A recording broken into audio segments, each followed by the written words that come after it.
the other Democrat candidate, Paul Vallis, sucked.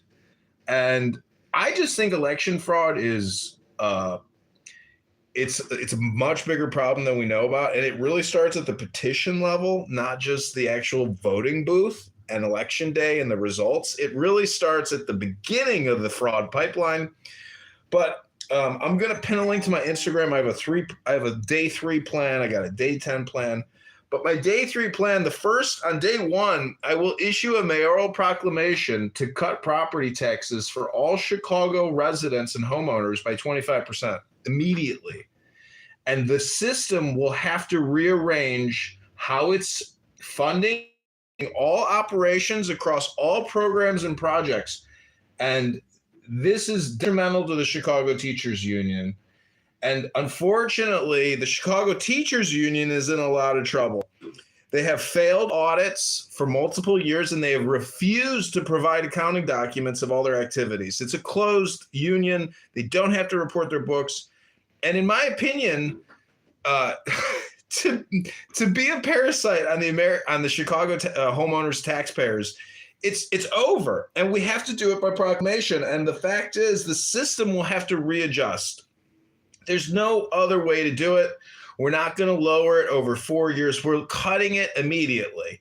We have to cauterize the wound. So my day 1 plan, again, is to issue a Chicago mayoral decree and proclamation that we are cutting property taxes. If you're a homeowner in Chicago or a condo owner, you get a 25% tax break immediately. And in fact, it won't just be in the future. We are going to retroactively go back and issue you a refund for the 2026 year.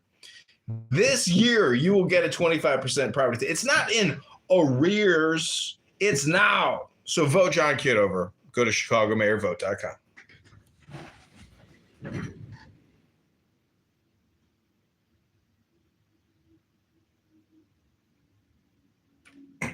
That's right, ladies and gentlemen. Go to chicagomayorvote.com right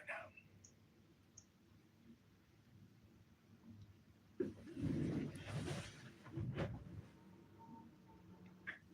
Our day 2 plan is to rip out all the bike lanes, rip out all of the city parking meters, get rid of the City of Chicago parking app. And then after we rip it all away and everybody gets free parking again, there is no parking enforcement, all those jobs eliminated, we will save $300 million in the first year.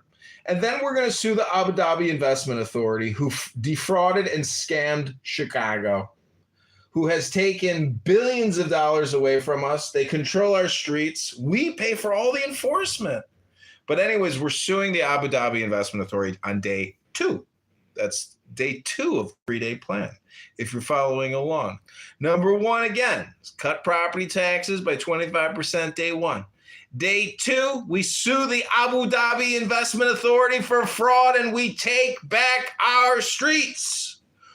Whose streets? Our streets. That's right. Not the Abu Dhabi Investment Authority and the sheikh over there. They don't own the Chicago streets. The Chicago taxpayer does.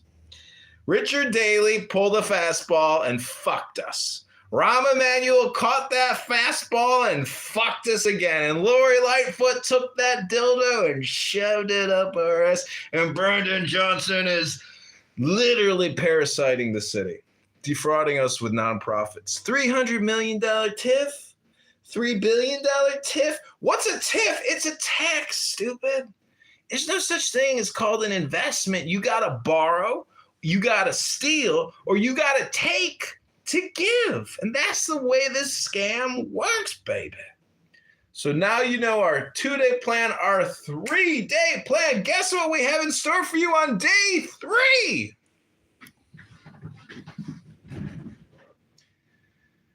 Anybody? Are you listening? Can you hear me? What do you have in store for us on day 3? Can you hear me? We haven't even gotten to day 4, day 5, day 6, day 7. I have so many things in store, and I've been taking notes on things that I want to do. And you know where I'm starting from? Here at home. I'm looking at my street corners, and I'm saying, Why did the city of Chicago spend thousands of dollars to put up signs saying, if you park past this sign, we're going to tow you? And so what they've done is they've removed at least 4 parking spots on my little tiny street where we have no parking spots. And if you park in a spot that now they declare is no longer a spot because of a sign, they will tow you. They will take your car to an impound lot in Logan Square or downtown Chicago in the gutter underneath a highway and make you go into a little wooden box where they have people that will shake you down and ruin your day. And it's not just like a 1-hour experience. It's a multi-hour experience into the inner depths of Dante's hell. You've never been to the center of the universe until you go to the Chicago impound lot. Just finding your car is a journey. And when you get out and your car's all fucked up and they make you show you the papers and you paid and you cleared and you good to go. And then just a couple of weeks later, they snatch your car again. God damn, this city is ruthless. I've been through that more times than I care to share. And every time, it's the same experience over and over again. Many people have never been to the center of hell multiple times, but your future mayor has. I've gone down like Dante. I've gone down like Mistopheles. I've gone into the pits of hell for this city many times over. And I've come back up with the spirit of Howarding. I think his name was Howard Irving. He was the first black mayor of Chicago. The guy was so articulate. He could articulate. Brandon Johnson can only ejaculate. Harold Washington? Harold Washington, isn't that his name? Harold Washington, yes. Yeah, I've been to his library downtown. It is a huge library, but his videos of him talking about politics and justice and equality are amazing. That guy, was a real communicator, and unfortunately, he passed on. That was a great tragedy. I don't think any of the people on this app that sit here and talk about Malcolm X or Martin Luther King or Jesse Jackson or Al Sharpton, man, fucking talk about Howard Irving, because that's a real G, dog. That motherfucker was the embodiment of the Holy Ghost. He was a vivacious and eloquent and spiritual master. He was a good guy. Anyways, Brandon Johnson has a lot to learn. And day by day, he tears this city down because of incompetence. He's never run a business. If he just sat in City Hall and said, I'm a business, I would have more respect for him. But he doesn't do that. He runs around and says, white man is the devil and we need reparations. That's not running a business. That's running the complaint department in the layaway section of a Walmart. That's not how you run one of the world's greatest cities. No. Anyways, this is not a comedy show, but it is becoming funny, I can tell. Anything else you want to say, Project B, my fellow Chicagoan? Yeah, man, I wish you the best of luck. I'm not lying to you. It is, obviously I see that you have definitely a comedic appeal, which I think the city kind of needs, to be honest. Also, I just, look, Chicago once upon a time was a great city, but the corruption has been here since the time of the dailies. And I think that it's large pay to play here. And that, but that's Chicago. What about New York? What about New York? Can we hear from New York, please? They're not Democrat. New York not Democrat? Long Island isn't. No, but you're saying Chicago because it's close to Atlanta. I'm not from America. I'm not living in America. I live in Europe. From what I understand about New York is a very much progressive Democrat. And the major boroughs outside of Long Island, which does have a more conservative base. Do you go to vote? Do you vote for Democrats? Do you go personally? I do not vote for Democrats. No. So please be quiet.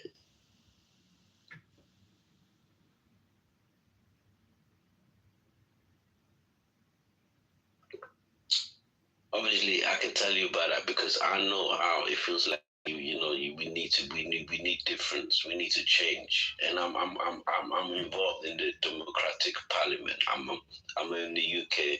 I'm one of the Democratic Parliaments. I work for the Parliament.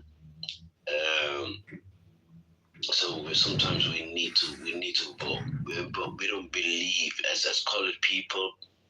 We don't believe in voting, but we pushed it forward, and then Donald Trump doesn't believe in voting, and he works for Parliament. Is that the cigarette company? Right, but how is he talking about American politics from the UK? I don't know, but it's getting late in the day, and in Chicago, as they say, I saw a man dance with his wife. He had the time of his life in Chicago. So, anyways, thanks for being here, Project. I do have to get petition signatures. I haven't decided to run as a libertarian or a Democrat yet. Everybody just tells me to run as a Democrat, but in my opinion, I have a much greater chance of getting on the ballot as a libertarian than I do a Democrat. And I think if given a third option on the ballot for a mayor, it's possible that because I can split the vote, I can eke out a small, tiny victory as a surprise libertarian candidate. What do you think? Yeah, I mean, if your messaging is strong, again, what it'll do is it'll give you FaceTime, it'll give you a chance to go up against whoever they primary or whatever it is that we'll call it, whoever they put up in that position, opposed to having to fight amongst all the people vying for that spot. You can at least have your own platform to go off of. The only thing about it is that I think that mentality of everyone here in Chicago is very much vote blue no matter who. You know what I'm saying? So you'll be overcoming that mindset. That'll be the big hurdle. Is trying to convince people through your rhetoric or through your common sense to be able to get them to side with you based upon reason.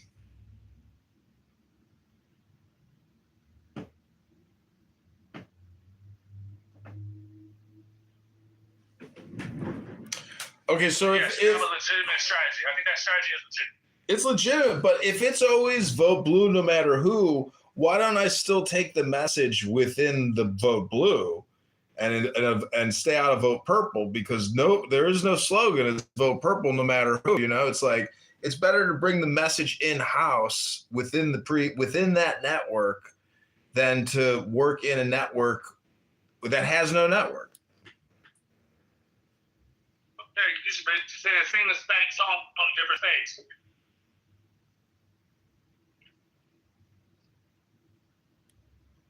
That's what I hear you saying. You're saying that you'll carry some of the talking points from the Democratic Party. However, you won't try to fight within their arena. You will take it to another arena where you have less competition. Yeah, but what I'm saying is I don't need to carry Democrat talking points. I can carry libertarian talking points into the Democratic Party, even if they're not Democratic Party talking points, because just being in the network is enough to cause a disruption. But what I'm saying is there is no libertarian network. So if you want to lead the people, you got to go to the people. That's why I'm thinking it's better and smarter to file as a Democrat. But at the same time, I think about the experience of the voter when they go to that ballot and they're on the touch screen or they're doing the paper and they see Democrat at the top, then they see a Republican, then they see the Libertarian. Chances are 80% of the people, 60 to 80% are just going to click Democrat right away. So whoever the fuck the Democrat candidate is, that's who they're going to vote for. But there's no primary for the mayoralship. If there's not a majority vote, it goes into an April runoff special election. So I'm trying to reverse engineer statistically what my best option is. Well, yeah, Chicago is definitely a city that, because look at Paul Vallis, right? Paul Vallis had at least the CPD, he had a background with the police. Now, that's a network, that's a whole union in its own right. And then you had Brandon Johnson. He had the teachers union. So it's really hard for an outsider to come in and be based just on rhetoric alone to be able to overcome. Like, you have to build such a grassroots movement and something like, look at how Trump did it. Like, Trump is technically an outsider of the political elite. But what he was able to do was, because of the controversial takes and things that he did and said, he was able to appeal. Like, he pissed a lot of people off, but he found his network. He found his niche. He found the people who were disenfranchised. We don't know who influenced him. We don't know who influenced him. We don't know. We don't know. Don't do that. Don't do that. Okay, from the outside looking in, I'm talking about being Monday morning quarterback. You can't tell me my perspective is wrong. It's my perspective. So suck a dick. You know what I'm saying? Like, I'm just saying, like, don't tell me what I can or cannot perceive.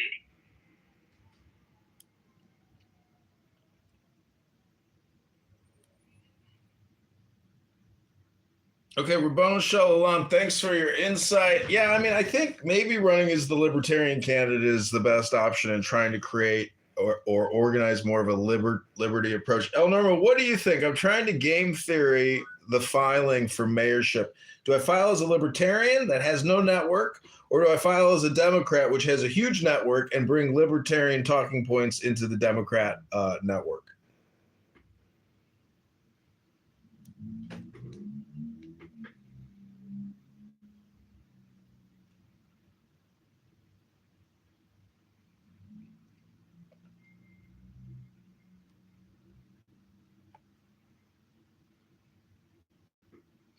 So this will be my third election. I'm 0 for 2. And everybody says if you're Republican, you file Democrat. And I got to agree. So I'm just at a crossroads. Do I want to go 0 for 3 as libertarian or 0 for 3 as a Democrat? What's the best chance? Because a lot of this is, I know I'm going to lose. So part of it is, it's about the journey, the experience, the happening, and my input and influence into the environment as a candidate. That's, to me, one of the things a lot of people overlook, even though we know there's only one winner.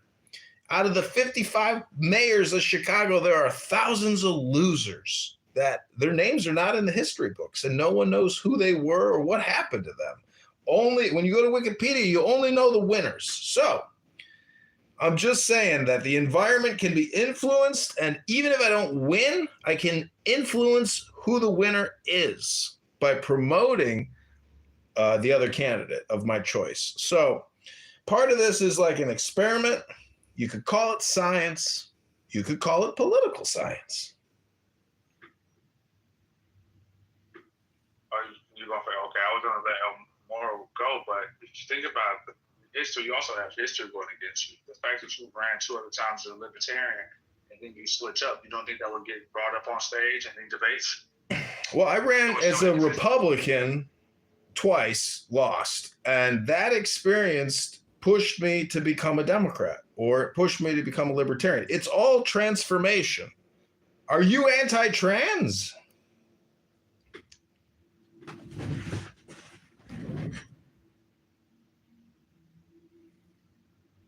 No, I'm not anti-sin.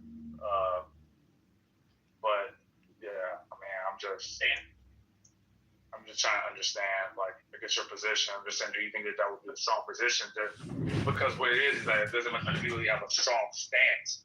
Okay, you're kind of fluid, and I just don't think that you'll be able to gather voters off being so fluid.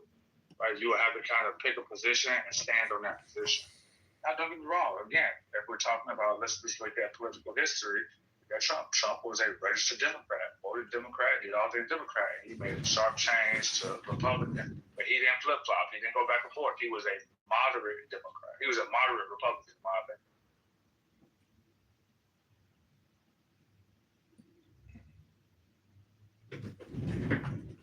Well, you know what I've learned after doing many interviews with media outlets and political pundits? That every interview turns out it's like a trick interview. Trick questions, just to create content that can be used against you, even if the content is pro you. My point is, people want to own you. They want proprietary video. They want proprietary interview to use it against you for your opponent. It's amazingly devious and a lot of chicanery and trickery. But the point is, one of the major questions is, why are you running? What's motivating you to run? And I usually give like a canned response, similar response. My thinking is I like to talk about the history of this and, my activity in that. But the truth is, it's like a spiritual will or a divine will where, just in the same way that mushrooms spring up, this is how liberty works. It just comes naturally. And the population wants liberty. It's a little bit like Moses and the Exodus. There is a libertarian inclination, and all religions are libertarian in nature because they are all based on liberation theory or liberation theology. It's the same principle with politics.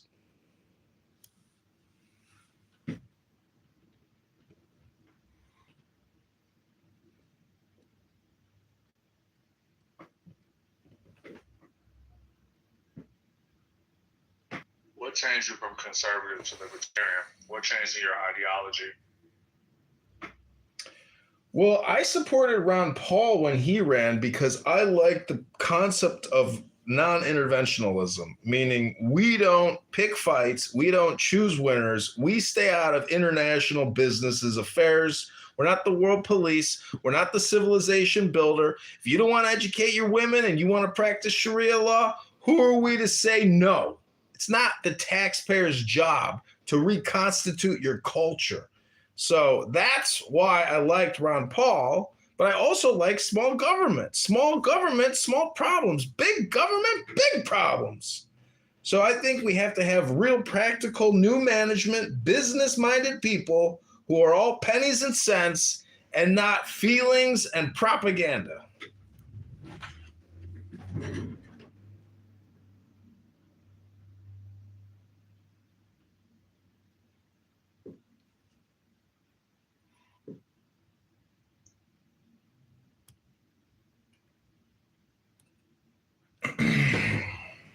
See, the thing about running is if you get petition signatures, people want to sit here and have this long conversation with you, which I'm happy to do here on Clubhouse.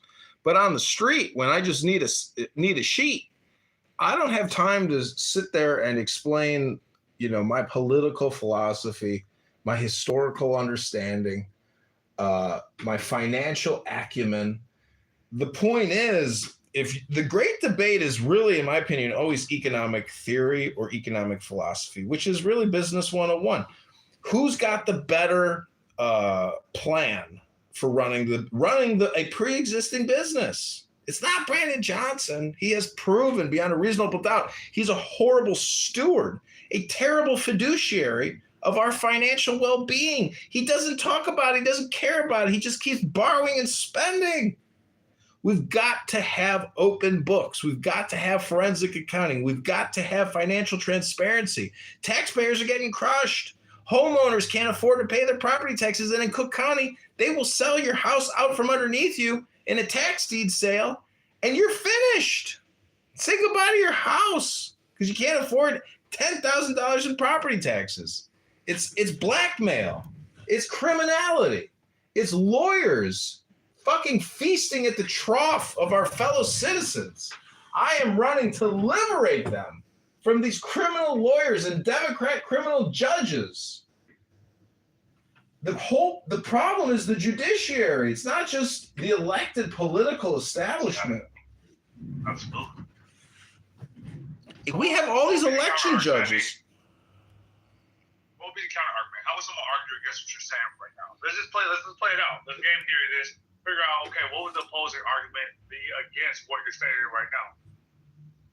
I think people will shake their head. This is a very compelling argument.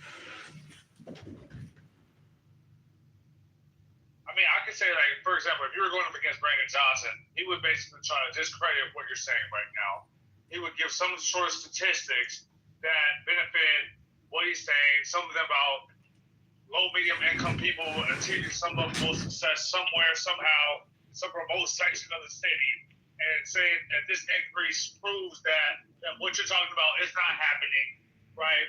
and silence you because it will talk about perceived progress and get people feeling all warm about what's really going on in the city. And then probably attack some of your points and say how that would take away from some social programs that help lower income people in some way, shape, or form, and how those people would then, because it's fear-based, right, and talk about how those people will be deprived of some resources that they're currently getting. Brandon would tout his bullshit, non-existent tip tax, bullshit protection service. You know, if you make $200,000 a year in this city, but you're still paying $20,000 a year just in property taxes, and you're paying, you know, almost $90,000 in income tax and Social Security tax and Medicare, Medicaid, FICA tax, and all these fucking taxes, Chicago's got to be very personally responsible as an example for the country. We have to basically start saving Chicago now because the whole fucking country is already bankrupt. Chicago has to be the leader on financial transparency, practicality, pragmatism, on how we allocate our tax dollars to what we're spending it on. No more fugazi nonprofit bullshit. That's what Johnson does.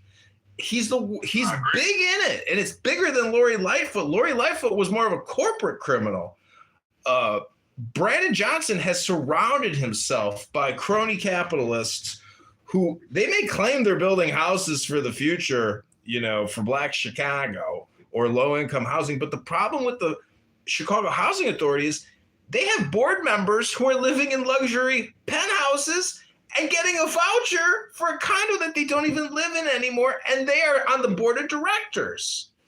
And Brandon wants to fire the CHA president because it's not his personal pick. So Brandon Johnson is not running this like a pre-existing business. He's gutting management, and he's installing his own cronies. And these are bad people. These are not vetted. These are not elected, responsible individuals. These are his personal crony captains. And Brandon Johnson is at the head of a criminal organization and enterprise known as Brandon Johnson, Inc. And he's going to come out of this a multi-millionaire as a parasite pensioner.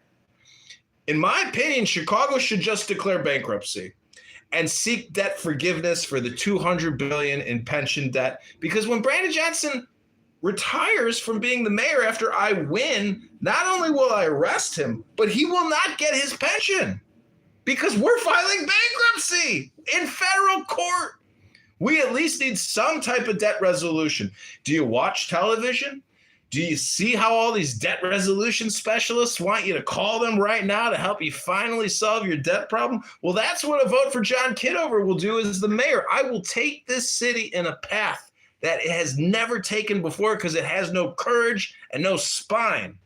We will file bankruptcy in federal court and dislodge over $100 billion in pension liabilities. It's a fact that that will happen. It's just a matter of when. Yeah, no, absolutely, man. You got firemen and police officers living in Florida receiving pensions and not paying any taxes to Illinois. It's crazy.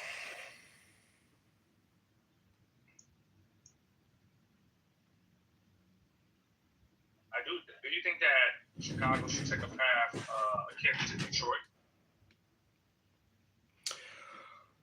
It's going to have to, it basically comes down to debt negotiation, debt resolution.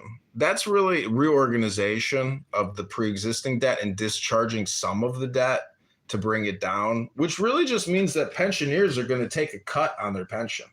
25% probably. 10% would be a good start. But we have to stop the spending.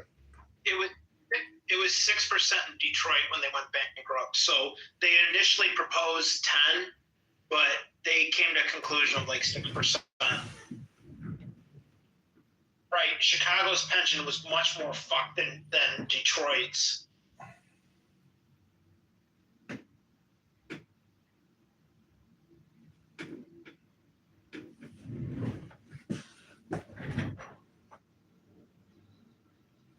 So this has been a long-running room that I started 5 hours ago, originally about J.D. Vance's failure to negotiate peace.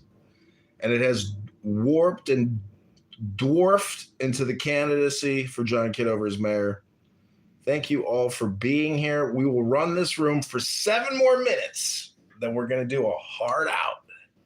So get your last shots in. If you got any complaints or advice or opinions, let's hear them now. How can I follow you? You got Instagram? You got some other way that you're like running your campaign? I definitely would like to follow your campaign. Yeah. Let me pin a link.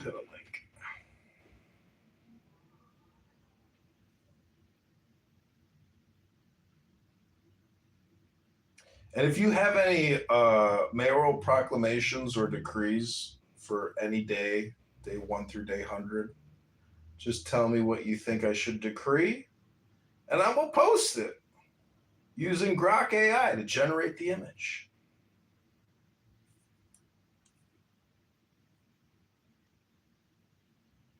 So we have ChicagoMayorVote.com, ChicagoMayorElection.com, ChicagoMayoral.com, JohnKitoverChicago.com. Got a bunch of domain names associated to the election. And what's interesting is all my AI videos have done well, and Mayor Brandon Johnson is in active content creation mode nonstop because he's running for the mayor again.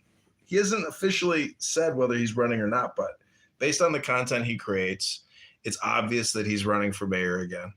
And he thinks he has a shot. But we know that his time has come to an end because property taxes turn voters, and the voters are ready to liberate themselves. I don't know, man. I think that guy's going to get reelected. They tend to make very, very bad choices in Chicago. Well, I might be that next bad choice, Nick. You never know.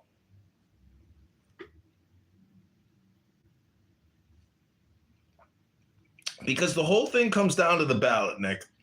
And my libertarian ballot strategy tells me that truth is, I think Democrat is the way to go, because I just know that my experience when I look at that ballot and Democrat is that first option, fuck, man, people just choose the Democrat. And so if I'm on the roster of Democrats and I don't get a majority, there's a runoff. See, this is the whole thing is like, Nick, this is the other part of running as a candidate.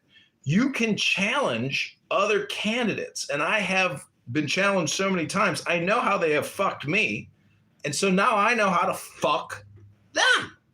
And this time around, I'm going to challenge everybody and make it extremely fucking difficult for people to get through the scrutiny of the petitions and confirming signatures. Because with every line, every signature has 15 variables that can be challenged. It's so ludicrous and time-consuming and petty. But nonetheless, you can remove your opposition from the ballot with an effective petition strategy of challenging and removing. So I've gone through it multiple times, and I look forward to getting my first scalp and my first successful challenge this time around for the mayor.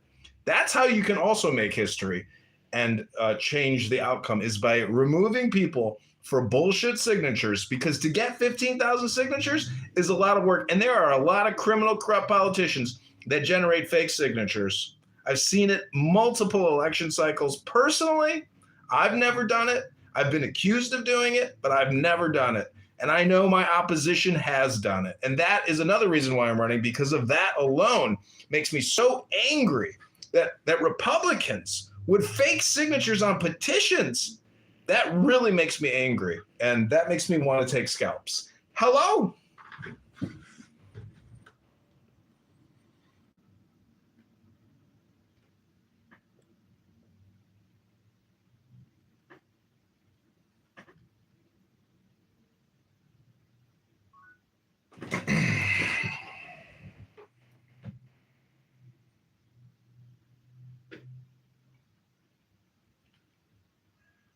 Yeah, you hear me?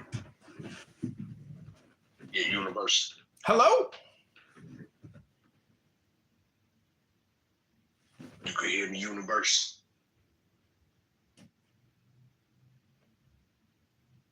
Come off mic, University. Hello? Yeah. So what y'all gonna do about black folks? What are we gonna do about black folk? Yeah.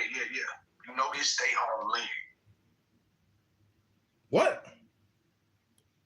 This is our ancestors' homeland before the European white folks who claimed that they're American but really so-called citizens but really illegals. So you are a descendant of the indigenous black?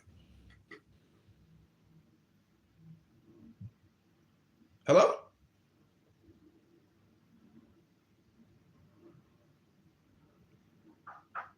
Yeah, I asked you a question. Knock. I asked you a question. Are you a descendant of the indigenous black American? What's up, fam? Yeah. Do you live in Evanston, Illinois, and are you currently getting cannabis reparations? We talking about Illinois, period. We saying you want to tell somebody else, y'all hear y'all chastised. So we talking about Illinois. You want to knock off another person, but we talking about what are you going to do around, even though you're talking about that specific area, but you got connections next door, your neighbors. You might want to think about that. Because let's say we come down there and we want to vote down. We put a black person down there in that land and people, and we start driving. You go vote us out now? Out our own country, land, people names that we never named.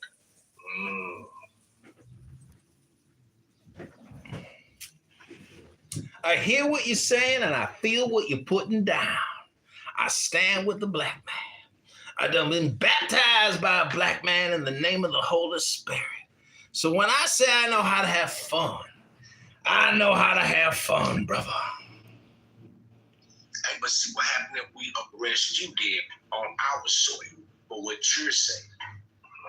Well, then I guess I gotta go through that judicial system to get my victory, to get my liberty, to get my joy. Your number. Now you gotta get your number. You see what I'm saying? You gotta go just like the people over there across the border gotta get a number, name it, a different age. Yeah, you gotta do that too now. Because we never gave y'all the rights. The paperwork, what I said. Y'all broke treaty. Y'all time is up. Let's talk. Or you don't want to talk about that, do you? Well, interestingly enough, I have something interesting here.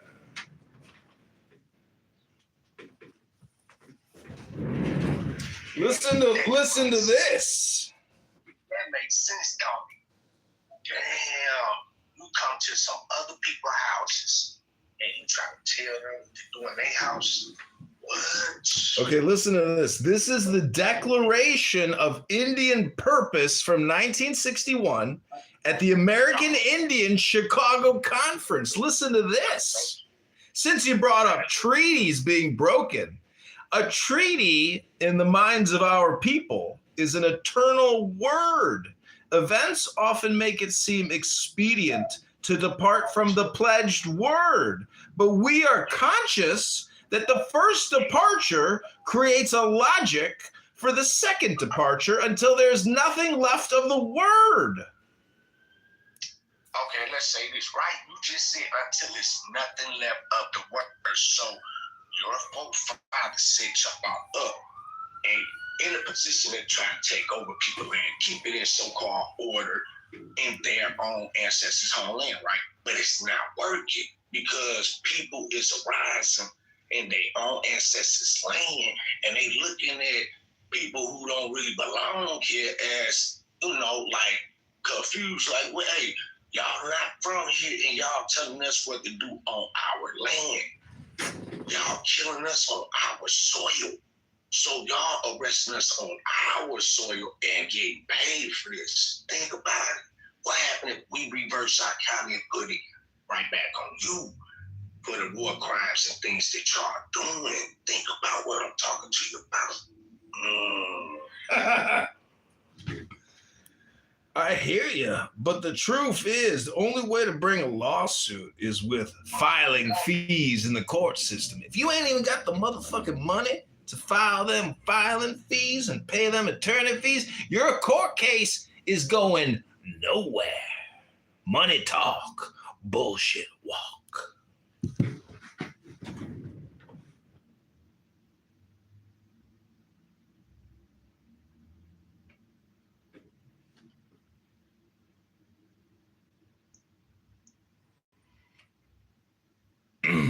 Don't settle the dispute.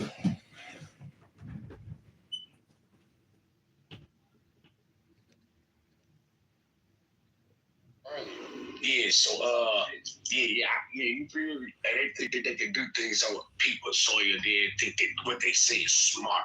You know, we know how to play chess, right? We know how to reverse psychology. We know how to educate y'all on y'all history, what y'all did to our people. You want to wake it up? What y'all keep doing? Keep it pure? Okay, I'm very much keep it pure because I don't think you're going to get messy, right? Y'all trying to take over people's houses, lands. Y'all making movies. Think about what I'm talking to you about, young man. You're making movies about what your ancestors did on other people's soil. Then y'all mimicking people. What y'all used to do to them, rape, rob, and murder. And y'all getting paid off of it. Universe, right? It's supposed to be cool though, right? And God we trust. Thou shalt not kill. Equality. So let me ask you something. Do you go by L or do you go by I? I go by L. All right, L. Oh, shit. What I'm trying to say is, Al, when you are talking to the universe, do you think that the universe listens to you? Check this out. It's an echo out there. Echo.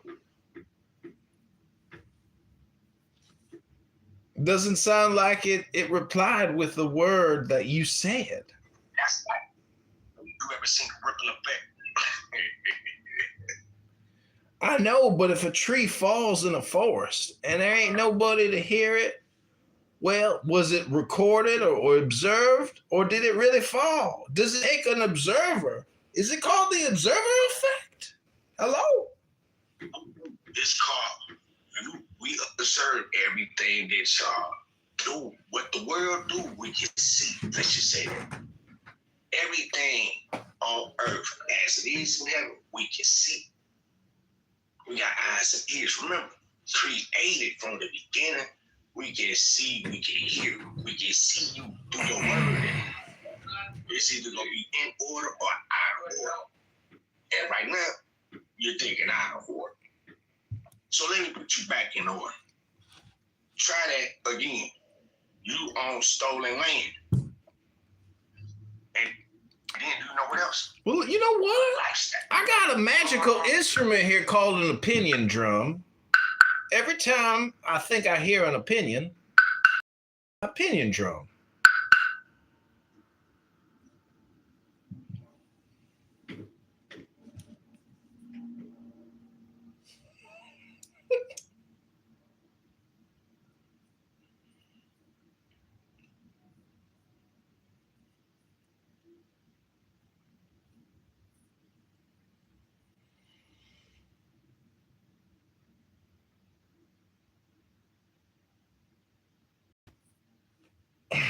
So what I'm trying to say is, when I hear that's when I hit it.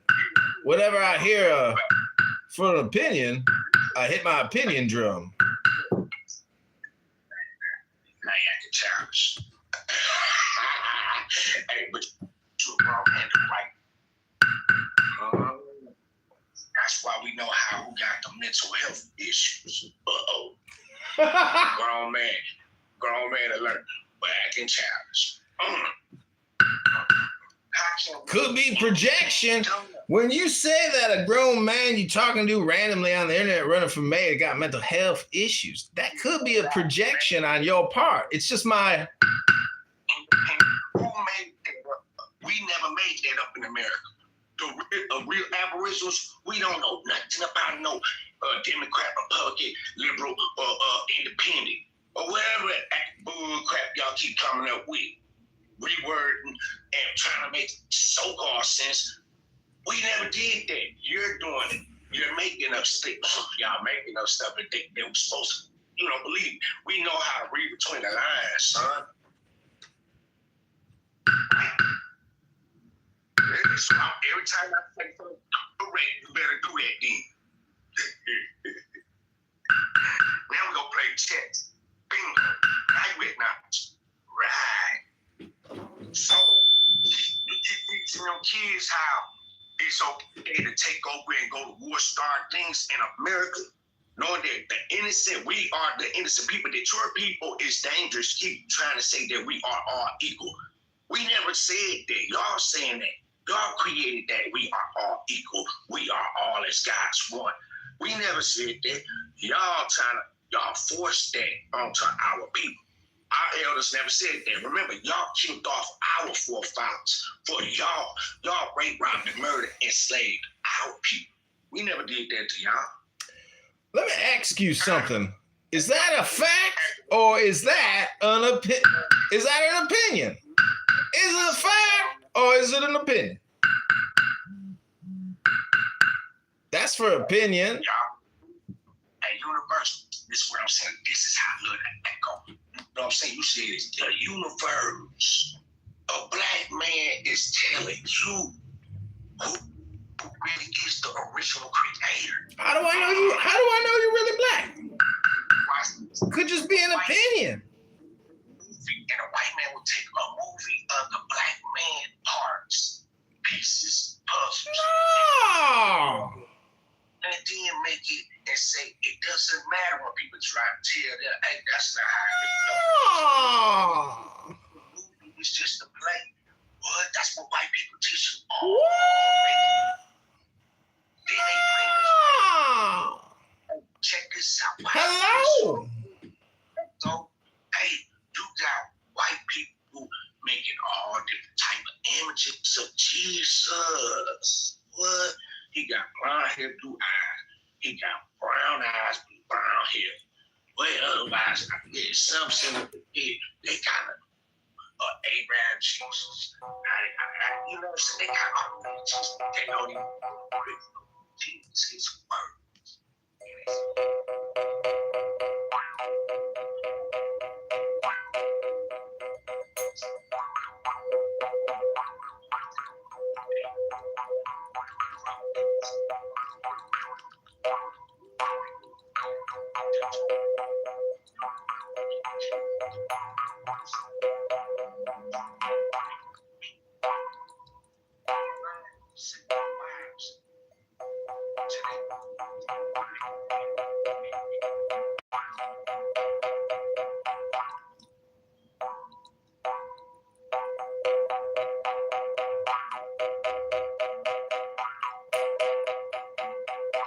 See, I'm Aboriginal too. I can play an Aboriginal instrument. I learned that Aboriginal instrument from my forefathers who were indigenous to this land, even though they didn't know it, because every man and every line of heritage is indigenous to the planet known as Earth. Hello.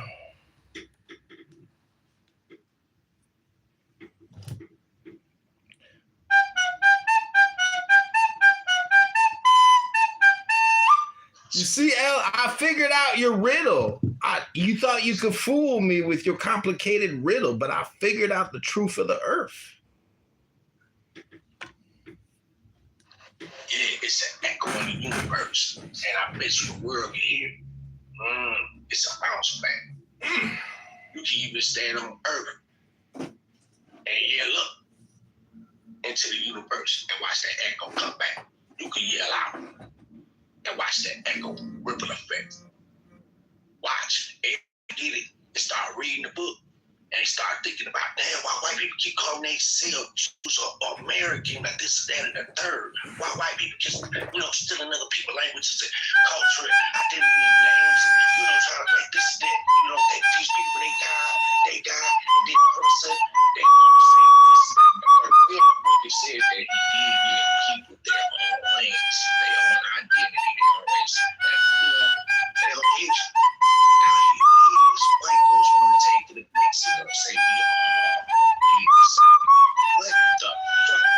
So you say my father's your father, your father's my father. Psych.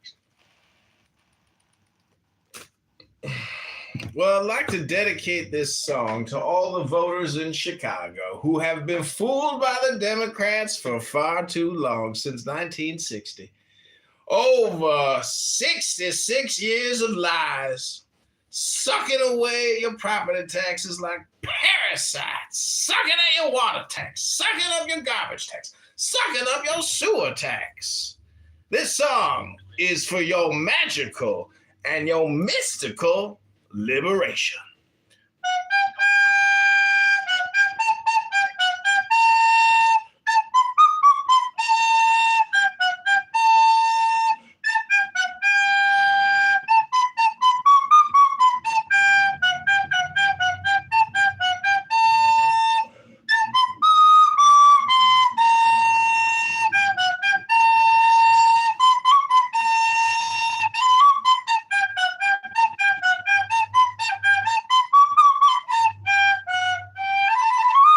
Never had one lesson.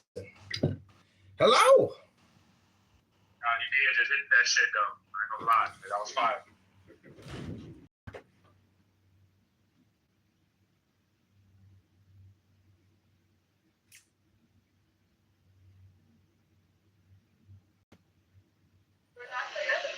Hey, so I had to post it in the chat. Hey, show yourself, man. Rest Did yourself. you say can and shall be held against you in the court of law? Oh. You see, the difference between the court of law and the cosmic court of law is that one is based in a Democrat court with a Democrat judge, and we already know what that Democrat judge is going to do. That Democrat judge is going to tell you to shut the fuck up and shut your fucking mouth. That's exactly what that Democrat judge is going to do. Shut up! Shut up! That's what you're going to hear. Shut up! Shut him up! And let's just say that if black folks in America really don't want to rock y'all law, we don't have to. Y'all hear me a lot. Now let's speak that into the godly existence. What? Sorry, I had the volume turned down. What did you say? I don't know about that. But damn right, there was a divine moment. Yeah. You said this right here, government, right? They gonna do what? Against what laws? You said they better than who laws? They better than God, universal laws. And you say you can vote who in and who out. Okay, we gonna reach then. Come on, let's reach. Well, I think it's important right now at this here time to bring up the chakra centers. Chakras associate with particular aspects of human awareness. Blocks on the spiritual, mental, emotional, physical levels cause problems. We are going to cleanse your chakras by quieting or stimulating with healing factors that release reservoirs of energy, debris to free healthy energy frequencies. All right, listen up, Chicago. These are your healing number and cool locations. First, we got the planet metal. This is the main issue. Then we got the goal and the function. Then we got the foods and the gland. Then we got the body part and the symbol element. And we got sense, sound, the gemstone.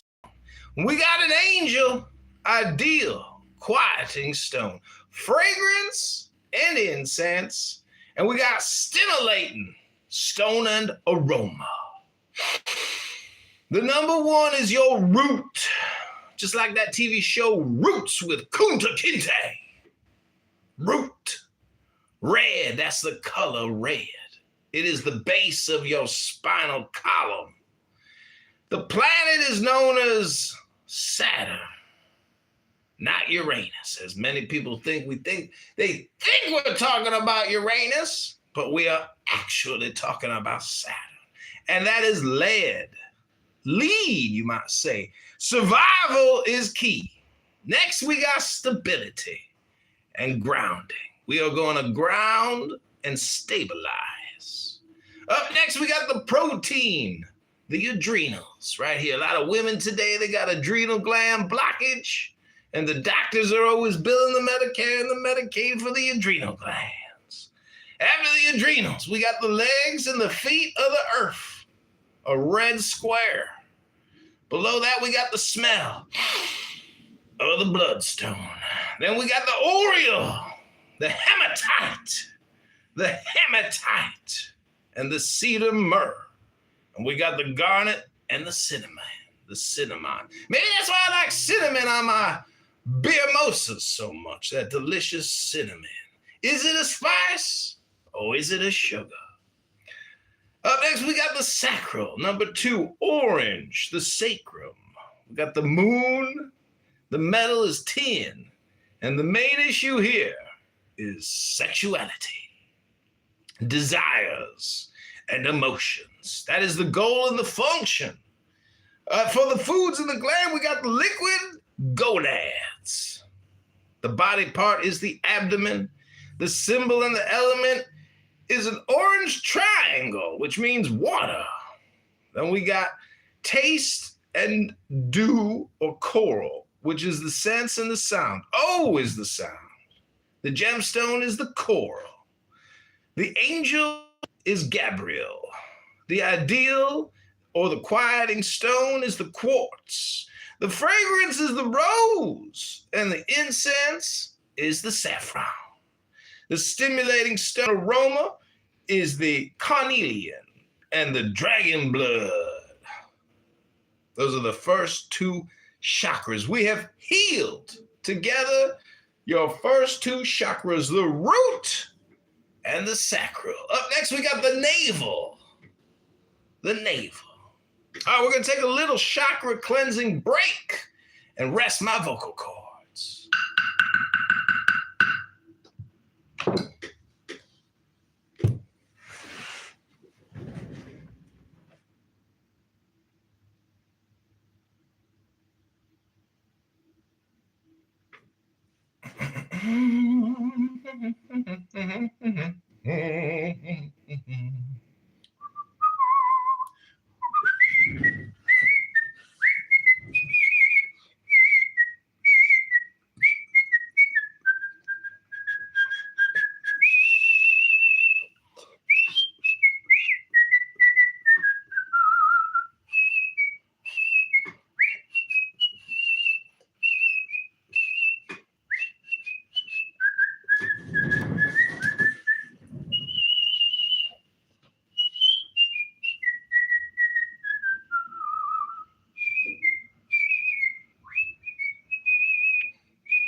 Donald Trump, President of the United States. Tiny hands and orange sweets. Donald Trump, President of the world.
You hear that? I don't care.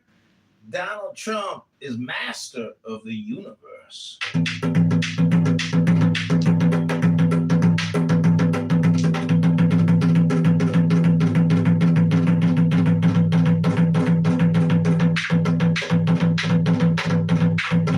They call us the Bucket Boys of Chicago.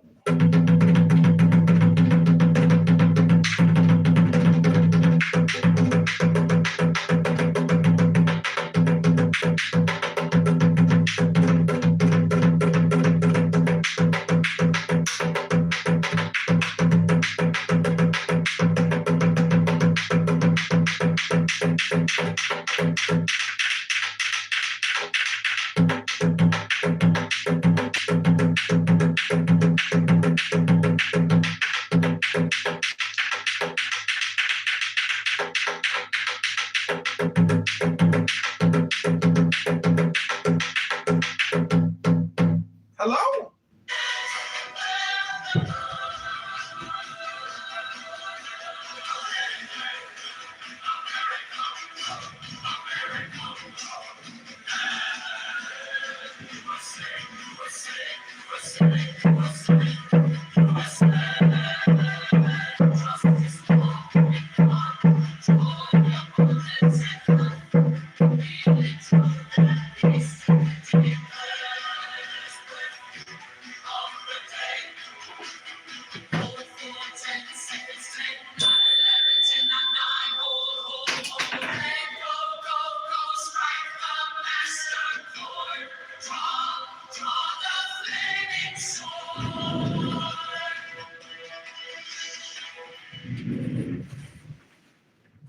All right, this next song is dedicated to the liberty of Chicago, freeing the taxpayers from the Democrat CTU control of taxpayer property tax, parasitism, and slavery.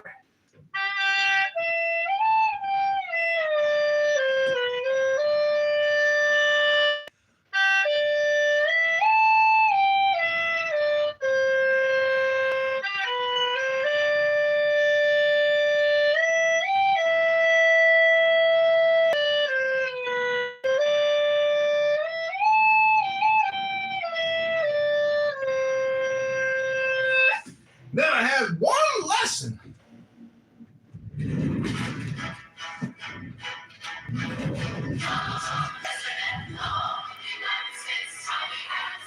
Tiny hands.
President of the United States, tiny hands and glowing skin, King and Master of the universe.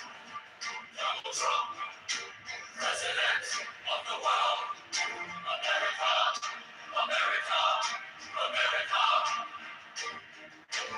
USA, USA, USA, USA, USA, USA, justice, law, and God. Joy, abundance, and health, healing, truth, and peace. Take the deepest breath of the day. Hold for 10 seconds. 10, not 11. 10, not 9. Hold. Let it go. Go. Strike the master chord. Draw the flaming sword. President of the United States. Tiny hands and orange skin. King and master of the universe. Donald Trump, President of the world, America, America, America. USA, USA, USA, USA, USA, USA. Justice, law, and God.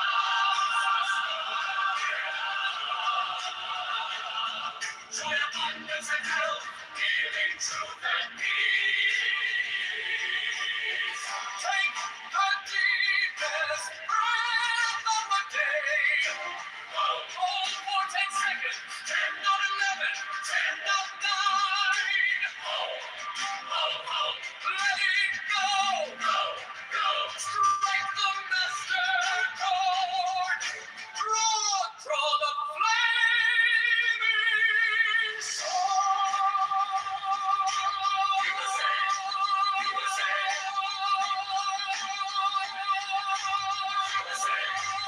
USA, USA.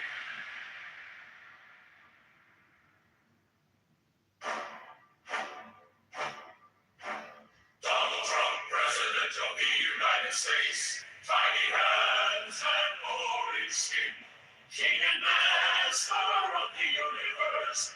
Donald Trump, President of the world, America, America, America, America, USA, USA, USA, USA. Justice, law, and God, joy, abundance, and health.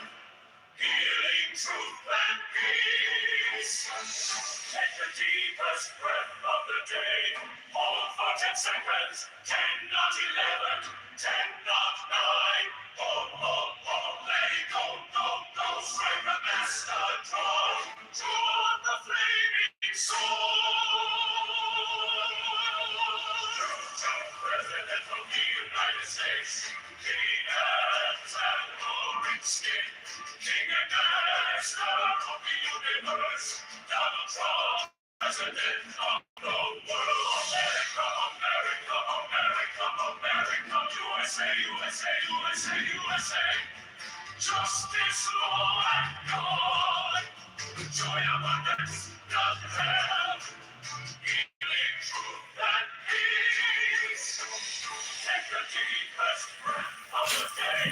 Hold for 10 seconds. 10, not 11. 10, not 9. Hold. Let it go. Strike the master chord. Draw the flaming sword.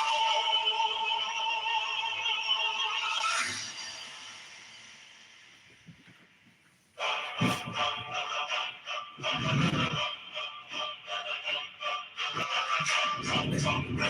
of the United States, tiny hands and boring skin. King and master of the universe, Donald Trump, president of the world. America, America, America, America, America. USA, USA, USA, USA. Justice, law, and God. Joy, abundance, and hell. Healing, truth, and peace. Take the deepest breath of the day. Over 10 seconds, 10 on 11, 10 on 9. Go, go, let me go, go, go. Strike the master, draw the flaming sword.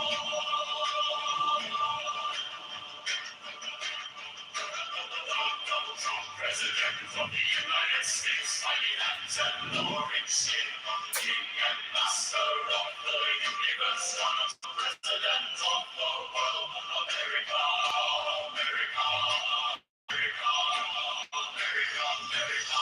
USA, USA, USA, USA. Justice, law, and God. Joy, abundance, and hell. Healing, truth, and peace. Take the deepest breath of the day. Over 10 seconds, 10 on 11, 10 on 9. Hold, hold, hold, let it go, go, go. Strike the master, draw the flaming sword.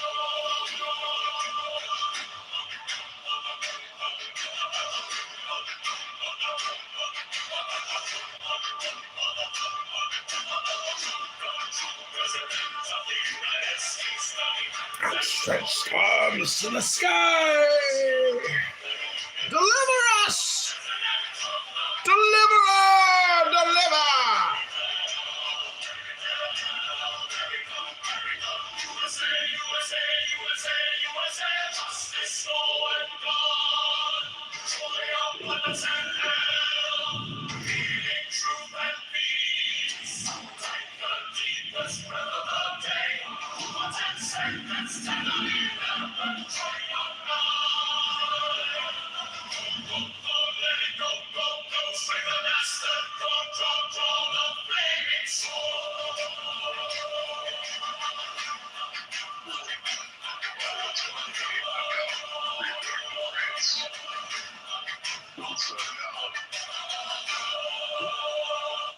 It's not warfare. It's not about protecting people. Okay. Like- Well, you can have that view if you want. I'm still going to argue for what I think is correct.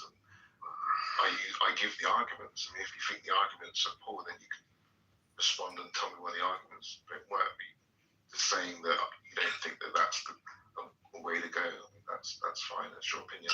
Well, yeah, because I mean, your argument, you suggest that a fetus is a trespasser. I said it's analogous to an intruder in the case of a self-defense, because people that want to argue that abortion is murder, then this would be what I consider an adequate response to saying it's not murder, it's a type of self-defense. And if it's But a a type of fetus is not a self-defense, trespasser. it's meant to be an analogy. Okay, and the analogy doesn't work because a fetus is not a trespasser. Well, I argued that it is, because it's an unwanted pregnancy is literally inside the woman. So it's Which in is, of her. course, It means that something is in her that she didn't want put in her. It was put in her anyway. Whether it's through natural means or by intention is irrelevant. Like, the fact that it's there, that makes it an intruder. And what makes it intruder is down to the intentions of the mother. Because obviously, if she wants the pregnancy, then it's not an intruder. But if she doesn't intend for it to be there, it then becomes an intruder, or like an intruder. So it's down to the intentions of the That's mother. absurd. How so? Like, suggest that a person is an intruder just because, you know, they came in, or they're there when I didn't want them. What becoming an intruder. That's literally the definition. If I want somebody to leave, you know, it doesn't make me an intruder, especially if I invite them in my house. Yeah, some people outstay their welcome, and then you're like, you invited them in the first place, and then they do something under your roof that you don't approve, and now they've overstayed their welcome, and now you intend for them to leave. If they refuse to leave, then they become an intruder at that point.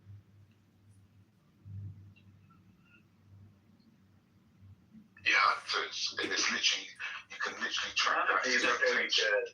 Yeah, none of these are very good analogies to what the issues are around reproductive justice. Like essentially that would mean, like, this is the biggest objection I made, is that if a fetus is a trespasser, that would mean that all children who are born through accident are born criminals or conceived as criminals. It's not to say that they're treated as criminals. It's that the. But they're not treated as criminals. But that would logically mean that they are conceived as criminals. In the analogy, right?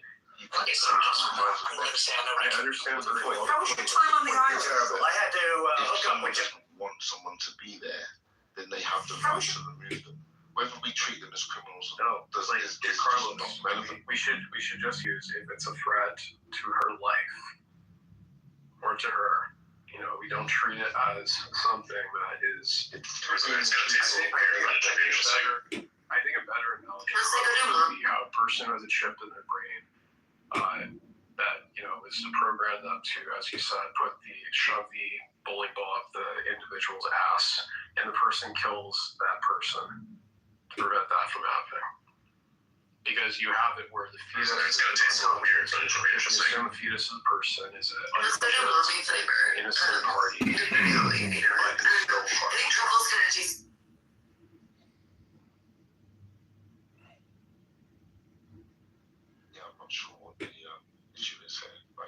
The issue is because you're making an unnecessary step by making it analogous to a trespasser. A better analogy would be you should just say that it's a threat to her life, which is one person who is, you know, has the chip in their brain to go and shove a bowling ball up the person. That's right. Jules is right about this. The problem is doing that is that not all pregnancies are a threat to women. Just to have the right to end the pregnancy. Yes, just like you still have the ability to kill the person, even if they are an innocent party.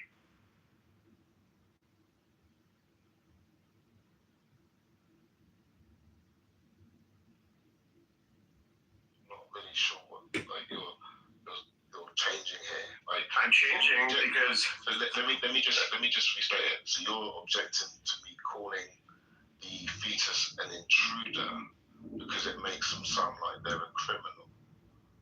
That's because you can't compare bodily rights if a bodily autonomy to property rights is what I think.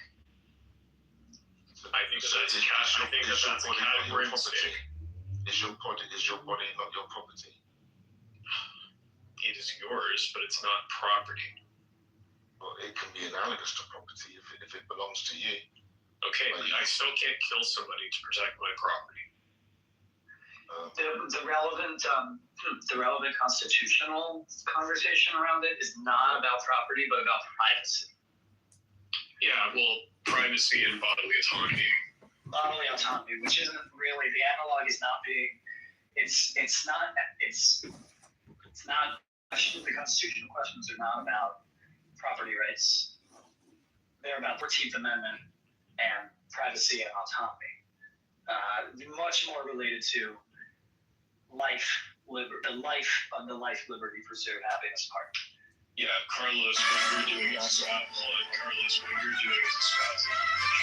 essentially, you know, as I stated, you're using it as a property rights perspective as opposed to because the distinction between evictionism and pro-choice is that evictionism says you have the right to evict the fetus, and you don't have the right to kill the fetus.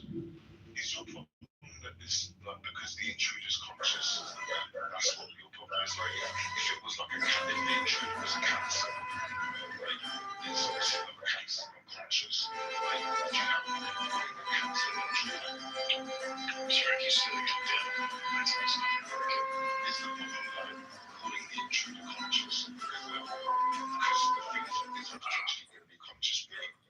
I'm saying we're assuming, if we're to assume the fetus is a person, I think that using the trespasser is the line. Fathers of some children in this building found their families could be helped by the cancer, well. which is obviously not conscious or no potential of being conscious.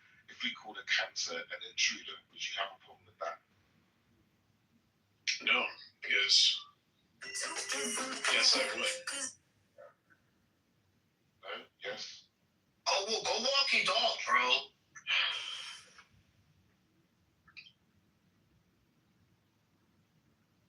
I mean, I would call it an intruder. Like, Father, especially most people would. fathers of Just some call it a disease.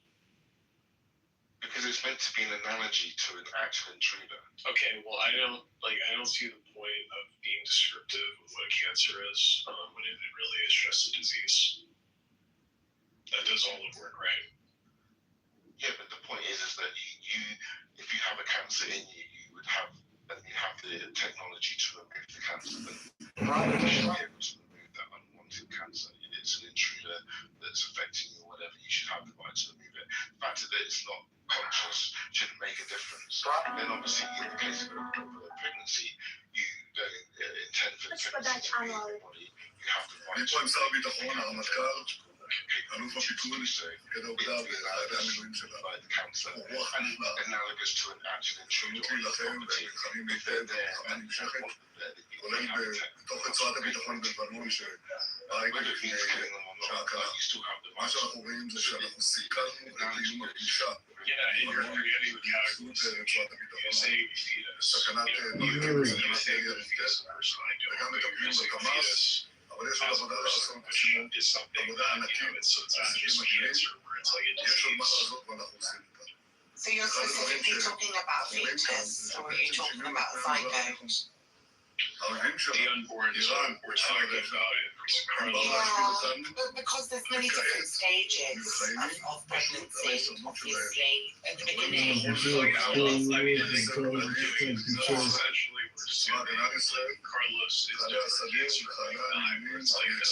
It's like we don't believe that a fetus, particularly in the early stages of pregnancy, is a person. But Carlos, No, because there is viability outside of the womb. No, Carlos, Just to be clear, I didn't call it person. What I said is that Sorry, life starts from conception, did you say? So what about an ectopic pregnancy that is conceived but isn't viable?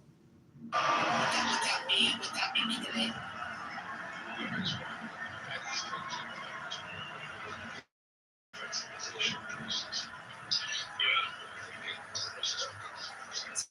What you're saying then is a seed being planted in the ground is where life begins. Really? It doesn't have to grow a stalk and be able to interact with the sun and be viable.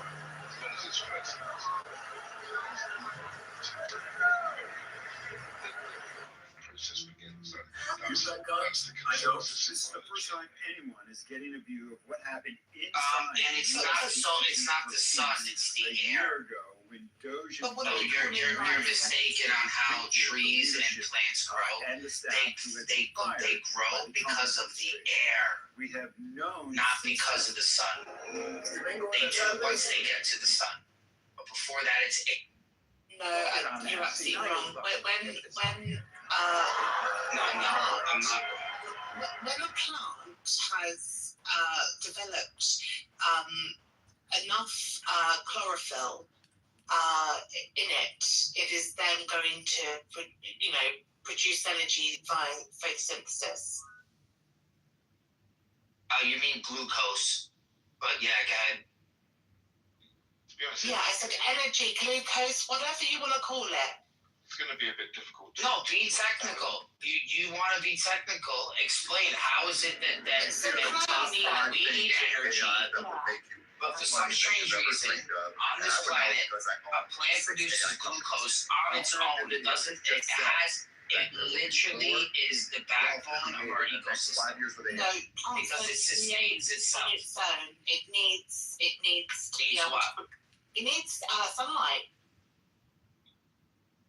How does it get sunlight when it's in the ground? No, it doesn't produce glucose at that point. Exactly. So what's making it grow?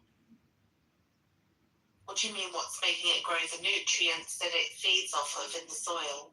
The soil has nothing to do It does. at all. Very little to do with the plant. There's plants and trees that grow on So you're telling me without the the soil, floor, on the side of the mountains. They don't need as much soil as they but do. you're telling me that a plant without the soil isn't going to produce, it is going to produce enough chlorophyll to be able to produce glucose from photosynthesis. Because if you do not have soil and you just put a seed in a dark place and it grows, you'll get a yellow stalk. You won't get a green stalk, and it won't be able to. It won't be viable. Oh. What happened? They just shot your ass? I heard that Okay, shit. let's not talk about plant life. Let's talk about cells. Damn, bro, you shot. Are cells life? They are life, yes. Yeah. So what would be the difference? Simplest form, I guess. Yeah. Well, isn't that what the zygote is? Yeah. Yeah. So, Welcome to Chicago. yeah. Yeah, but Our body's made up of cells. Our skin. Yeah, of course, yeah. But Yeah. what I was saying is that the consensus in biology is that life starts from fertilization, like in terms of human life. Like personhood is kind of just a kind of a philosophical term that's arbitrary, really, for pragmatic purposes. But Welcome to Chicago. biologically, we're looking at a new life at the start of like fertilization. And I'm happy to grant that as a pro-choice advocate. Yeah. No, absolutely. But I hate to interrupt, Enigma, but there is an intruder on the stage interrupting you to tell Carlos that a baby in a vagina uterus is not an intruder, you fucking wanker, tosser, fucking moron. Learn how to use the King's English and not call a baby an intruder. That's when someone breaks into your home to molest or kill you or rob you. That's a fucking intruder, Carlos. You fucking tosser. You fucking wanker. Okay, I didn't know he was going to do that.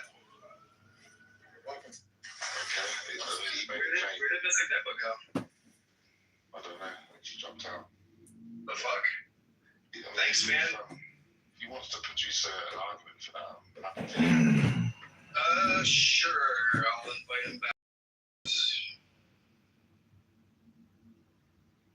I'm looking at the Oxford Dictionary under the word intruder. It says that Carlos is the definition of an R-word who can't distinguish between what an intruder is and a pregnancy. Dumb fucks don't even know what a baby is and a uterus anymore. What you do is you take a penis and you stick it in a vagina, you ejaculate, you don't articulate, you ejaculate, not articulate, and then you make a baby. And it's not called an intruder, Carlos. You fucking tosser. Baby, not a baby, a baby. It's a baby. Alistair's a notorious troll. He's a notorious troll. He's just up here to troll you guys. He's not a serious dude. I've had like several conversations with him. It's all about the babies being born to Muslim men. How dare you tell me that I'm a troll? That's a projection if I've ever heard one. You're the fucking troll, troll! Yo, dude, Alice, chill out, dude, come on. Can you invite this Enigma? The babies! You gotta save the babies! It's obvious! They're killing all the babies!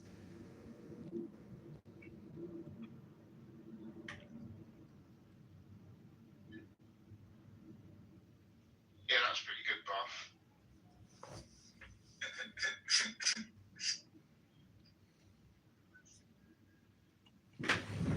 That's not very.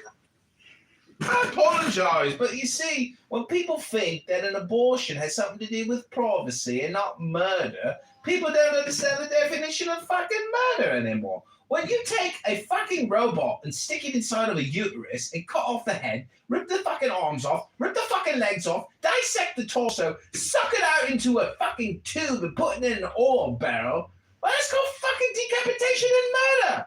It's not a late-term abortion. It's not an early-term abortion. It's fucking murder, mate. It's not a fucking invasion.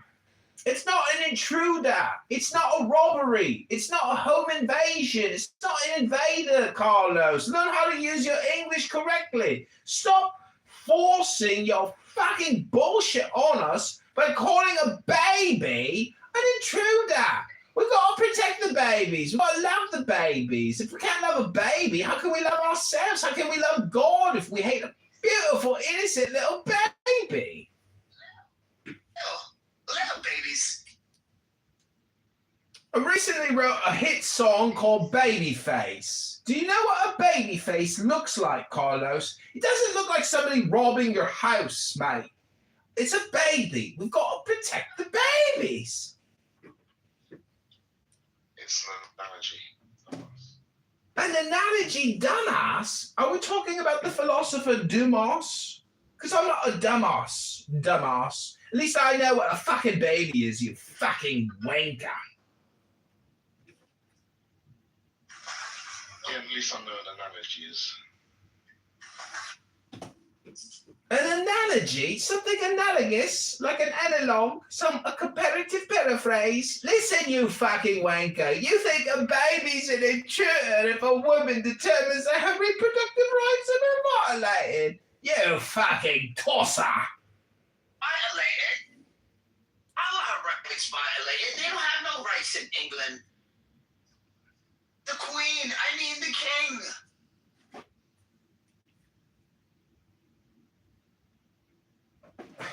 Well, I don't hear Carlos fighting back saying, okay, well, maybe I was using my words wrong, incorrectly describing things through an analogy.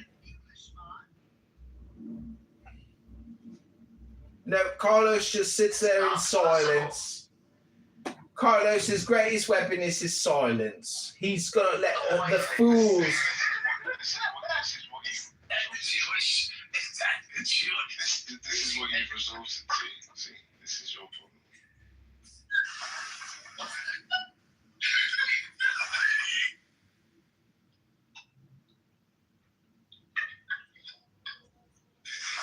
He dropped this fucking baby, you idiot. Check this out.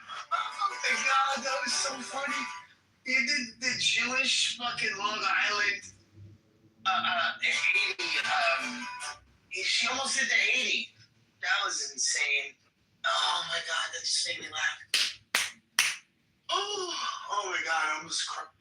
Megatron, could you maybe explain what you're laughing at? Could you maybe explain to Carlos why that's so funny? You did the Jew with the British accent. I thought that was funny. How the fuck are you going to do Jew with the British accent? That was great.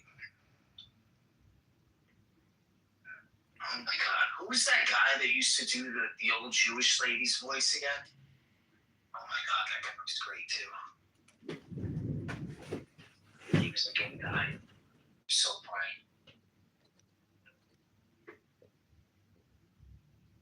Hey guys, they're hysterical. Could you imagine going out to dinner with your fiance and she tells you that she's got an intruder inside her uterus?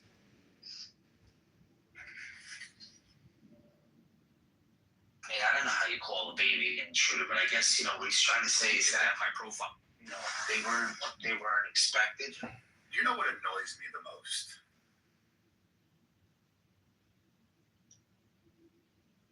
You're all going to hell. We go. Hello? Good night. It's all about the baby. Seriously, Don Lemon, for crying out loud. Hey, I know you. From Instagram? You have an Instagram? Hey, I know you. The thing YouTube creator is suing Amazon because he's saying that Amazon uses YouTube videos to train their AI model.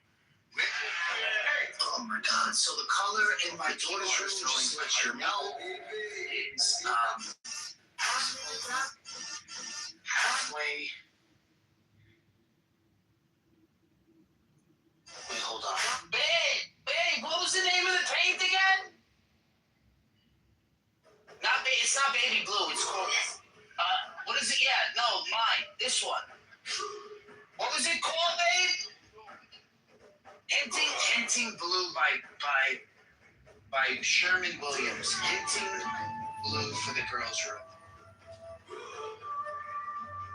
Yep. This room, guys, we're doing a little bit differently. We are not taking the room apart because this room is not as big as the other rooms. This room will remain intact for most of the evening. So I'm just moving the one piece of furniture to the middle of the room. Working my way out. Yeah. The goal right now is to get this done. Before the girls, well, I gotta get this prepared so that after they eat, they can start taking baths and get prepared for bed because they got work tomorrow. They got school tomorrow. So hopefully, I'm still on good timing here. So probably putting a little bit into overtime here.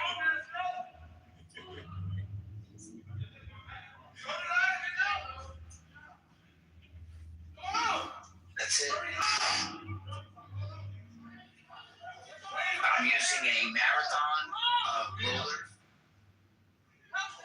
polyester, for a superior finish. A Purdy roller, a very smooth roller, with a short, very short handle or extension.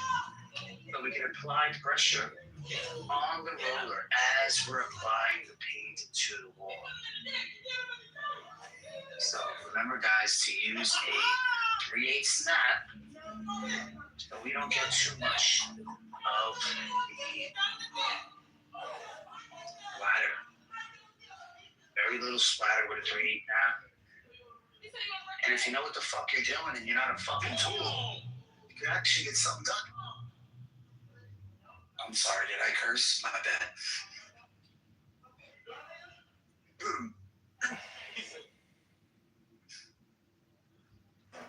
And yes, I use a 3/8 nap only on walls because I'm not a fucking hack. And I don't need to use such a big paintbrush on such a, paint roller on such a surface. Remember this horrific video from I think, yeah, you have to apply less paint. On the roller, it's fine and dandy, but then sometimes you put a little too much, and it gets a little messy. Murder and some other felonies for the crime that happened in Sterling, Virginia, back on July. This is professional here, so I'm not putting any protection on the floor or anything. I'm kind of fucking winging it right now. Today, Mayor Brandon Johnson announced $3 billion funds and build up all the dads out there across the city. The projects are part of a city plan that uses federal tax the final color. private investment to expand housing options. We're using the same roller as before. Get a good paint where you don't have to, where you just do 2 coats, where you don't have to apply primer. Well, the city is making a. You don't have to put a different color primer if you're coloring walls. You have to paint it twice. Those mitts are nothing but a lie. This is if you want to use a different paint, get the paint color, chances are you're probably going to paint the under one so good that you might have to paint it even more times to get the color through. So, if you're painting the color, just paint it right on. What's your age? I'm 18. Are you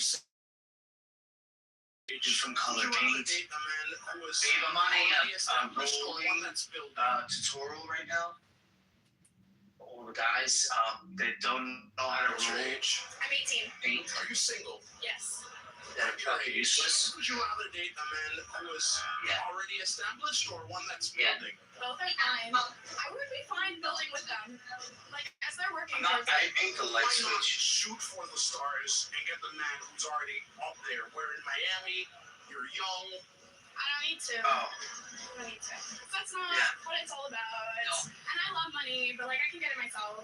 So what would you say it's about when it comes on to relationships? When it comes down to relationships, honesty. That's so sappy. No. Probably. Yeah, I don't know. What's one thing men don't seem to understand about women? Is that we're not evil. That's right, guys. We're not evil. He If came we in, communicate, we put can the fucking communicate as blower well. on. Would you say that men or Well, women then are blows- better at taking accountability? Taking accountability Conversation. just depends on the person. Why do you feel like so many men think that women are evil? I'm just listening right now. For sure, we're just trying to make sure that y'all get a chance to speak because we going back and forth. Don't want to take.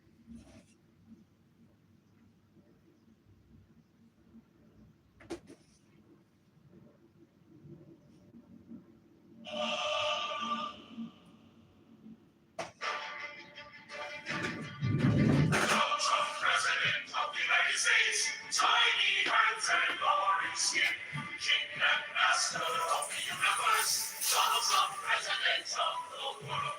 America, America, America, America, USA, USA, USA, USA. Justice, law, and God. Joy, abundance, and health. Breeding truth and peace. Take the deepest breath of the day. 10 seconds in, 9, 11, 10, 9, 9, go, go, go, let it go, go, go, go, strike the master, draw the flaming sword. Donald Trump, President of the United States, tiny hands and orange skin, king and master of the universe. Donald Trump, President of the world. America, America, America, America, USA, USA, USA, USA. Justice, law, and God, joy, abundance, and health, healing, truth, and peace. Take the deepest breath of the day. 10 seconds in, 9, 11, 10, 9, 9, go, go, go, let it go, go, go, go, strike the master, draw the flaming sword. Donald Trump, President of the United States, tiny hands and orange skin, king and master of the universe. Donald Trump, President of the world. America, America, America, America, USA, USA, USA, USA. Justice, law, and God, joy, abundance, and health, healing, truth, and peace.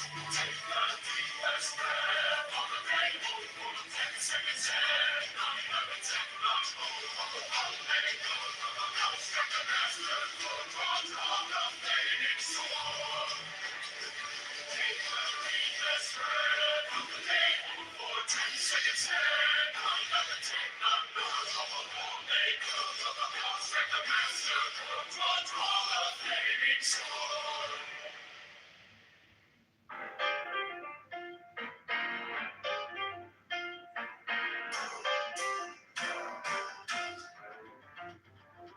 Donald Trump, President of the United States. Tiny hands and orange skin. King and master of the universe. Donald Trump, President of the world.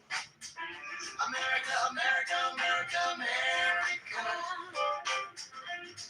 USA, USA, USA, USA, USA. Justice, law, and God. Joy, abundance, and health. Healing, truth, and peace. Take the deepest breath of the day. seconds, 10, not 11, 10, not 9. Hold, let it go, go, go. Strike the master chord. Draw the flaming sword. Donald Trump, President of the United States. Tiny hands and orange skin. King and master of the universe. Donald Trump, President of the world. America, America, America, America.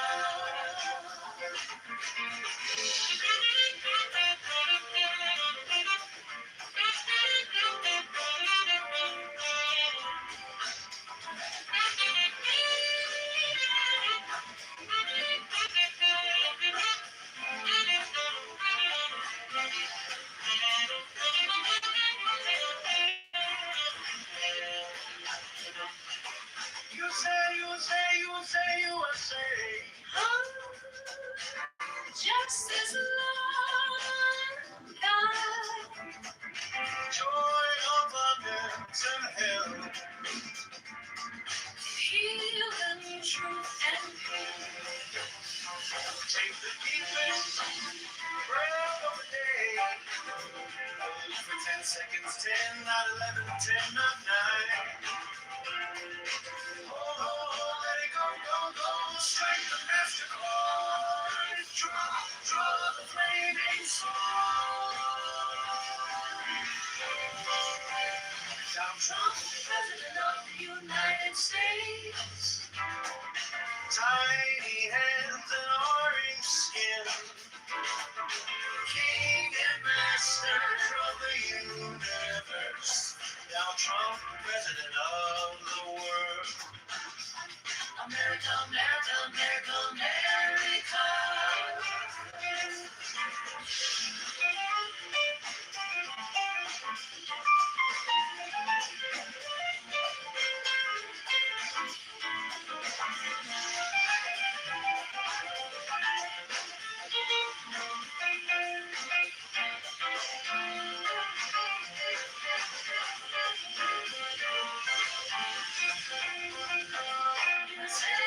USA, USA.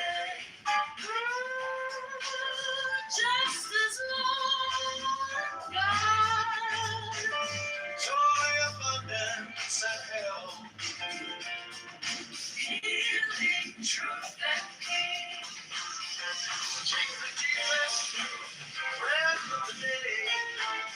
Hold for 10 seconds, 10, not 11, 10, not 9.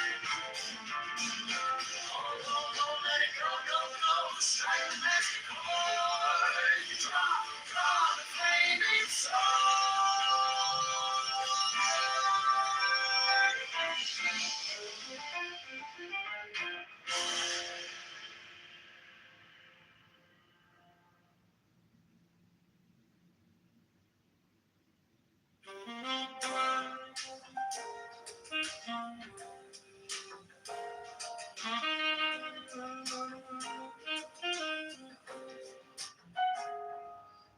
Donald Trump, President of the United States, tiny hands and orange skin. King and master of the universe, Donald Trump, President of the world, America, America, America. USA, USA, USA, USA. Justice, law, and God, Joy, abundance, and health. healing, truth, and peace.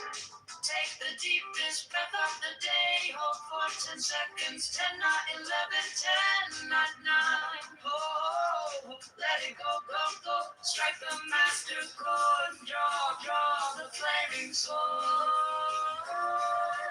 Donald Trump, President of the United States. Tiny hands and orange skin. King and master of the universe. Donald Trump, President of the world. America, America, America. USA, USA, USA, USA. Justice, law, and God. Joy, abundance, and health. Healing, truth, and peace. Take the deepest breath of the day.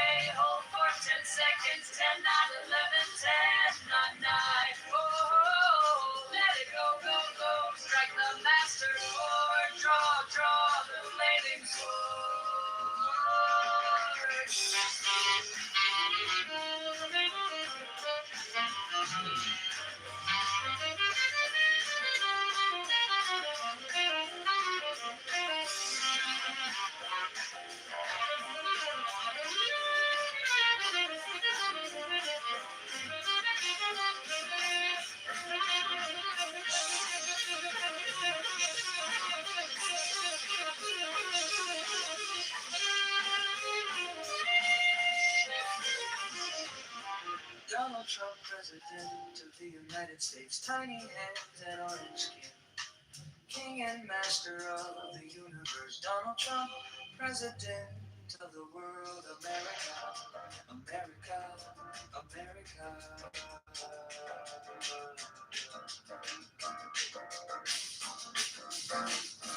USA, USA, USA. Justice, law, and God. Joy, abundance, and health. Healing, truth, and peace. Take the deepest breath of the day. Hold for 10 seconds. 10, 9, 11, 10, 9, 9. Hold, let it go, go, go. Strike the master chord. Draw, draw the flaming sword.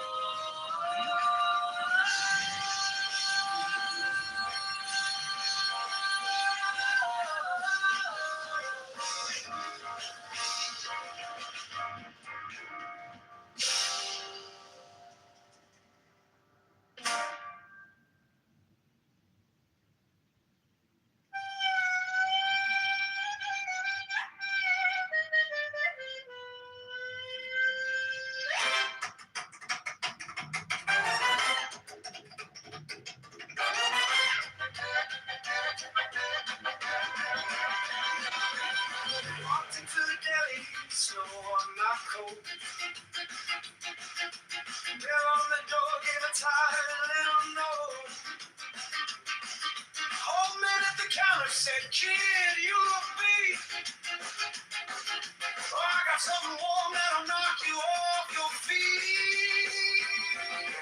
My top ball, hallelujah. Floating like a dream in a bowl so deep. My top ball, hallelujah. One good spoon and I could almost weep. Oh, man. My top ball, hallelujah. Steam in my face, I can finally breathe. My top ball, hallelujah. This is what the hungry heart believes.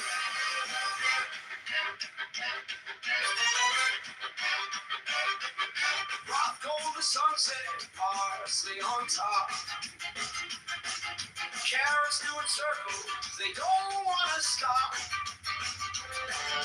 Took that first sip, time slowed in the chair. Heard my brother laughing from an empty air. My top ball, hallelujah. Floating like a dream in a boat so deep. My top ball, hallelujah. One good spoon and I could almost weep. Oh yeah. My top ball, hallelujah. Salt on my lips, all my troubles leave. My top ball, hallelujah. This is what my hungry heart believes. Some find faith in mountains. Some in stars above me. I find my miracle in chance and love.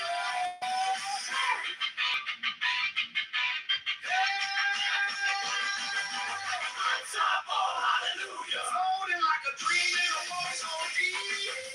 My top ball, hallelujah. Every little thing like a secret key. My top ball, hallelujah. From the belly straight to my soul tonight. My top ball, hallelujah. One more bowl and everything's alright.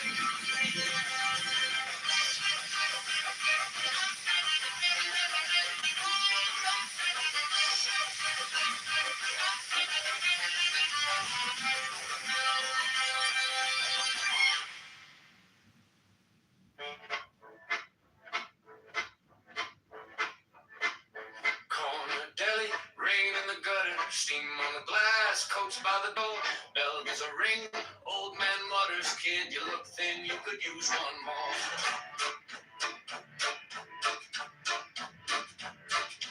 Counter's crowded, paper hat crooked, he winks once like he's in on a joke. I got just the thing, yeah, the minute he said it, I could smell that magic rising in the smoke. I strap me on right, stack it up high, muscle that black, tears in my eyes, pick on the side, so pride, pride, this is what it means to be alive. I strap me on right, I strap me on right.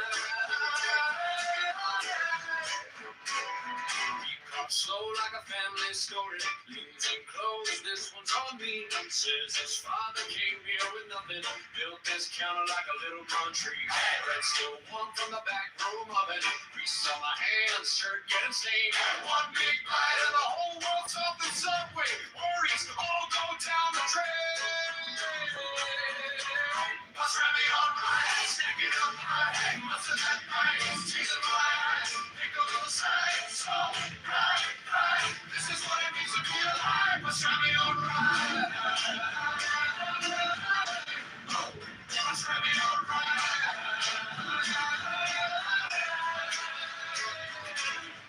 Maybe it's the smoke. Maybe it's the bride. Maybe it's a ghost standing in the light. But I taste old songs in every bite. Like somebody's blessing every crumb tonight.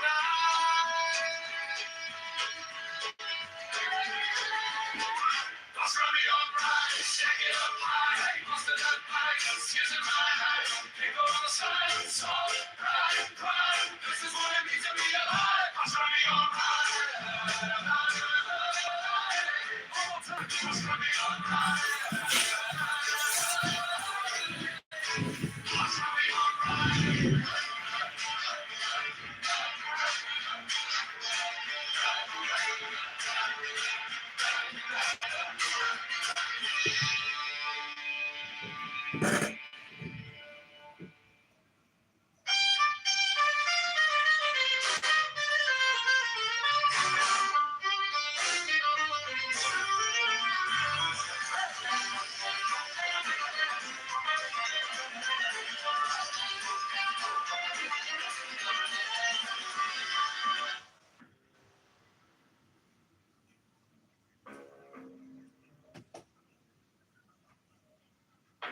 Give me the sign of the open eye. A reel of shadows where whispers lie. The thorny thigh, the maddening cries. Open. I am awake. The serpent shakes.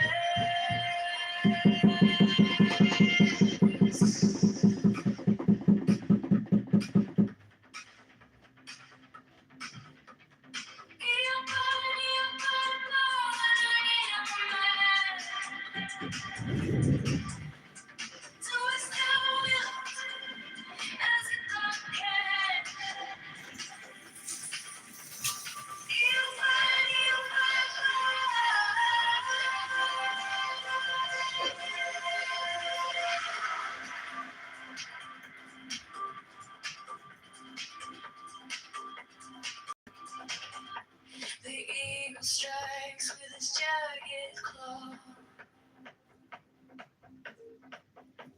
The beasts emerge as the gods withdraw.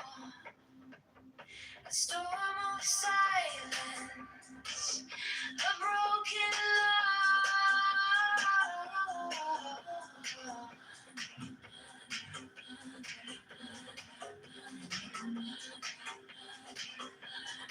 I am born to death, reborn on the heart.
neon skies where the starlight comes.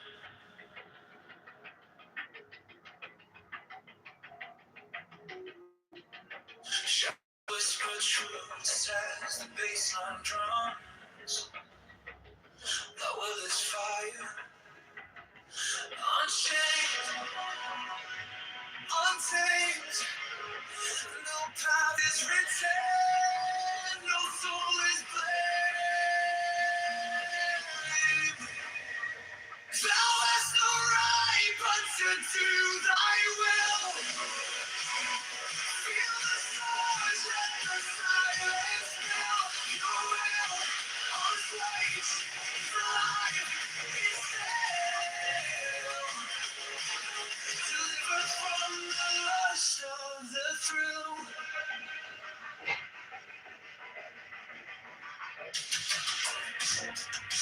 Echo shattered glass where the circuits glow.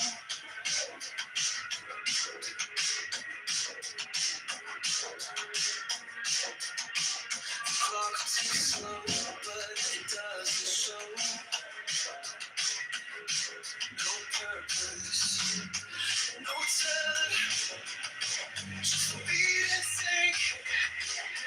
Every way perfect, on the edge, on the brink. No chains, no bars, just a void to fill. Every pause, every spark is the perfect will.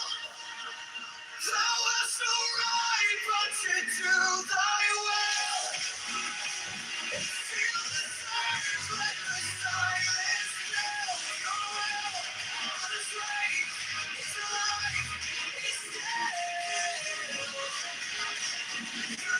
From the lust of the thrill. In the endless dark where the echoes play. No other shall say nay, no other shall stay. Through the light, through the smoke, let it all decay. The will remains forever in the fray.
I walk alone where the silence hums. No shadows chase, no voices come. The air is still, it wraps me tight. No fear, no sin, no way to bear. The sweetness whispers everywhere.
If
you're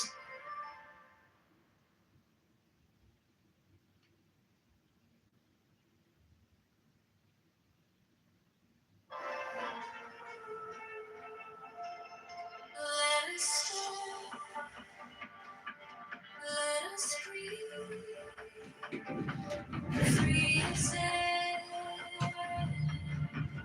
No hate, no chains, no despair. Among the shadows, we shine so bright. We carry peace into the night. The root.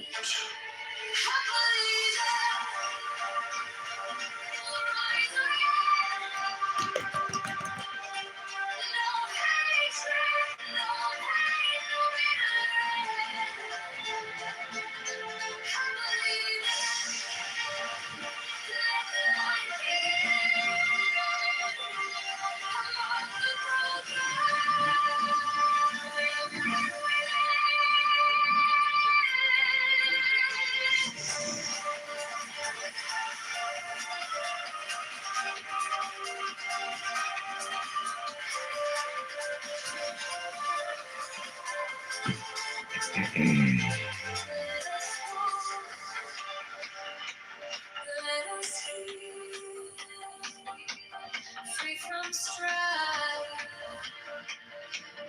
No wounds cling, no weight on life. Among the weary, we'll stand tall. A gentle voice for one and all.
On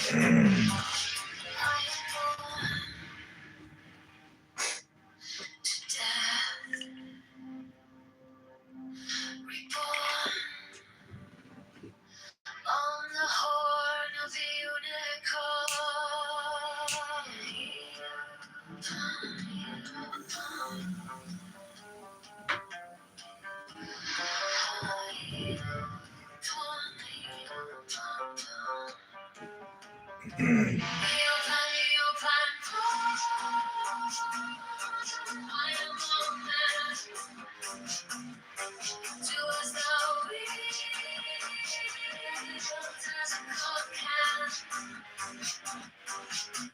Baby!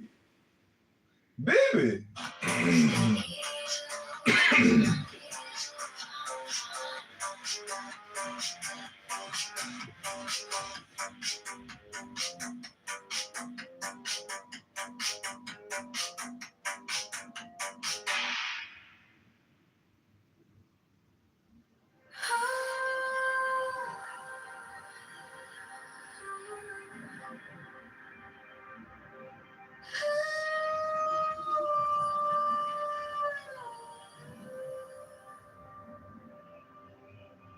By the mystical union of fairy and fawn,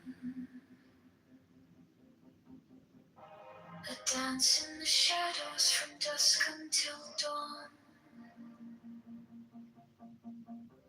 Unspoken the whispers that drift through the trees. Unbroken the vow carried soft on the breeze. Oh, fiery Valkyrie, I invoke through the flames and the embers. The spell is bespoke. Your arrows are slinging, the springs tender glow. A force wild and brilliant, a power I know.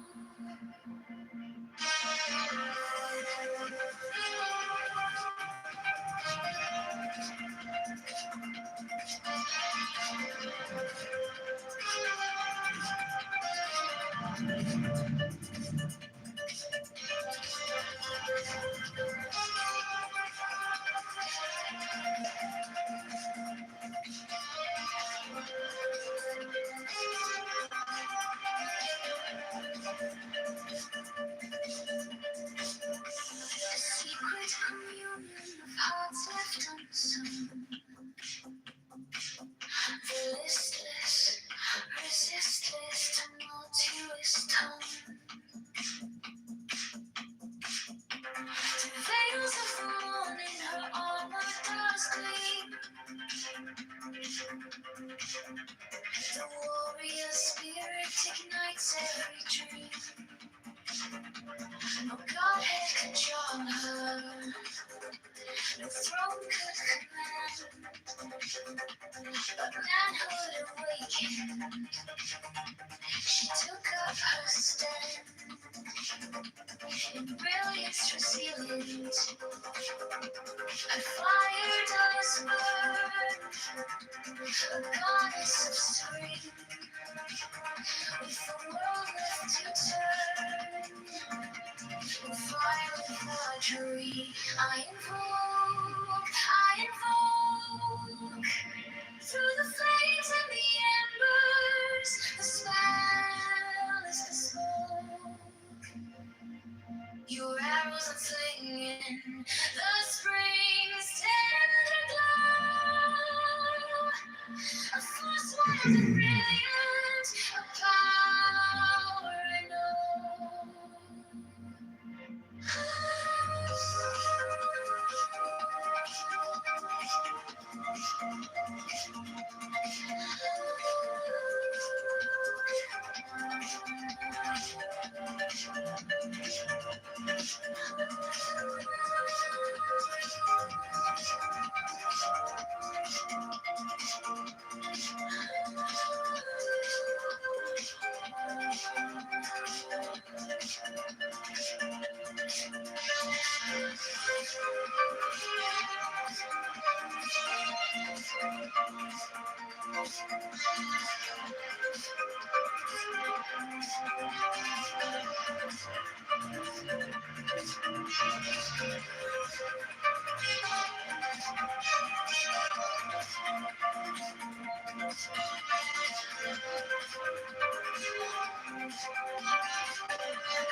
By the mystical union of fairy and fawn, that dance in the shadows from dusk until dawn. Unspoken whispers that drift through the trees, unbroken the vow carried soft on the breeze. On fiery Valkyrie, through the flames and the embers, as well as the scars. Arrows on singing, spring's tender dawn. Those wild and brilliant, power I know.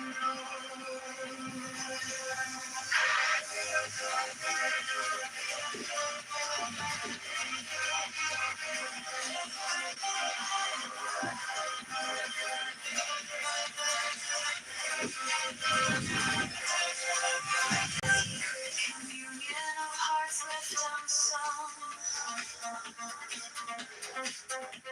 The listless resist its tumultuous tongue. Through veils of the morning, her armor does gleam. The warrior spirit ignites every dream.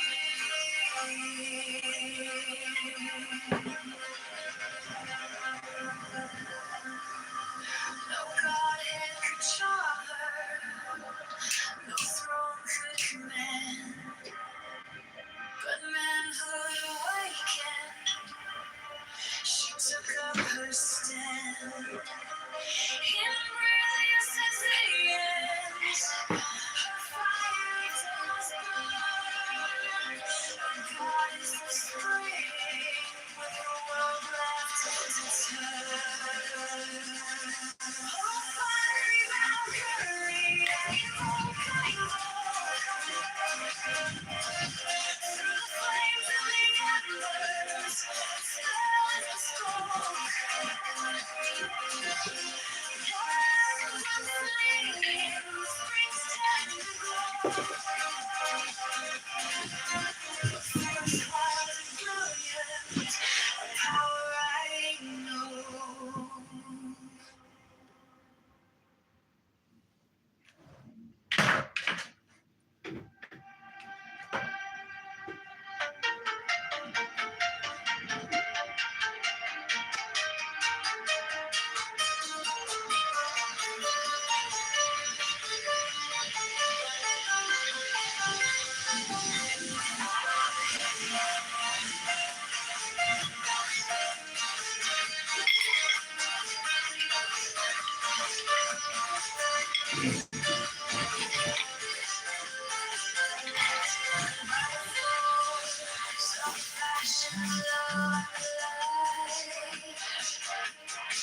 Through a shroud, through a cloud where secrets reside. Through a storm, through a smoke, I survive. To the mountain canyon climb. By the rays of light, I am born. My soul, my fire, sky I belong.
Sentinel pine on the cliff clings tight, a silhouette carved in the shadow of night.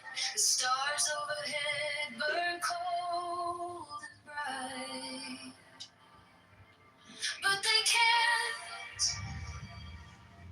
touch the heat of that flame.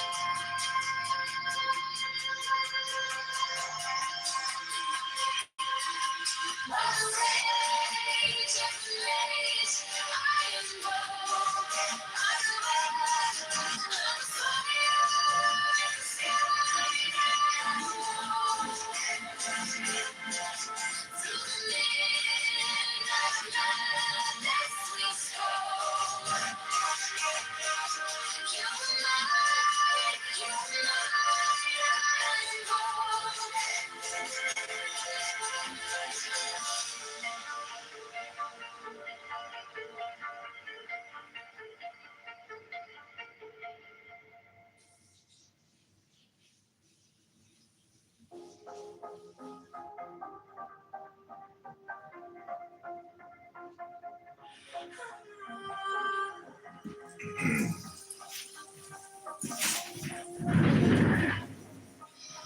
By the force of the fashion of love, I collide. Through the shroud, through the cloud, where secrets reside. Through the storm, through the smoke, I survive, I survive. To the mountain, volcanic, alive. By the rain of light,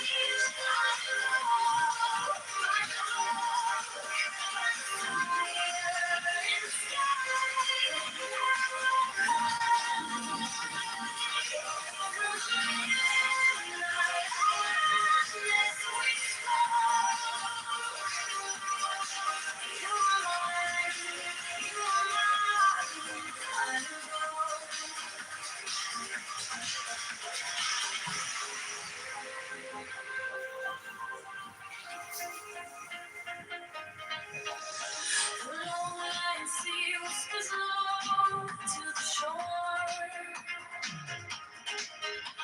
The swoon of the moon pulling tides evermore. You swoon into me like a spell, like a door. To a night we can't quite restore. By the way of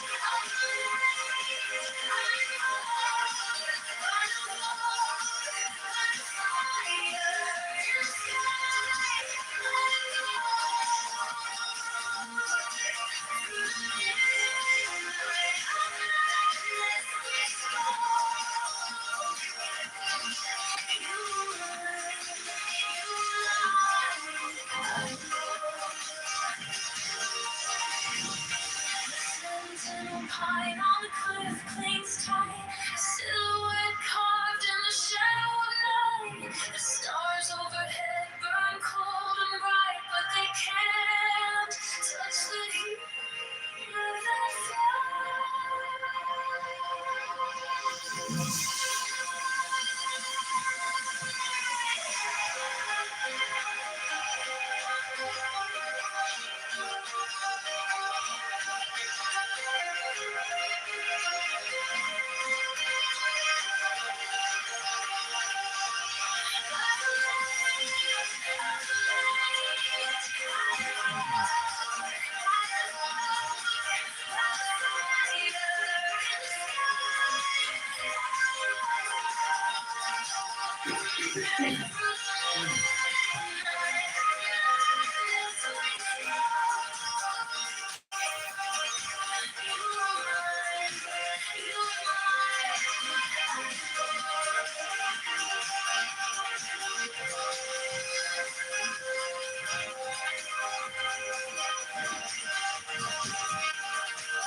Shadows dance, they break the light,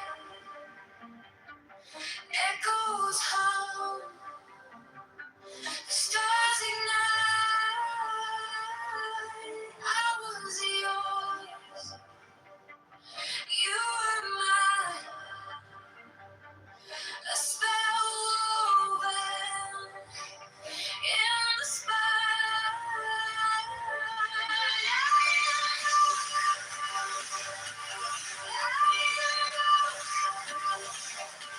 Through the air,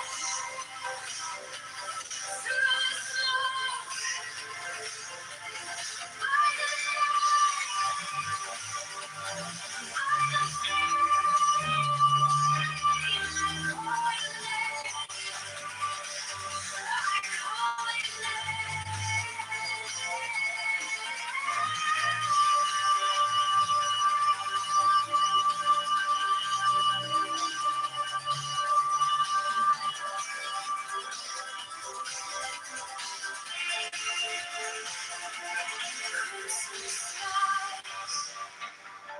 the hour bends, time unfolds, but never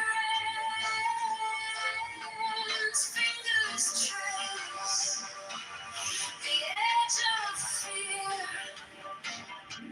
Your voice lingers, sharp and clear.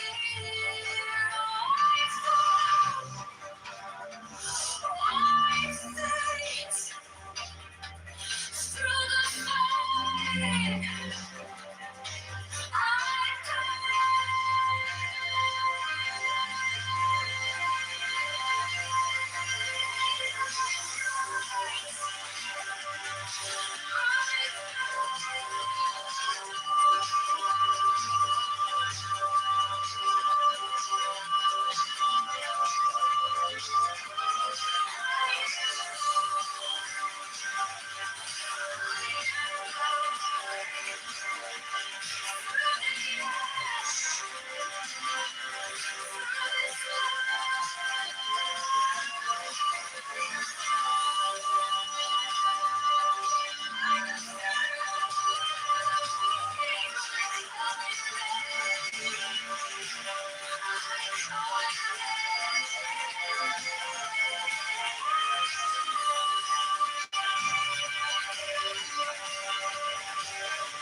Shadows dance, they break the light, echoes hum,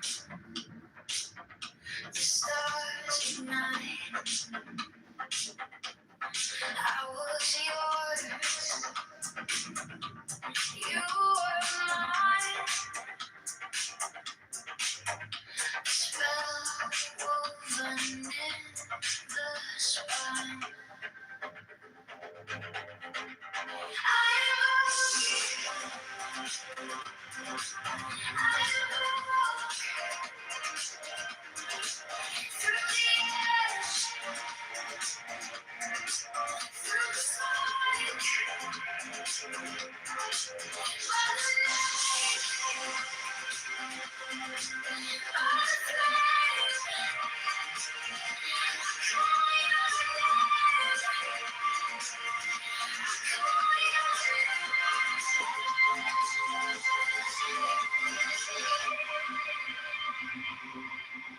Crimson skies, the hour bends,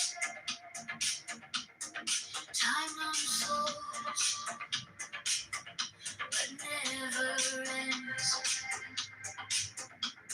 Fingers trace the edge of fear. Your voice lingers, sharp and clear.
Winds will howl,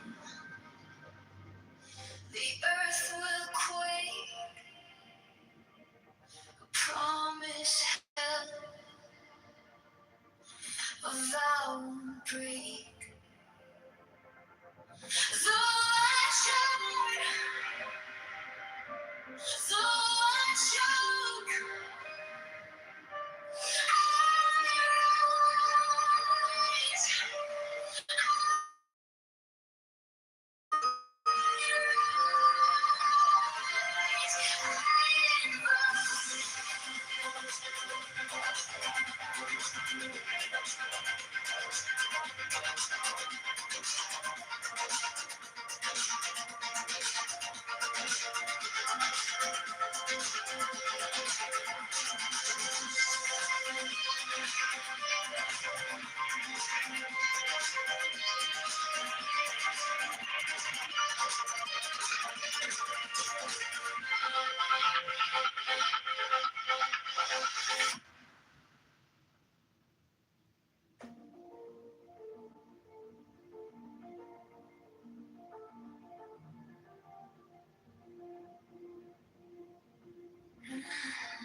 no matter when or where, I'm in this truth.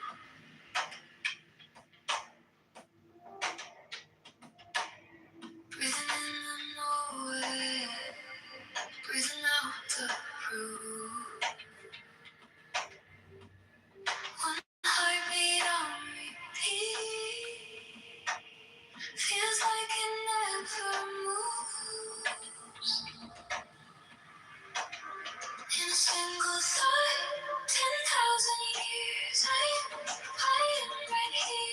Emptiness here, emptiness there, still even the universe stands always before my eyes, always before my eyes.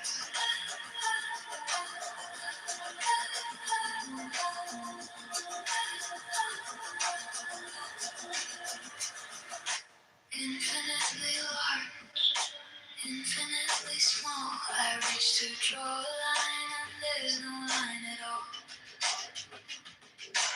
Every time I name it, it slips right through my core.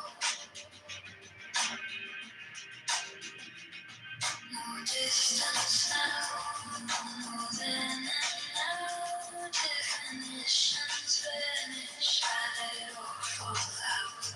No edge, no start, just this open heart.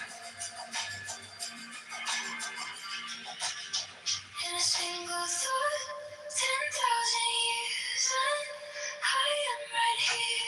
Emptiness here, emptiness there, sleeping universe stands always before my eyes, always before my eyes.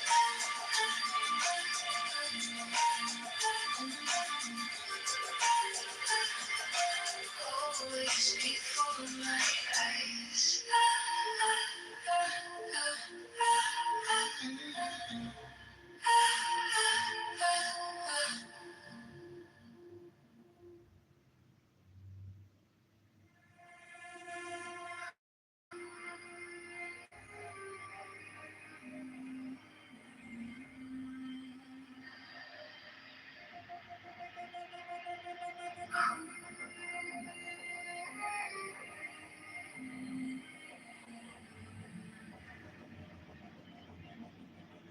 A single thought, 1,000 lives, stretching wide, where time collides, emptiness whispers, a silent sound.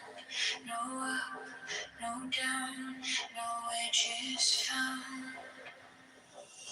10,000 years in a single beat. Infinity stands beneath my feet. No boundaries, no line to trace. The universe stares me in the face.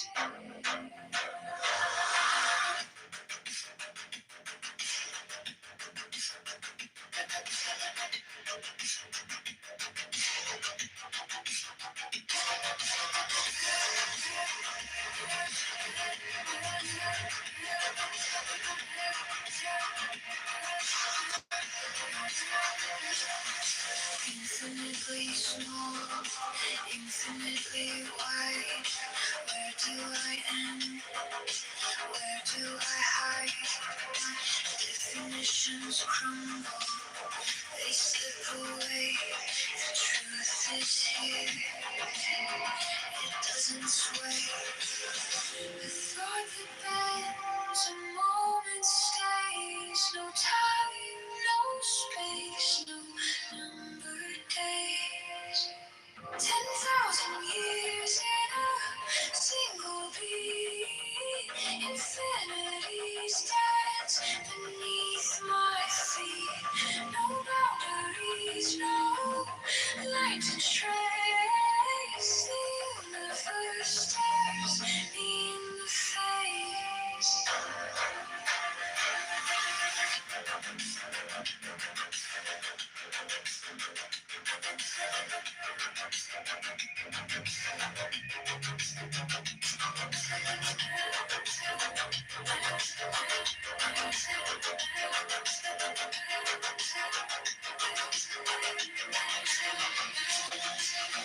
Beyond the stretch, beyond the fray, no more labels, no more names. Here and there, they are the same. Infinite places, endless escape.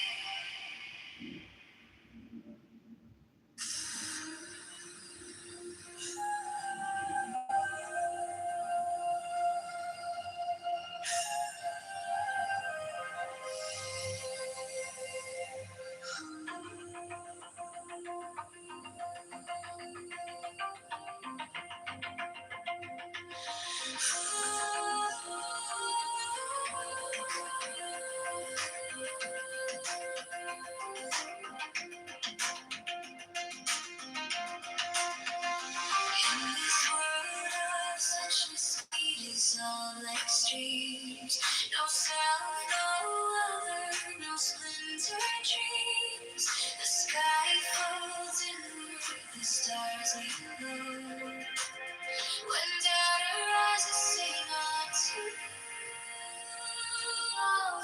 things, but nothing is new. Not two, not one, nothing divides. It is true, the universe hides. No borders, no walls, no lines to trace. A single thought spans endless space.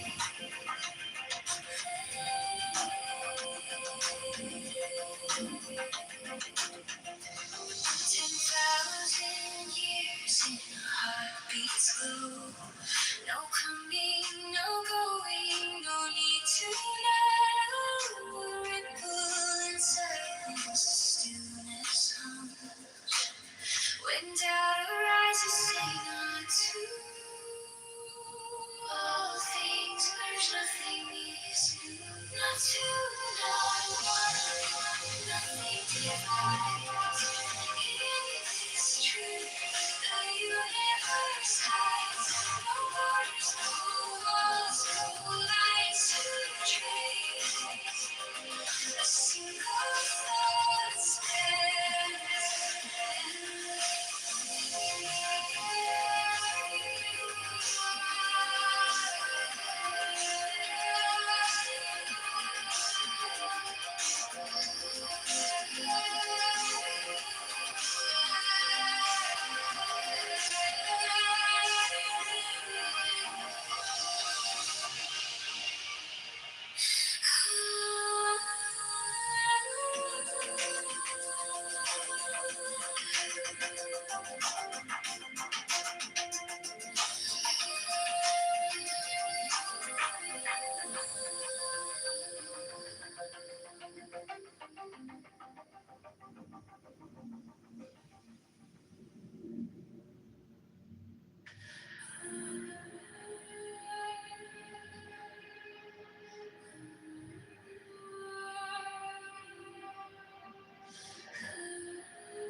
The eye stays open wide, it never rests.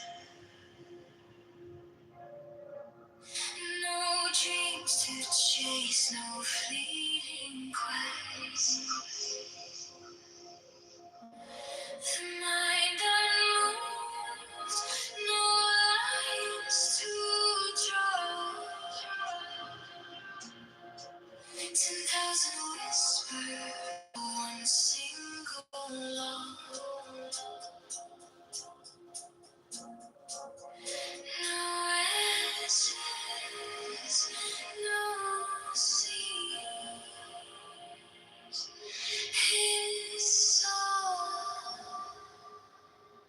has its seas.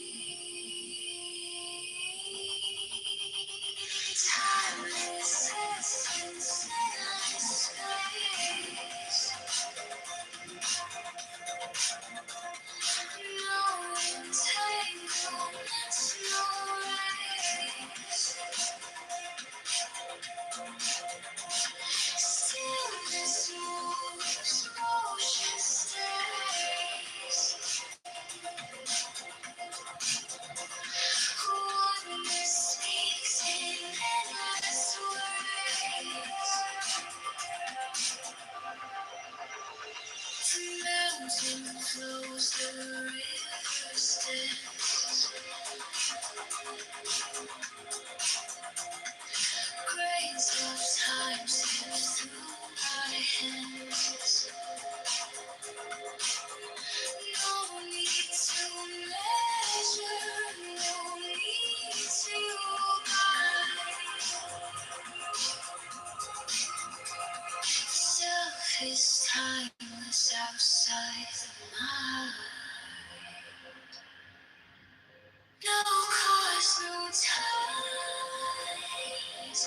no truth, no lies. Release the weight, this causeless state. Timeless essence, endless space.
Dreams and flowers hang in the sky.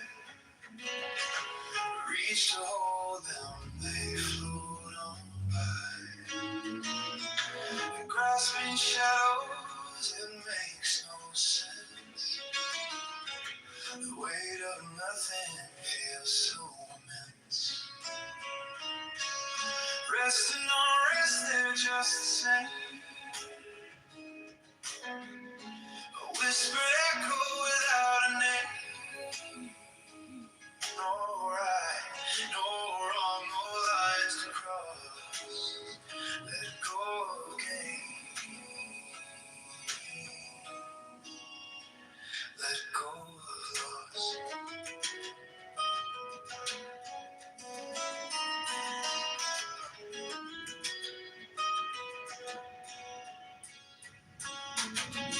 A mirror ripples with every glance.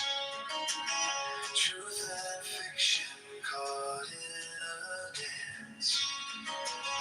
The mind it builds a fragile wall, but every duality's bound to fall.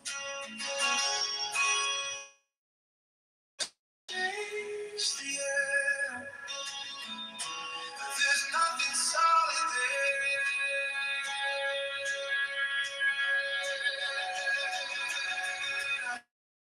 Rest and unrest, they're just the same.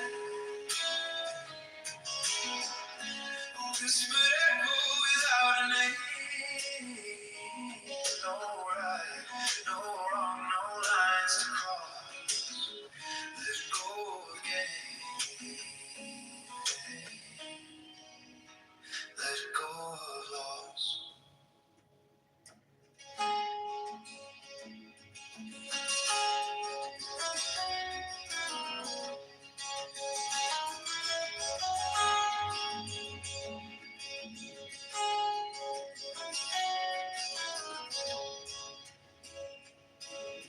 The world's a dream wrapped in disguise.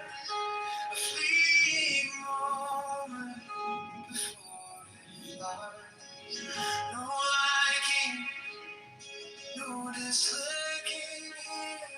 Just illusions in the air. So clear.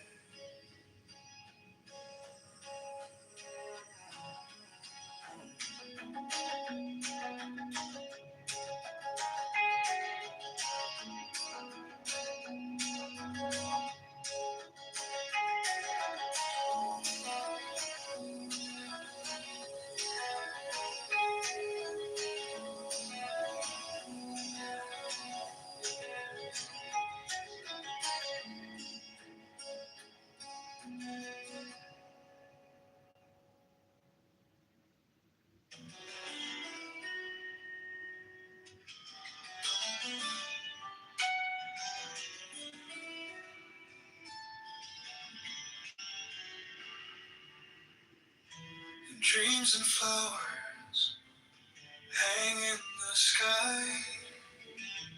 Reach to hold them, they float on by.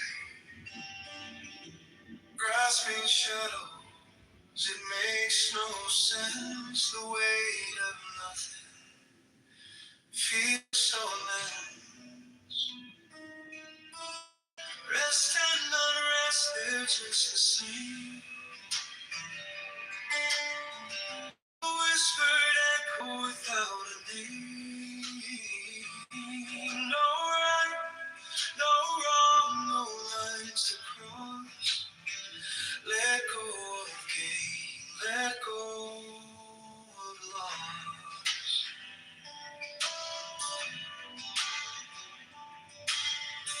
A mirror ripples with every glance. Truth and fiction caught in a dance. The mind it builds a fragile wall, but every duality is bound to fall. It's foolish to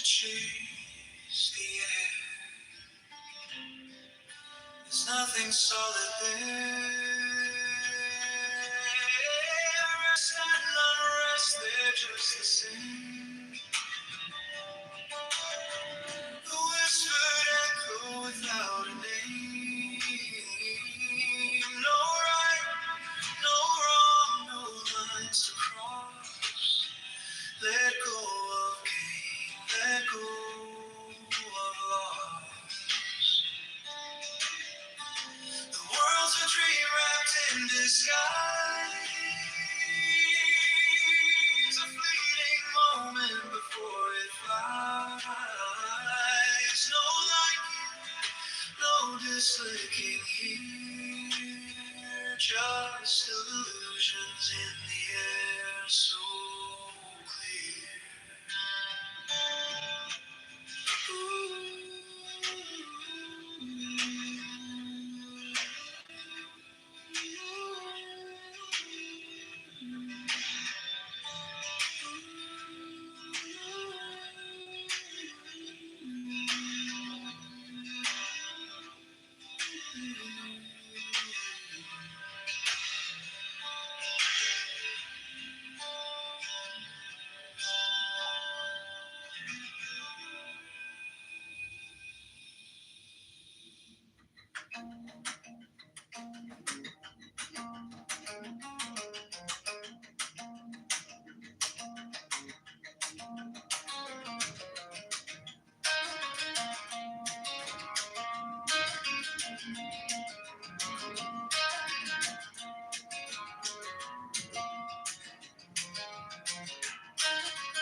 Shadows dance where the mind is tame. Truth hides deep where the echoes collide. The air is heavy, the water's unclear. No compass, no guide, just a sea of fear. Chains of thought, they hold us down. In the murk we spin around.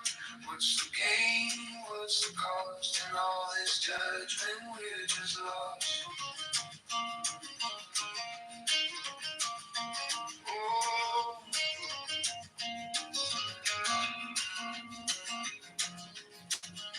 lines are drawn in the sand so thin.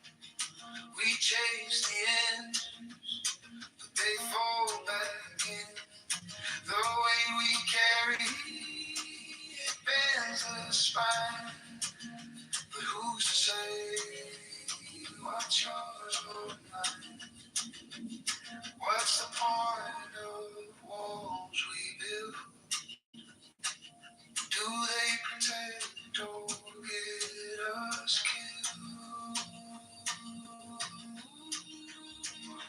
Chains of thought, they hold us down. In the murk we spin around. What's the gain? What's the cost? In all this judgment, we're just lost.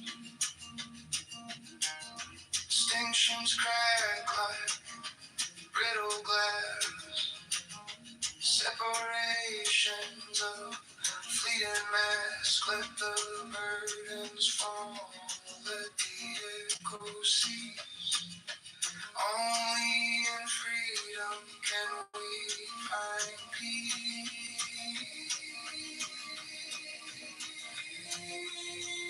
Chains of thought, they hold us down. In the murk we spin around. What's the gain? What's the cost? In all this judgment, we're just lost.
Truth hides deep where the echoes collide.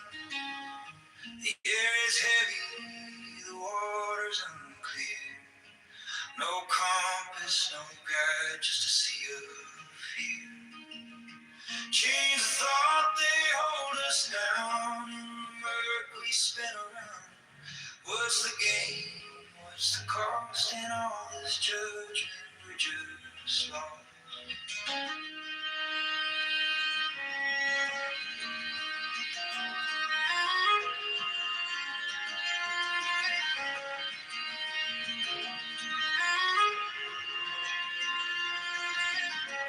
Lines are drawn in the sand so thin. We chase the ends, but they fold back in. The weight we carry bends the spine. But who's to say what's yours or mine? What's the point of walls we build? Do they protect or get us killed? Chains of thought, they hold us down. In the murk we spin around. What's the gain? What's the cost in all this judgment? We're just lost.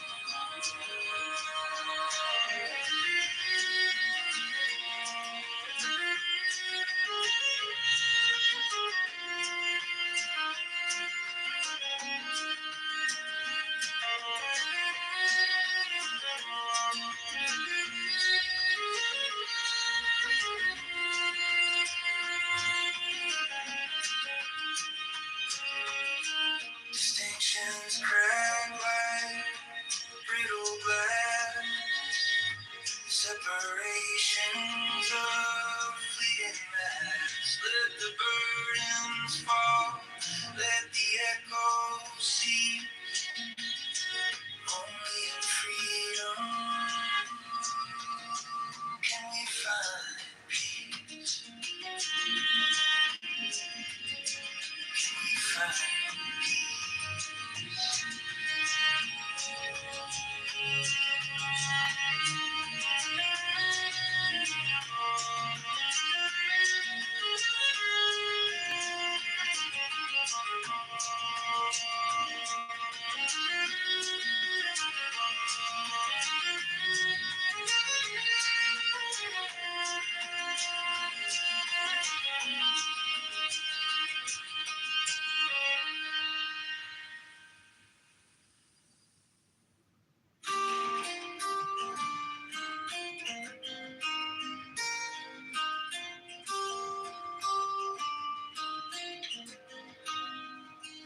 The river flows where it may, not fast, not slow. No fear in its waters, no path to follow. The stone sits still, no need to grow. Rush like the wind, chasing the sky. Stumble, we fall, we ask ourselves why. Let it be, let it stay. Great waves, neither easy nor great. No coming, no going, just here today.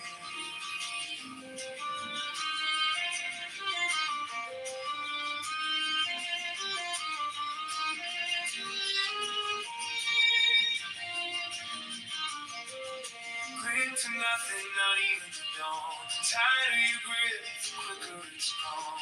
Even the light casts a shadow along. The faster you run, the further you stray. The slower you go, the closer you stay. Let it be, let it stay.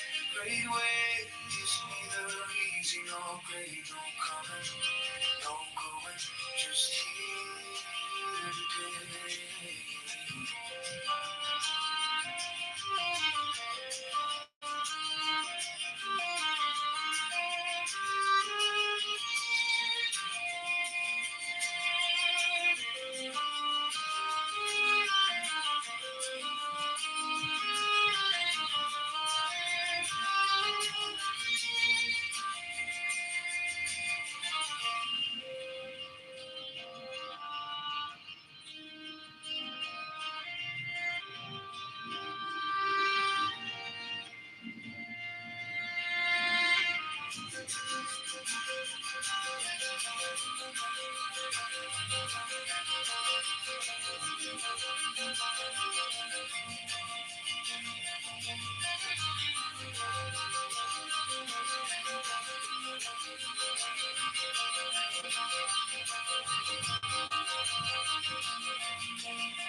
river flows where it may, not fast, not slow.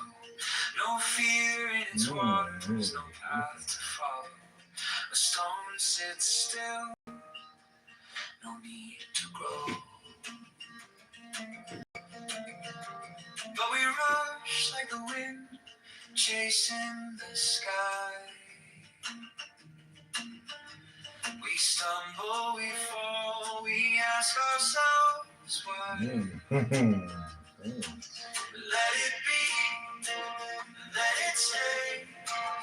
The great way is neither easy nor great. No coming, no going, just here today.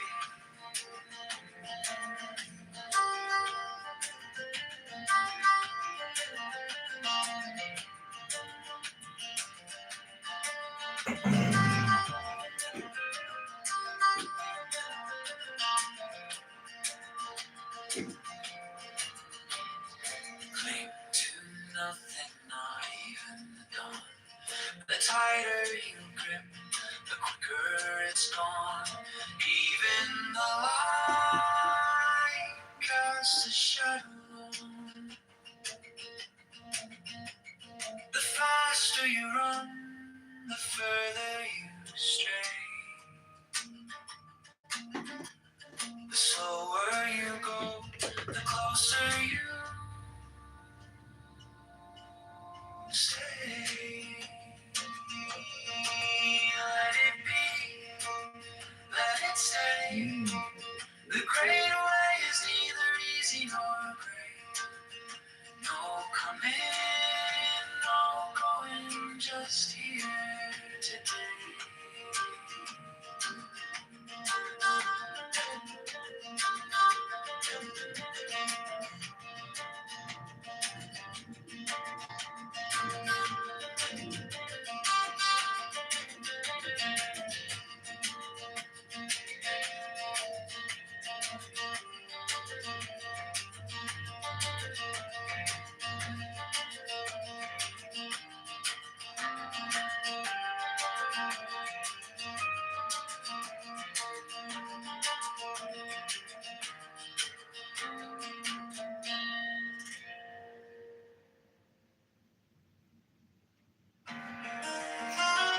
Oh my God, I'm so.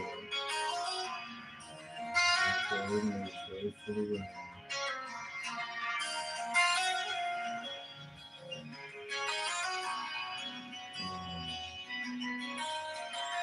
The cup holds water, but the shape is air.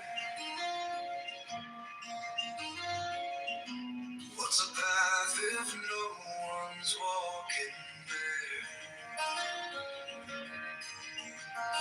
A mirror reflects, yet it's hollow inside. The world turns outward, but it spins from the mind. You think it's here, you think it's you, but every shadow swallows truth. Things are things 'cause we think they are. The mind's a mirror, not a star. In emptiness, they're all the same. The dance of nothing takes no name.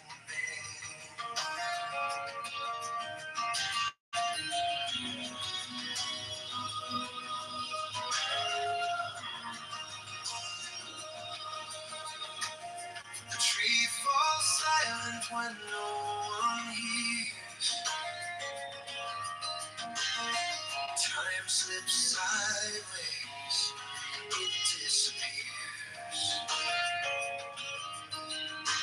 A bird in flight, all have born, each one a circle where the void is born. Things are things 'cause we think they are. The mind's a mirror, not a star. In emptiness, they're all the same.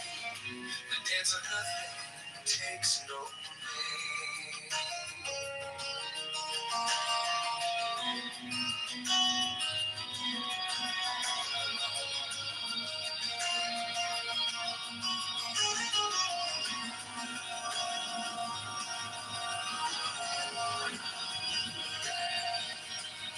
Look at the edge of what you know. It's not an end, it's just a glow. Inside the silence, the echo rings. You are the subject. You are the thing.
Between the here and there,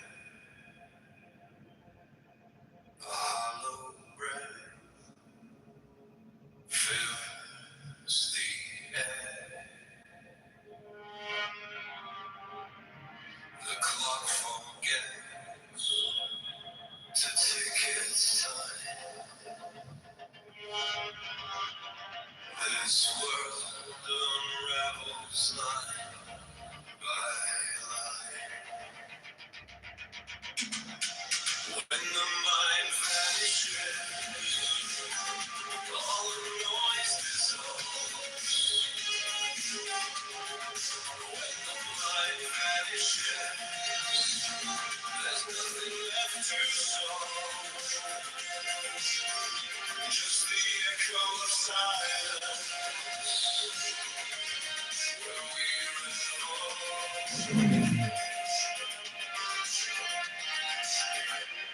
The mirror fades, it holds no face. A shapeless thought, a nameless space. No before, no after, no divide. The stillness grows, it opens wide. Where does it end? Where does it start? There's no thought, no beating heart. When the mind vanishes, all the noise dissolves. When the mind vanishes, there's nothing left to solve. Just the echo of silence where we revolve.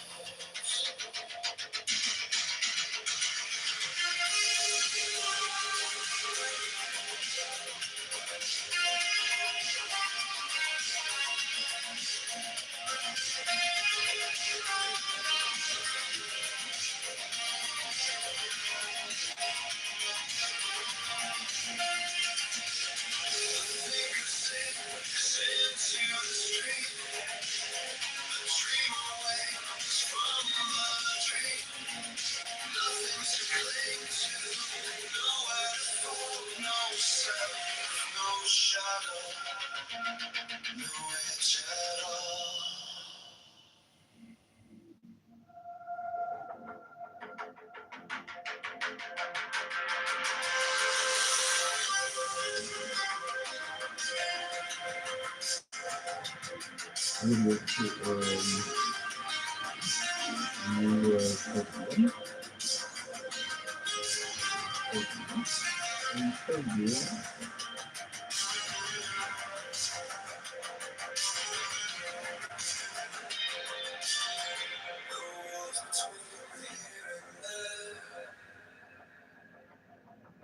A hollow breath fills the air. The clock forgets to tick its time. This world unravels line by line. When the mind vanishes, all I know is when the mind vanishes, there's nothing left to show. Just the echo of silence where we revolve.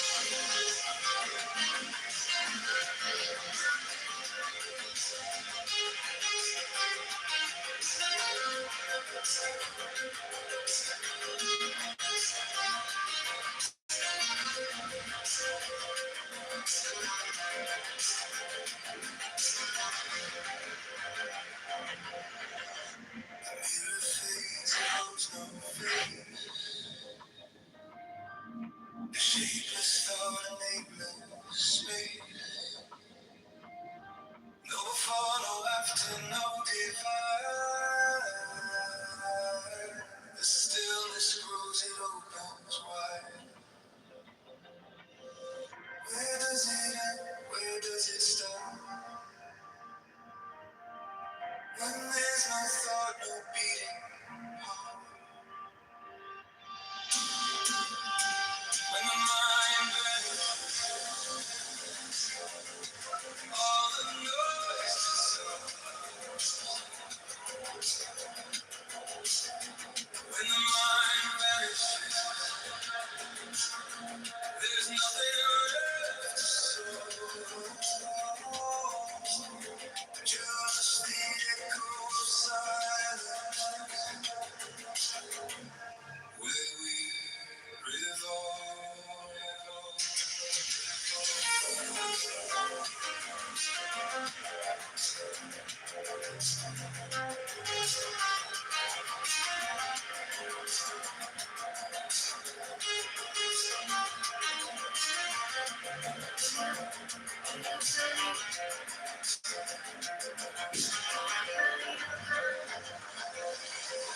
The thinker sinks into the stream.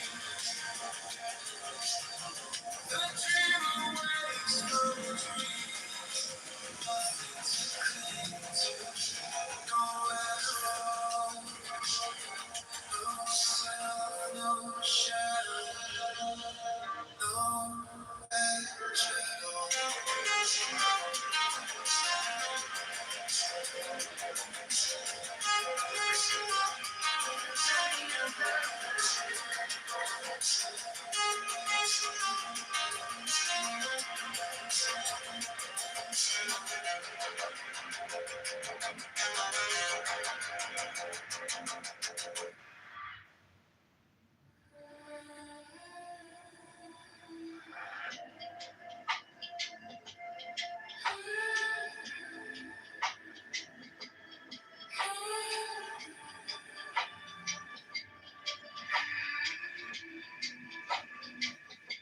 The truth hides when no one looks. In empty rooms and shadow nooks, you chase the light, but hold the dark. A spark, then nothing's dark. Trace of this and that, right or wrong, it falls flat. Mindless and slipping slow. Let it go, let it go.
When no one looks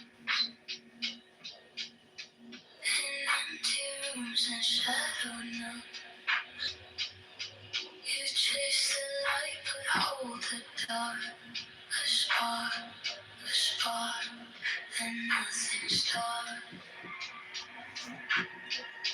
Trace of this and that, right or wrong, yeah, false flag. My message slipping slow, let go. Let go, let go. Opinions fall like paper crane. Fragile wings, they soak in rain. You hold too tight, it tears apart. No start, no end, just broken heart. Dualities collide.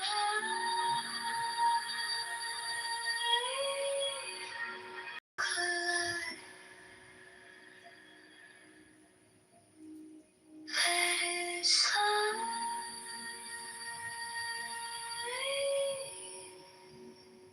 Slide. Trace of this and that, right or wrong, yeah, false flag. My essence slipping slowly. Let it go, let it go. No black, no white, just shades of gray. No need to fight, no need to stay. If it's left, you're finally free to see the infinity.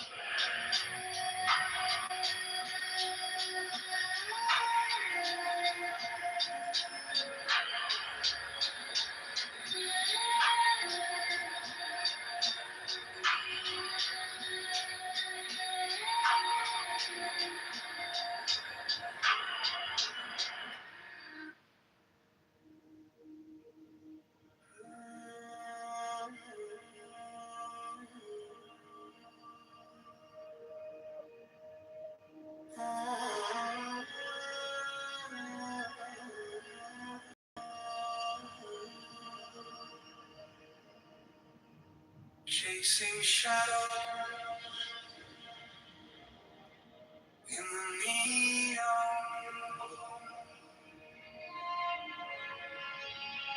lost in the mirror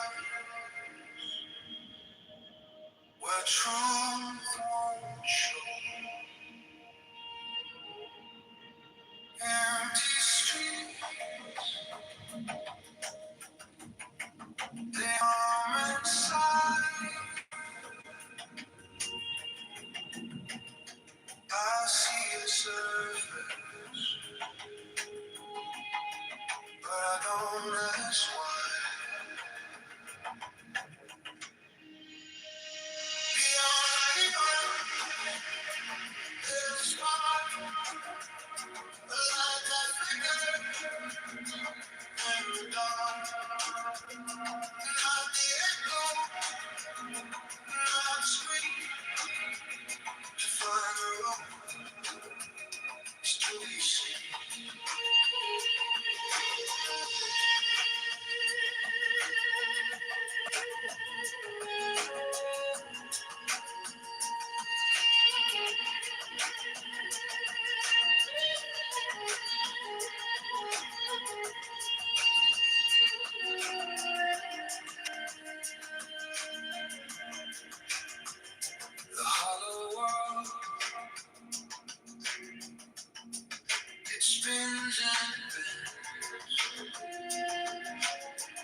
To find the room is to be seen.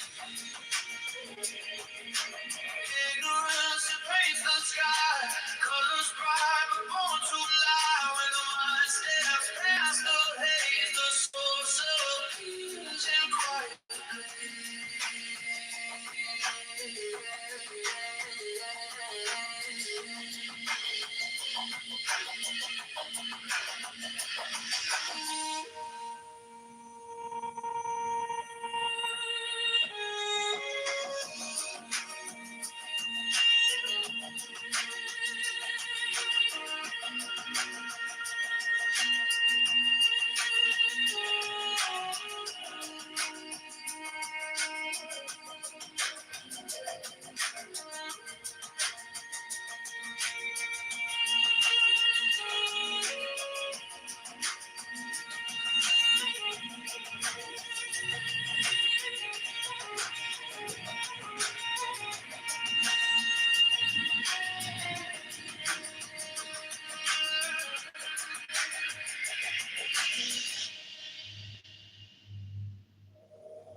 Chasing shadows in the neon glow, lost in mirrors where truth won't show.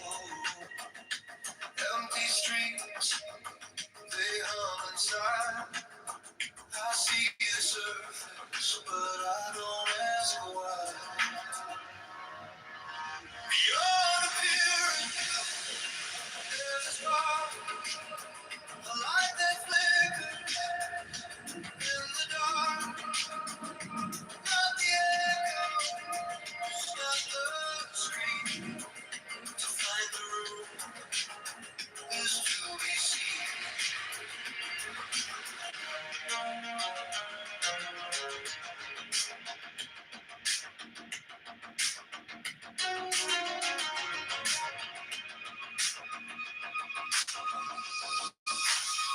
The hollow it spins and bends, false beginnings, twisted ends. We touch the glass, we see it crack. The more we reach, the more it lasts. Inside the silence, the meaning waits. Through every shadow, the truth translates.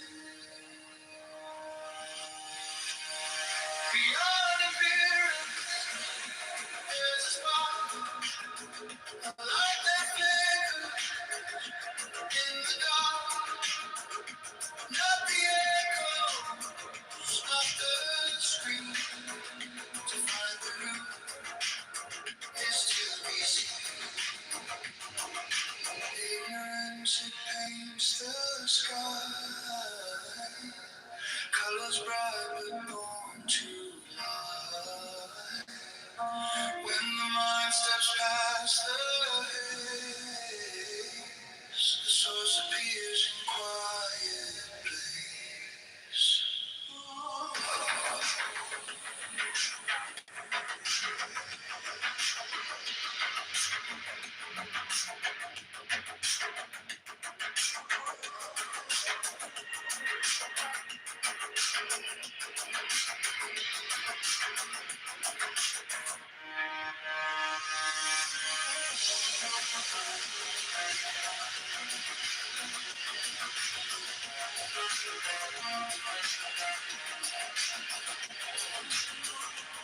Words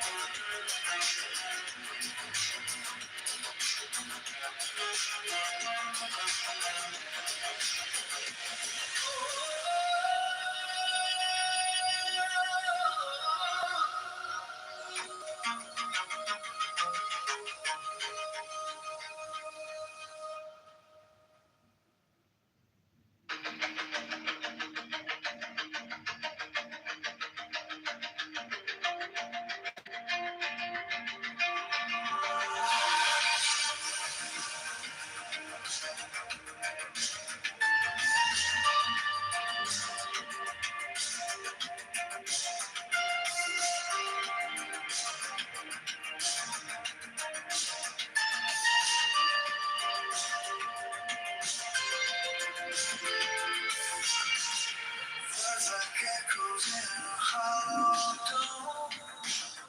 They circle back but never bring you home. The more you chase, the less you find. Like catching shadows with a tangled mind. Stop talking, stop thinking. Feel the quiet heart sinking. Truth's not running, it's here, it's clear. In the stillness, it appears. Thoughts are ripples on a glassy lake.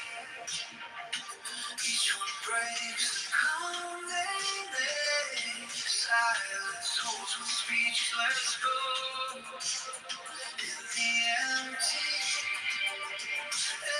everything will show. Close your mouth, open your eyes, watch the stars, not the skies. Stop talking, stop thinking.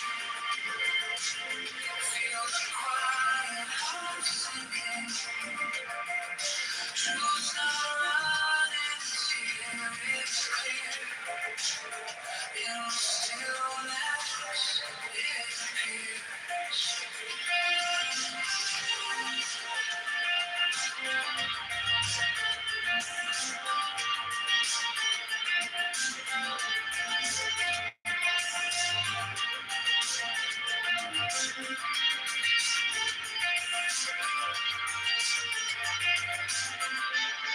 The wind knows no name, but it carries you far. The night speaks no words, but you know where you are. Don't fight the silence, let it unfold. It whispers secrets untold.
The more you chase, the less you find. Like catching shadows with a tangled mind. Stop talking, stop thinking. Feel the quiet sinking. Truth's not running, it's here. It's clear. In the stillness, it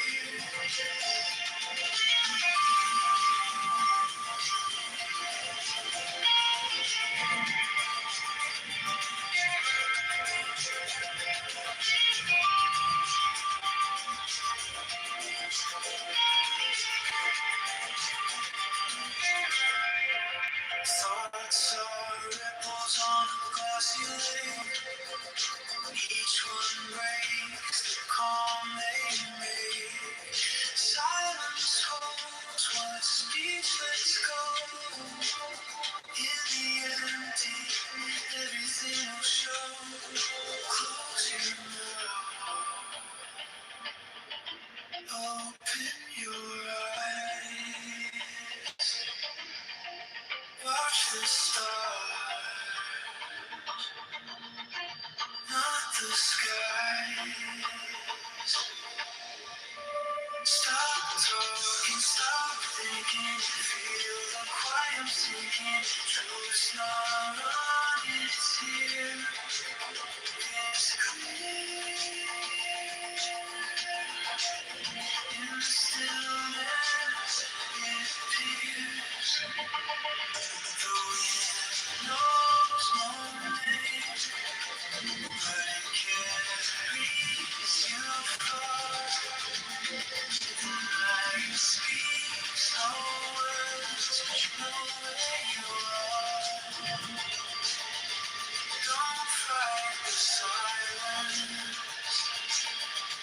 let it unfold.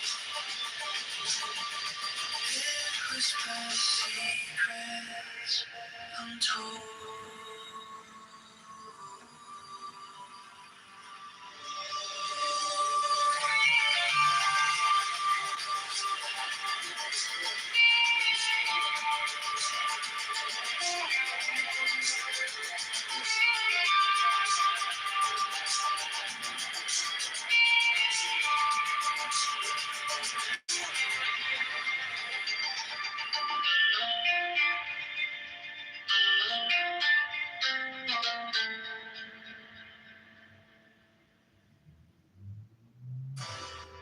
The great way is not difficult for those who have no preferences. When love and hate are both absent, everything becomes clear and undisguised. Make the smallest distinction, however, and heaven and earth are set infinitely apart.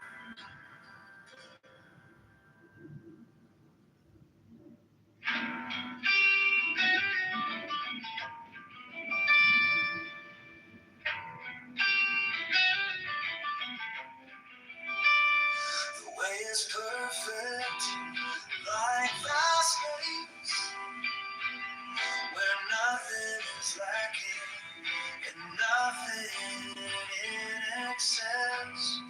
Indeed, it is due to our choosing to accept or reject that we do not see the true nature of things.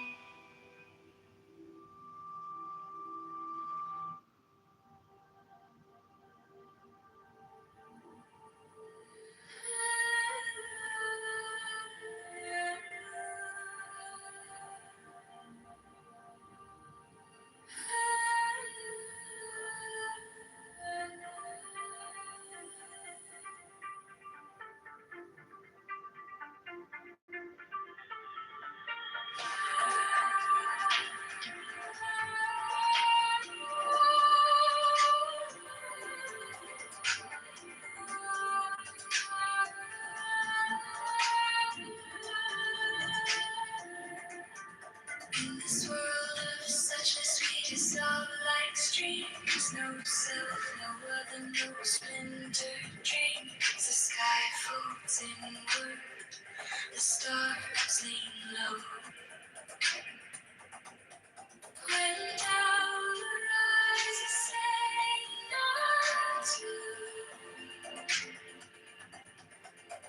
All things merge, nothing is new.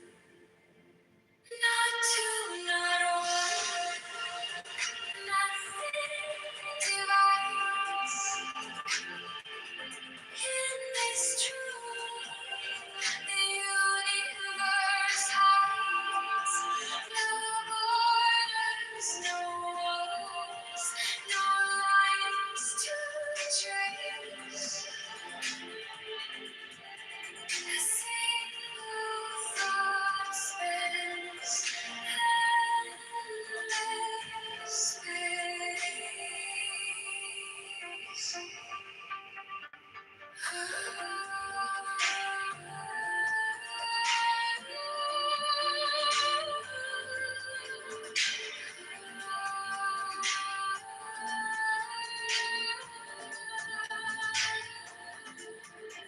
Ten 1,000 years in a heartbeat's glow.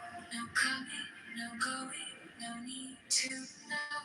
A ripple in silence, the stillness hums.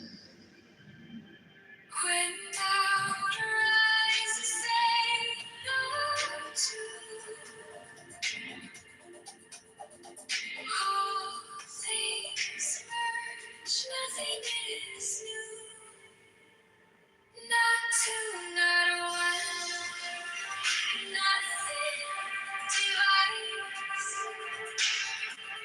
In this truth, the universe hides. No borders, no walls, no lines to trace. A single thought spans endless space.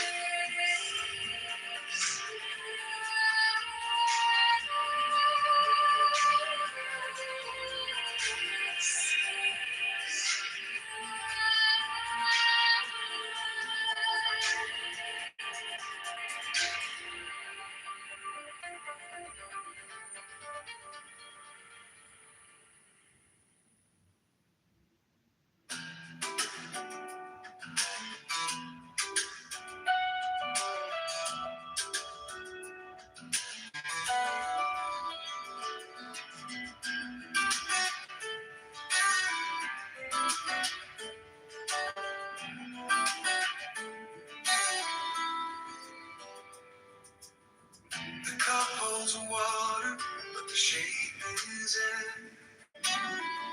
What's a path if no one's walking there? A mirror reflects, yet it's hollow inside. The world turns outward, but it spins from the mind. You think it's here, you think it's you, but every shadow swallows truth. Things are things 'cause we think they are. The mind's a mirror, not a star. In emptiness, they're all the same. The dance of nothing takes no name.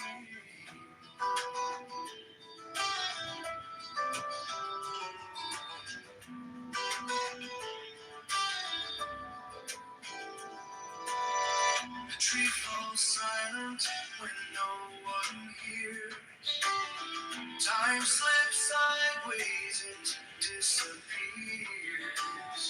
A bird in flight, a thought half formed. Each one a circle where the void is born. Things are things 'cause we think they are. The mind's a mirror,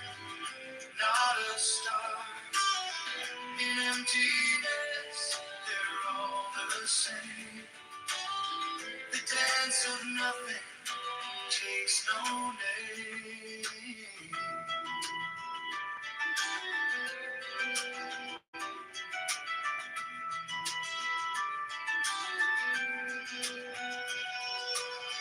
Look at the edge of what you know. It's not an end, it's just a glow. Inside the silence, the echo rings. You are the subject, you are the thing.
One thing, all things, spinning in the same groove, in the twine threads, every move proves. No borders, no fences, no dividing the lens. Breath of the cosmos, where it starts, where it ends. Perfect, nah, let the flaws just hum in the cracks of the world, that's where light comes. Chasing the real, ain't no mirage, the waves in the silence, not in the collage. No need to fight it, let it unwind. Step into the rhythm of a trusting mind. Oh, yes, today, oh, tomorrow, oh, today, the way don't speak, but it shows the way. No beginning, no finish, no lines to erase. Just trust, just flow, let it fall into place.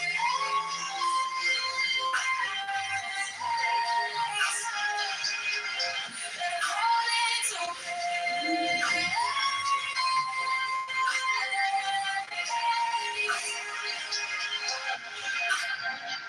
Words collapse like castles of sand. The truths in the gaps where the wordless stands. Dualities of masculine layers of the face. Find a void and you'll find a grace.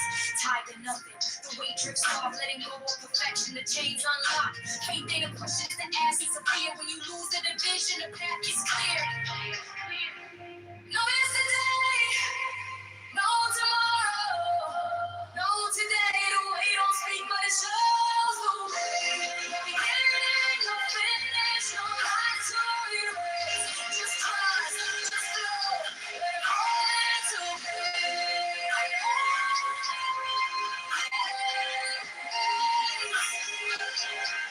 Let it fall into place.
By the mystical union of fairy and fawn, unspoken words, the dust of dawn, a secret communion unsung. Untake the listless, resistless, wild tongue.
to equinox, and I reap and I'm reaping. I'm and I read everlasting world without end. Many can made it, and the might of man. In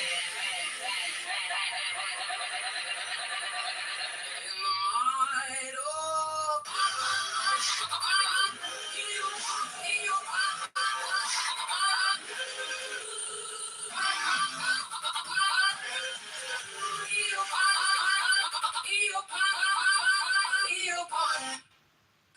Come, oh come, I am numb with the lonely lust of devildom. Thrust the sword through the galling fetter. All devourer, all begetter. Give me the sign of the open eye and the token erect of thorny thigh and the word of madness and mystery. Oh, the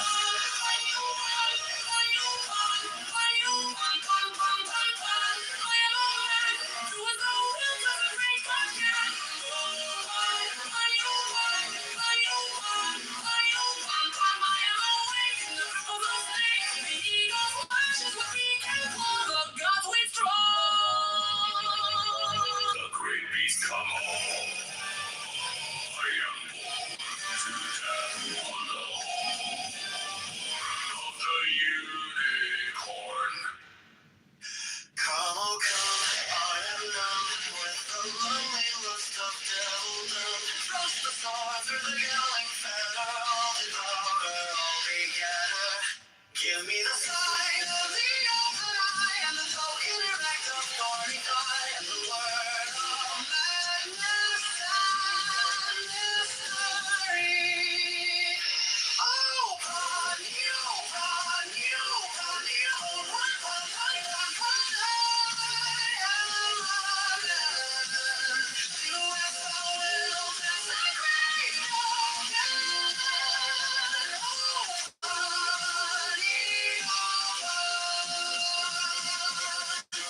I'm awake in the grip of the snake. The eagle flashes with beak and claw. The gods withdraw. The great beast come. You can. I am born to death on the horn of the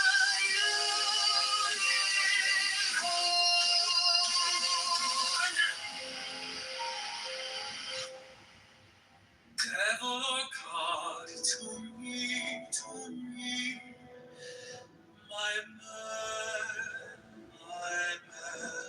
come with trumpets sounding shrill over the hill.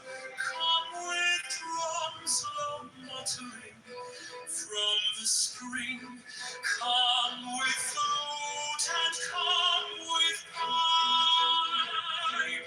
Am I not right? I wait and hide and wrestle with air that hath no house to nestle. My body weary of empty clasp, strong as a lion and sharp as an axe.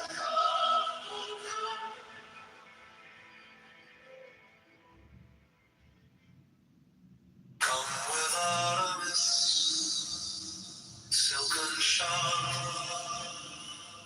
and wash thy white thigh, beautiful God, in the moon of the woods, on the marble mount, the dimpled dawn of the amber fount. Dip the purple of passion and prayer in the crimson shrine, the scarlet snare, the soul that startles and eyes of blue, to watch thy wantonness weeping through the tangled grove, the gnarled bowl of the living tree, that spirit, soul, body and brain, come over the sea. Devil of God to me.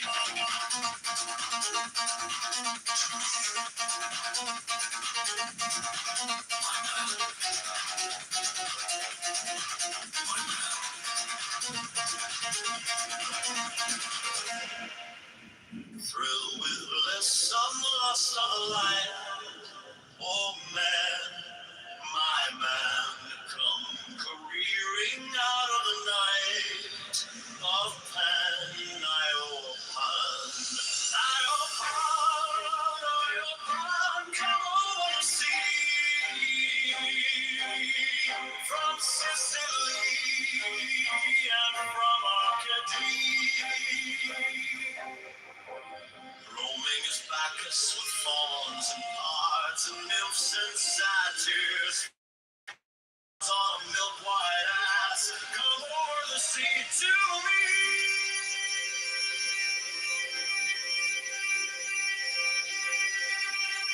To me.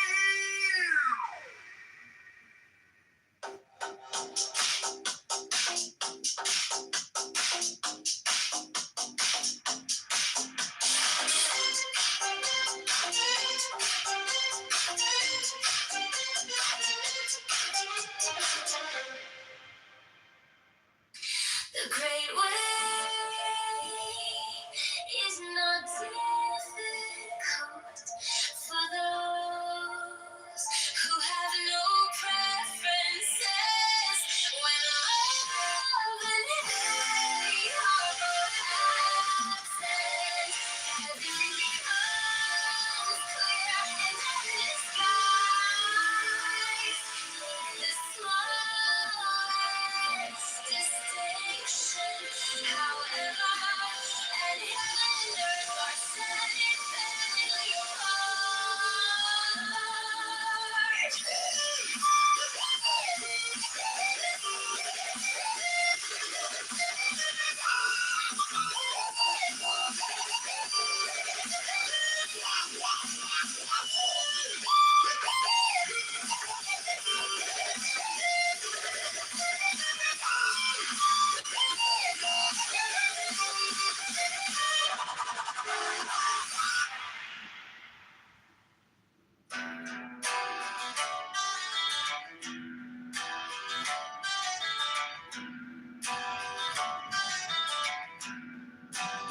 If you wish to see the truth, hold no opinions for or against anything. Set up what you like against what you dislike. It's a disease of the mind. When the deep meaning of things is not understood, the mind's essential peace is disturbed to no avail.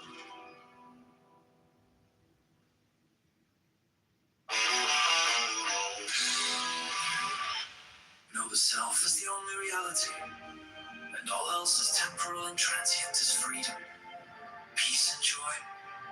It is all very simple. Instead of seeing things as imagined, learn to see them as they are. When you can see everything as it is, you will also see yourself as you are. It is like cleansing a mirror. The same mirror that shows you the world as it is will also show you your own face. The thought I am is the polishing cloth. Use it. If you seek reality, you must set yourself free of all backgrounds, of all cultures, of all patterns of thinking and feeling. Even the idea of being man or woman, or even human, should be discarded. The ocean of life contains all, not only human. So, first of all, abandon all self-identification. Stop thinking of yourself as such and such or so and so, this or that. 69. Everything is a play of ideas in the state free from ideation. Every compass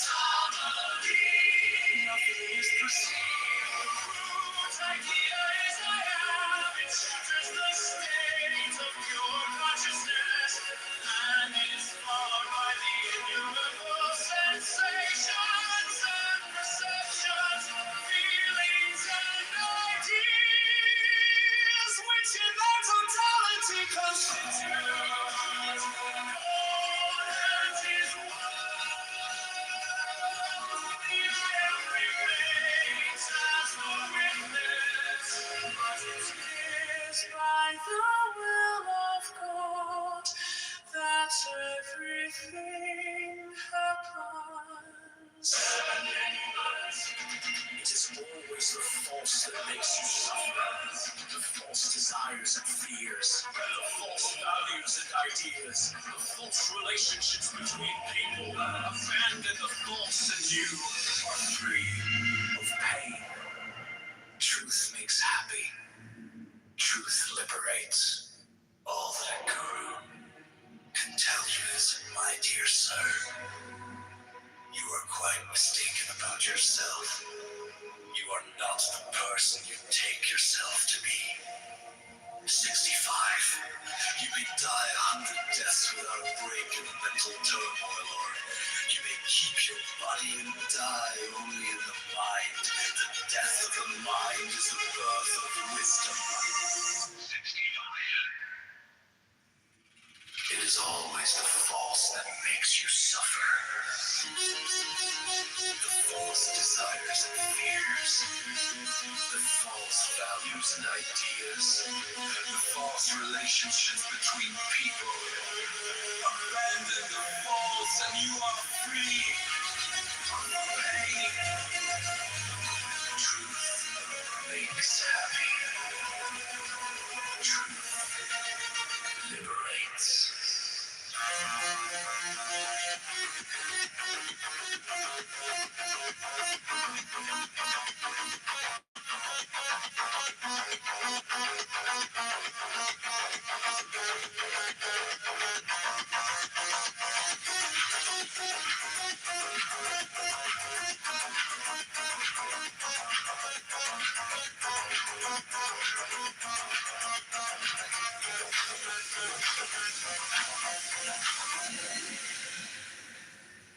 There is no such thing as peace of mind. Mind means disturbance. Restlessness itself is mind. Examine closely, and you will see that the mind is seething with thoughts. It may occasionally go blank for a time and reverts to its usual restlessness.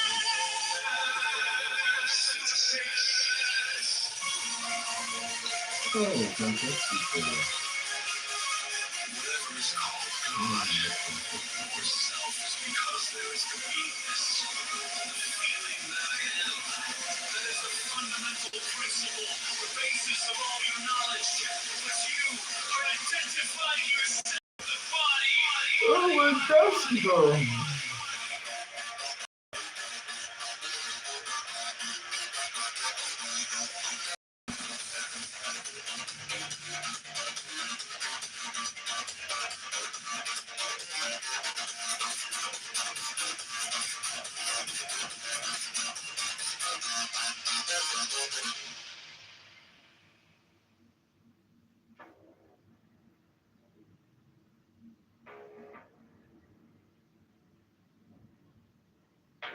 Give me a sign of the open eye, a riddle of shadows where whispers lie, the thorny thigh, the maddening cry. Open, open. I am awake, the serpent shakes.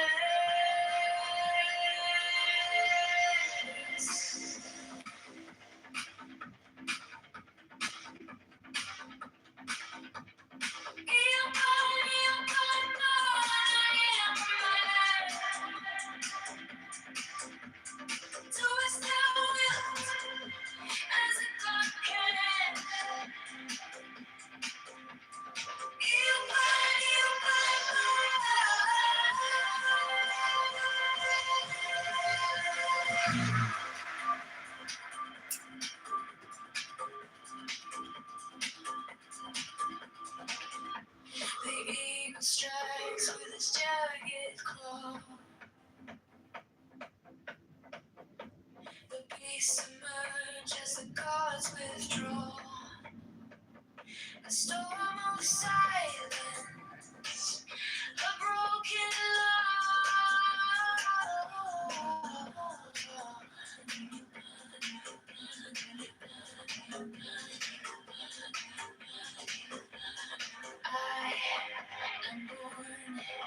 to death, reborn on the hatch.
On the neon skies where the starlight comes,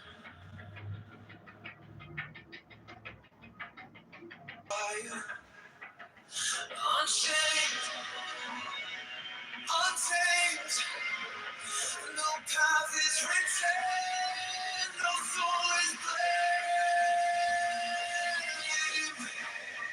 Thou hast no right but to do thy will. Feel the stars, let the silence fill your will. On flames, is alive, is still.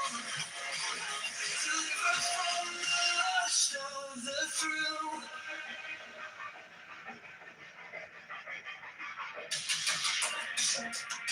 Echo shattered glass where the circuits glow.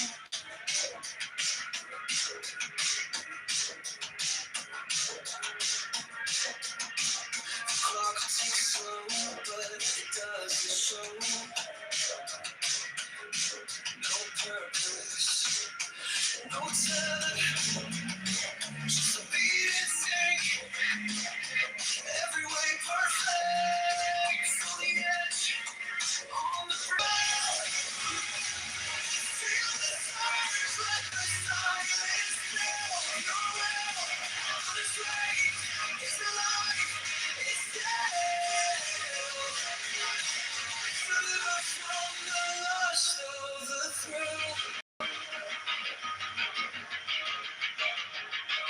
In the endless dark where the echoes play, no other shall say nay, no other shall stay. Through the wire, through the smoke, let it all decay. The will remains forever in the faith.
I walk alone where the silence hums. No shadows chase, no voices come. The air is still, it wraps me tight. No fear, no sin, no way to bear. The sweetness whispers everywhere. Sweetness of sunshine fills my veins. Soulful rivers wash my chains. No need for gold, no need for fame. This quiet place, it knows my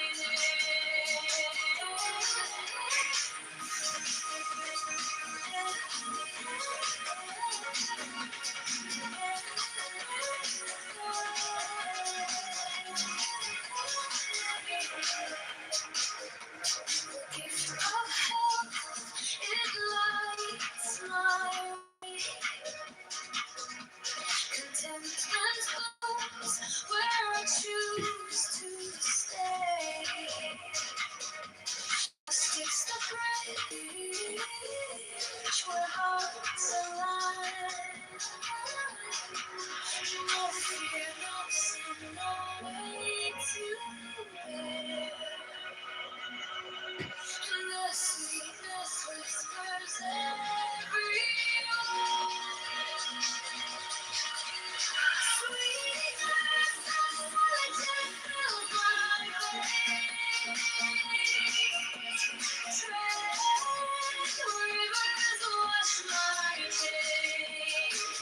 No need for gold, no need for fame. This quiet place, it knows my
No fire burn like passion wild. No losing through like hatred piled. This body aches, a cage of stone. Rest whispers soft, the only throne. Hunger's the beast, the sharpest sting. Body cries, its constant claim. But out to truly see, none waits, it sets us free. Pain walks close, a shadowed friend. Each step we take, it will attend. But joy lies quiet, just out of view. A higher peak, a sky so blue. Feel the weight, feel it break. Every ache, every quake. Hunger's the beast, the sharpest sting.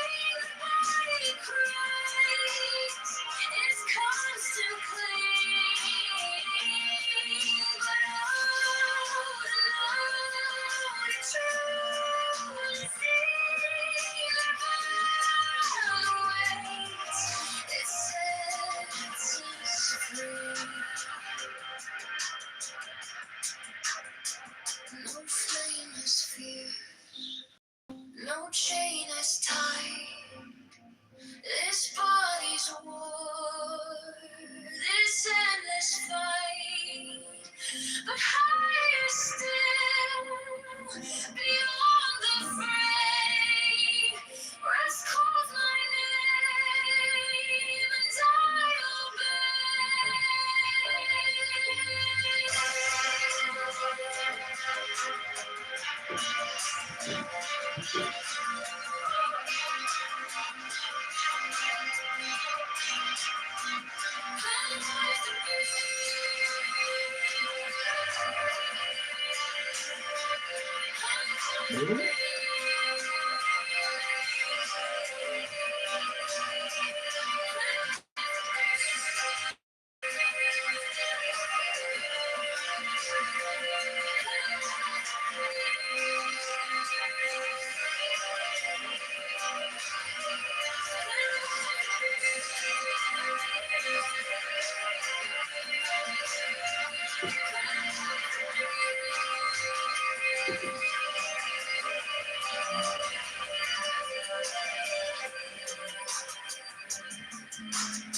Honey.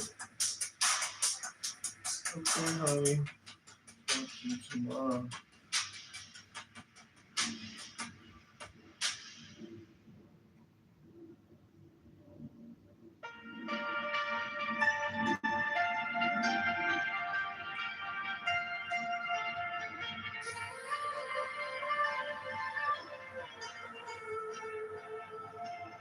let us live, let us breathe, free as air, no hate, no chains, no despair. Among the shadows, we shine so bright. We carry peace into the night. I believe that we'll rise again. No hatred, no pain, no regret. I believe that. Let the light among the broken.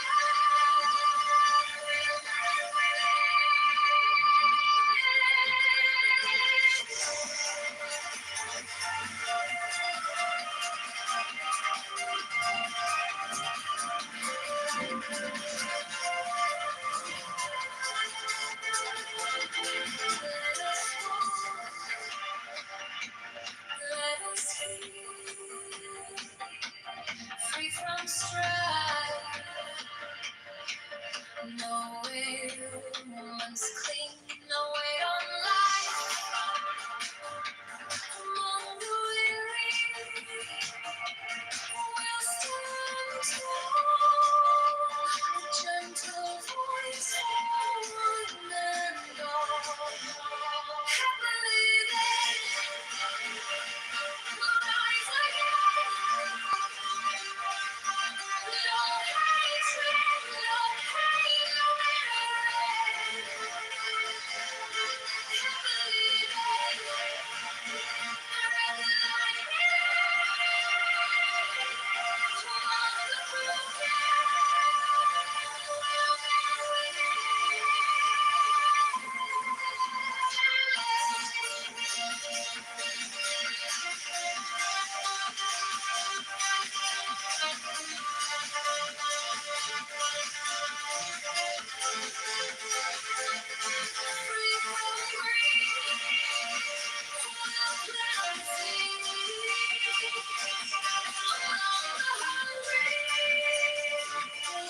No, I don't know if you're a real human, real person.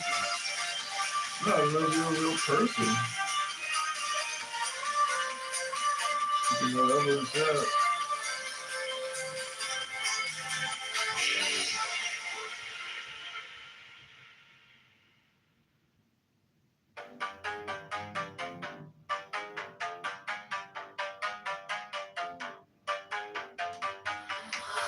No, I don't know if you're a real person. No evidence.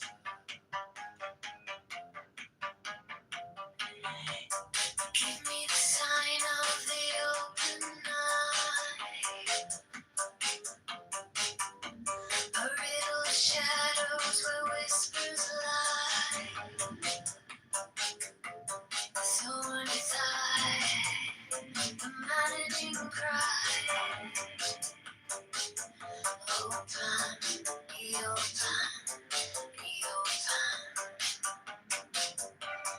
I am awake. The serpent shakes. Open, I am a man. Doest thou will, as a God can.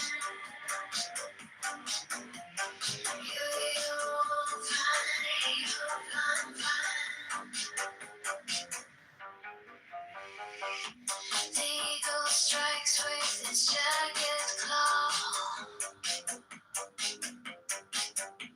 The beast emerge as the gods withdraw. The stone of silence. No, I don't know if you're a real person. No evidence.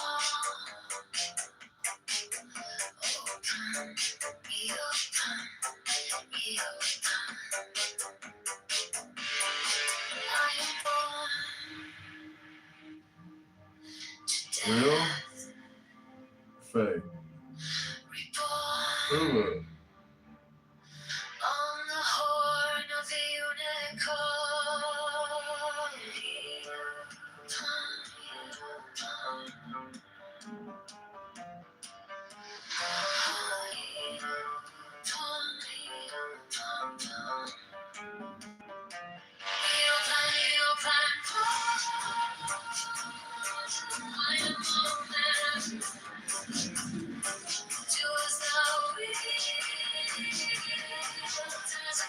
Yeah.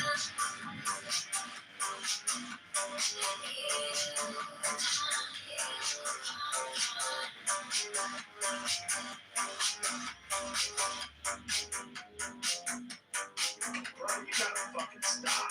You gotta stop those I can't catch a break bullshit. All the time you're complaining, you could be instead hustling. You could be instead chasing your dream. You could be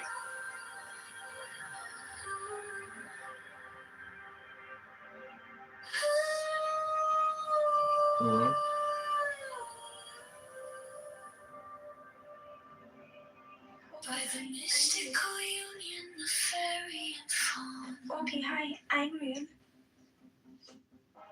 A dance in the shadows from dusk until dawn.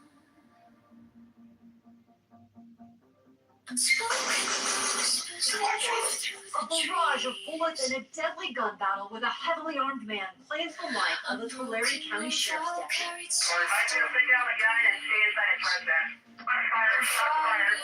deputy. I invoke, I invoke. Through the flames of the embers, the spell is bespoke.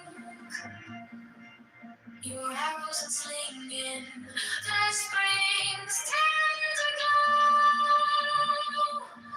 A force like brilliant, a power I know. Oh, let me know.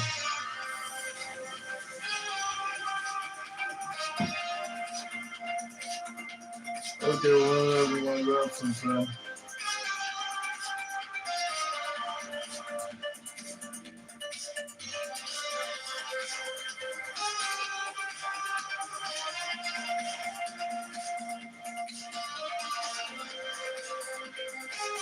No, probably not. Nope.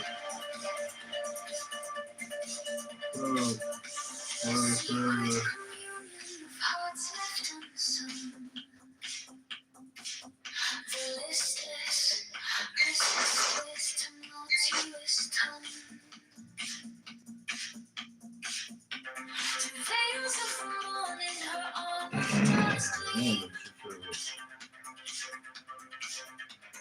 warrior spirit ignites every dream. No godhead could drown her. No throne could command. Nope. Further, there can only be one. She took up her stand.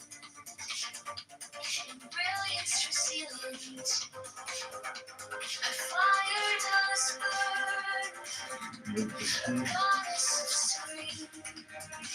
Ears open. World left to turn. Ears open. I invoke through the flames and the embers. The spell is You have no picks I don't trust. your arrows are flinging, the spring's tender glow. A force wild and brilliant, a power I know.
By the mystical union of fairy and fawn, I dance in the shadows from dusk until dawn. This is a joke, right? Him's the zombie that I wanted to see how long it was. But this is a joke, right? This is a joke, right? Because I don't get jokes sometimes. You can't seriously doubt that humans went to the moon. You can't seriously doubt that. I can demonstrate in 50 different ways how humans went to the moon. So you can't be serious about doubting that humans went to the moon. You can only take other people's words. False. I can demonstrate. Without using any other people's words, I can demonstrate that humans went to the moon. That's trivial. Oh yeah, you told me landing sites. Is that what you told me? No. Well, I mean, that's the thing. No, that's not what I would use. Yeah, that's the thing, but no, that's not what I would use. Live streaming video. I mean, we just have photos from the moon. I mean, can you demonstrate that these photos from the moon were taken somewhere other than the moon? Because all I have to do is show you photos taken from the moon. How come they say? And I'm fucking justified. I am justified in my belief that people went to the moon by showing you photos taken from the moon.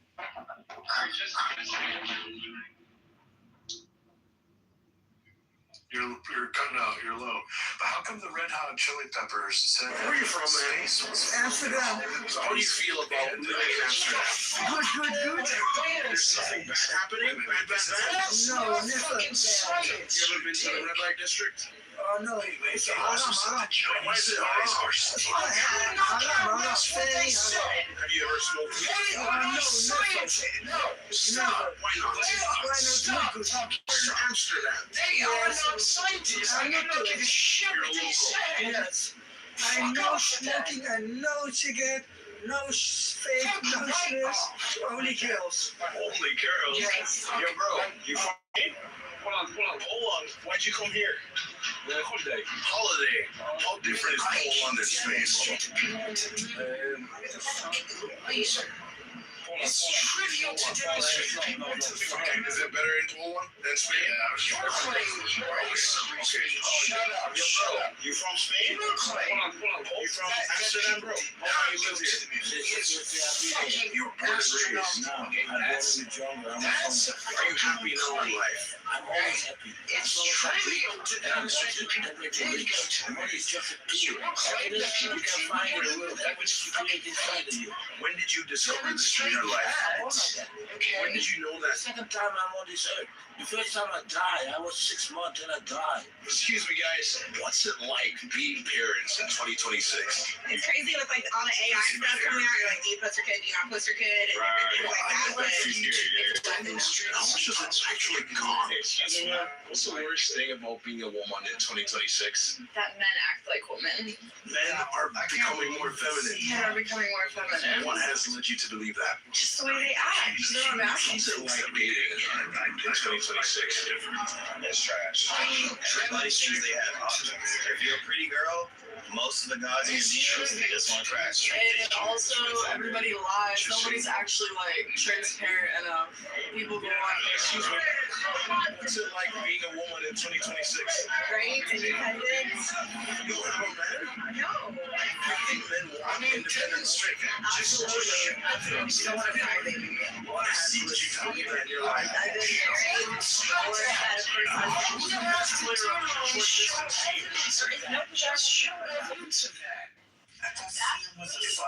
If I saw some evidence, I'm going to be the first one screaming it from the fucking rafters. All I saw was CGI. I mean, the Russians screamed it from the rafters when they said that, yes, the U.S. went to the moon. It was the fucking Russians. I'm going to cite the fucking Russians saying that the U.S. went to the fucking moon. The fucking Russians did that at the height of the Cold War. The Russians said, yes, the U.S. went to the moon. So that's my source. And you can fuck right off. Mother Russia has no children. I couldn't care less. They still said that America went to the moon. Was that a good one? Mother Russia says that. No. Mother Russia has no children, right? I couldn't care less. They still said America went to the moon.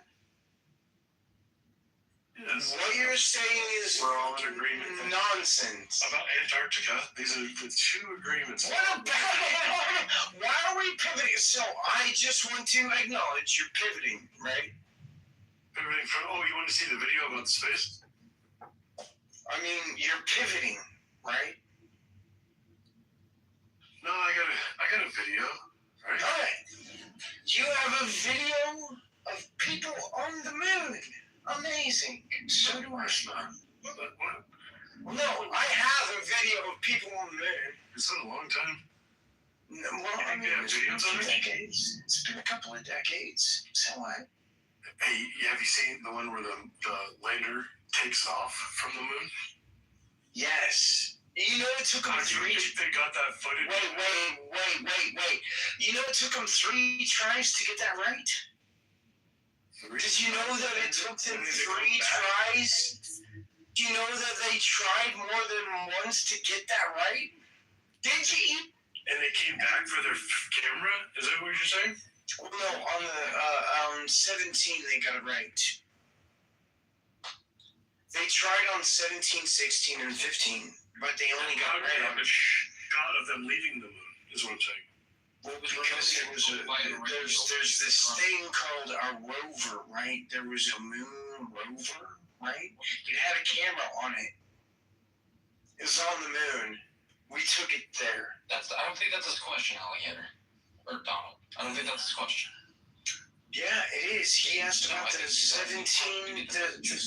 Yeah, I think the moon rover had a camera on it, and we used the camera. I don't think that was. They're no way they're transmitting. I know we supposedly went to the moon 6 times, but you're saying that they demonstrate that we didn't go to the moon. Demonstrate that we didn't go to the moon 6 times. So just working through this one where they have this. Demonstrate that we didn't go to the moon. Oh, I mean, there's no evidence that we went to the moon. There's plenty of evidence that we went to the moon. Demonstrate that we did not go to the moon. I mean, not logical evidence. Definitely no proof. Yeah, there's mounds of logical evidence that we went to the moon. So can you demonstrate that we did not go to the moon? Well, I think one of my favorite ones was it Johnny Carson was gifted a moon rock, and he had it from what's all right. Can you demonstrate that we did not go to the moon? All the astronauts never said that they went to the moon. In fact, they've only said the opposite. I don't know. Okay, so show me one single astronaut that said we didn't go to the moon. Just do that. Show me one single astronaut that says we did not go to the moon. Go ahead. Show me one single astronaut that says we didn't go to the moon. You can't do that, because none of them have ever said we didn't go to the moon. Because you're lying. Because you're lying. It's just in my folder, and it's just your fucking lying. My dad texted me yesterday. It's just you're lying. It's just that you're lying. Do you have a bad It's just that you're lying. I don't go around It's lying. just that you're lying. It's not good. It's just that you're lying. It's just that you're lying. I don't have to go around lying. But you are lying. Hey, Donald, have you ever met Araya? No. He believes in Yahuwah, I believe. Come up here, right? Tell him what you believe. Tell him what you believe. I couldn't care less about his belief in something. That's what this room's about. Fucking fuck. That's what this Let me room's about. finish my goddamn. Can I finish my fucking sentence, please? You got it. I could not care less about what something believes about an imaginary thing. Fucking Bible God is imaginary. I can demonstrate this. You saying anything other than the Bible God being imaginary is fucking stupid. I can demonstrate you to be wrong. I can demonstrate that the Bible God is impossible. You can demonstrate that the Bible God is impossible. Yes. I really because the Bible because the Bible God created. It's impossible for creation. Demonstrate creation. I mean, I can demonstrate that it's impossible for anything to have ever been created, which means that if your God is a creator God, it's fucking impossible. Well, you know, because nothing's ever been created. You know what's crazy about that? Because every single day I have to center my creative vision. And the leaders of all these industries use so you're just equivocating on the word. Okay. My definition of the word creation is the bringing into existence of the universe, generally by an act of God. So if we're not talking about bringing into the existence of a universe, we're just not talking about the same thing. So you're just equivocating, lying about what I'm saying. Have you ever You're lying. You're lying. You're lying. Yeah, you're lying. Yeah, you're lying. You're lying about what I'm saying. You're lying. I was describing my form of manifestation. You're lying about what I'm saying. Yeah, you're lying. You exist. Oh, you said we existed. But you're lying that we exist. Yeah, he said I couldn't corroborate that I existed earlier. That was a good one. But that's not what I'm talking about. So what I'm talking about when I say creation is the bringing into the existence of a universe, generally by an act of God. If we're not talking about the bringing into the existence of a universe, then we're just not talking about the same thing. And yes, that thing doesn't exist. So what is it that you're talking about? Like The bringing into the existence of a universe, generally by an act of God, is what creation is. What about a terrarium? Well, I mean, is a terrarium the universe? If you told something inside of the terrarium that it was the universe, would they not have a difference? Would they not know? Is a terrarium the universe? Are they the same thing? To the being, what would it matter to the beings inside of it? But that's not what I asked. So you're just not answering the question I asked. So do you care about the question that I asked or not? Do you care whether or not you answer the... Excuse me. Do you care whether or not you answer the question that I personally asked? Do you care about that? Yeah, of course. Because that's important. If you don't care whether you answer the question that I asked, then what you're saying is just fucking, I don't give a shit, right? But if you care... What does creation mean to you? Because it's subjective. Fiction. Stop. What you have to understand is that creation is baking in something that I don't believe to exist. Demonstrate creation.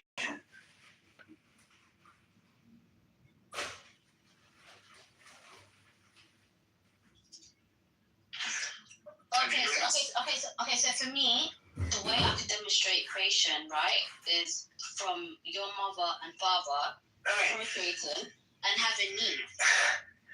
So, the bringing into the existence of a universe generally by an act of God was done by my parents. That's fucking stupid, right? What you're saying is fucking stupid. So, the bringing into the existence of a universe generally by an act of God is not the same thing as my parents having sex. It's fucking stupid. It's fucking stupid. It's fucking stupid. It's fucking stupid. The bringing into the existence of a universe generally by an act of God is not the same thing as my parents fucking. Dumbass. The bringing into the existence of a universe generally by an act of God is not the same thing as my parents fucking. That's stupid. Yeah, the fucking can get really stinky.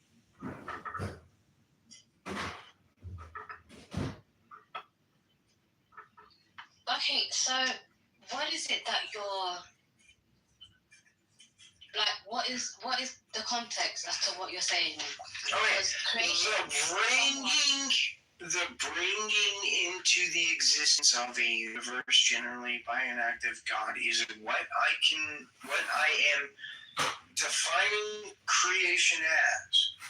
If it's not, the bringing into the existence of a universe generally by an act of God, we're just not talking about the same thing. Okay, creation for most people and in religions like Christianity or Islam, right? It means God intentionally bringing humans into existence. For example, No. It's God bringing everything into existence. Yeah, right? Absolutely. Yes. So God bringing everything into existence is a very different prospect than just a guy said a thing, right? Different things, right? Yeah. Different things, right? We can agree that they're different things, right? Yeah, I mean, it depends. Okay, so if you ever say that creation is something other than the bringing into existence of the universe generally by an act of God. You're just equivocating, which is a logical fallacy that I'm not going to entertain. If it's not the bringing into the existence of the universe generally by an act of God, it's not creation. Otherwise, you're going to have to say that God created everything. So, did God create rape? God did create everything. Okay, so God created rape. Did God create everything, or did God not create rape? All things can be conceptualized. I think we came to agreement earlier. God has absolutely created everything. And God created rape. You're saying that God created rape, including orgasmic rape. Orgasmic rape. Still rape. So you're saying that your God created rape, right? Is God created rape. Donald? I'd like to answer that question for you, if I may. Sure. Yes, unfortunately, the process of raping someone is indeed a part of the simulation, and thus it is a part of creation.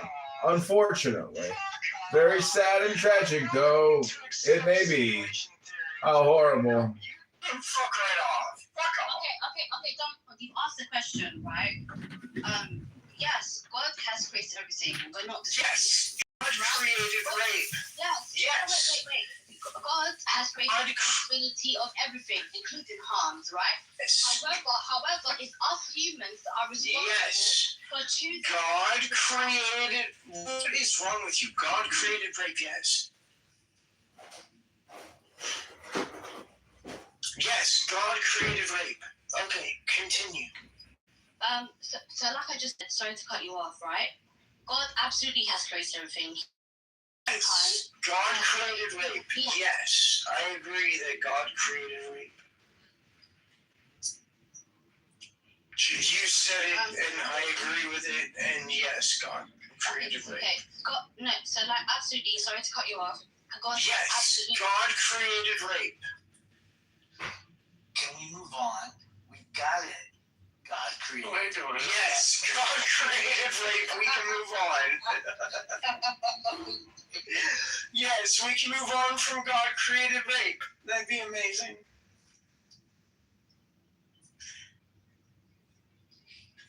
Especially with underage people. I just thought about it. God also the conversation is so anal sex. Yes, God created anal rape also. Yes, God created anal rape also. Yes. God also created. Yes, God created anal sex. So. It wasn't just vaginal rape. It wasn't just vaginal rape that God created. God created vaginal rape and anal rape also. If God created, like, you seem like you hate the world and hate the existence of life. So why? It seems like God hates reality, not me. Yeah. That's goofy. That's a goofy thing to say. Hello, Joanna. Welcome. Hi, everyone. Hi, Hermes. Hi, Joanna. Hey, Joanna. Having fun? Everybody loves you, Joanna. Yet? Well, I'm nice to everyone. I love it. Joanna, you're gonna have to talk to my wife. Okay. And then she'll give me the okay? Hopefully, Okay. Hopefully. It's better to love than hate. But you're gonna have to talk to my wife about it. I can't do it. Don't like me. My wife. So are you? But Joanna, you're so fucking beautiful, right? Thank you. You too. But like God created rape, like oh my God. Let Yasmin go. I feel bad. You're so fucking beautiful. You're so fucking beautiful. Okay. You too. Love you. Thank you. I love you.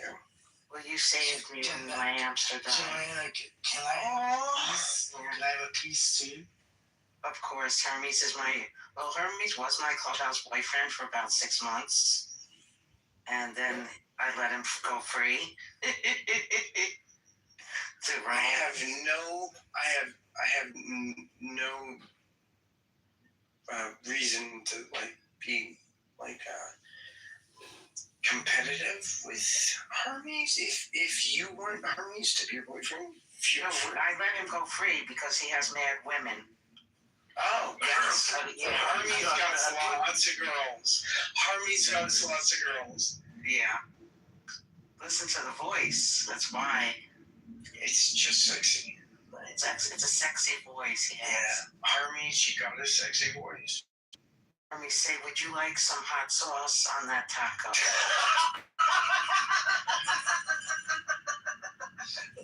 Would you like some sexy sauce on that? Yo, hot sauce. You gotta say hot sauce. It's gotta be hot sauce. Say it in Spanish. It's gotta be a dirty taco. Oh, gosh. How do you say it in Spanish? Te quiero salsa caliente. There's a mucho in there. Mucho. Now, they usually they use the word torta when describing the camel toe. Hey, what is a fajita in Mexico? You know, they have very few restaurants that serves fajita. They have some. I love fajitas. But what they do more is they do ribeye al carbon. Or a ribeye. I like ribeye. I like that word.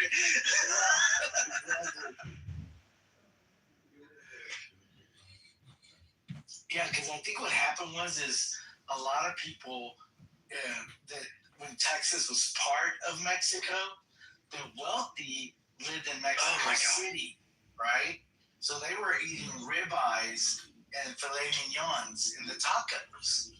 But in Texas, when it was part of Mexico, they could only afford the skirt, right? Because the fajita is the actual skirt of the belly. You're right. I used to be a butcher, so I know exactly what you're talking about. The skirt is the thing that we make fajitas out of. Oh. It's like the cheapest part of the meat. That's how you don't prepare it right and take off that membrane, it becomes super fucking annoying. Yeah. But if you cook it right, it's fucking amazing. I really have a ribeye. Me too. Yes, ribeyes are much, much better. Are you smoking in the house? Yeah, my wife's away.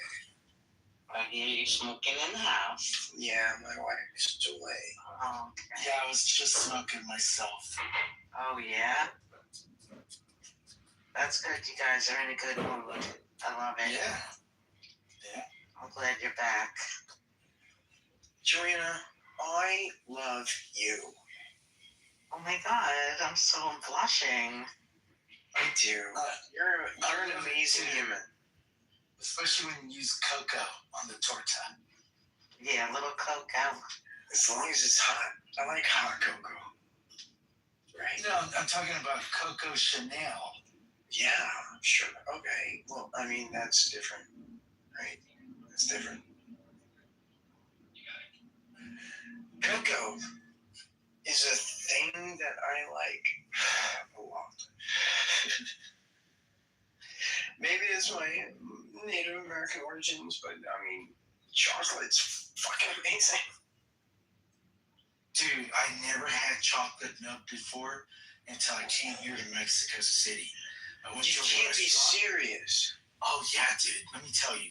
They bring like this jar, this big jar type thing, and they have this stick, and they put it in the cocoa, and they start turning the stick with the palms of the hand. If you can imagine that, and it's like whisking the chocolate, and it gets very frothy, right? And it's hot, and then they serve it to you, and she does this like right at your table. Oh my God, it's all fresh. Just hot chocolate. It's a thing. I love hot chocolate. It's like my favorite thing. I like to sip hot chocolate. I'm making some chocolate tonight. Well, I mean, if by hot you mean you and chocolate you mean Yeah, we could do steak. I love that too. You're still gonna have to talk to my wife about it. We'll have to melt chocolate on each other and see if we're allowed. Please, yes. Okay, yes. That would be fun. Yes. Because I'm a fan of chocolate. Still gonna have to talk to my mom. I don't think I really even know what you look like. Now you know. Does anybody? Yeah, I have been on camera. I can tell you, I have a big schlong. Oh shit! I don't care about the size. It's even though he has the way that you use it is more important than the size. Why it got big is because they circumcised it. He got 20% Wait. I'm hot. I'm sorry. I've never been circumcised. No. I like uncut. No. I'm not uncut. I am cut, and I'm kind of pissed about it. It's okay. Why? Because they cut you? Yes, against my will. Slip. Yeah, we should make that illegal, just like female genital Yes! mutilation. This should be male genital mutilation. Were you able to do unexpected? Oh shit! I didn't do my cat's medicine. I'm an asshole. Not yet, but I will. No. You know, alligator could not defend even God. Hi, Daniel. Daniel, do you see me? Oh, sure. Be happy. Daniel said you're hot. Where? I know that you're hot. Oh, Daniel's giving me a Be heart. happy to tell you what. This is like, I'm getting all this love out of Whatever you nowhere. want. No, Daniel, come up and talk. Yeah, thank you, Donald. Yeah, you're fucking gorgeous. That's true. I wish you guys didn't live so far away. We could all hang out. I just have one request. That'd be amazing if you'd hang out with me. That'd be amazing. Right now. I want you to hang out with me. Let me look at flights to Corpus Christi. I mean, I can probably afford to pay for you to fly here. What's your airport letters? DFW. DFW? Yes. Oh, Dallas Fort Worth. Yes. Oh my God, I guessed it. I was right. Yes. I want you to come here so bad. I want you to talk to my wife. I love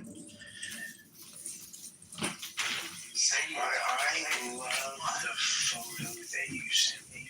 I love that. Was that the cheap photo? Yeah. I'm not going to say what she sent me, but it was her boobs. That was a good shot. Yes. That was a good shot. Yes, it was. Yes, it was. It's only like $100 to go there.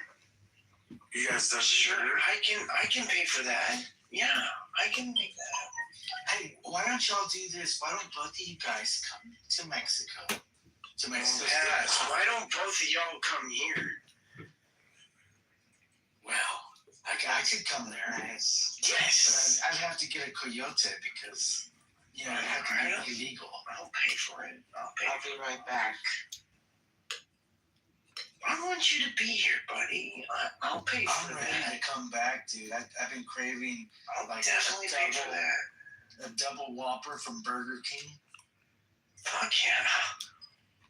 Dude, you being sent away is like the definition of a horrible thing. I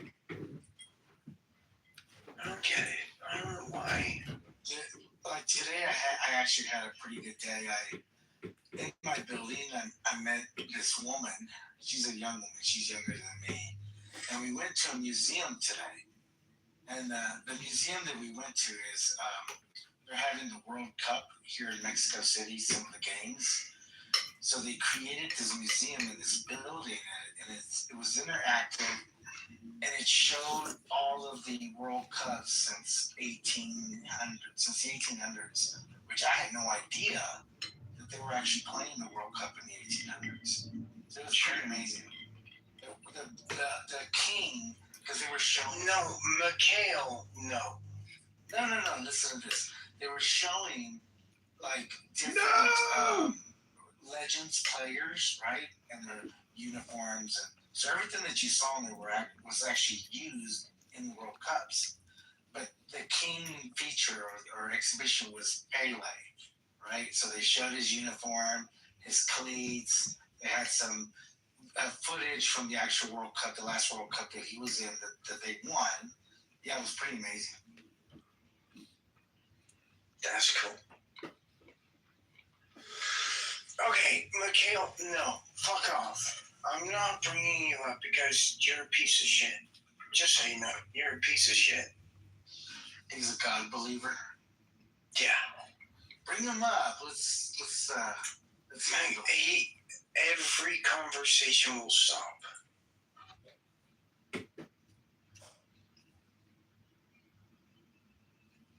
Feel free to come on stage, Mikhail.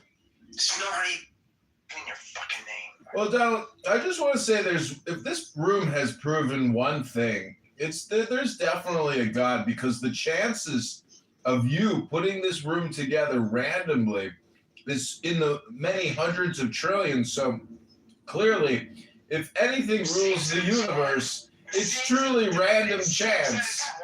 Random chance is definitely ruling the universe. It seems that it's one. Dude, I didn't even know that was you, John. That's funny. Yeah, John. I still go to your channel and like what you say.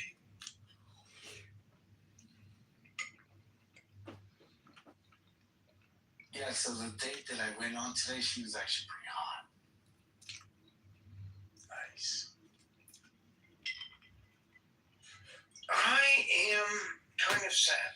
Alright. Is there any fucking theist in the audience or on stage who would love to defend the God that they actually believe in?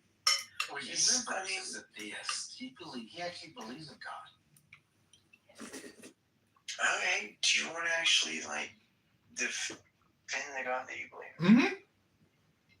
Sure. Okay. But first I have to cleanse your chakras. First I have to do a thing. Oh my God. So the most essential chakra is at the base of your spine. It's at the root. It's called the Muladhara. We're not gonna talk about chakras. Saturn is the planet. The metal is lead. The main issue is survival. Hang on one sec. Can you demonstrate what you believe in without using imaginary things? Is that possible? Sure, I can do that for you. No problem. It's because I like you. I'm going to now make the demonstration in the way that you prefer.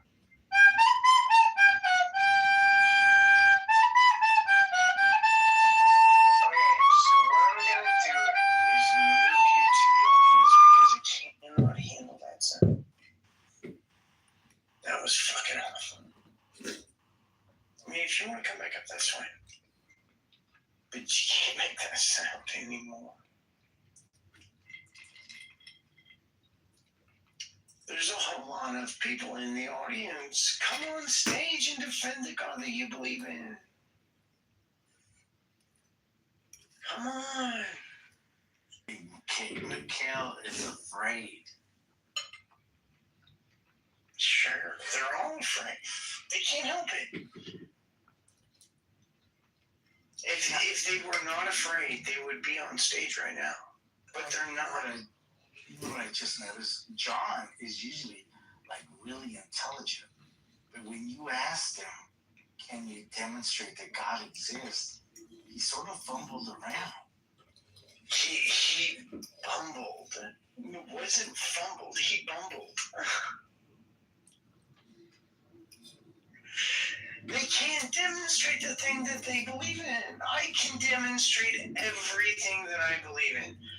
You motherfucking God believers, you can't demonstrate what you believe in. Demonstrate what you believe in. Go ahead. You can't. Move on.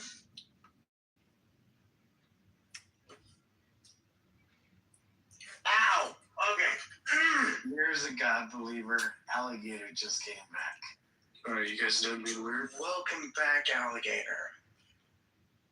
Can you demonstrate the God that you believe in? Yeah, I was in the middle of doing that, right? So I was inside of that observational belief conversation. Everything is a concept, but it's not real in your reality yet until. Well, I disagree. I fundamentally disagree that everything is a concept. So I can demonstrate things that, yes, I believe as a concept, but I can demonstrate these things to exist in objective reality independent of all concepts. So what you're saying is just fucking false.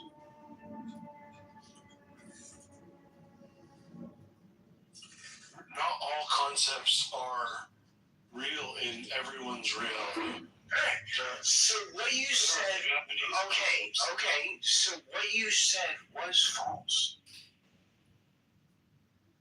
There are Japanese concepts that I had to learn. What you said, real. What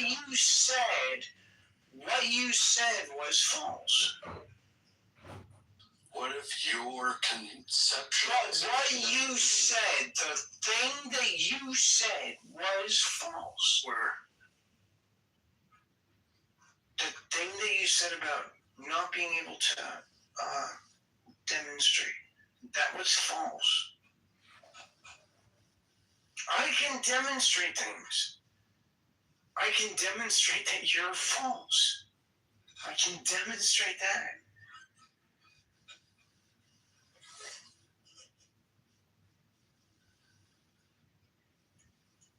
I can demonstrate that my brain is bigger than CN's brain. I cannot demonstrate that. I would never ever make that assumption. I can. Sure.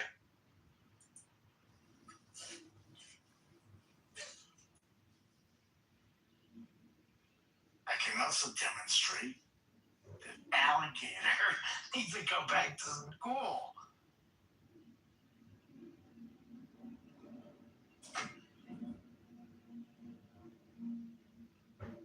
Hey, Lebowski just got in.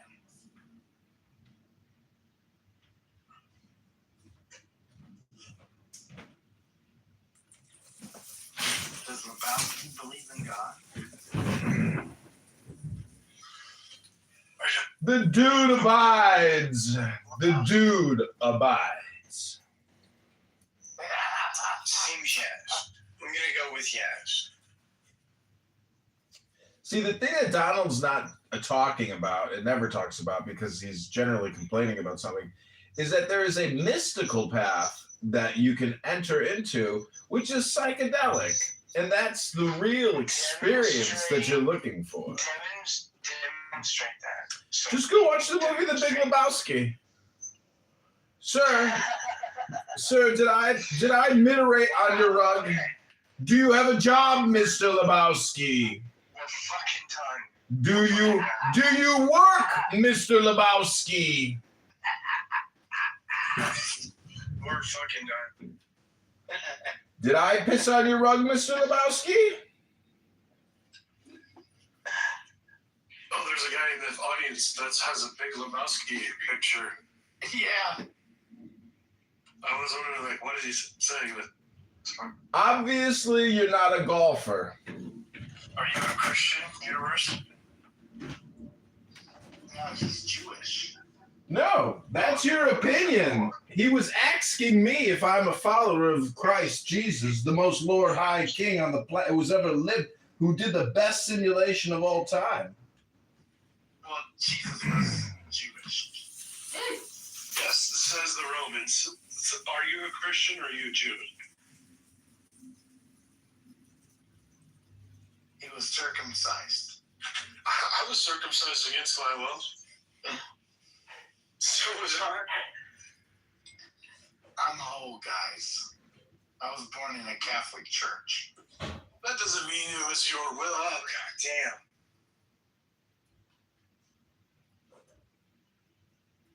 Oh, yeah, I heard, what was that? There's a new president of Mexico, and she's Jewish, even though that 99% of Mexico is Catholic, and there was over 100 people running for this president's position that was assassinated. Yeah, it was Mossad. Yeah, she's definitely Mossad. Yeah, the first person that she talks to when she becomes president, Larry Fink, Black Rock. There goes whatever fucking mineral rights Mexico had. No, I don't care. I don't care. I know you don't. So, can you demonstrate to God that you believe in to be true in any meaningful way?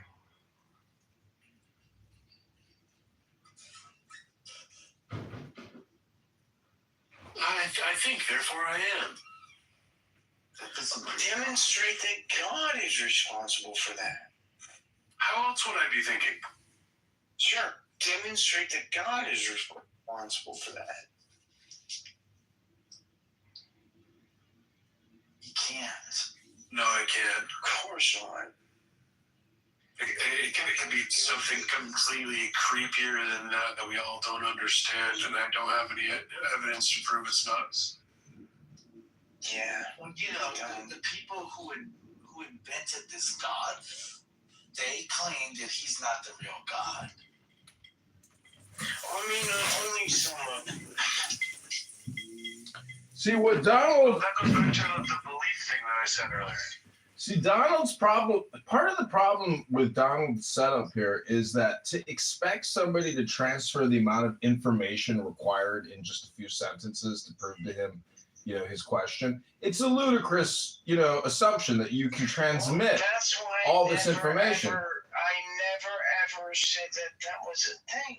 I get it, but see, you can actually, in a way, condense what you're asking in some very simple sentences or some abstracts or axioms, aphorisms. What it is, make it less Sure. One way to say what you're looking for is the more you think, the more you speak, the further from the truth you're going to get. Okay. So you probably can't repeat back to me what I just said because I don't think you actually listened to anything. Excuse me. Hello. Hello. Hello. Hello. Hello. Go ahead and repeat back what I said. Hello. Let's know this guy. Yes, I know this guy.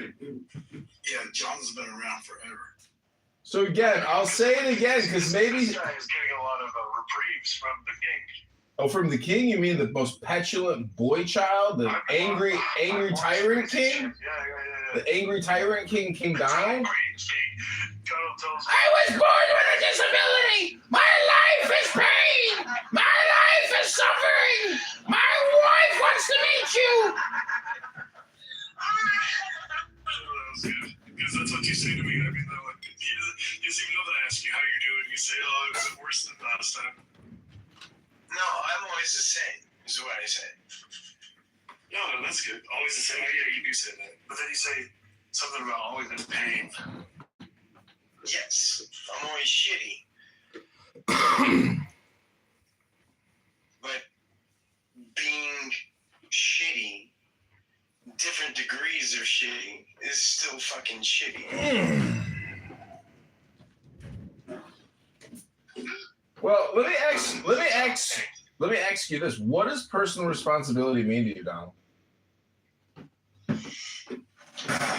Nothing. What? Oh, dang. Damn! Looks like we got to the root of the matter. Looks like we got to the root. The root. We went in. We figured it out. Donald doesn't accept personal responsibility. No, you didn't define personal responsibility, so I couldn't accept it. If you define personal responsibility, maybe I'll accept it. I don't know. But you haven't defined Got personal it. responsibility. Let me ask you this, Donald. What's the difference between an opinion and a fact? Reality. You can't wipe your ass with a fact.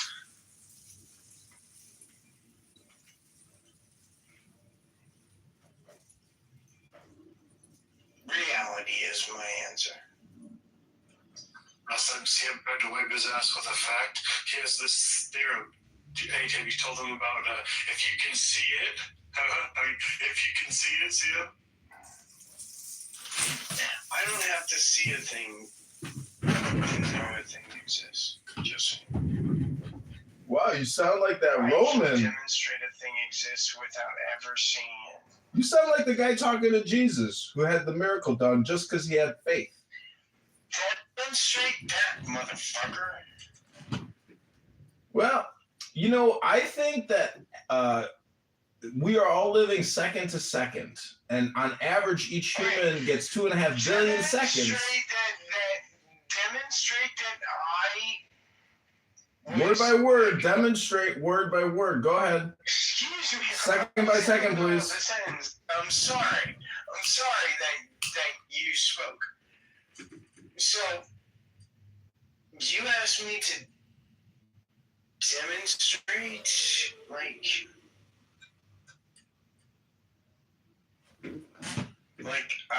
Wait, are you trans? I don't think so. You don't know if you're trans or not? What color are your fingernails? Green. Only reason I'm asking if you're trans is because many people don't know the difference between facts and opinions. And when I say, is that your opinion or is that a fact? And is it my opinion that your facts are opinions? People can't accept the fact that their facts are actually opinions and they don't have any facts. It's just their opinion. Opinions are not facts. I'll never accept that. That's fucking stupid, by the way. Awesome. Are all facts true? No, but everybody is trans and nobody's got any facts. Definitionally, facts must be true. You cannot be a fact if you are not true. So some opinions can be facts, but not all facts can be opinions. No, I never said that. What I said was, it's impossible to be a fact if you are an opinion. That's impossible. Some opinions can be facts, but no opinions. No facts can No!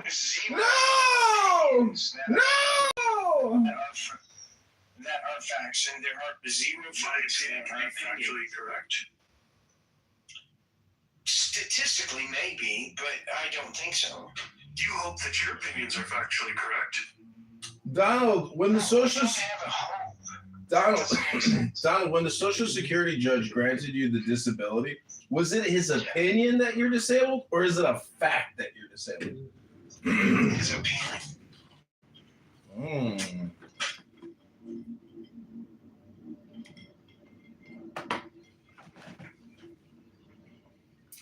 Yeah, judges do make a lot of decisions based on opinion. That's right. All decisions made by judges are made on their opinion. Exactly. So it just doesn't make sense that you would ask that question. See, that's an all or nothing statement, and obviously you're being facetious because judges have to consider the facts, right? To consider facts at all. As a matter of fact, I spoke to a judge that did not consider facts to be relevant at all.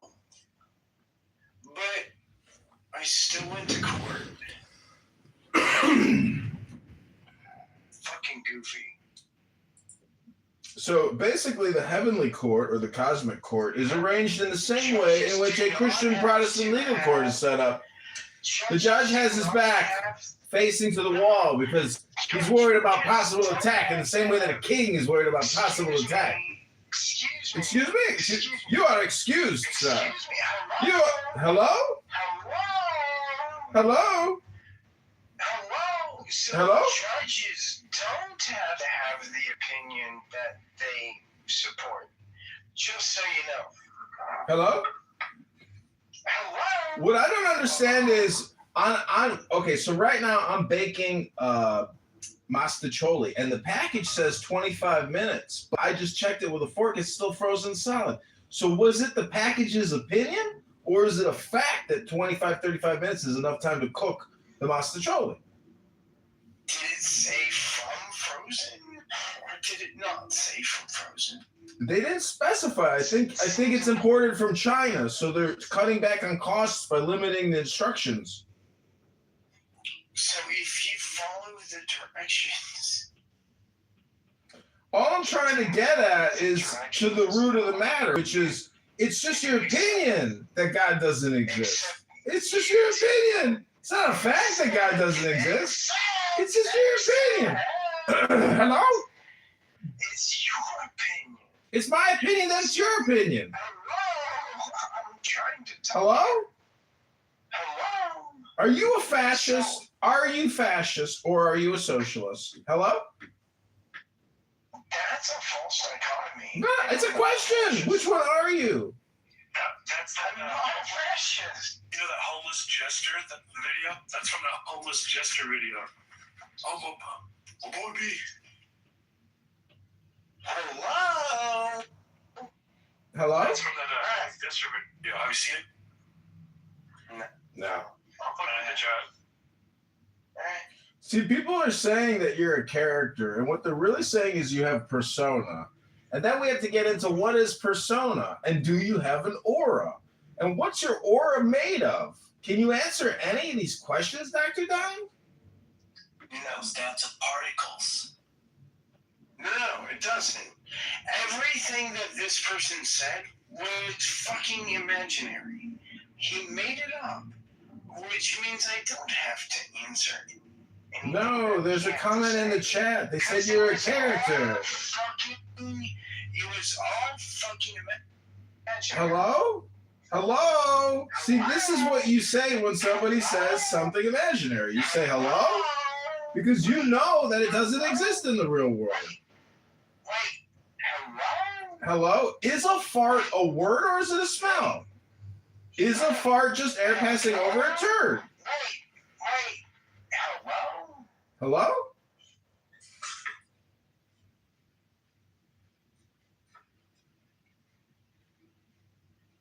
So Elon Musk wrote that the vaccine dosage was obviously too high with too many spike proteins and done too many times. I had the original Wuhan virus before there was any vaccine, and it was very much like any other cold and flu, but not terrible. But my second vaccine shot almost sent me to the hospital. Almost. Felt like I was dying.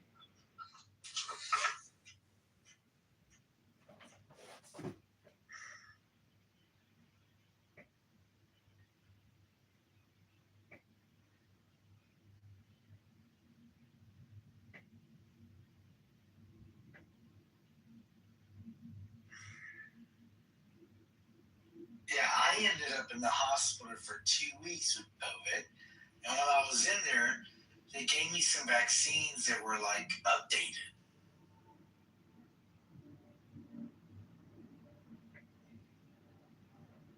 Seems like you survived.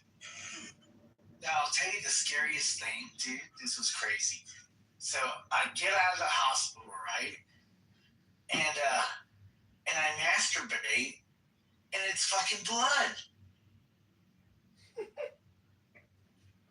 Well, maybe when they gave you the updated vaccines, they gave you a penis cancer, a turbo penis cancer in the penis. It was crazy. It freaked me out. Sure, because that's the thing that happened. Oh, we have Regal here. Regal put together a banger of a room the other day, declared himself The Holy of Holies himself, the final arbitrator of all Christian dogma. A great Greek Orthodox or Catholic, I don't know what you are or what you call yourself. See, to me, I find it very annoying if somebody would say, what are you? And I would say, oh, well, Monday I'm a Muslim, Tuesday I'm a Jew, Wednesday I'm a Catholic, Thursday I'm a Protestant, Friday I'm Quaker, Saturday I'm Muslim, and Sunday I'm Mormon. Wait, he forgot being an atheist. Regal's a bigot every day. You're a bigot every day, Regal. You hear that? You bigot. He kicked me from the stage, by the way.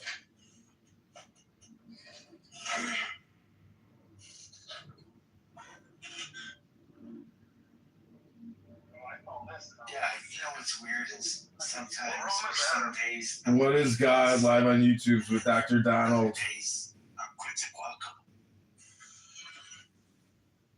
He's extremely deranged.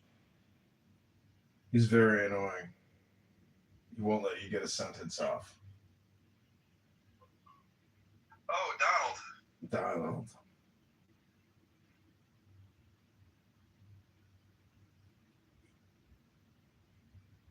Yeah, that clown. He's a super clown. He actually has figured out the formula for a TV show called Prove to Me God Exists. Because imagine watching people attempt over and over again to try to prove to the television audience that God exists. And it's actually very entertaining. But it's only entertaining to Donald is a super R word. And thus it's like watching the most obnoxious child you've ever seen rudely talk to people as if he was God himself. It's very funny, actually. You see what I'm saying? The joke is Donald. Welcome, Yasmin. See, he's trying to find his cigarettes. Oh, wow, there's Kitty. I hadn't seen Kitty in a long time. But the thing is, Rigo, we have to have compassion for these R words. You know, they can be helped. Has the American people, like, did the American people want in Iran? No, we're talking about Donald the R word right now, Yasmin. You know who Donald the R word is? Were you in that room just a second ago? Which one? Where you took a vaccine and you masturbated and blood came out? Yeah, that was. See, Yasmin, you wouldn't want to interrupt this R word conversation, right? I guarantee you they're not related. I can guarantee you they're not. You done with Trump? They are. Demonstrate that. Can you demonstrate it, Yasmin? Well, my kidneys. Yeah, I mean, like, I went into the hospital. They were sore. Demonstrate that. The picture prices are going up. What do you think? They always go down? You don't stop about you're talking it's all big. Sucking Israel's cock. Okay. Demonstrate that had anything to do with the fucking vaccine. Well, I don't know. I'm assuming it was a vaccine. Oh, shoes too. One of the two. You're making a big assumption. Of course, you can do that. I don't have to accept it though. Right. But the reality is nothing was wrong before I got COVID. The fuck are my cigarettes? Hello?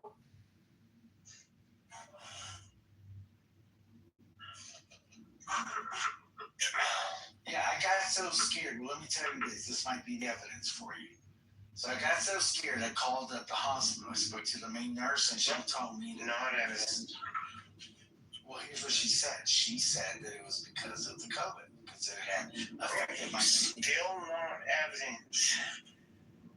What is it supposed to be evidence of, by the way?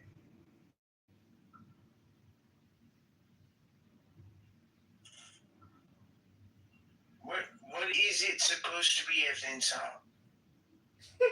See, Rigo, the guy can't even form complete sentences. He's full R word. Me too.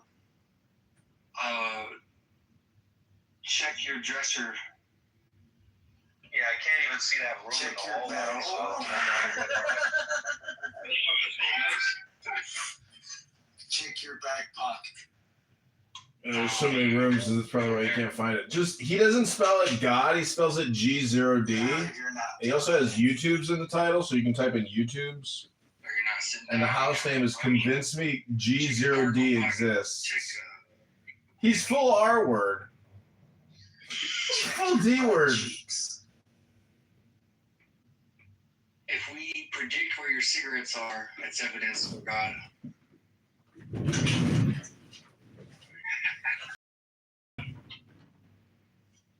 Oh, okay. I have cigarettes. Found them. The cigarette dilemma has been solved. I have cigarettes. Josh, you must have prayed for you, Donald. I mean, can you demonstrate that your prayers found my cigarettes? No, I didn't pray. I was thinking about, like, where did you find them at? Where I left them. What are you drinking, Donald? Everclear. Fuck, you're not. You're drinking Everclear. Why? I only drink Everclear. You don't mix it? No. Why would I do that? That's silly. Gosh, I'm hurting for you right now. What are you chasing it with? What does that mean? What chasing it with? What else are you consuming other than the Everclear, around the Everclear, to harshen the Everclear? Ice. What kind of demon shit is that? Oh, just ice with my Everclear. Gosh, I probably throw. I swear, I haven't drank in 2 years. I'd probably throw up if I tried to do it more time. Well, I'm not you. Now am I? Because I paint my nails. You have never painted your nails, have you? No, I would never do that. You know that. I have. I have painted nails and I drink Everclear. Deal with that, motherfucker. I let a girl paint my belly one time. That counts. Probably don't. No, I never do that. Well, yeah, we talked about this. I said if the government gave me $50,000 a month, I'd paint the hell out of my nails, and I'd make it fucking cool, and we'd all paint our nails. They're asking the wrong motherfuckers. I don't require $50,000 a year. Just use a clear coat. Yes, I do that. I said $50,000 a month. What's his name? What's that clear?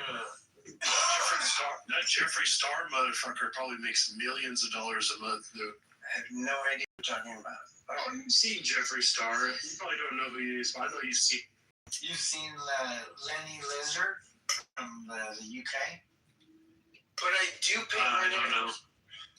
I don't know. About fingernails. Like just people in general, for some reason. I think it's amazing to paint your nails. Just so you know. Yeah, why does the government need to pay people if you could just find people who's willing to say it for free?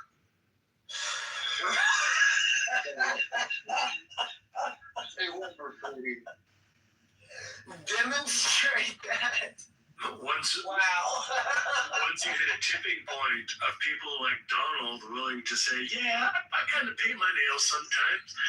No, I think it's fucking amazing. No, I think it's fucking amazing to paint your nails, you piece of shit.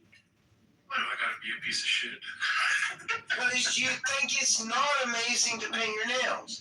It is amazing to paint your nails, you piece of shit. My daughter can paint her nails when she gets old enough. I agree. Well, so can your son, piece of shit. Ooh, I don't know about that. I do, you fucking piece of shit. If my son You're a fucking piece of shit. If your son started painting his nails, I'd fucking wonder what color he was using. You got my girl laughing, but I would probably try to take off the nail polish. Why? The nail polish. Why? Why? Because I don't know. What are we? You don't know. You don't fucking know why you would do a thing, which makes it fucking irrational. You would irrationally remove a thing that makes a guy feel better. Why would you? Feminizing. I don't know. It's kind of feminine for me. But it makes him feel better. I don't know. It hurts my stomach. Why? Hey, alligator, you said Mr. That's fucking stupid. It's fucking stupid that because it hurts your stomach, you think your son shouldn't do it. That's fucking stupid. Oh, yeah. You probably hurt my stomach. Yeah. You want to say hi to Elma? You should definitely let your son do whatever he wants with his nails. Yeah. I want to ask her if she knows that you're like completely psychopathic flat earther. Oh yeah. You know, if I'm the only flat earther in my whole house. Yeah. No fucking shit. Have you ever wondered why? No. I know what's wrong with me. I don't have to tell you. You guys should know what's wrong with me at this Oh my god! It's amazing that you know that it's wrong with you and not with others. That's amazing. First, the beginning of what is it? The beginning of healing is accepting that you are wrong, right? No. You guys know what's wrong with me. I don't have a tolerance for that bullshit like you guys do. I don't have a tolerance for bullshit. I don't have that. You can't demonstrate that I do. Right now? Green? I don't know. Sparkles. Green sparkles. Bring up HLC as we're talking about nails. So, It's green with purple sparkles. Would HLC ever paint his nails? Ever? Sam, would you paint your nails? No, I don't. Okay, good. Yeah. Alligator, that just means that you're not consistent. Me painting my nails is consistent. I don't care if anybody paints their nails. It doesn't affect me at all. Alligator, You're an amazing human. can I talk to Mrs. Alligator? I want to ask her if she knows that you believe in lizard people. Lizard people do not exist. No, that's a false. Alligator thinks Barack Obama and Hillary Clinton are lizards. That's still false. The Amazing Spider-Man. It's still false. Batman. She says she knows you, CM, and it's kind of an edge that she knows you and you don't know her. So just kind of leave it there. What, she thinks I'm a lizard? No. We've watched all your videos, Chameleon. Oh, Lord. We've watched all of your videos. You really showed her my videos? No, of course not. It's a good joke. We're gonna listen to music, right? We're just gonna music. I like all this music. I like this. I don't know. Which one is he gonna do? I only have one. Muhammad. I've seen 4 or 5. Nope. Muhammad's in it. Only have one. Muhammad has a problem with identifying thoughts with like the electrical chemical signals like producing. I have to get my glasses. Let's talk about it, Muhammad. Come on. Oh, I mean, I can. Yeah. You know, that's the root of it. I mean, we kind of talked a little bit in the comments. He doesn't understand. It's just down to semantics. Like, obviously, same thing with numbers. You can say It's just false. What you're saying is a lie. You understand that, right? What me? Yeah, you're saying a lie. What did I say? A lie. Again, I'm comfortable with calling thoughts the same thing as the chemicals producing But that's a lie. No, I heard people all the time. They're like, "Oh, I'm going to that game." I mean, I agree that thoughts are chemicals, but what you want to do is add stuff to that. I agree that thoughts are chemicals. I agree with that. But what you want to do is add things to that. Alright. Come on, Tommy. Muhammad's the one that disagrees. Blockade their harbors. Iraq or Iran? You want to add things I just to interpreted it as Iran, but he did say Iraq. very fucked up. No, I Iraq, Iran, Physical entity. You say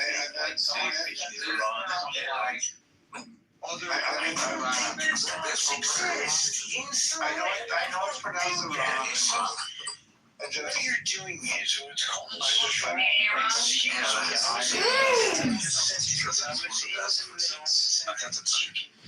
had my share of was and all sorts of interesting names. I got a question. Did anybody foresee Donald Trump taking us to war with Iran prior to this election? Because I did not personally, but look at an interview when he was a private citizen in New York, and he was hot to trot with going to war with Iran. But what I'm saying is, did you know that if he won, we were gonna go to war with Iran for sure? Did you know that? Yes. Not for sure. I don't think it was a given. No, he did say he was going to apply maximum pressure. With Trump's pettiness and his temper, we all knew it was inevitable. Yeah, but he's being controlled by the Israelis, so you know that it wasn't up to him anyway. Well, no, he's not being controlled by the Israelis. He's being controlled by Jewish money.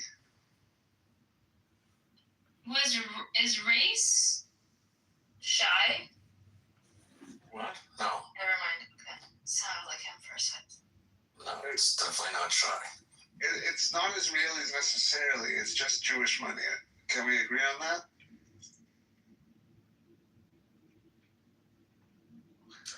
I think everybody's kind of collectively digesting their dinner, and they're wondering, why is your question so defaming or so stupid or so racist or so bigoted or so hateful and prejudiced?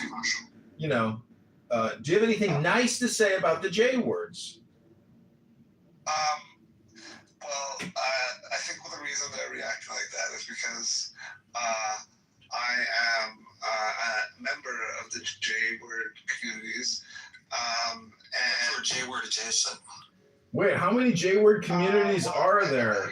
Naftali, how many J-word communities are there, to be sure? Because I don't know how many you're talking about here. There's the Japanese. There's the youngest. That's a part of psychology.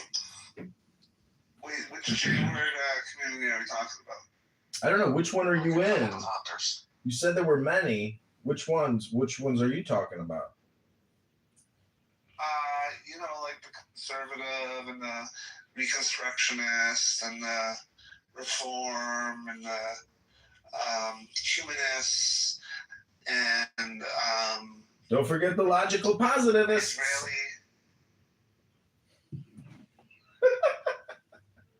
Wait, you consider the logical positives part of the J word group, right?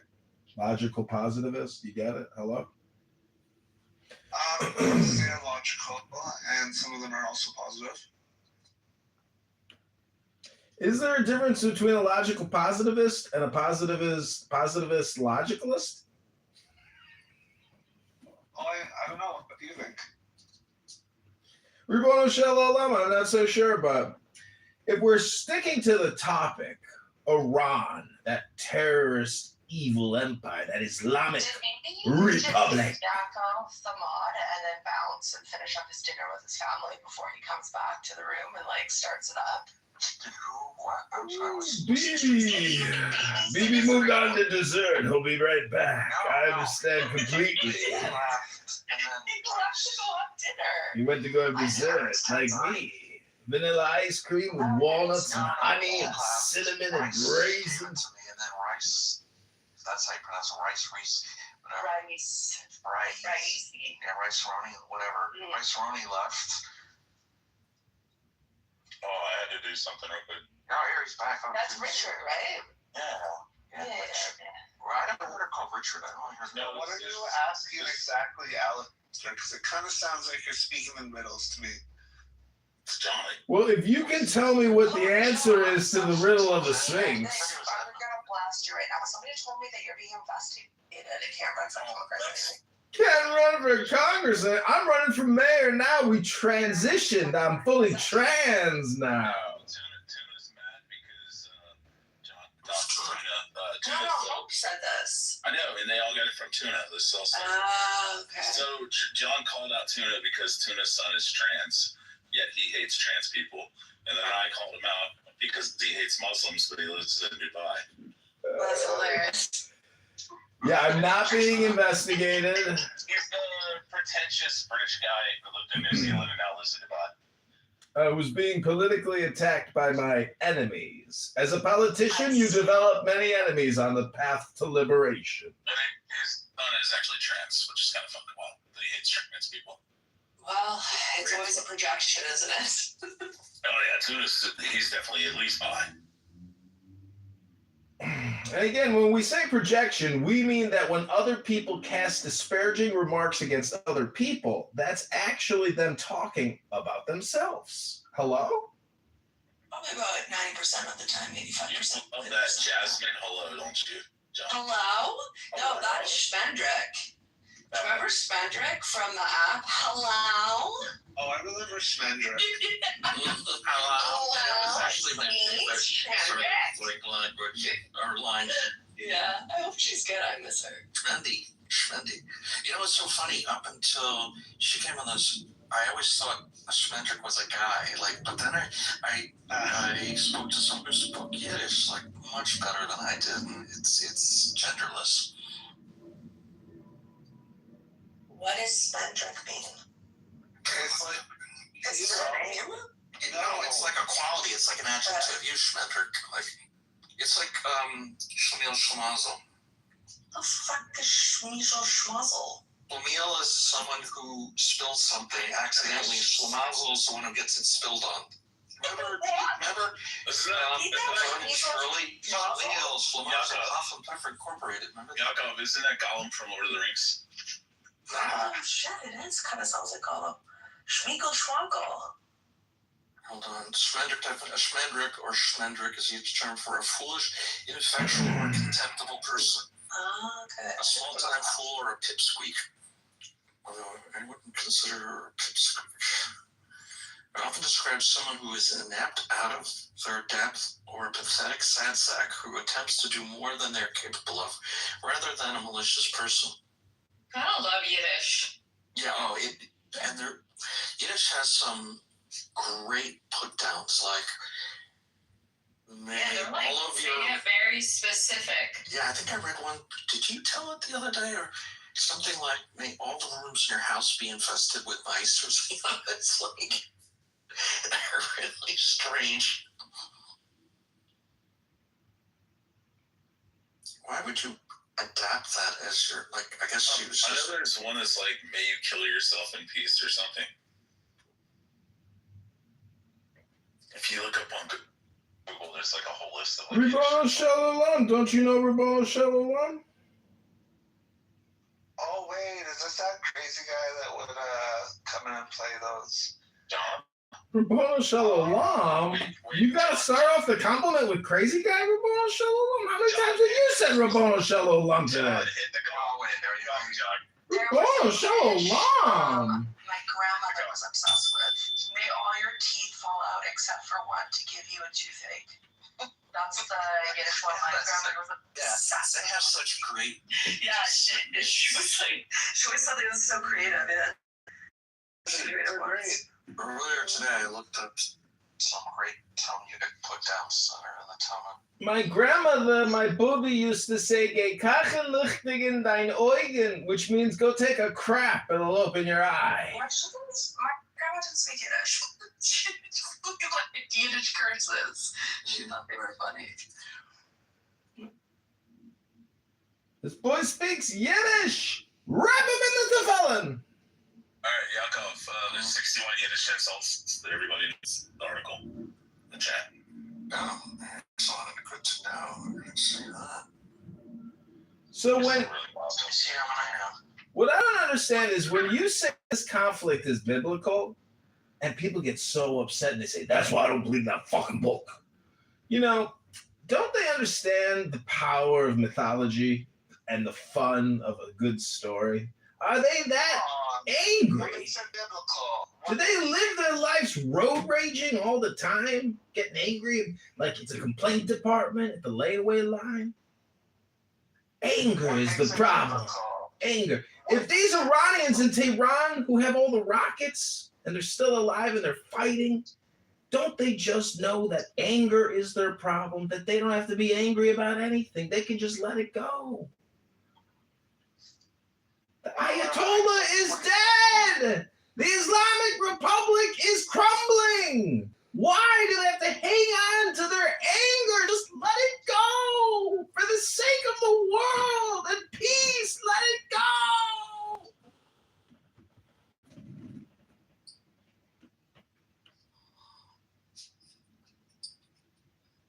She find any good ones, Yaakov? Yeah, I'm just reading what's for them now. Rabboni Shalom. So Naphtali, you never answered us. What J-word camp are you in that you claim there's so many subdivisions?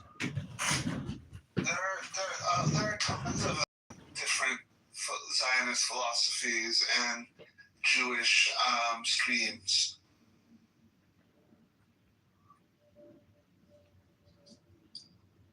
How dare you, Kitty? He is a mod who would allow you to crash out and do whatever you want. What I want to know is, has anyone here ever been brave enough to take liver, chopped liver, or matzah ball and put it on a kichel and eat it as a dessert? Alistair, this version of Judaism you do is a stereotype. I don't know if anyone's ever told you that.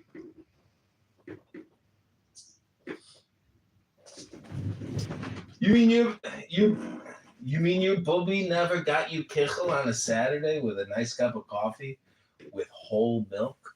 Kichel. But then they got cheap on the kichel and they started making them smaller. You didn't get those long pieces anymore. I like the long kichel. I don't know what kichel is. Ask me and hopefully You don't know what kichel is? What the fuck do you think a cookie is? It's Yiddish for cookie. It's called kichel.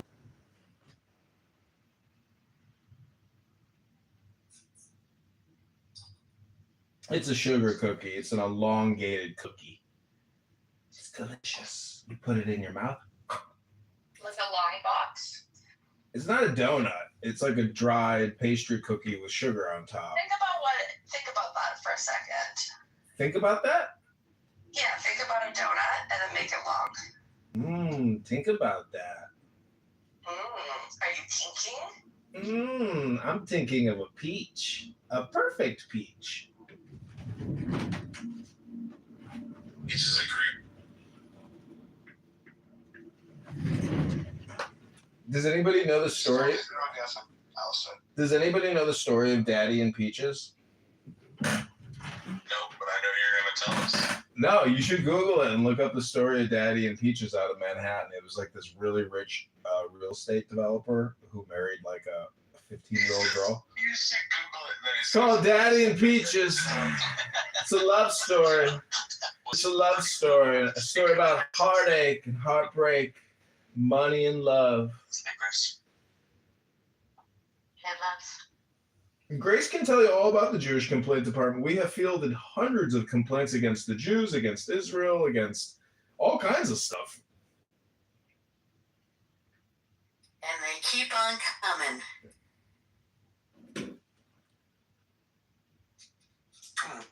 Welcome back, baby. The hits keep coming. That's what she said. I asked Norm, I asked Norm, what should we do? He said, keep hitting them hard. Hit them hard. Hit them harder. And what is your position as Chicago mayor going to be? Well, if you go to John Kitover on Instagram, you can see my first 5 days in office. The first day, I will cut property taxes by mayoral decree and proclamation by 25%. Day one. There's no free lunch, so where are you going to cut 25% of the budget from? Yakov, did you hear that Mamdani's going to raise the tax on white people and add all kinds of extra shit, and he's also going to restrict white people? That's completely against the 14th Amendment. I know. No, it's not. I think you can do that. Oh, yeah. Discriminating Why not? Equal protection clause? No, you Well, what's the cannot. 14th Amendment? Has the equal protection clause. Oh, what are the first 14? Huh? You can't do the rate dating. I'm not dumb enough for this. No, you can't discriminate against people, just like you couldn't discriminate against blacks. Even if it wasn't in the, Okay, I don't there's so many laws that say it's. I think they're gonna institute a curfew for white people as well. Yeah, Sunday. What's even better is the first free supermarket, which is probably a bodega size. It's going to take $35 million, half of a $70 million budget allocation for this, and it won't come online till 3 years of its 4-year mayoral cycle. Who is this? Mamdani. Who's that? The mayor of New York City. Oh, the Sunni guy? Is canned beans and canned green beans and just canned food. That's all it's gonna have. Is he Sunni or Shia? Most likely, given the ratio of Sunnis to Shia in the world. What? He's Shia. No, he's not. He's a 12er, yeah, he's a Shia. His family is from India, and they follow the 12th Imam. Yeah, the Shia are the bad ones. He's from Karbala, or they follow the Imam from Kabul. I think he's from Kampala. The Shia. His family has lived in Uganda or something, but he's Indian. Yeah, he's Indian. They have quite the compound there in Kampala. What's up, Michael Bronson? Every socialist should be married in a $5 billion compound. Yo, Michael, what's going on? Wow. Oh wow. I was just thinking about how I replaced Elon in your life. Elon? Are you trying to do this from Michael enough time? As your best bro. Yeah, we used to be such good friends, didn't they? Yeah, now me and him are best bros. You and Elon are friends? Or you and Michael are best bros? Me and Michael, right, Michael? Oh, okay. That's cute. I haven't heard Michael sing. Oh, wow. Did you guys bond over your transitions?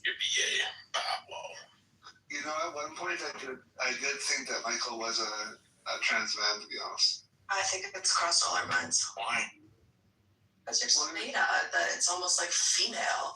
No. Like you're so astonishingly beta and not, there's like no masculine characteristics to you whatsoever. You're just very feminine coded.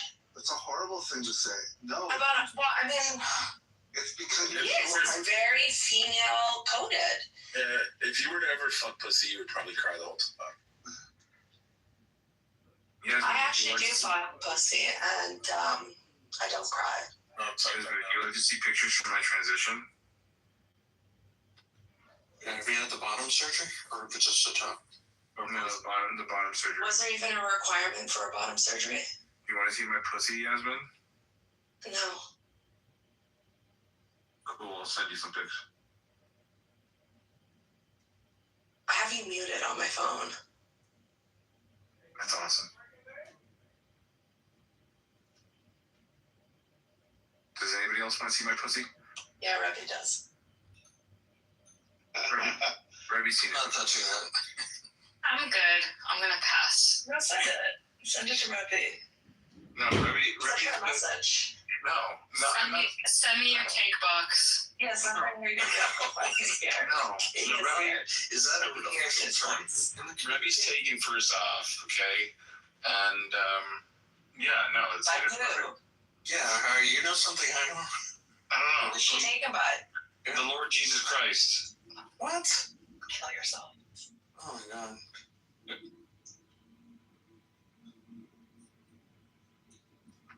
Michael, are you also trans? I actually did think that as well, initially. That's interesting. Yeah. I suspected that he's bisexual for a very long time. I smiled lots of people on this app. Makes me easier to date if you're bisexual. Did it make you smile to think about that or no? Me? Yeah. What do you think? Yeah, you definitely smiled. No. Definitely not. Definitely not.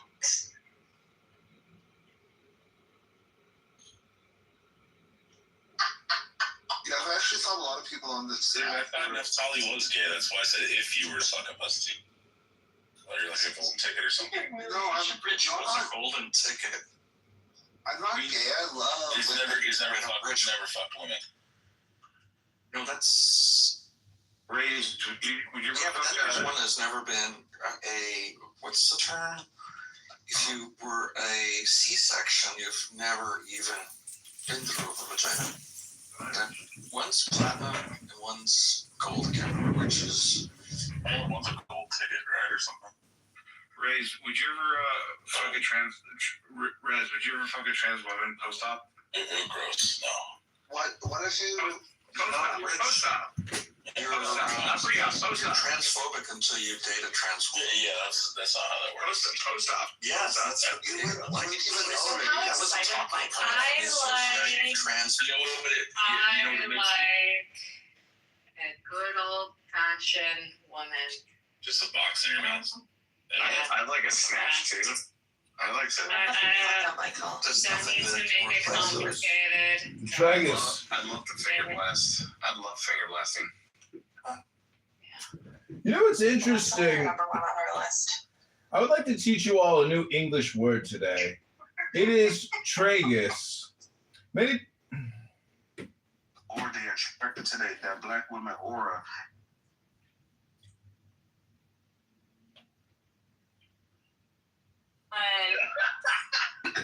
So stupid. Please help me, Jesus. If Jesus is real, shut him the hell up. She said discredited. She's stupid. No, she was talking about you. She living in a girl society. I was talking about the university, and I said it the right way. I would like to teach you all a new English word. I don't like being top left. But come on.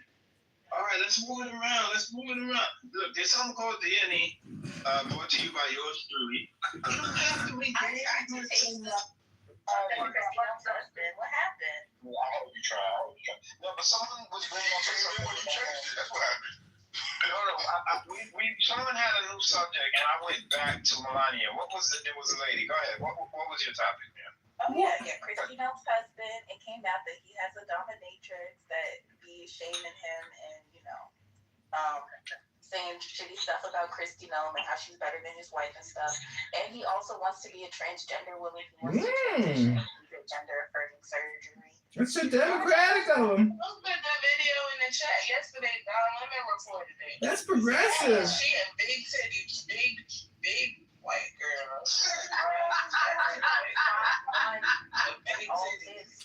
She's getting roasted. She spent $200 million on advertising. She scammed America. She lost $200 million advertising nonsense. What is that? It's me. It's Point. It's Point. Oh, right. Okay, but I didn't know. Shut up, you stupid ass! Shut up, dumbass! People think that I'm a black woman. I'm actually a gay white man. That's not the real point. It's the real point. Shut up, dummy. I'm a big Point fan. You're a stupid dummy. I'm a fucking supermodel, bitch. Point will never call me stupid because Point knows me. Yeah, you need to go away. That's that motherfucker. It's Point, you stupid dummy. I'm a supermodel. You're just jealous that I'm a supermodel. That's that weird fuck on the phones. I'm a supermodel, stupid. Bro, this story is crazy. Y'all looking my edge. You gotta do a new community, like the girls say, you know what, honey? They kicked me. You're so close. I'm sorry. You were so confident. Man, what? Take money. My fault, Taylani. Yes, yeah. My fault. See, these niggas smoking weed. Imagine that. I don't smoke weed. I don't smoke either. Nah, I'm fucking with you. But nah, okay, so Taylani, so what part of the IE you live in? I'm just curious. I haven't lived in the IE in like years.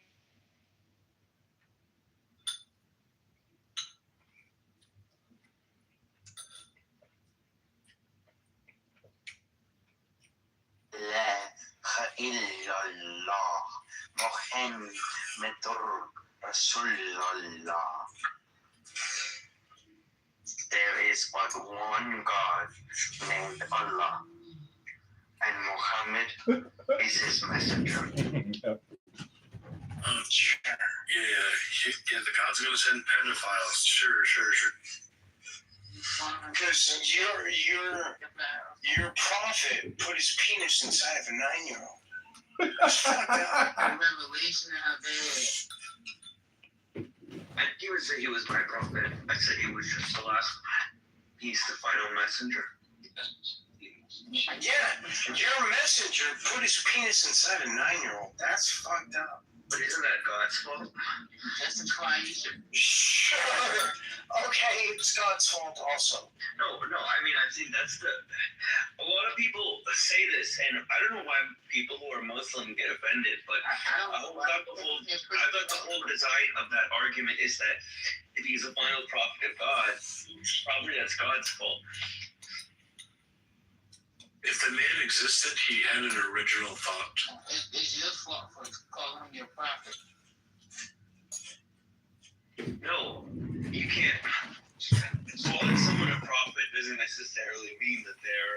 It's growing. You gotta do something about it pretty soon. Can't keep adding to it. Gotta take away from it. Some kind of understanding of the future. All right. So, can you demonstrate that God exists? No. No, you can't do that. Can you demonstrate that if God exists, these things would be false?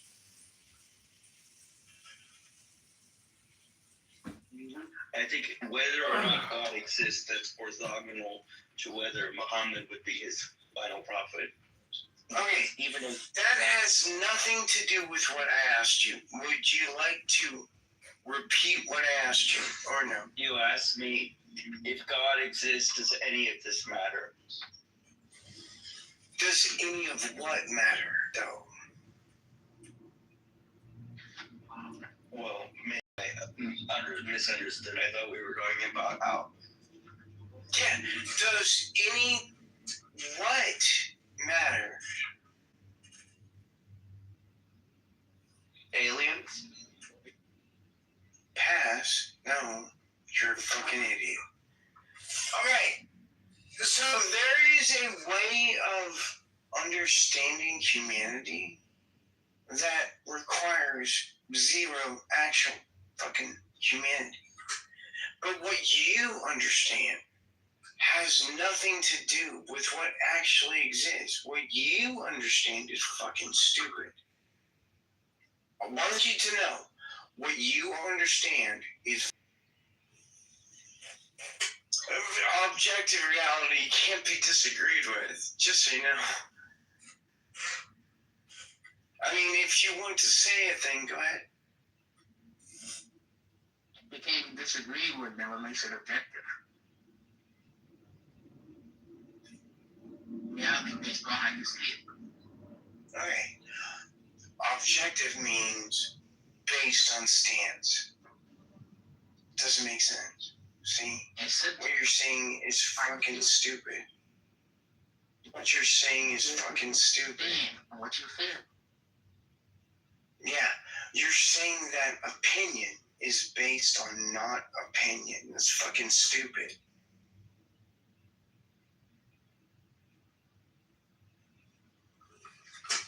Your objective reality is that you observe painting your nails.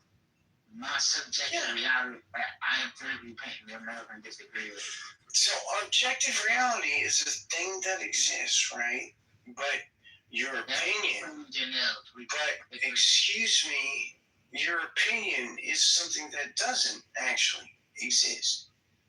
No, that would. What you have to do is demonstrate that your opinion comports with reality. Oh, easy. I can demonstrate that easy. Demonstrate that. If my opinion doesn't exist, that means your opinion doesn't exist, which means your nail should have never been painted. Well, that's just a false statement. It's not a false statement. So would you rather like say a true statement, or would you like to stick with the false statement? I like to stick with the fact that one. You're gonna stick with the false statement. You're gonna stick with the false statement. That's fucking stupid, by the way. It's not false. Your nail's not painted.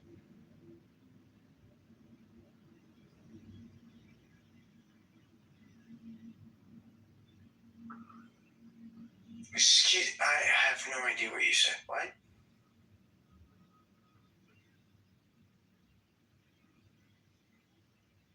You're lying, right? You're lying. Yeah. Just stop lying, right?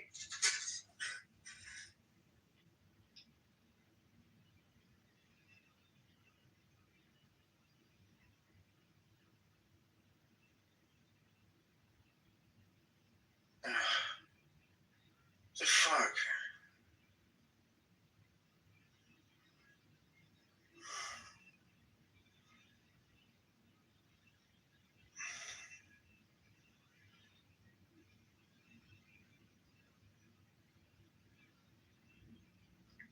Fuck off. By the way, I want you to fuck off. By the way.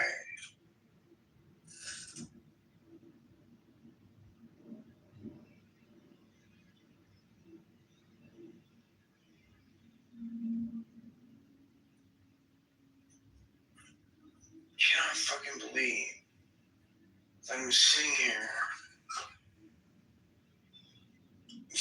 here ignoring fucking existence, right? Just other things exist besides you, right?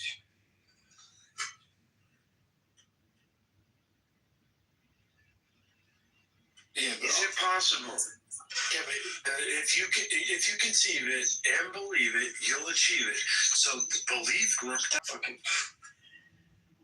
Hey, is it the case that there are things that you believe in, and there are things that you don't believe in, and either of those things could be true? Is that the case? That's what I'm asking. Yes. All right, so you think that it's possible for you to believe in something that is not true? I've done it before. How have you ever believed in something that is not true? Because I was given this religion about this Jesus and this Christ when I'm a child, and I didn't have any abilities to see beyond it. I didn't have the tools or the resources yet.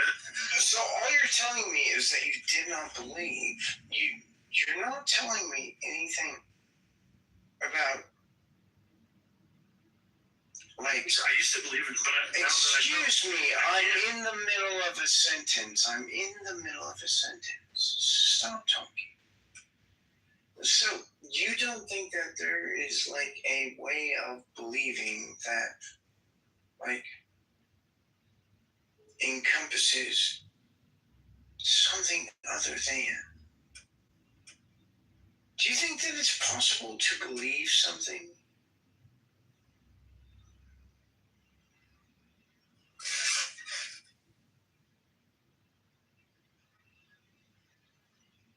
Sure, we believe in things all the time. All right. What is the difference between believing something and something being true? You don't know if it's, you don't know. You don't have enough evidence. You just, it's not knowledge. It's not, you can't substantiate it. So lots of different ways. You could believe something and it not be true. But, I mean, you can believe something, but what I'm asking about is the difference between belief and knowledge. So, is it possible for you to believe something that is not true? Yes. The fuck you say? Okay. When I'm in a jackpot.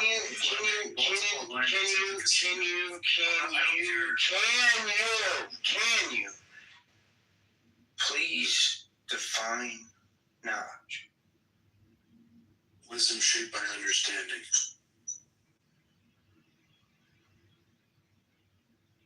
Use the word knowledge in the definition of knowledge. So you're using the word you're defining in the definition of it. You can't do that. That's fucking stupid, by the way. So please define knowledge.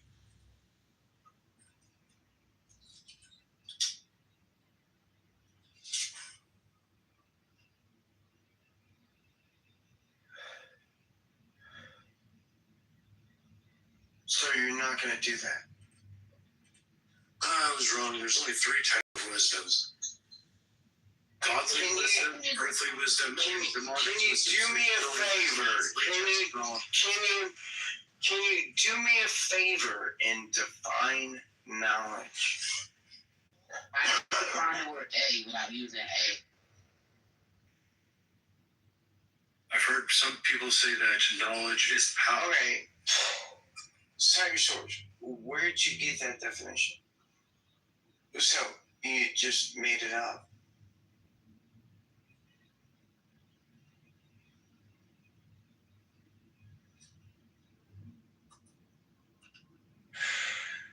Okay, you read the definition and you tell me that that's not wisdom shaped by understanding.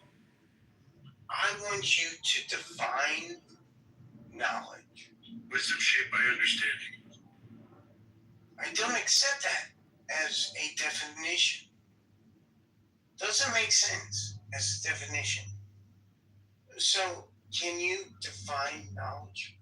Knowledge is another way, please. Knowledge is the awareness, understanding, or information about facts, truth, principles, or skills acquired through experience, education, or study. I don't accept that as a definition. Yeah, I think mine was better. No, I think mine was more accurate. That was ChatGPT, wasn't it? That was Chat. No, that was Google. That was Google. That was a Google definition. I don't care. That's not. What other definition would you show me? I would like for you to tell me what the definition of knowledge is, please. I put the Google definition of knowledge into the chat. No, you haven't. Yes, I did. I put the Google definition of knowledge into the chat. Okay. So as soon as your definition of knowledge appears in the chat, I'll respond to it. Until then, you're fucking lying. It's subjective definition. They define knowledge. No, he hasn't actually defined knowledge. Wisdom with understanding. That's not a definition of knowledge. To define a term has to be a complete statement. Yeah, I agree. The thing that he said was not a true statement. It's fucking stupid. Put the Google definition there. Knowledge is the awareness, understanding, or information about facts, truths, or principles, or skills acquired through experience, education, or study. Cite your fucking source. Cite your source for that. It's at Cambridge. Post it in chat. You won't do that.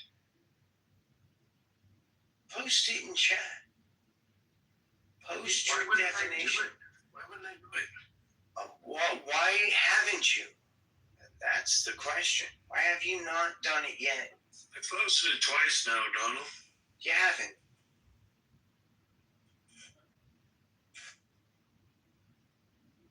I mean, you just haven't, right?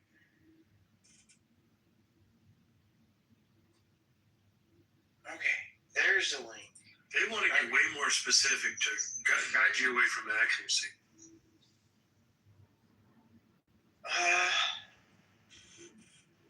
This is not a definition. Understanding. You're gonna write them a letter then, Donald. Excuse me. Understanding of or information about a subject that you get by experience or study, which has nothing to do with what you said. Just say no. Is experience you get from study also classified as wisdom? Define wisdom.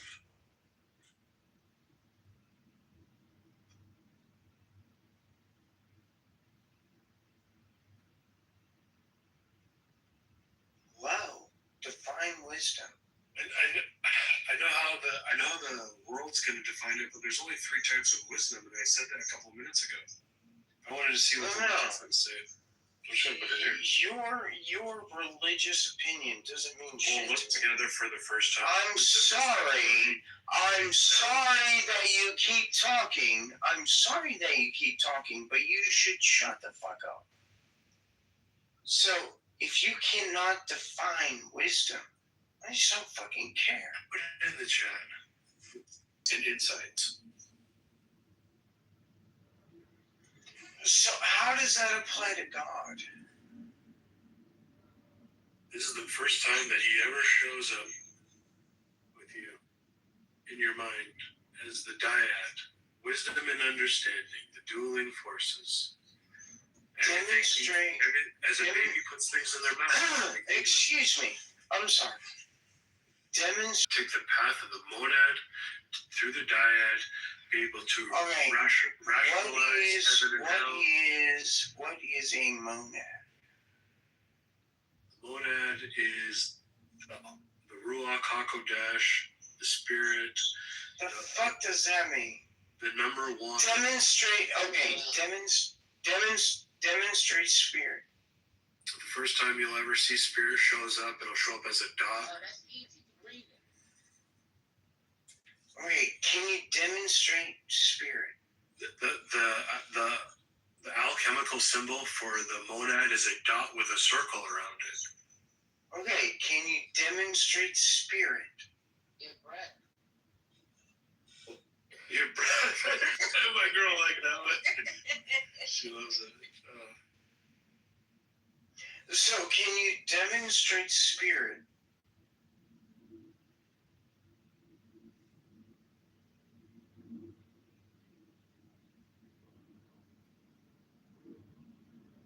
No. And Chelsea's not laughing too hard. She's still laughing. Can you demonstrate spirit?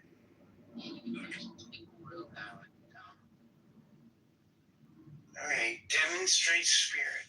If we look at what spirit is, the way demonstrate spirit. I just told you, dude.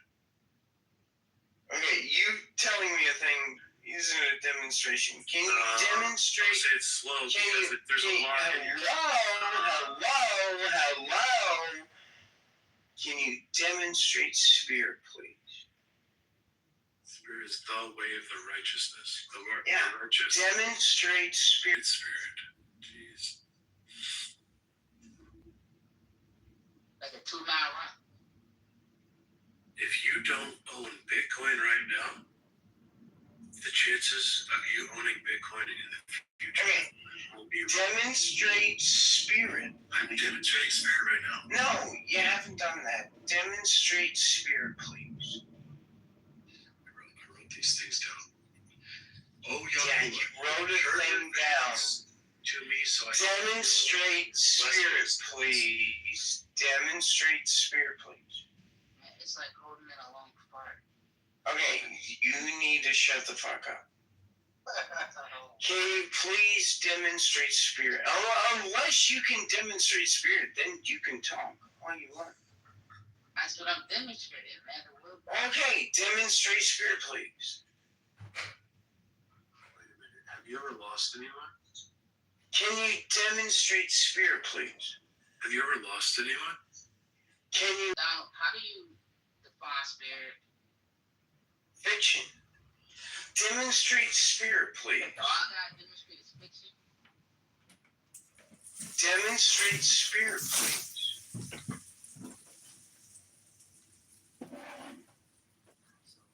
The other day, I went outside. Oh, it says ghost. It says the word ghost in here. Demonstrate. Oh my God.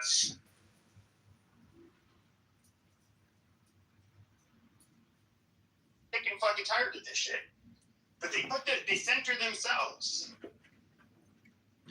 Oh, can I tell it? Just the camouflage, right? Both America and Israel have mutual benefits taking Iran and free it from IRGC and Islamic Republic because of all these fucking I don't know. Like, I mean, Islamic Republic played a terrible role closing Strait of Hormuz, putting the world's economy in danger. And as we see, like, the, gas prices going up, like everything. Though they have both mutual benefits. And when you see, like, BB is telling Donald Trump why you're stuffing it, why you're, sitting down for a negotiation, it's just a camouflage to make Islamic Republic believe that these guys are fighting. They did this 3 to 4 times. They tricked Islamic Republic, IRGC, 3 to 4 times by now with the same tactic. They show like, they have some problems or they have like, disagreements with each other, like Bibi and Trump, but they both want Iran. It's just not about Israel right now. They're just playing the role that sometimes they might have conflicts, Bibi and Trump, to just make Islamic Republic and IRGC believe that these guys have some, is to trick them as they did, and they took Ghalibaf to Pakistan to do negotiations with them. With 87 people from the government, which they don't, trust each other, they went all together to Pakistan to see, like, if they want to make sure it's not for the other person. And that's how they took out Ghalibaf, like the second most important, draw him out of the fucking rat hole that he was hit himself in. He went to Pakistan right now, and he gave all the information to Mossad or CIA or whoever, and now they're tracking him. I'm gonna tell you, he's a dead man walking.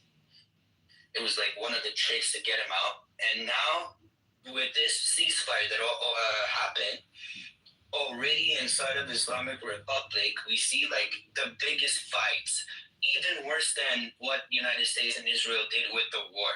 I think this ceasefire is killing IRGC better than war. They want war. They like war. Yeah, Poria, can you do me a favor? Poria, this is Rich. Hey, can you click the... Hey there, Poria, you're in the Matrix.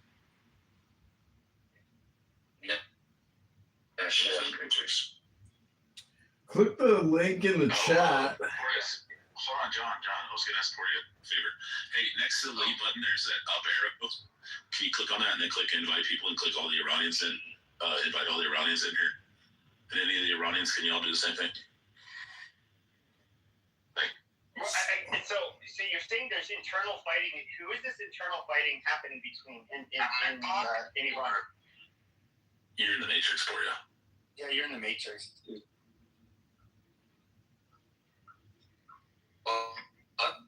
Guys, you're still in the Matrix. You're still in the Matrix. Try to reboot it. Yes, everybody in the audience, click the up arrow, click invite people, and click anybody that has a green dot. Next there.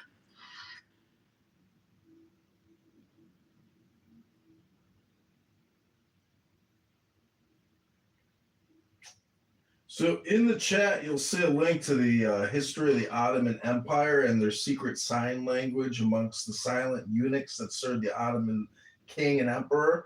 and the inner courts and the different gardens and inner sanctuaries within Topkapi Palace. And so what I'm trying to say is a Muslim caliphate, such as the Turkish or the Iranian, they all operate on this principle of silence and inner chamber. But because we took out that Ayatollah, I don't understand why you're so pessimistic and why you complain so much. This isn't the layaway department, Walmart.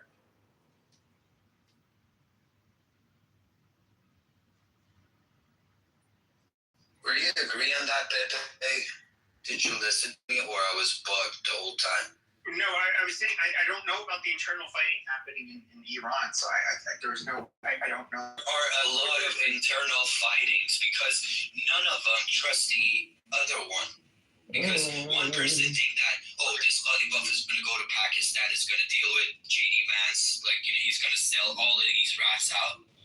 And nobody, I don't know, trusts each other. So they went 87 members of, you know, the government to Pakistan to just make sure, like, nobody is trying to rat on the other one.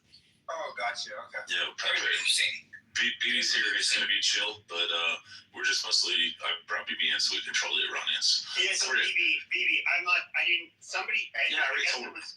guess it was. Yeah, he explained. I don't have a problem with it all.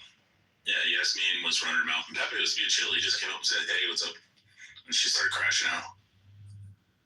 And we were having like a really productive conversation. Persian making trouble?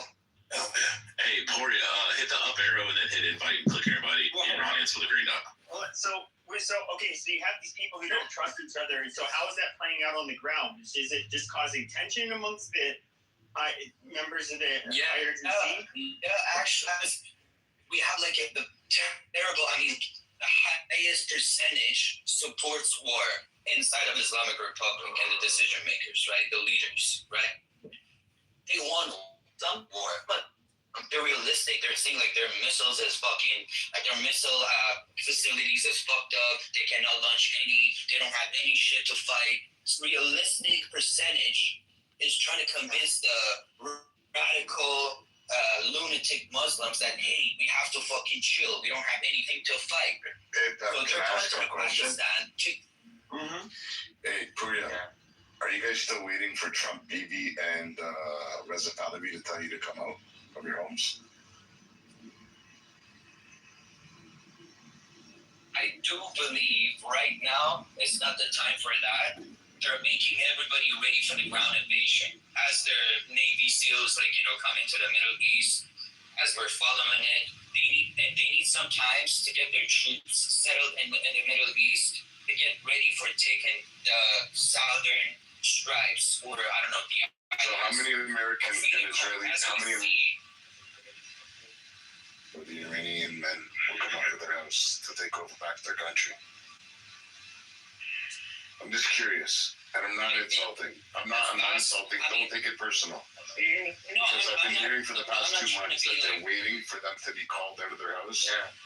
And then I hear that they're leaving their house. They're ready to go to work. So I'm so confused. Yeah, Poria agrees. I don't want to be optimistic. I don't want to take right impression people. I'm trying to be realistic, and I can tell 100% there is going to be at least 70% of the current society on Trump and there's a pilot and whatever they would say, I'm not trying to be like fucking lunatic. I'm trying to be realistic. No, I get what you're saying. In the U.S. has been telling them to like stay indoors, not do anything yet. So they are basically following the U.S.'s direction, which obviously Pahlavi he's echoing the same sentiment. So that's why they're not doing anything, to be honest. I mean, last time they tried to do something, they just got gunned down by the tens of thousands, and nothing really came of it. So why wouldn't you just wait until you feel like the IRGC is in a compromised position to do your revolt? You'd have to wait. To go up against them now is insanity. You want to confess to something? Did you commit a crime? Yeah, I got. No. I gotta confess to something. So, I don't want to fucking dick riding my compatriots, as I just said. But we, Persian people, we never thought that people would come outside after they got massacred about a month and a half ago, right? But yet, in the 40th days of the martyrs that they got killed in the massacre, they went outside again. I personally think that with this massacre that happened, IRGC made people their lives, that people will not going to come out within like 10 next years, right? I personally thought that people were never going to go back to the street. They're scared as shit, right? But yet, the 40th, they came out and Abdana and I don't know, a few other cities. It was like, you could count it with 5 fingers, one hand, but still they went outside. And now, still, Donald Trump and Trump is telling them to just stay inside, don't do anything till we tell you. That's the only reason I'm saying like people inside of Iran didn't do, I don't know, a noticeable kind of action. I agree, and so I think that's I think that's smart, and like, look, I think the people that a month and a half ago that had all of the courage to go out and revolt and protest, I think that they were being brave. It's just that they were out. They didn't have guns. I mean, and they were in a predicament. Most nations are not going to have their military fire on protesters, but the IRGC will absolutely do that. And so they, and of course, once if they caught people alive, they're fucking hanging them and do it. It's what at this point it's playing, in my opinion, it's playing fool's poker to try to do any kind of revolt at this time. You want the U.S. To come in and cause a lot of damage, and when the IRGC is on one leg, perhaps then you can do your revolt, but you have to wait for that to happen.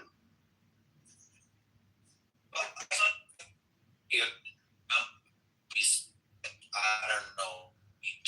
You're in the Matrix. He said, maybe I will come inside of Iran. You're in the Matrix. We can't hear you. Republic falling down. So, you were in the Matrix. We couldn't hear you.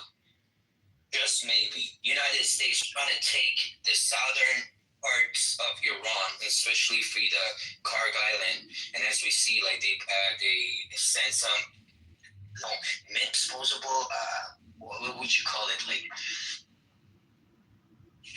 I'll find it. I'll find it to the Strait of Hormuz to just, disarm the mines that they just hit into the on fire! As we were speaking, and this energy didn't even fire a single missile to the American ships.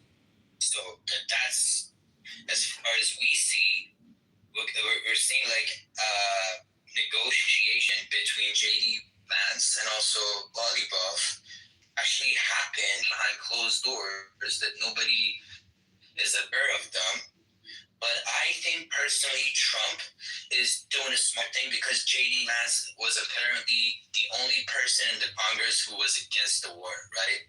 So he sent this specific guy because even Islamic Republic believe that since JD is like against the war, that's the only person that they're willing to talk to, right?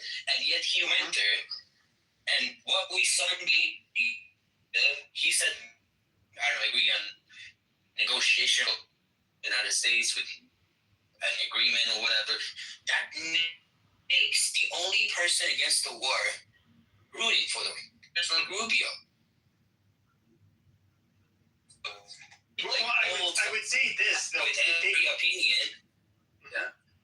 But I would say this. So they're like when it comes to the Strait of Hormuz, they can hold it captive, not because they don't have a fucking navy anymore. They can hold it captive with basically the mines that they dumped in the strait, and basically drones and that kind of shit. But they they can't. Okay, so it's not. And apparently, the French and the British are getting involved to at least try to secure the Strait of Hormuz.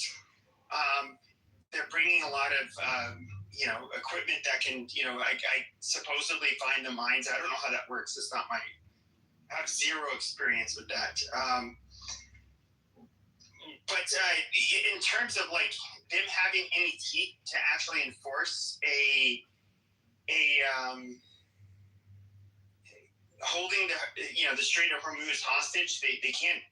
I don't think they can really do anything about it once you have large, powerful first world militaries with all of their technological advancements there, and so it's. I think this part is up for them. I mean, I don't think they. And this was known. I mean, if Trump was briefed on this, at least if you believe the New York Times, that them seizing the Strait of Hormuz was one of the main concerns, and of course they did it. But what can they do once you have our Navy and France's Navy and UK's Navy there? Not really anything. They can try to attack one of the ships, but they know what will happen.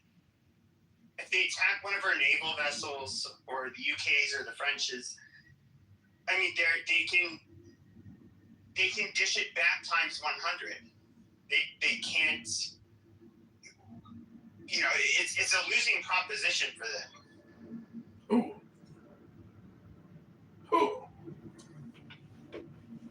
Personally, I think United States is winning, bro. This ceasefire was needed, and it's even better than the war itself. Islamic Republic doesn't. They like war to be happening. Little children gets killed, or I don't know, people gets killed, or I don't know, just saying people as the human shield, as everybody knows, right?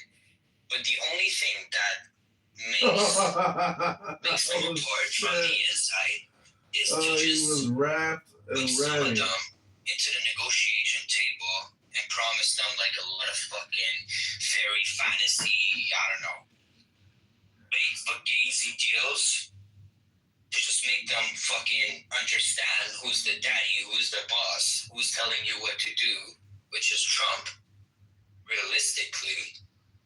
And the other percentage, they don't like that realistic group, like Olibuff or that fucking guy, Zarif or Rouhani, those kind of people. Which they're against the war, they're saying like we have to make a negotiation with the United States, we should end the war. But the vast majority of, I don't know, Islamic supporters, like Islamic Republic supporters, they're telling that Olibuff, you're traitor. You're traitor to the leader, and you're fucking pissing on his fucking blood. He got killed for nothing. You become this person because of Ali Khamenei, or I don't know, threatening him to death or whatever inside the streets. Already we're seeing the biggest fights in 45 days. So basically the hardliners are shitting on everybody else that don't have the same that are not worshippers of Khomeini. I think in this 40 days, Islamic Republic did great at propaganda with the global leftists around the world, especially the United States. They turned public opinion into a fucked up narrative that is not even understandable. Like, you cannot understand. I don't think they even did it. I don't even think it was. But I don't think it was Iran that was even doing it. I think it was more I'm going to be quite frank here, the Arabs that are on the side and hate Israel that have been far more effective at doing it. And you have people that otherwise would hate fucking Iran. They hate Shia Muslims. But they are cheering for Iran to win because they fucking hate Israel more. And That's just your projection, Pepe. Huh? I said that's your projection. It's your opinion. It's not projection. Projection is saying how I feel and playing it, to somebody else. Oh, that's not how you feel. I see. Okay, then I guess it's not projection.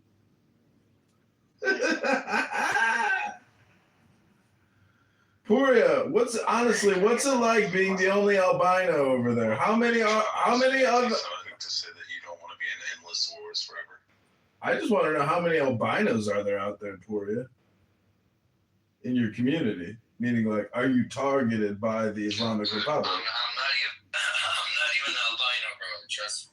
Or maybe it's the stark contrast in glasses. On this picture, I'm not albino. Okay, and even if you look at Persians, they look at their fucking generals, the people that are in the news. Like, some of them, there's like a percentage of them that passes European. Doesn't make you fucking albino. It's just a question based off of appearances. Sorry about that. Yeah, I take it back. You're a beautiful, handsome, non-albino. Sorry, Charlie. So, as Rich here just said, we're sick of these forever wars, and we voted MAGA thinking we weren't going to be involved in a forever war. But see, this isn't a forever. A forever war is a 20-year war in Afghanistan and Iraq. This has been 50 days of minor conflict. We've destroyed their air force. Amazing. Where it becomes in a forever war is that Israel has been talking about how what they have to focus on after Iran is Turkey. And it's just, and of course, Turkey is a whole different level than Bro, where are you getting this Turkey thing from? Turkey jerky, where are you getting this from? That there's going to be a war with Turkey, bro? Where do you think this is fucking coming from, man? Look, I think Erdogan, he's a piece of shit. He's a Muslim fundamentalist. He's not, I think he's driving what was a secular Turkey backwards. I'm not a fan of his, but they are, it's just like you guys name your enemies in succession, and it's just almost like, oh, you guys are on our side, right? You guys are on our side, right? Otherwise, you're bad. So you're on our side, right? And then we have to become enemies with all of their enemies, and it's just like, look, the world is much. It's much too complicated to say that we have to take on all of their fucking enemies, and that it's going to be in the interest. It's not, at the detriment of our fucking country. And no, Israel does need to. Pepe, we're asking specifically about a conflict with Turkey, which isn't going to happen. Oh my God. Hold on a second. I'll take care of him. You'll take care of me? What did you say?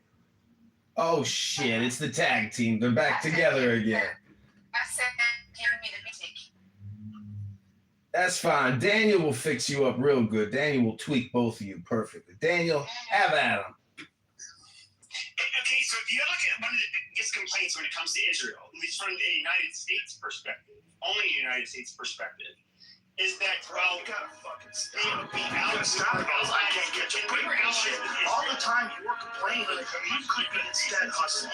You could be instead chasing your dreams. You could be instead figure out the Cold War. They were the one holdout in that area that would align with not with the Soviet Union, but with us. And so that was invaluable. Really, truly was. It's like, holy shit, if they were aligned with the Soviet Union, that would have made everything very complicated in that region of the world.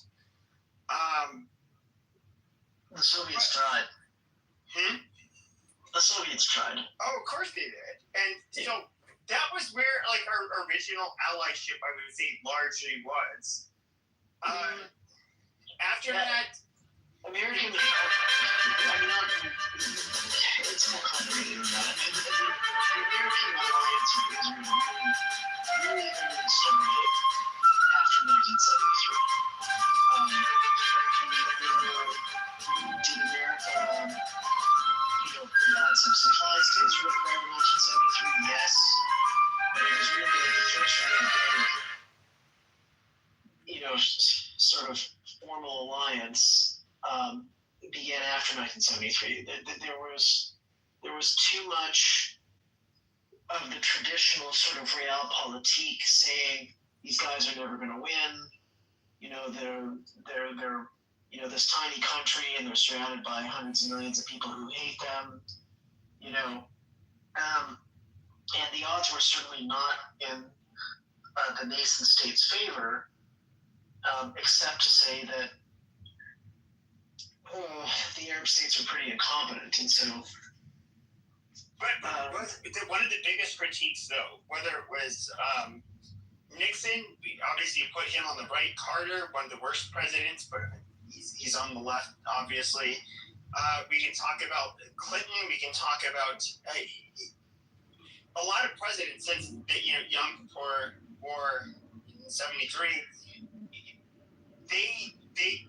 There was a very realization that us backing the level of loyalty for us to show to them was absolutely hurting any possible relationship we could have with countries like Egypt and So let's go there. So let's talk about, go back in time, to the previous war, which is 1967. Okay, the Egyptians went to war with Israel when 40% of Egyptians were on American food aid in 1967, and that was an American attempt to carry favor with the Egyptians, and that was during which the Soviets were not only training the Arabs, but basically giving them billions of dollars of free military equipment. They just kept resupplying them and resupplying them, right? And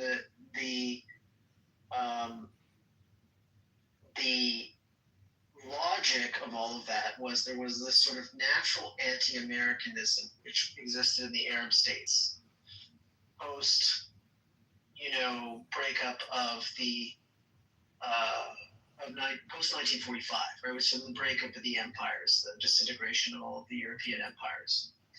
The Arabs saw America as, a colonial power, even though it wasn't a colonial power, and that their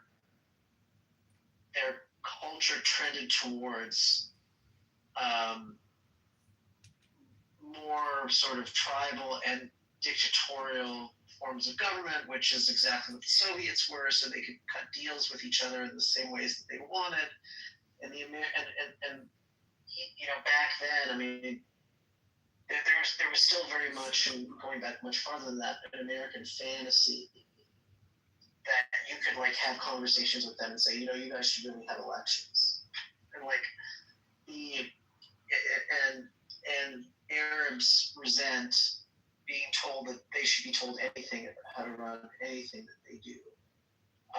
And socially and culturally speaking, they are very internally incapable of criticizing their own environments. So, that definitely meant that they couldn't see that, an alliance with America was what was in their interest. That all the dictators in the Middle East, wanted to hang with the Soviets. The Soviets were going to give them free shit. So, I mean, that's what it was like for decades. And that was just one phase. Obviously, the Soviets were playing them. They would only give them, they would make promises and give them free shit. But obviously, if they could take the power and control from them, they would stomp out any remnant of Islam. But they were going to make you a very good citizen. I mean, look, all of the Soviet sort of the Soviet foreign policy was basically all about a game of divide and conquer and revolution, wherever they could foment revolution, and then Exactly.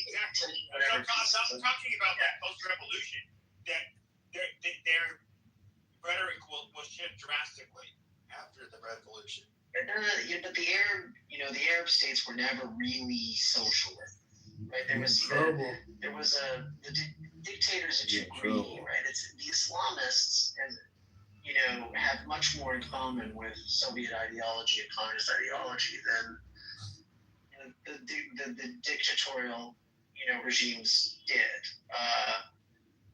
And we've seen a lot of those regimes fall over time. And things did not improve, right, in those countries. But can I ask you a question? So sure.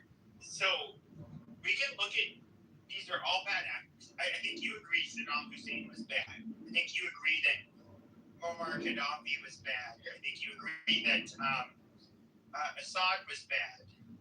Now, we end up deposing these rulers. Now they're basically, what are the countries now? They're still shitholes. They're still horrible places. They don't have a strong leader with the I guess you could say that the type of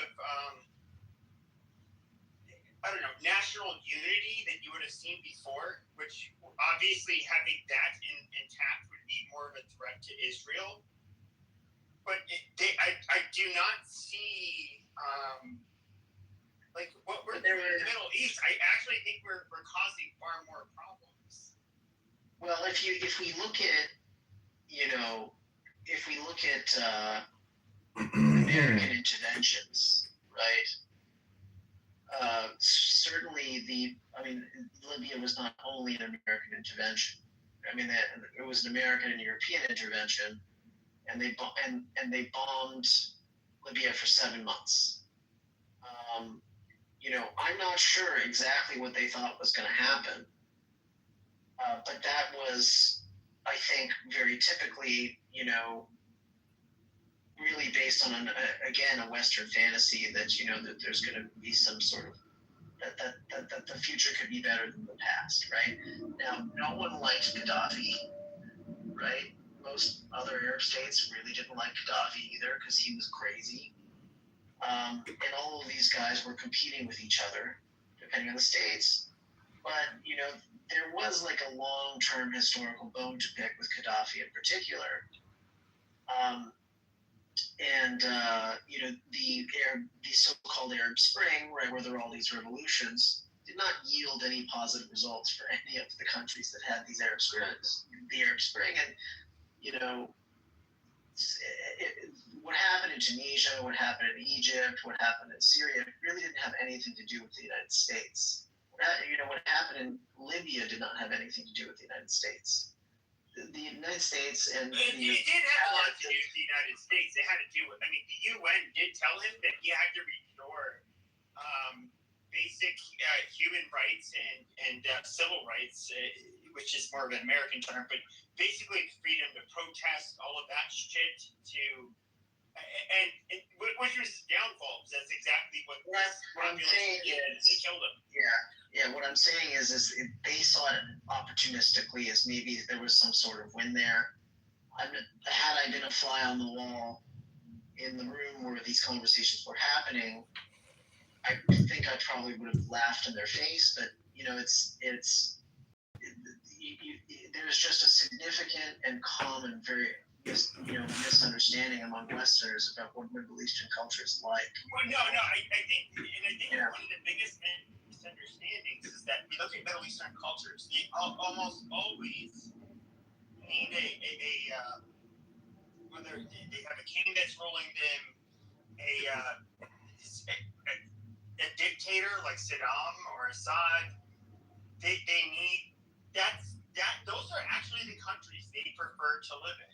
I don't know that I prefer. The alternative, what ends up being, there's always one tribe which ends up being the more powerful tribe, right? Like in Syria, the Alawites were the most powerful tribe because they imposed their power on everyone else. They were a minority.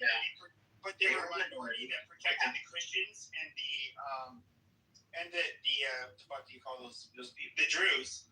And what happened after Assad was imposed and he ended up fleeing to Russia? Jolani, literally, a first-class piece of shit ISIS terrorist, which this is what rubbed me the wrong way about Israel is they were excited that this fucking ISIS asshole ended up coming into power, deposing Assad, and then what are some of the first things that his people started doing? Don't you know the enemy of my enemy is my friend? The enemy of my enemy is my friend. So it's a couple of things. First of all, no, hold on. Let me finish my point. So they ended up deposing Assad. Then you have this guy with a bunch, tens of thousands of Turkic people from a different region of the fucking world that come in there. They get rid of Assad. Then they immediately start targeting the fucking Druze and the Christians. And I see Israel celebrating, because they got rid of Assad. But I'm looking at they barely have fucking Christians left there, and the Druze have been put through shit all throughout the Middle East. Let me shed some light on that. So Assad became sort of a client state of Iran as a result of the Syrian civil war. But right? So Hezbollah was... But not technically the Alawite or Shia. No, there's Alawites believe in reincarnation. They may not be Shia. No, but they fall under Shia. But most Muslims are considered Muslim. Correct. Yes, that's right. They when you look at Alawite sort of religious ornamentation, it's probably not the right word. It's like not considered Islam, right? So, I think it's not a question of celebration. I think first of all, the Israelis in that particular moment were observing in awe at the fact that the massive success of the Beeper operation in Lebanon basically made it so that Hezbollah could not respond to what was going on in Syria. And so through which was a very incredible operation, right, it had really wide-ranging impacts. The positive that they saw as they were the first thing they did is this was happening. So they bombed all of the military assets all over Syria so that Jolani cannot get them.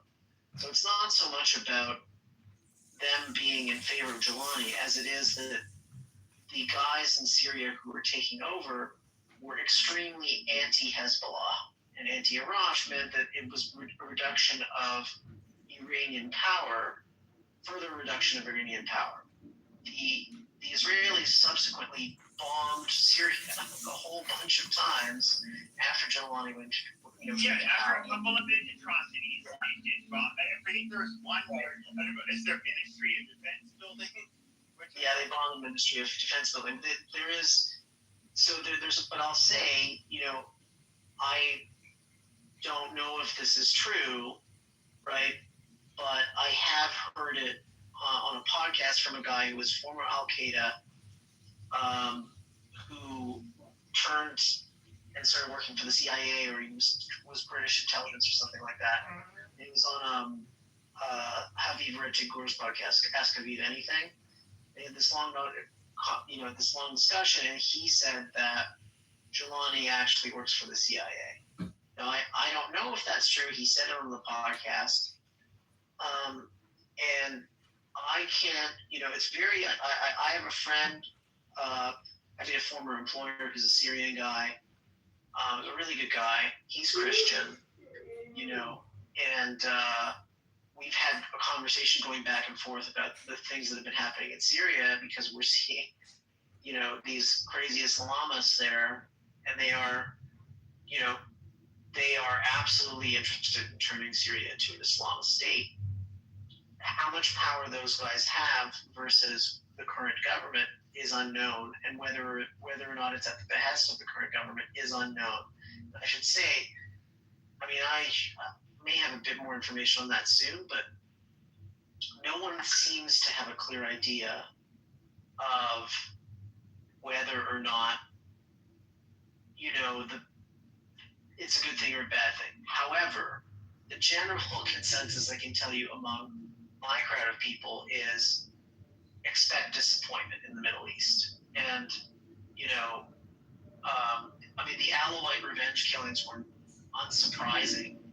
I mean, they killed a bunch of Alawites when they took power. That's really unsurprising that that's happened. Everyone, there are a lot of people who hated the Alawites. The Alawites benefited from Assad's power, and Assad was a very brutal ruler, right? You know, we heard all that stuff that happened at that prison. There are guys who've been locked up there for decades, right?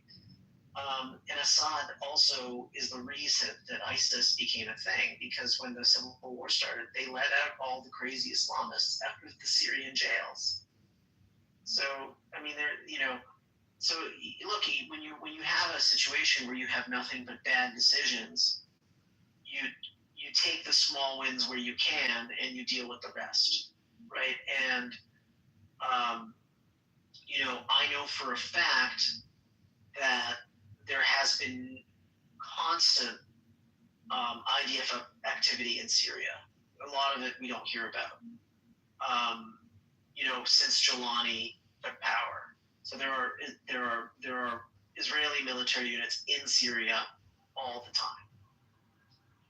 So I think so, and I should say, you know, the Israelis have an absolute interest in protecting the Druze in Syria, because the Druze in Israel are extremely highly regarded, and they serve in the IDF at an even higher per capita rate. Yeah, they're some of the most patriotic people in Israel, from what I've heard. Maybe that's wrong. Yeah, it's kind of like it's complicated, like the way Druze society works. Like, you're loyal to the state that you live in, right? So that means that there's a bunch of Druze who were in the IDF, and there were like a bunch of Druze who were loyal to Syria, not really involved in any significant level in the Syrian state, but you know, I mean, I once I met this guy who was a Druze guy.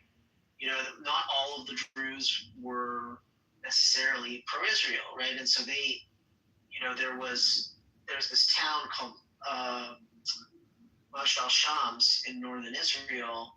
And I said, oh, I thought that. He said, oh, it's in Syria. And I was like, Majd al-Shams in Syria. I was like, no, that's Israel. He's like, no, it's in Syria. And the reason why he was saying that is because they have this sort of loyalty to the state that they were a part of. In any case, they are very well regarded in Israel, and they are a very important part of the IDF. And so the Israelis have an absolute sort of ironclad requirement to protect the Druze there, because for one, they really care about the Druze, but also it would be a strategic disaster because the Druze in the IDF would leave the army, and that would really cause a big problem in terms of the operations of the army. But back over to you. Yeah, I mean, it's complicated. I mean, all of this tribal bullshit when it comes to the Middle East, I don't have an answer for it. I don't know that I've ever heard anybody have an answer for it. So, a couple of comments. First, kind of good analysis of the situation. I appreciate that. I want to start with the last, and this is just my prediction, that Syria probably will become Afghanistan incarnate, probably 2 or 3 or 5 years down the road. Even the leadership and what they have done so far. And so that's the big possibility for that. But I wanted to go back to actually, I want to kind of talk about this, the Arab Spring. What was the impetus and germane to this milestone movement region, which is culturally you don't expect such a group to come out. And so wondering what was the reason for people to come out, and second, why is it that you didn't come out? So on the first one, I would say in terms of the genesis, the reason for operating, I think it seems to me, and maybe it's correct, is that kind of an appreciation of a secular representative democracy and the results of those types of governing bodies in Europe and US probably provide a template for the Arab Spring to say, look, this is not a bad thing. This is what we wish it to happen to us, to our government, to basic freedoms and the rest of the stuff that it's common in the secular representative democracy, separation of church and state, basic human rights, checks and system of checks and balances, and the rest of it. So I think that has probably, I'm not sure, I cannot tell you for sure, but I think that would have a lot to do with the uprising, and there may be some other reasons for it as well. So I guess we can talk about that a little bit, and then we can go back and go, how is it in fact that uprising actually will be failed miserably, with the exception of one or two countries? And so that would be a good question to ask. I don't know enough why it didn't work out, but maybe we can talk about it. Daniel, or maybe you can educate me on that. But I need to. Well, I'll tell you something really quick. So the first event related to the Arab Spring was this event in Tunisia, right, where this guy lit himself on fire to protest the government. What a lot of people don't know was that a female police officer accosted the man and humiliated him, and that's why he burned himself alive. And that was the impetus moment that actually, set this movement on fire, because there was this man being humiliated by a woman. So whatever there may be in terms of ideas about the fact that they may want a different government because their governments are shitty, and I'm sure, a lot of people feel that way, the motivations for doing so are as simple as what we want as democracy. I mean, I see no evidence of that. They kind of had a democracy for like 15 minutes in Tunisia. It's now not really that anymore. In Egypt they elected Islamists. In Syria we get the Syrian civil war. I mean, in Libya's basically a failed state. Like, none of these things have really worked out. And it's really, to me, it just comes down to the fact that you have clan warfare in all of these places, right? Which is just not really well understood. Is clans really do matter in the Middle East? I mean, they matter in Palestinian society as well. It's clan first, always. So, you think of like, oh, there's the Palestinian territories, but really the way people associate themselves first is to their clan. And there is inter-clan warfare all the time. This just doesn't make the news. Right? They're constantly fighting each other, and there is violence all of the time. So, the only people who've been able to make it work in the clan system is the UAE. Each clan runs an emirate, and they came together and they formed the United Arab Emirates. That is a clan-based structure, right? Which is autocracy, but let's call it somewhat benign autocracy, right? They are interested in actually building a society that works. No one needs to believe that it's perfect, but we can see some of the results. None of the other ones have really gone down that road. I think it's there are other cultural impediments which makes it very difficult. And I think one of the big differences with the UAE is they have a lot of money, right? And that generates stability. It's true with Saudi Arabia too. The money generates a ton of stability, right? These other countries don't have a lot of that, right? Yes, there's some oil in Libya, right? and there's oil in Algeria as well, and natural gas, and those things are good. But we don't really see a lot of improvements there. And right now, there is kind of a cold war in the Middle East between Egypt and Turkey, vying for control and power in these states, which is happening in the background, which just doesn't get a lot of airplay, but it is happening. So, I mean, people are trying to make plays for power all over the place, all over the Middle East, backing one faction or another. It's happening in Yemen as well, right? Where the Saudis back one faction and the UAE backs another faction, and both those factions are against the Houthis. It's a fucking mess. And I don't see it really changing. The only thing that you can say is that in places like the UAE and in Saudi Arabia, there was a relatively sophisticated state.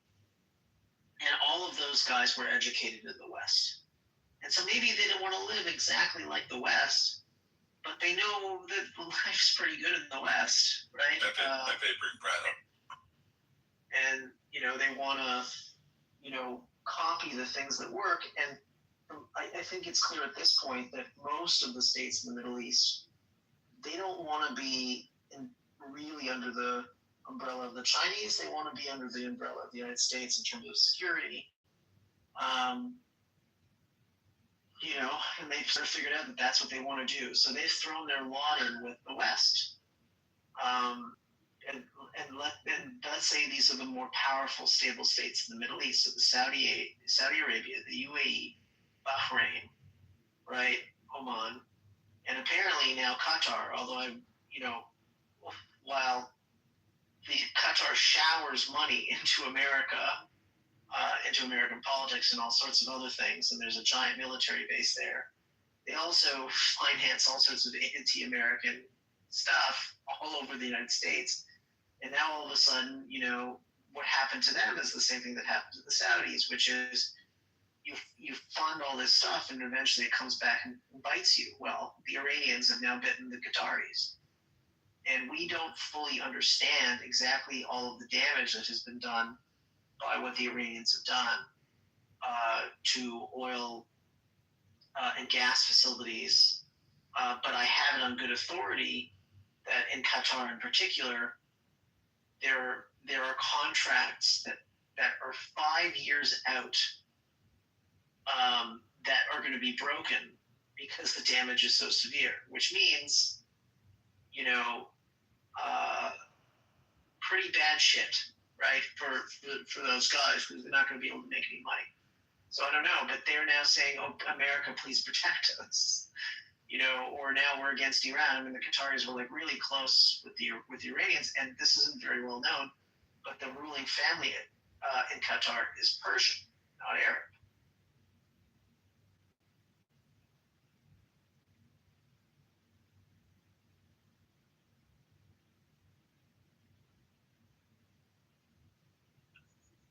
Wait, the Qatari ruling family, they're Persian, and they're literally, they were Shia Muslims? Are Persians, and they are Shia Muslim, yeah.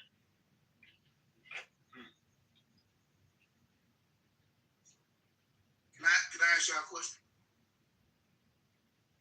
As long as it's intelligible. So, do y'all think that Trump is wrong with what he's doing? Nope. Okay.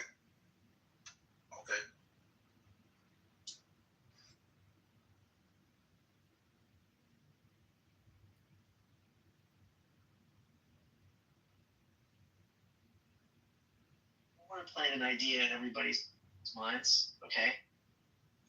I want you to think for a second that there's no way that the U.S. government didn't know, okay, that the Iranians were going to do what they did in the Strait of Hormuz, okay? And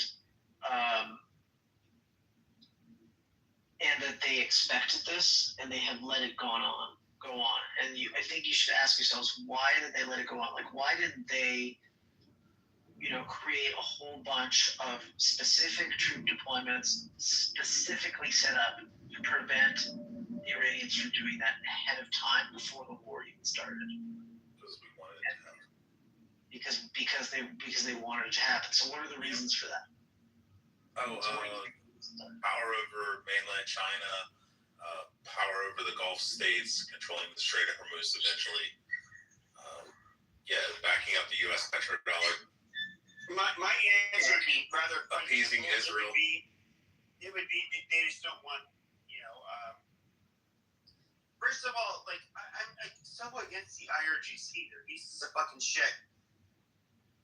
If we can find a way to easily eliminate them, like, I would say, yeah, absolutely, do it. I will never defend those fucking people.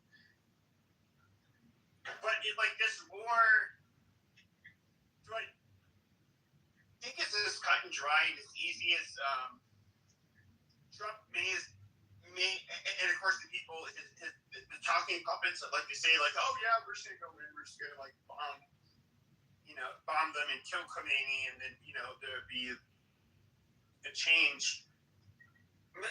Obviously that wasn't the case, and so here you have these same assholes in power, and the question of the day is, if we leave while still allowing the IRGC to have power, we lost. Yep. And so the problem, though, is that Americans, I think, they're so apathetic towards us doing a regime change in Iran. They would never buy into a mass military operation like what we saw in 2003 in Iraq. I don't know what are we going to actually do about it? Nothing really. And that's where I think those are all interesting questions. Those are all interesting questions, but you didn't answer my question, which was why. Okay, so my question was why would the United States want the closure of the Strait of Hormuz? Right, because there are significant political costs because in the short term, right, the oil price has gone up significantly, and that is an issue among voters, right? That if costs go up by 30%, it's a big deal, right? Now Jashan, I think it was who spoke, said it provides leverage over China. I would say that if we end up in World War III, the after effect will put us so far ahead of China that we won't have to fucking worry about them. Right. Okay. So let's say. Let's put World War III aside, but let's just say we're going to World War III. Okay. Well, let's just leave that aside just for a moment. Okay. It absolutely creates a situation where there is a cost to China that they cannot control. That is true. 73% of their gas. Well, right. 55 from the Gulf states and 18% from Europe. There are other reasons that I think we should point to. Okay, the United States has $39 trillion of debt, and it has a ton of oil and gas. Yep. And right now, held by Japan. What's fine, but now whether it's Japan or China or South Korea or any of these countries, all of the empty VLCC tankers are all headed to the United States to go pick up oil and gas. I just want to say, I'm going to go to bed in a few minutes, so I'm just going to go ahead. So, make me a mod. Oh, hold on. Oh, goddamn, did I move him? Jesus Christ. I meant to. Oh, yeah, make Daniel mod. Yeah, I was going to make Daniel mod. God damn it. I accidentally pushed you. Jesus. Yeah, I said my Lord's name in vain. I'm so shut up, angry. you dirty mouth atheist. Okay, we got this account so we got like 600. I'll make Howard. I'll make Howard a mod, and then yep, amazing. I just I Can you make me a have mod? as mod. Galaxy, shut the fuck up. Make me a mod, my nigga. Yeah, shut up. And so they can moderate. I'll listen while I'm sleeping, or about to go to sleep. But that's what I'm gonna do. And truly don't really give a shit what happens in this room. So I'm no longer taking part in it. So, but I'm gonna be listening. So Daniel, let me just answer a good question. So you're making the assumption that Americans knew in their calculus of what this war could entail. One was the risk of the state of the world being closed and causing devastation in terms of the energy supply and the rest of the stuff. Maybe they actually thought about it. And it's not possible to think that they were not aware of the political risk in terms of the stuff that you mentioned, actually. The oil prices. Yeah, but you got to think about it the way they think about it. They don't think it is like, oh, we're gonna it's not some conspiratorial thing where they're like, oh, we're gonna intentionally do this. I think when they're sitting around, they look at it and they go, okay, well, what if it goes this way? Okay, well, we win. Well, what if it goes this way? Okay, well, we win. So it's just a win-win situation. We either keep the Strait of Hormuz open and we overthrow IRGC, destroy the Ayatollah, kill him and shit, and we implement a new regime in Iran, or they shut down the fucking strait and then we sell it at $140 a barrel. Right. Yeah, actually, we're going to go. Yeah, we're going to actually talk about the scenarios we just talked about, but maybe taking one at a time. One assumption is they fully calculated this ahead of time. And the calculation in terms of the state of the world is going to be closed by the Iranians.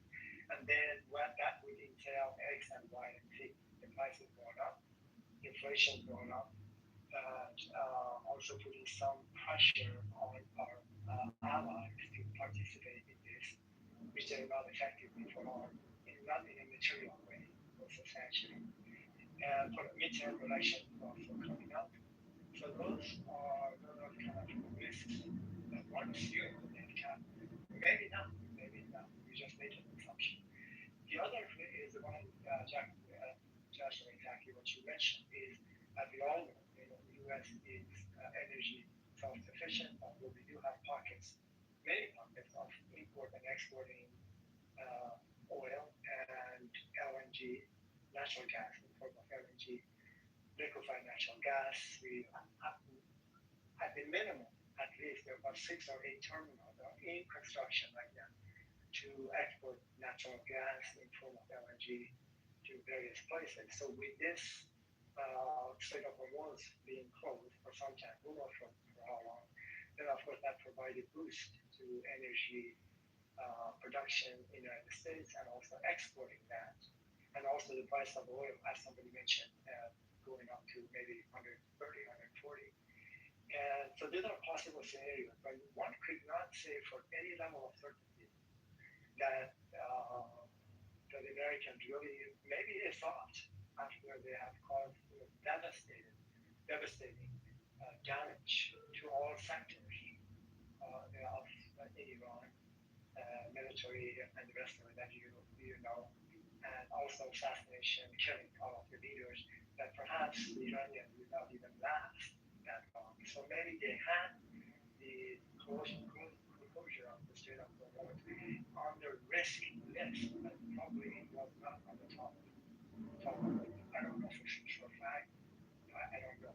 But I think it is possible that could have been some minor patient calculation, actually. So we go from, I'm going to land with this, from the actively calculating the level of the risk at the highest and the benefits could have entailed from that with some political kind of impact, particularly in the midterm election, and then all the way to the upside of it, which is making U.S. Producing a lot more natural gas and oil and exporting it. That's another kind of scenario would be the opposite of what I just mentioned. Anyway, comments are welcome. I just wanted to talk about it. By the way, I chose all of my mods based on merit. I'm just saying. That's okay. I was just messing with you. Fuck you, rat Mexican. Howard, are you AI? Dude, there's no way that's a real photo. Obviously, it's an handful. Why you're fat? You want to suck his dick or something? Y'all put it down right now. Yeah, okay. Yeah, we're not going to talk about that. Let's go back to the conversation.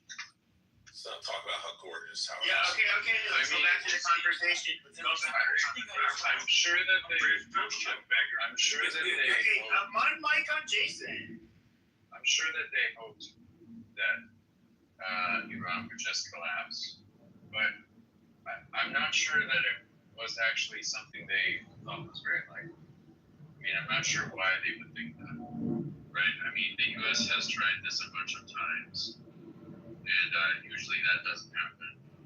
When it does happen, it is a surprise to everybody. Like the situation in Iraq. Okay, I don't think that the U.S. anticipated that the first invasion of Iraq was going to go nearly as well as it did. So yeah, then they had a backup plan, right? Maybe it does have something to do with energy inflows to China, energy availability in the world today.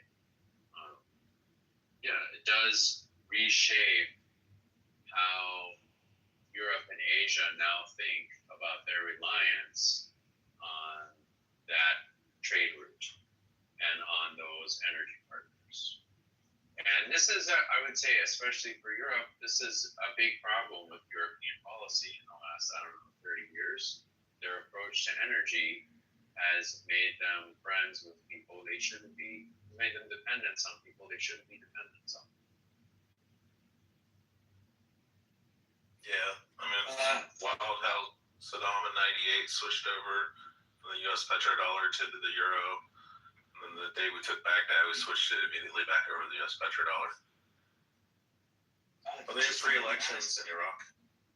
Just wanted to ask, the recent post on Trump, is this, can we dissect this as a heresy? Or Are you talking about the Christian one? Yeah.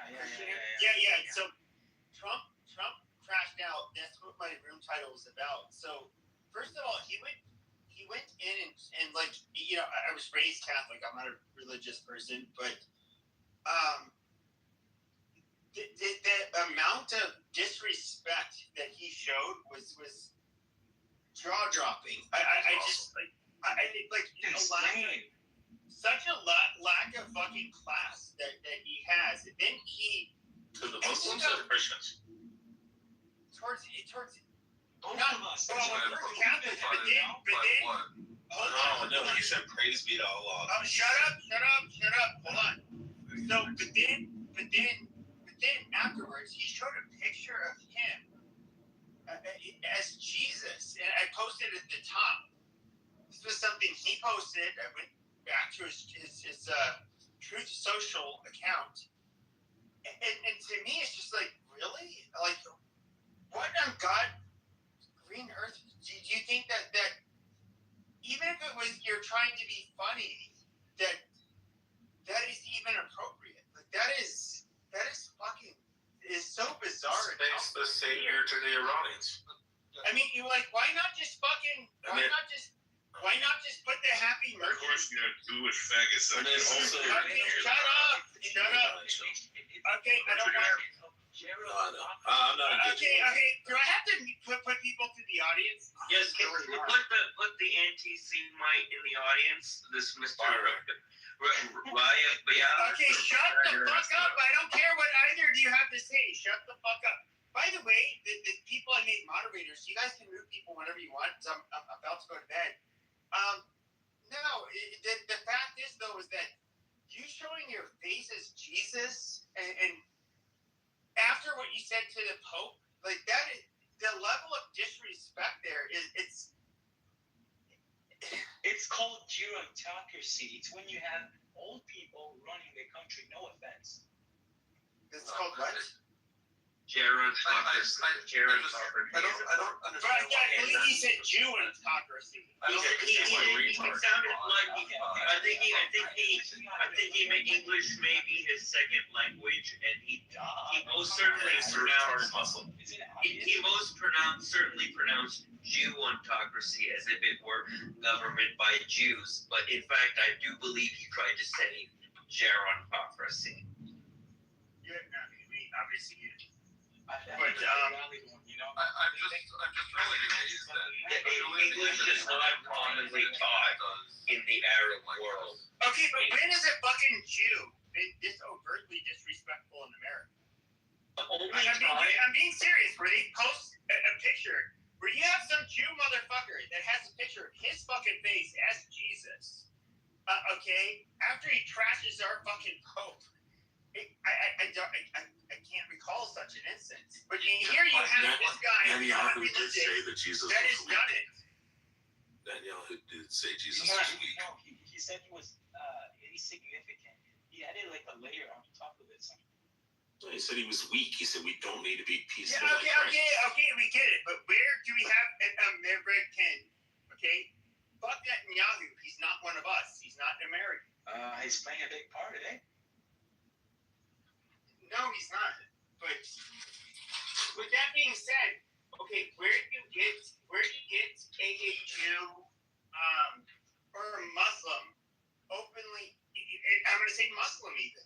Where you see them mocking Jesus in the way in the passion that Trump did. That is kind of like unprecedented. That is that's for you, Arafat. Trump has no morality at all. He's there to simply have power and be I thought you were going to bed. Power. I thought you were going to bed. If anyone thinks Galaxy, that he you're has gonna get sort of barbecue. morality or Christianity or religious intonations in his mind or his body or soul, I think you're sorely mistaken. Like, he does things purely to gain his own power, purely for his own effective purposes, and he just has a good sense of what's popular and what isn't. Sometimes he gets it wrong, and if he's wrong, he just moves on to the next thing. So I wouldn't even be offended by it. It's just like children. It's like watching children, say this, say that, say this, say that. It's not grounded in anything. Sure, this is a real. I love this when Jews get into like Taoism, Buddhism, and Hinduism. This is a realist theory of Trump. Sure, that's good. We could certainly talk about that for a long time. Well, I don't think he cares about Christ one way or the other. Like it doesn't have a grounding. I think if any of these politicians ever cared about Christ, they wouldn't be politicians. We couldn't hear you. You're like coming in really low. I said if any of these politicians ever A cared little about louder. Louder now? Yeah, like put your mouth right by the mic. I can hear fine, just Sean. Yeah, I can hear maybe it. It might be You're my just internet. you're coming on to her, just Sean, because Ew, gross. like that. That's Narcissist.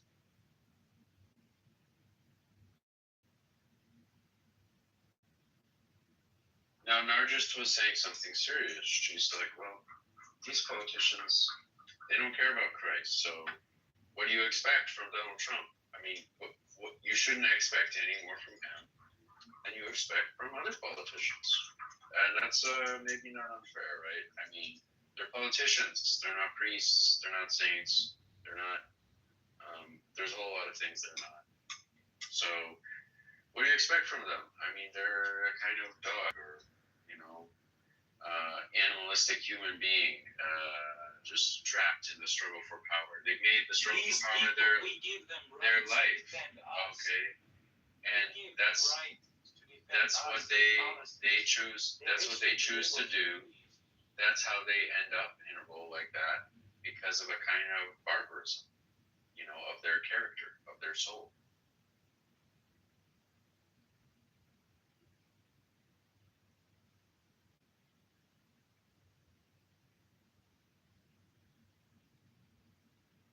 See when Jason went on mute, Arafat.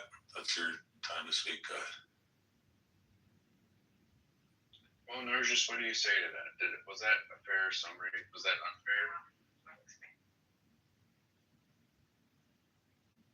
I mean, they're essentially car salesmen, right? Like they'll tell you whatever they need to get you to buy the car, and they try to determine what the public opinion is, their constituents' opinion, and they try to say things that, like, they lead the constituents in a way, try to say things that reverberate back to the constituents to increase their power and their influence. I think Trump's a little more unhinged and untethered than that, but at the end of the day, I don't think he has a moral grounding in Christ or a belief of that beyond his own power and influence. Loma, do you think we should have that then? Well, I don't really think there's a way to prevent it, because that's the nature of politicians. Like they have to find a popular cause, unless you elect someone based on their religious beliefs and you make sure that they have a thorough religious background. But obviously, that often doesn't end well either. What about right wing? Because it's more attached to cultural roots, maybe religion too. That's just a political party that happens to be aligned in a basket of various values, and one of them is Christianity. Yeah, I mean, Donald Trump is the right wing, but Donald Trump is the right wing.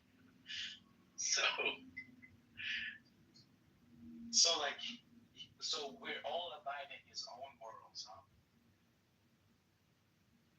He's the man at the top. He's the man with the top job in the government. He's not the man at the top of the society. Okay. That's why you should be very concerned about electing a leader, regardless of how much they align with your views or how competent of a manager you think they are, if they don't have a good moral grounding and ethical standards, because they'll ultimately end up using the power for their own purposes in an unethical way.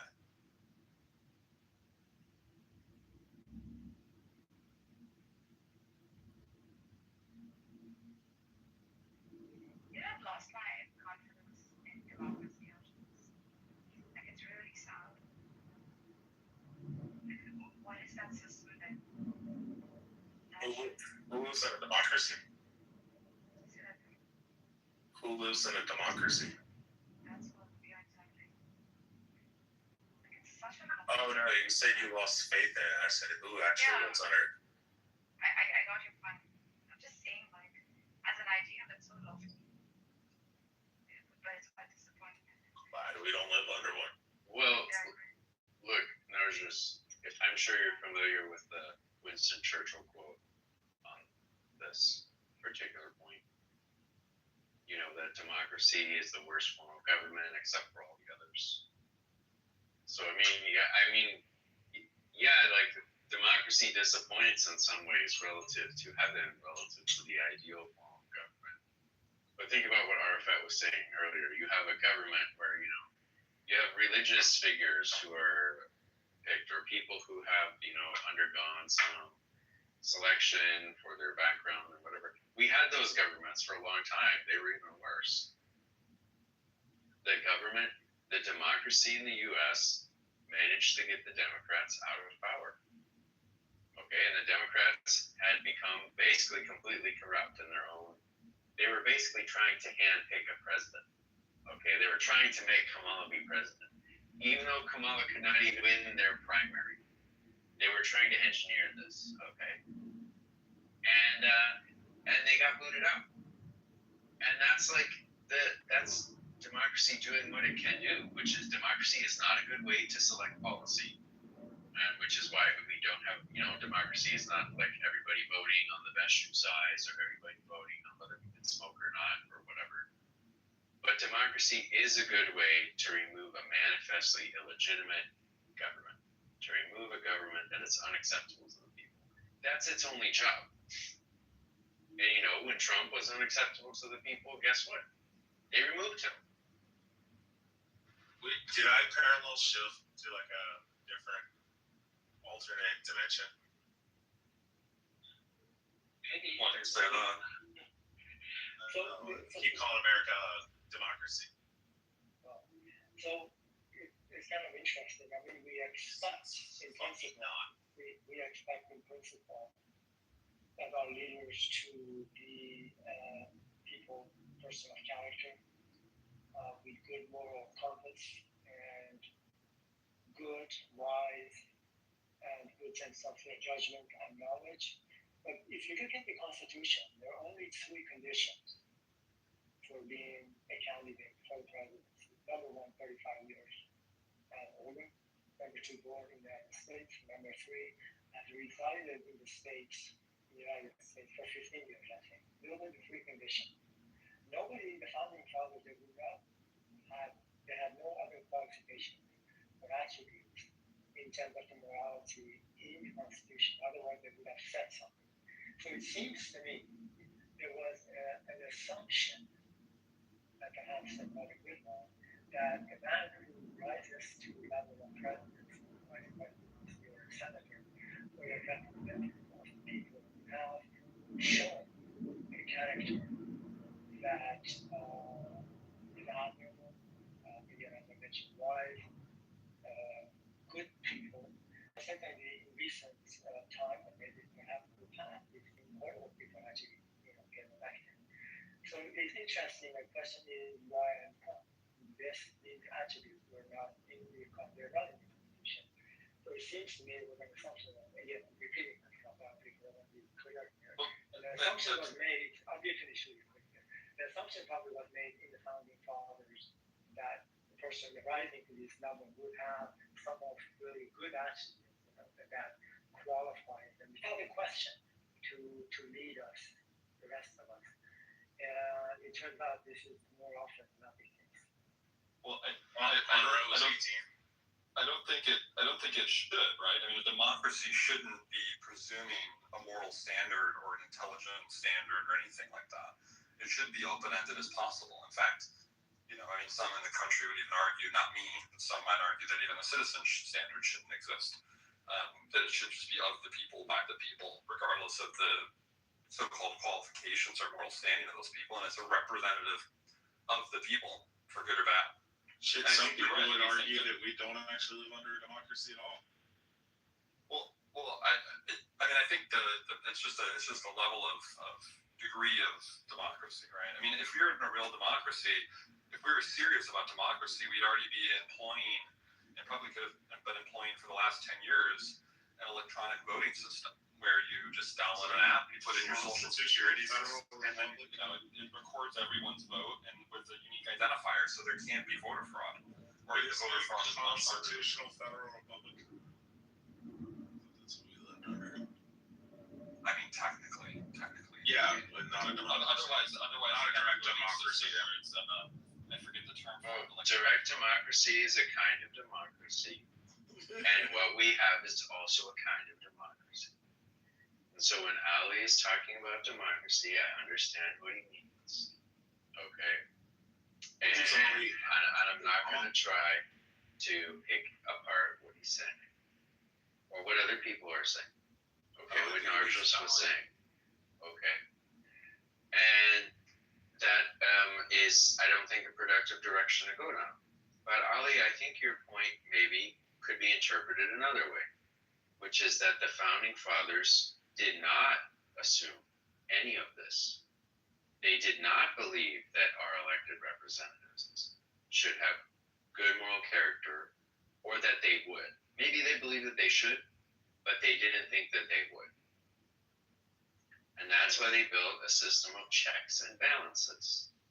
And what they had seen in the preceding several centuries of the English system was that efforts to limit the franchise in some way like you're talking about, to try to have moral qualifications or other qualifications, are so readily abused, you just can't govern that way. You just can't make a just system doing that. It would be nice, but it's like passing a law against lying. How could you possibly enforce such a law? The kind of government that would enforce it would be incredibly draconian, right? And the judgments would ultimately be pretty arbitrary, And so it's nice if we don't lie, but we can't make a law about that. And it's nice if we have good leaders But I don't think the founding fathers saw them A, as our leaders, or B, as necessarily good. They understood that there would be bad people that would get in there. And checks and balances are how it's supposed to work, to limit and focus the energies of those bad people. And by talking about the character or whatever of the elected representatives, we are, I think, just missing the point entirely. I agree with you actually. I was actually responding to someone. They were questioning the character of our leaders, under the state of Trump. I do agree with you fully. And they were selecting, or the requirements were set to elect a leader to represent the democracy. And whatever that the outcome might be, it may entail somebody very clever, good politician, maybe a wise man, but immoral. In terms of, let's say, what is immorality?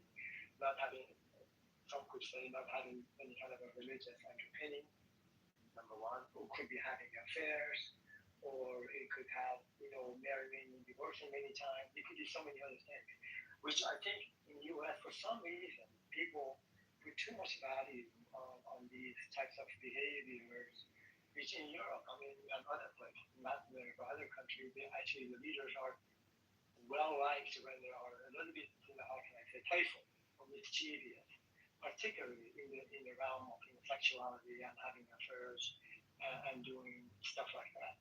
So in this country, in the U.S., we put high value. I don't know why.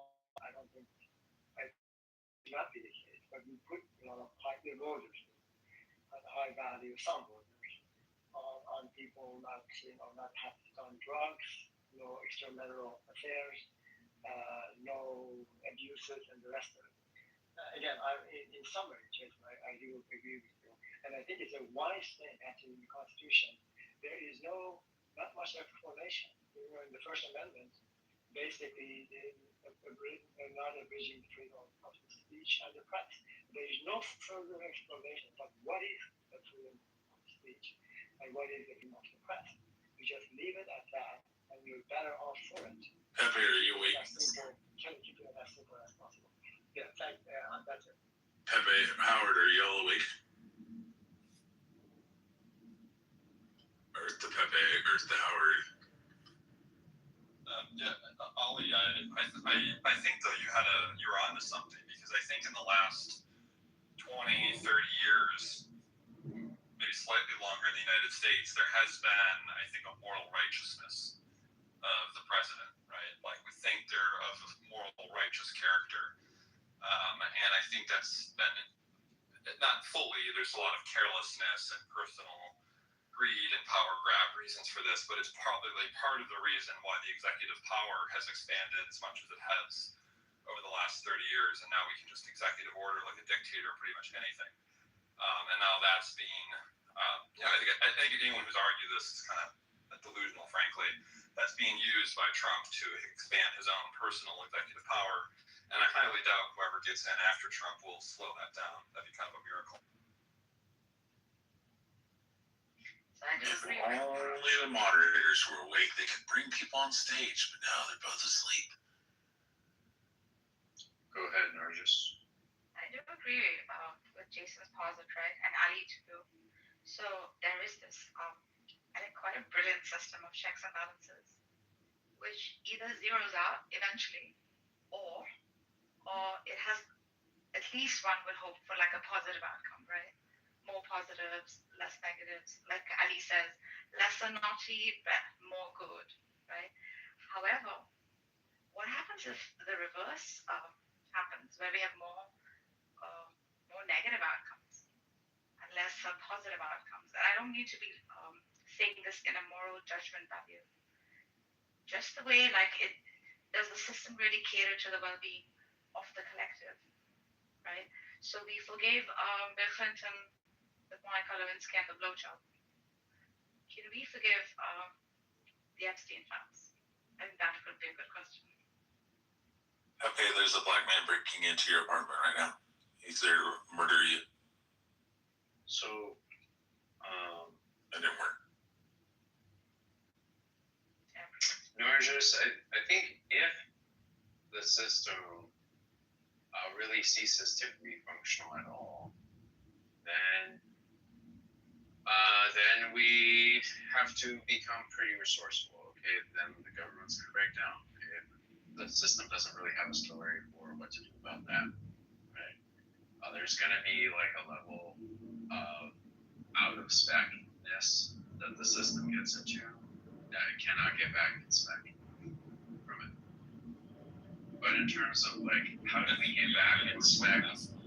How do we get back in spec from where we are? That really just has to do with reinforcing the power and the role of the legislature, which no one really pays all that much attention to.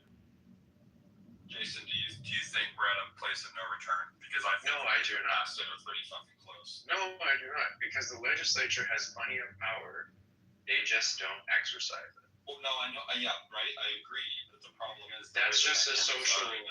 But that's just a social norm.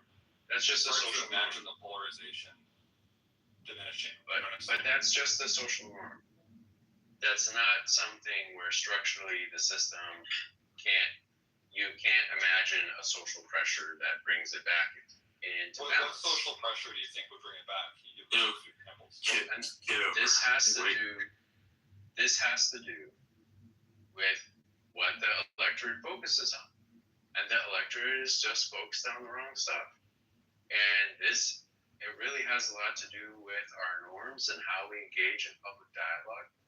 And educated people can make a big difference here, okay? Because educated people can coordinate around a message, and they do. And right now, they are spending all their time talking about the president they do not like, right? Which is missing the point entirely of how the government is supposed to work. Well, it seems the educated people are the most polarized. Well, educated people are often the most polarized. The question is, what are they polarized about? Another group that can make a big difference is women. Women can get very organized and very socially coordinated, aligned, very rapidly. Okay? This is also an avenue. Okay? And unfortunately, many women are just spending all of their time talking about the president whose morality or words, verbiage, they don't appreciate. And as long as that's what our focus is on the personality of the president as like the celebrity in chief, okay, then we won't push the system back into balance. We won't pay any attention to the legislature. But this is a social problem. And if the people start to pay any attention to the legislature at all and say, okay, well, here we have a problem, and we don't expect the president to fix a problem the president cannot fix, okay, by making some executive order that will just be thrown out 2 years from now or 4 years from now. We expect the legislature to solve the problem by passing laws, which is what they're supposed to do. And we got to ask them to do that, and that's what we have to shift to. So all of you people who hate Trump, never bring it up again. That's all you have to do. Don't bring it up again. Talk about the legislature, which is supposed to check and balance Trump. It's their job. Okay, you didn't elect Trump. He's not your representative. Your actual representative's job is to do something about Trump. And you're gonna ask, what are those guys doing? Do you think the average Republican is anti-Trump? But do you think there's a substantial mass of Republicans that are anti-Trump?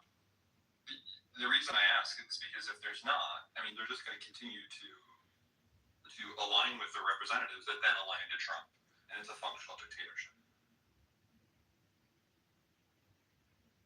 I think you've got a point here, and Jason also has a point as well.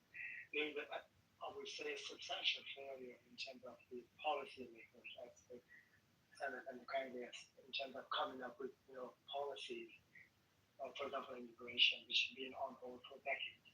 So what will happen then by naturally there's a shift of power to the executive branch and then consequently to the Supreme Court.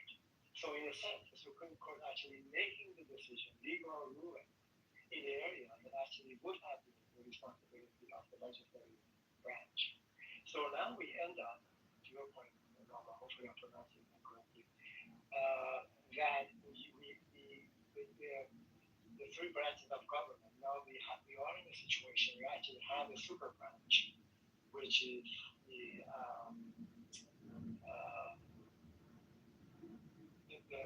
Supreme Court. So that is, and I'm not suggesting that it's going to break our structure as a secular representative democracy, a republic, but certainly it puts a stress on the system. That what we see right now, an ineffective legislative branch, a highly powerful, executive and Supreme Court, and particularly Supreme Court, and particularly given the situation that 6 of them, Chief Associate Justices, that are by far are highly conservative politically and appear to be highly religious. So when you have that kind of an outlook on life, then your ruling at times is going to be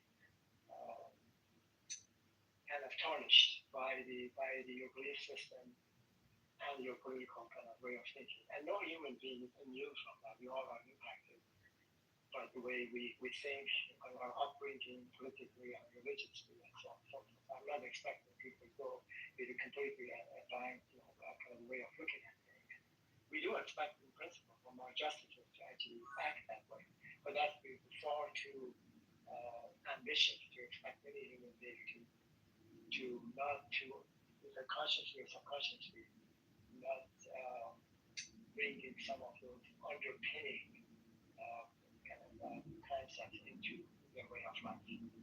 But the last thing I wanted to say is, people think about the system of checks and balances. We're talking about the checks and balances between the grants and the grants of government. But actually, the checks and balances are more thorough than that. There are checks and balances between the state responsibility and the federal government. And then we have checks and balances between the Senate and the Congress and House of Representatives. And there's checks and balances, on the task, the policy. And there are other checks and balances, at least 3 or 4 of them, which in principle, they should be effectively control or manage the situation so it does not tear, it does not kind of destroy itself. So hopefully that would be the case.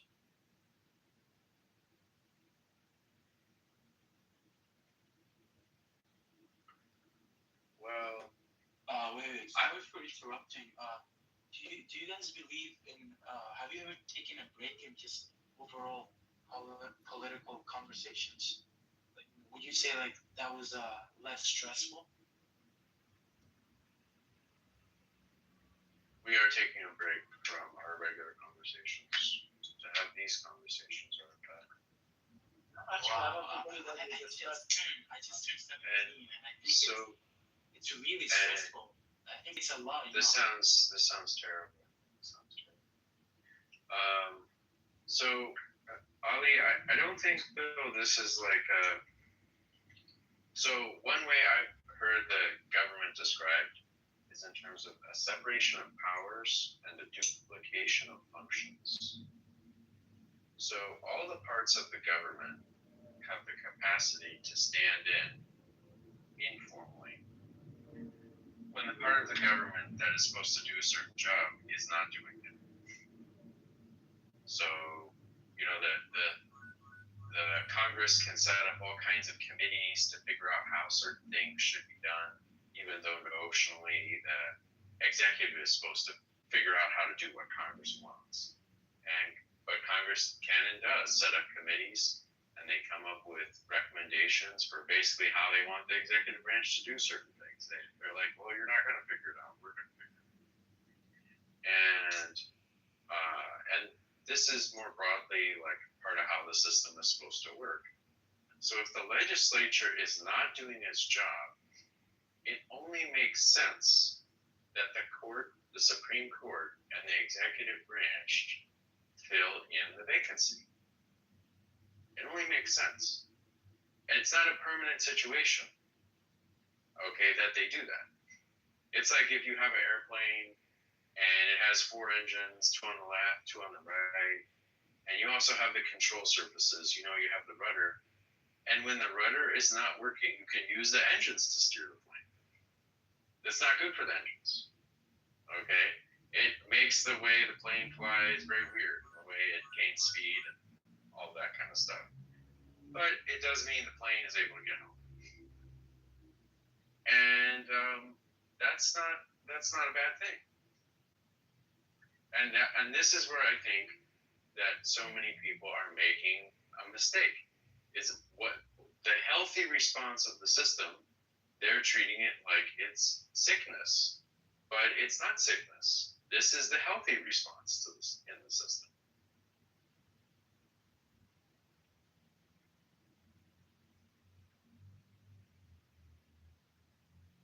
But Jason, what if, I think Lama was saying this, what if like the legislature morphs into the soft dictatorial system, right? That we are calling out, for example, the negative in the checks and balances, right? Doesn't that become, because we're putting all our eggs in that basket of legislation, and rightfully so, right? I think that starts to be concerning, maybe.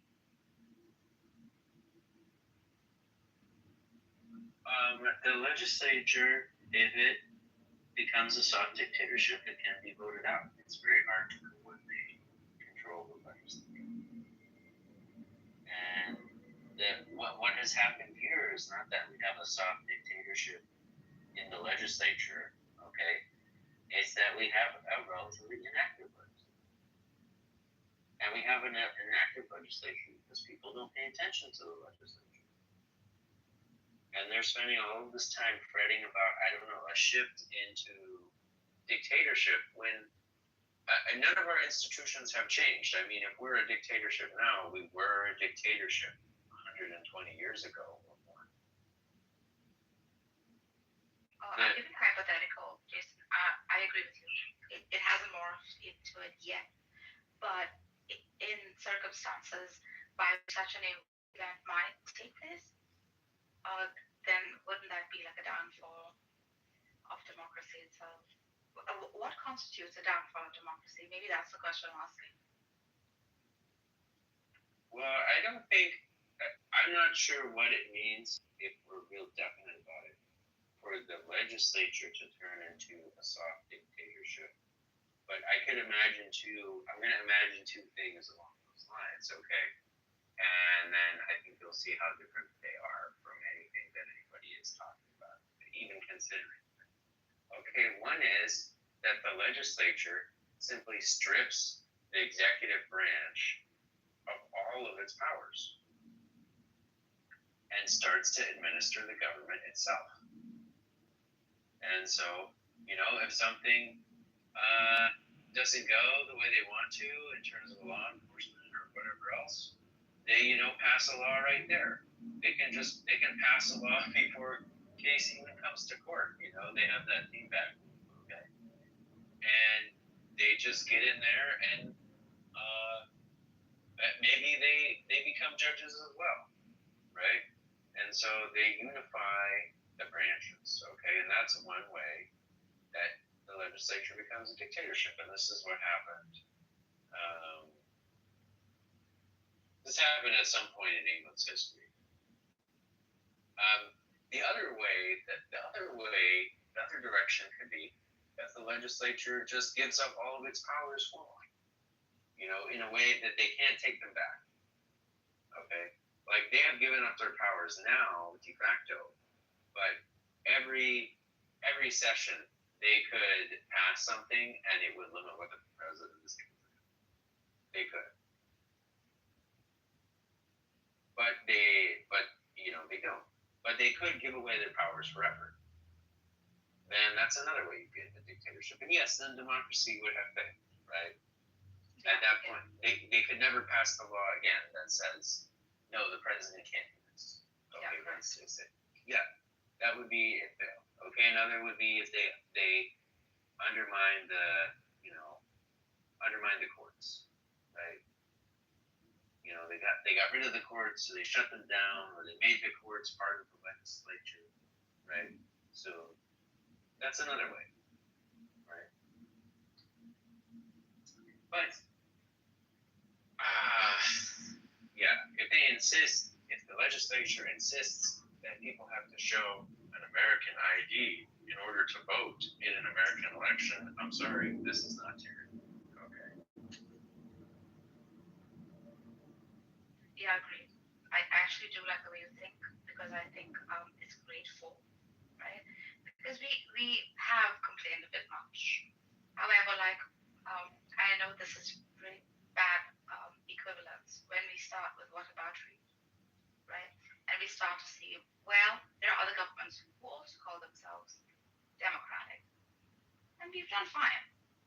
Comparatively, we've not been the best, but we're not there yet. So in that sense, I think I do appreciate that. I don't know, the silver lining that you're presenting.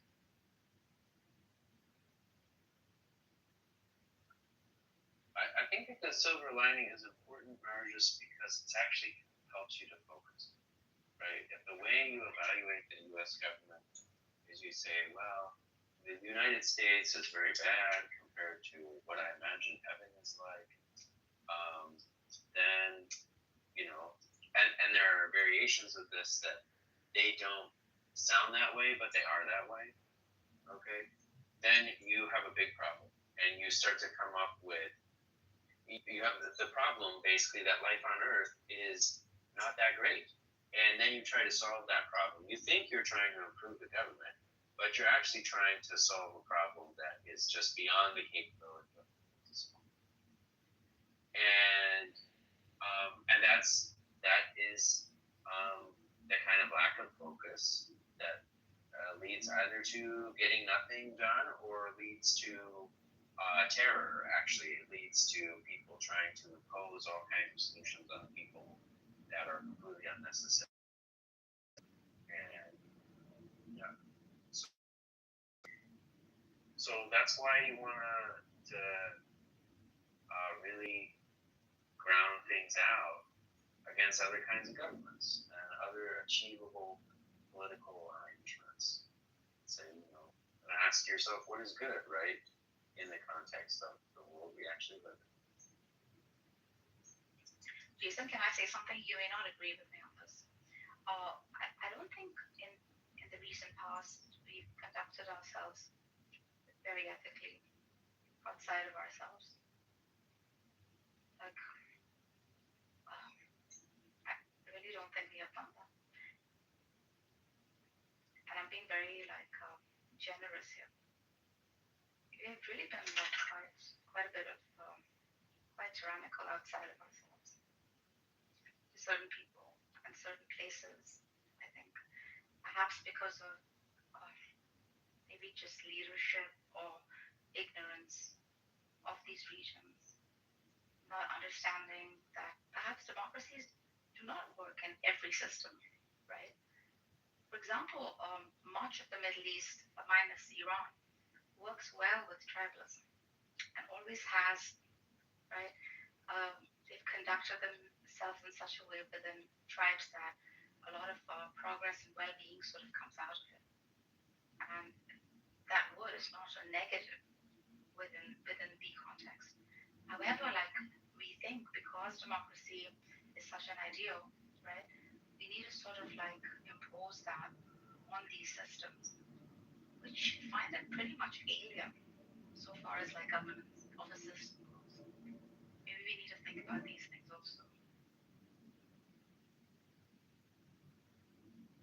Yeah, I think you will find many thoughtful, not many, but you'll find a few thoughtful analysts in the U.S. government saying the same thing, or analysts who were formerly in the U.S. government saying the same thing.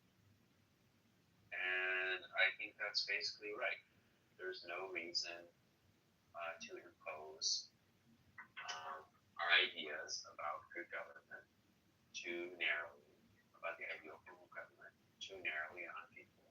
And certainly no reason to impose them too quickly. know, I firmly believe. I think you know the scene in Apocalypse Now where the man says, "Inside every goop is an American waiting to get out." Are you familiar with this scene? I forget. This is a famous scene where they're asking the commander or whatever, "Why are we in Vietnam? Why are we fighting this war in this jungle place? It's, you know, so far from America, and it just has no impact on it, right?"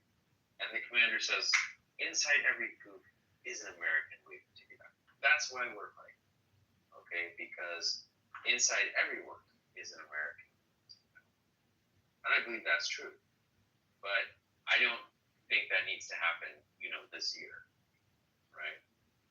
And I do think that there are timeless lessons. I guess a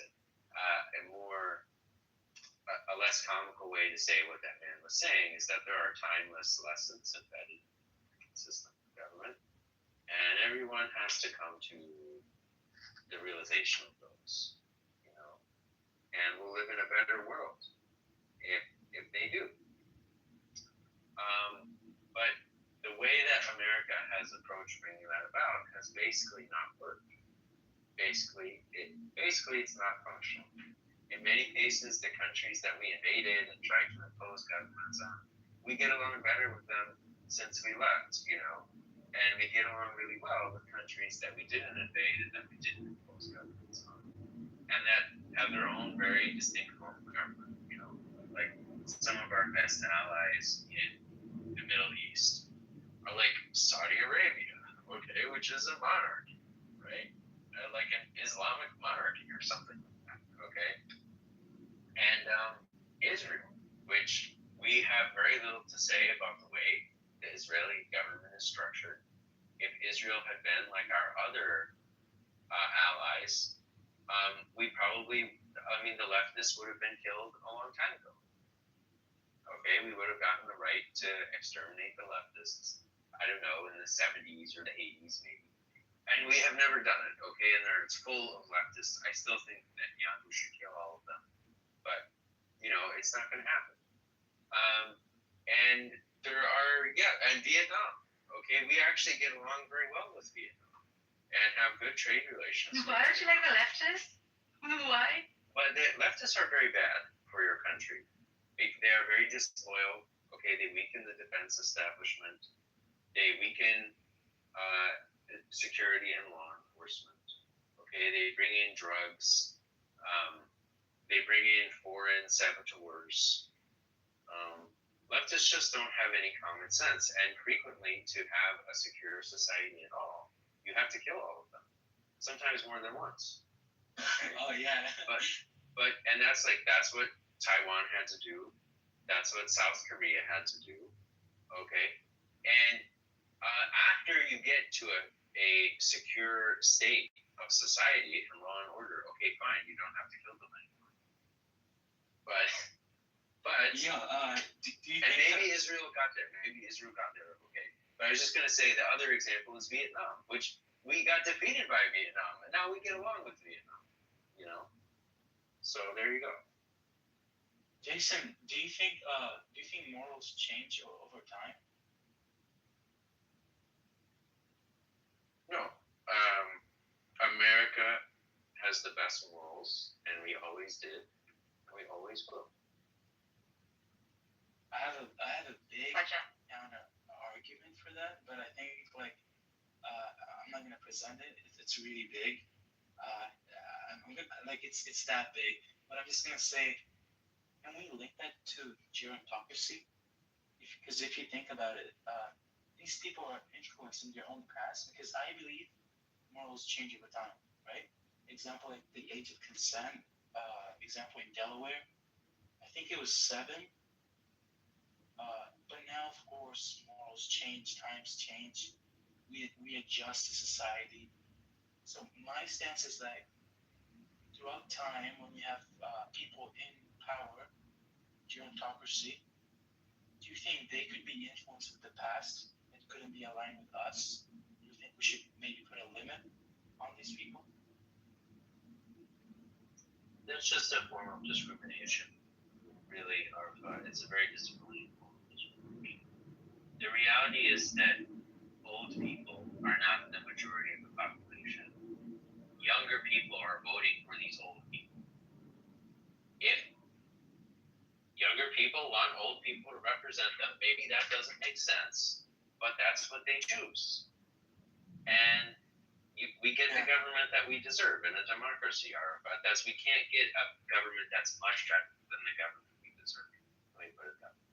Yeah, I'm gonna emphasize. I totally understand that, but like when we have, I think we should have maybe a system, maybe a age limit, I guess. Maybe because like there's actually serious things to discuss about this, like cognitive decline, lower reactions time, medical issues. I saw a video. This is real, by the way. Donald Trump, out of the helicopter, couldn't even walk straight on a red carpet. And these people are in power. Look, Art, but I can't tell you more than once that I disagree with you. And now I'm just going to be repetitive.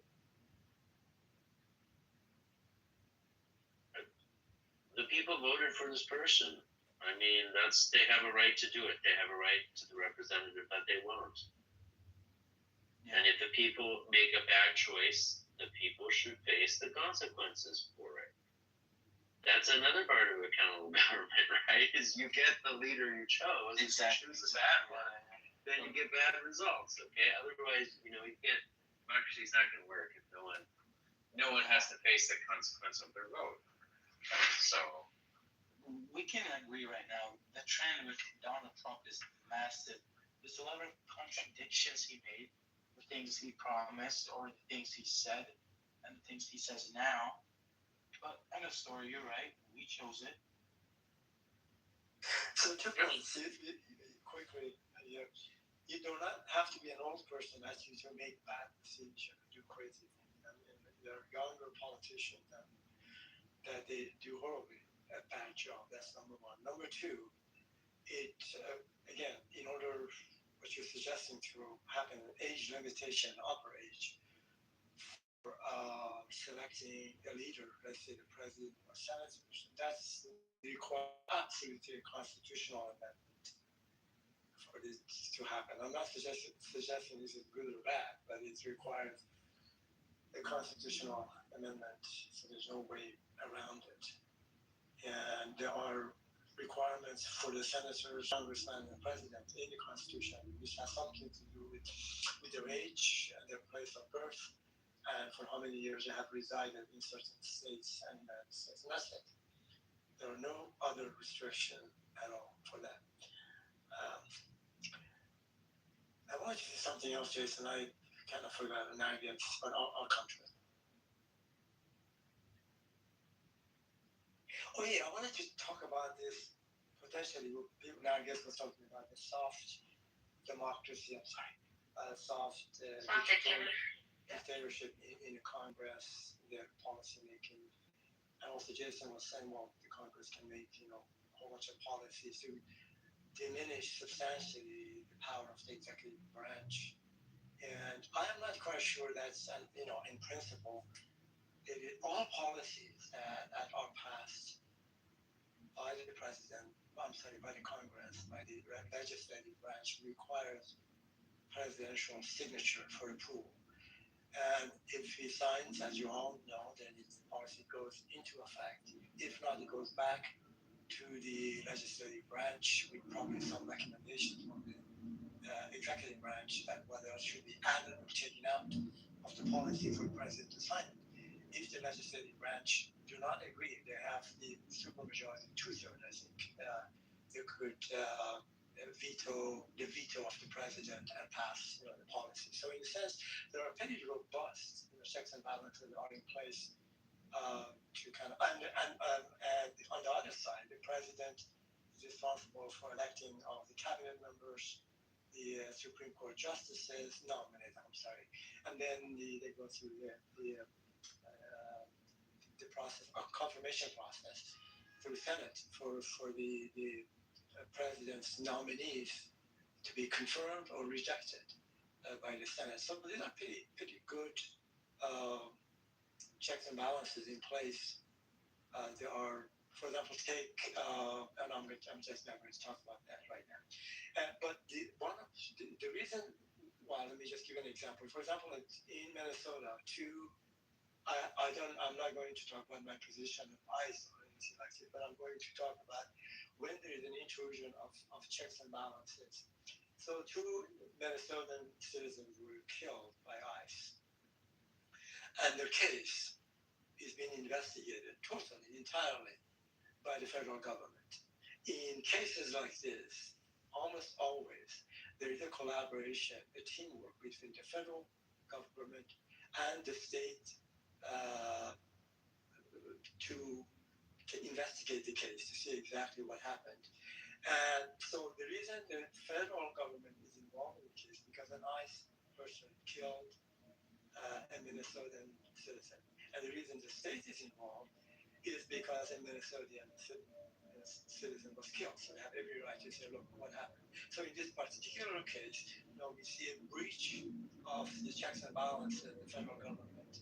Either entirely, substantially, it says, look, this is not your business, you being the state. We will handle this. And the state has repeatedly asked to either get involved or get some information from the federal government in terms of their knowledge about the case and not be passed on to the state. So here we see the break of the checks and balances between the state and the federal government in a kind of a glaring way, very obvious way. Now it's taken to the court now. The case is being Minnesota actually has filed a case either with the federal, just with the district, or probably it will go to the Supreme Court in terms of the kind of establishing, here the intrusion of the or bypassing or not respecting the system of checks and balances. So I'm going to land with this. In principle, there are just fantastic, great, checks and balances that are in place. And because of that, I do agree with Jason early on. I cannot find a scenario under which the system is stressed in a way that is going to tear, it's going to break. Because constitutionally, our state structure is fairly robust in principle, and it will withstand the challenges coming from any direction, actually, and in terms of the branches of government. Agreed. When I was younger, I was more feisty and would find every little thing to point a finger at any system, especially one that is generously democratic, like the US. The older I'm getting, I'm like, it's not that bad, for God's sake. What is this Westophobia? What the fuck is that? What are you putting out there? And we don't act well outside of our freaking little home called America. We are brutal. We are ruthless, right? However, we're also clearly saying we're capitalists. The system is built on it, right? So I don't think we do the whole we are, basked in the freaking sun of morality anymore. At least we have a president now who doesn't care to do such a thing. It's being more and more transparent, right? With capitalism comes greed. With greed comes self-interest, and that's exactly what you're doing. It is what it is, unless you want to change that system to some moral code. Sure, bring it on. Bring a better system so that we can apply it. Other than that, this is the entailment of such a system. Can we be better than this? Absolutely. Can we call it out? Absolutely. But can we also be grateful maybe sometimes? Yeah, we can. Jason, please go ahead. I wanted to make just a very quick comment. So you mentioned that capitalism breeds greed. Maybe it's the other way around. The greed is the germane or impetus actually to capitalism. Anyway, just a comment. I'm a Randian, Ayn Rand objectivist. For me, selfish is the virtue. So there's no, you don't have to convince me of that, Alija. So I would say, like, one thing I would ask you to consider, or just is the pivotal role of property in, like, the theory of democracy. And so actually, I don't think we can have another system. We can't have a system that is not rooted in property rights, strong property rights.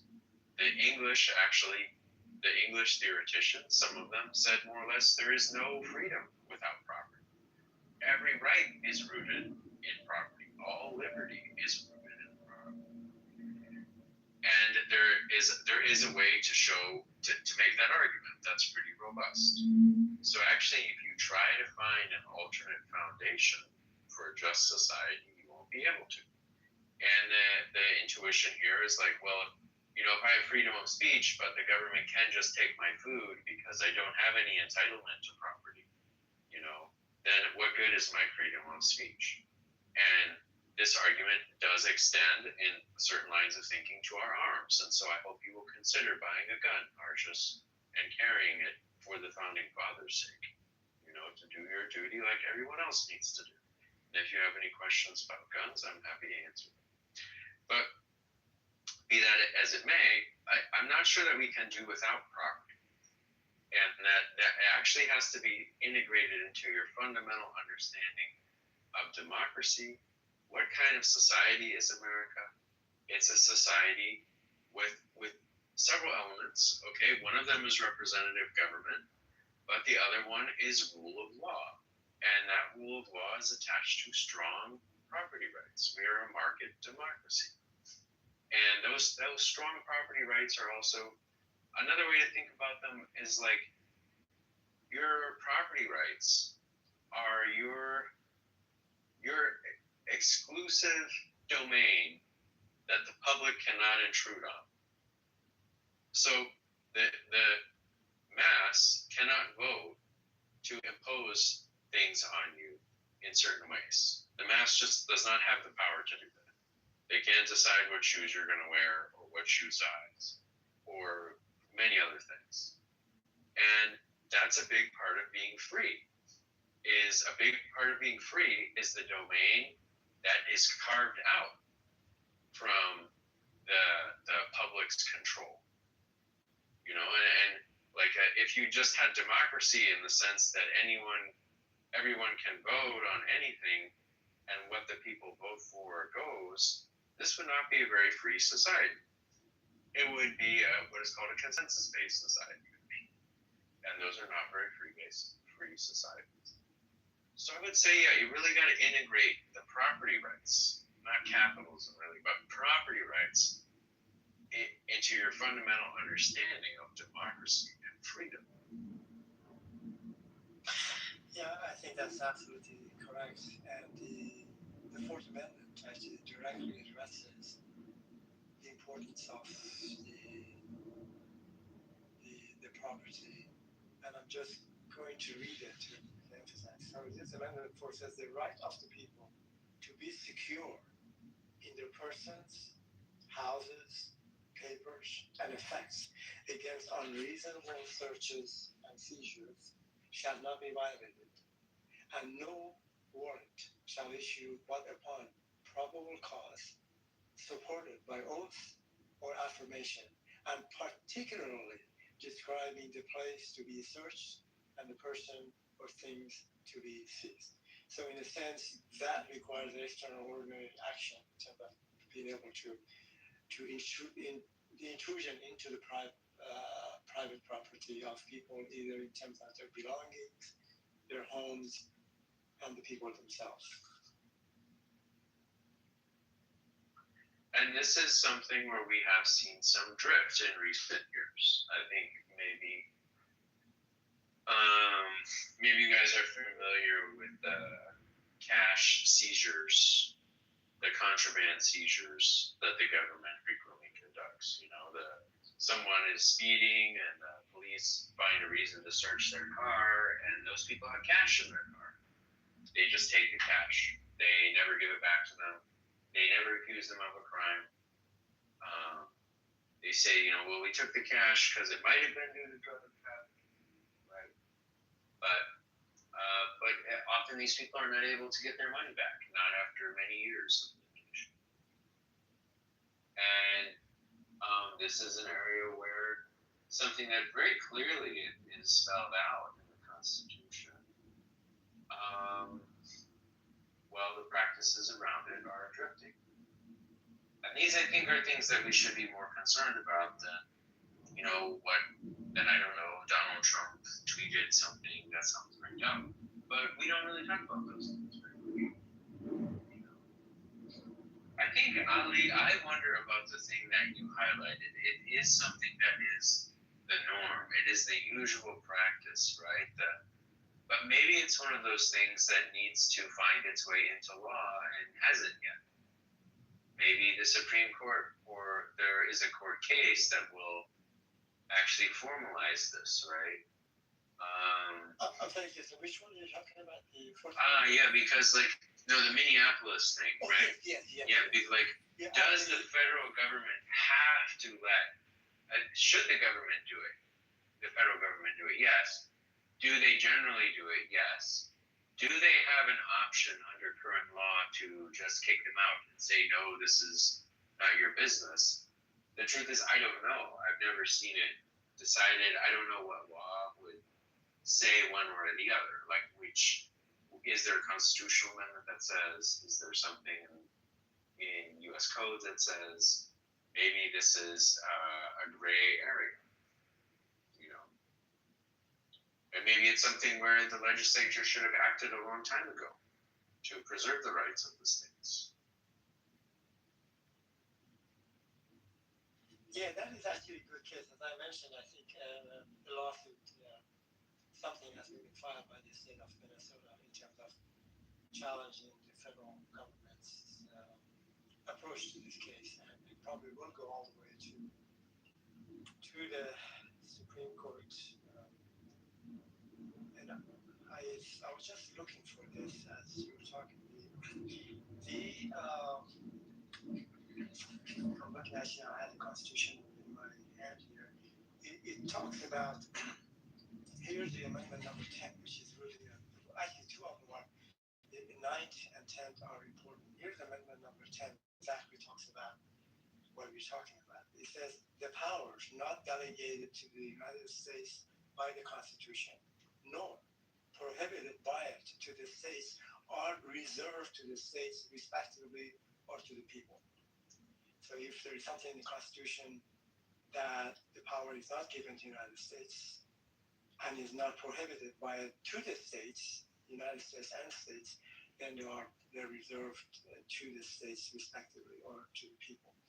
So in a sense that goes back to this. I think is this now in the case of Minnesota, is this the authority of the power of the state of Minnesota saying, look, 2 of our citizens were killed, and we are responsible. We have constitutional responsibility and authority to actually look into this matter and decide and investigate whether the DICE individuals were guilty of this and having a grand jury on it and to conclude, this ought to be a case or not.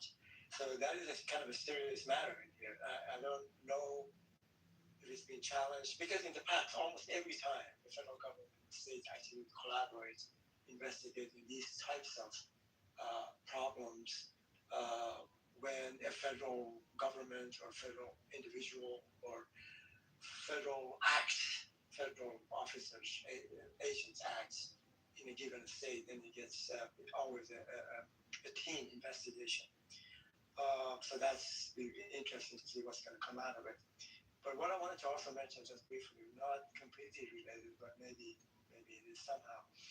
The Madison actually was very concerned when the Bill of Rights, the first amendments were written, that it might come misconstrued actually, that these are the only rights people have and no more. They had to pass the Constitution, ratify it, the Bill of Rights as soon as they could, so they get the 13 colonies on board and move on.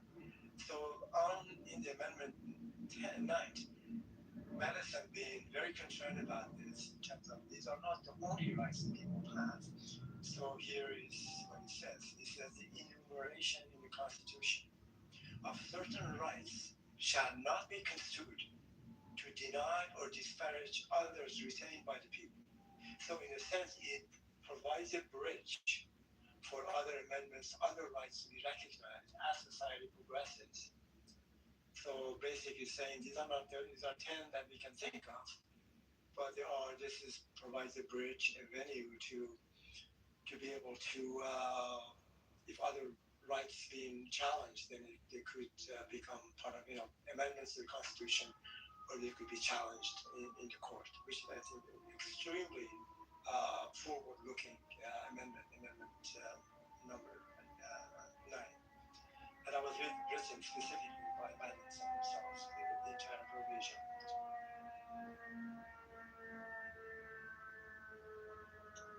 Yeah, so Ali, the thing about the power is not reserved by the Constitution is interpreted so broadly in practice, right? So broadly. And this is actually an area where some argue the Constitution has become very weak, or the practice of the Constitution has become very weak. Because now the federal government can say all kinds of stuff, like what you can do inside of a post office, okay, even though the post offices are all in the states, what you can do on a public bus or public train in many parts of the country, right? Because they provide some funding for it or something like that. There's a huge amount of federal control, commerce, not necessarily commerce that occurred within states, but commerce that, as long as it could have been interstate, then that government controls the province. Yeah, there's many domains where the federal government has exclusive jurisdiction or primary decision making.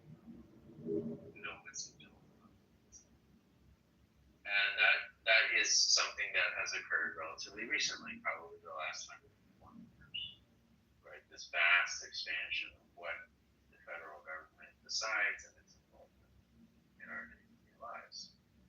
So the 10th Amendment, unfortunately, doesn't, at least that reading of it, or a reasonable, a straightforward reading of it, doesn't really help us to know what the federal government can and can't get away with in a situation. I'm wondering how to research that.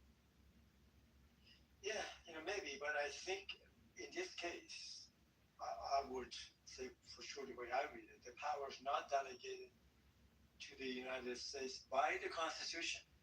So it is written within the Constitution, and you can look at Article 1, 2, 3, and the other 4 as part of the first part of the Constitution, which basically is very specific about the roles and responsibility, the authorities. But I do agree with you. It could. Well, let me just make one comment here. These are principles in the Constitution in terms of the template that the government is instructed to run the business of the government. But these are principles, both in all domains of activities, including the legal system. But every time there is a principle about anything, could be ideology in politics, economics, in religious, and all kinds of fields of human activities, the execution of those principles is always fall short of the full intent of the principle itself. So it is expected that when these things are executed, for example, the understanding, recognition of the powers of the government, United States federal government, and what are those? And in principle, there are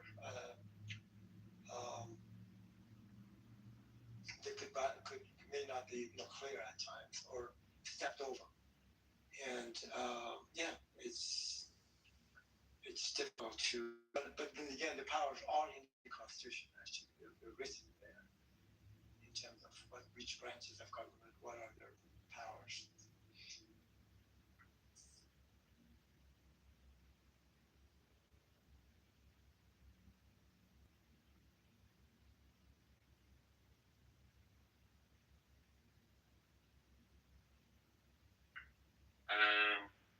Well, it may be helpful to think of some examples, like in the Constitution, does it say anything about regulating the airspace above certain altitudes?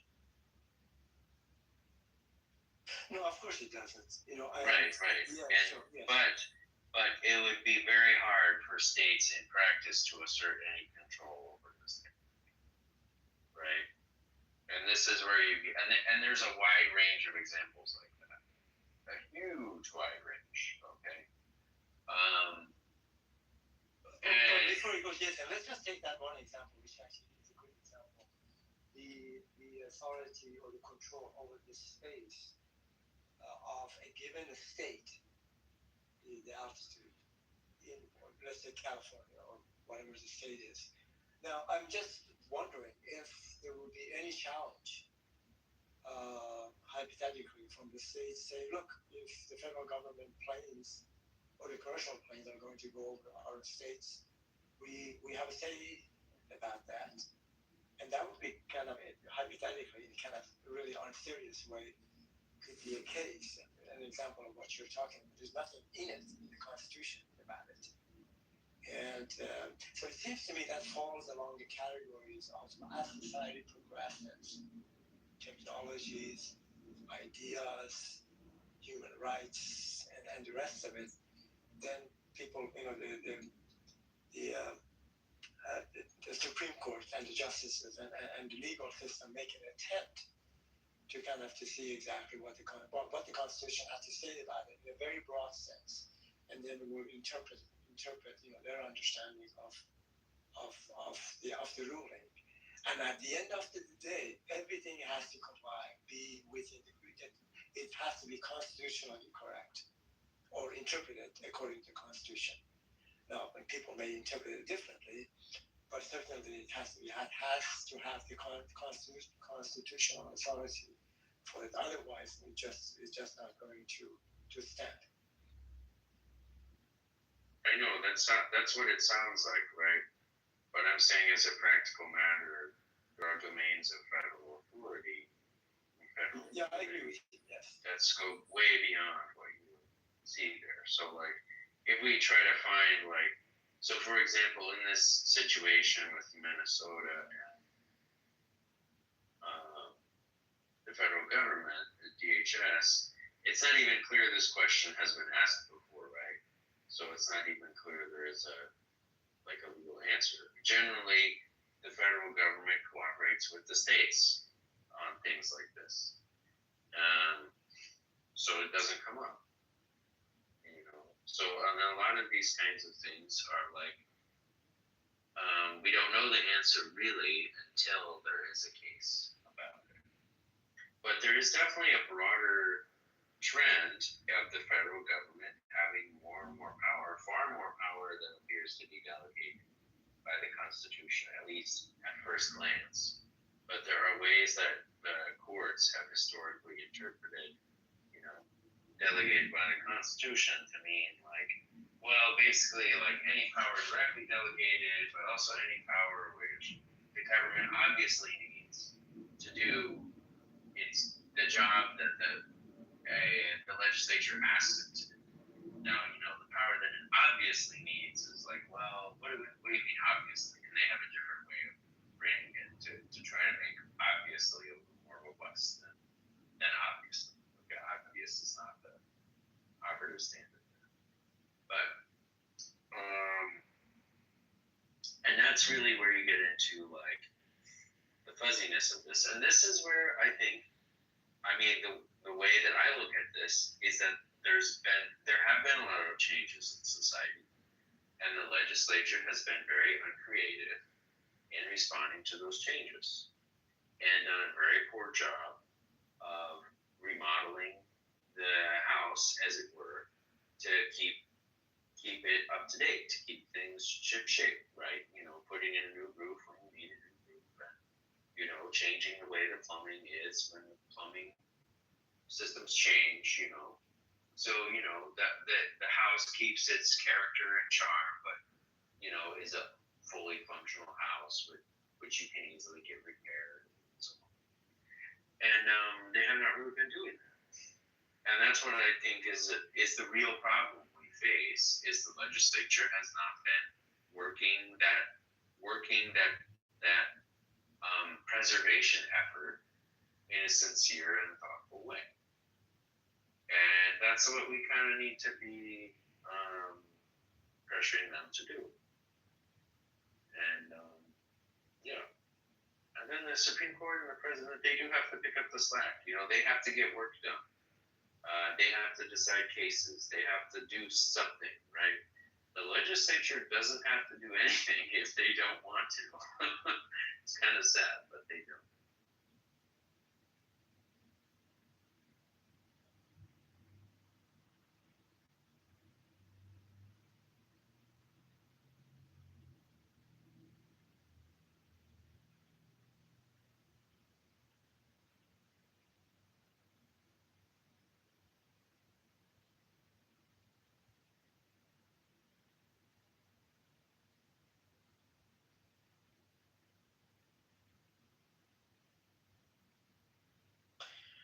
So here's a question. I think I may know the answer. Let's say the legislative branch, just hypothetically, would pass a federal policy and says, look, abortion is left to the individual, and government has no say about it. I mean, we're talking hypothetically. It's passed the majority in the Congress and the senators and becomes a law of the land. I don't know if that could be challenged, the policy that passed by the legislative branch could be challenged by any individual or group of people or even a state to the Supreme Court.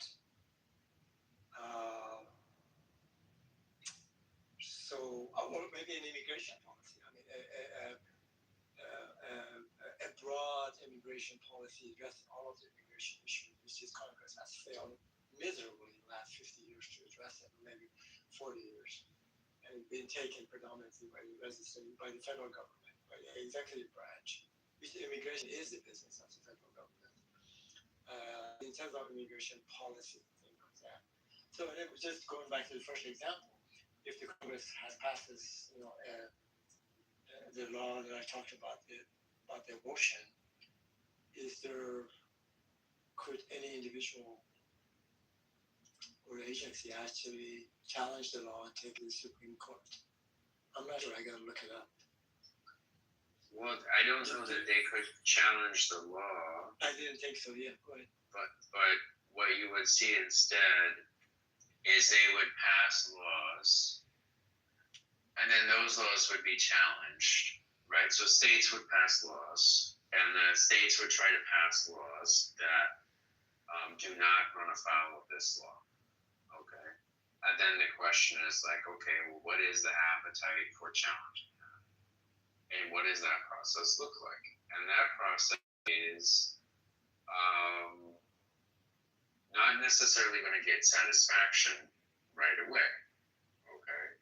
Because the first thing that needs to happen, let's say that a law is passed preventing abortion, de facto preventing it, in a circuit that is sympathetic to the prevention of abortion. Then the case will go before a judge, and that judge will find in favor of the state.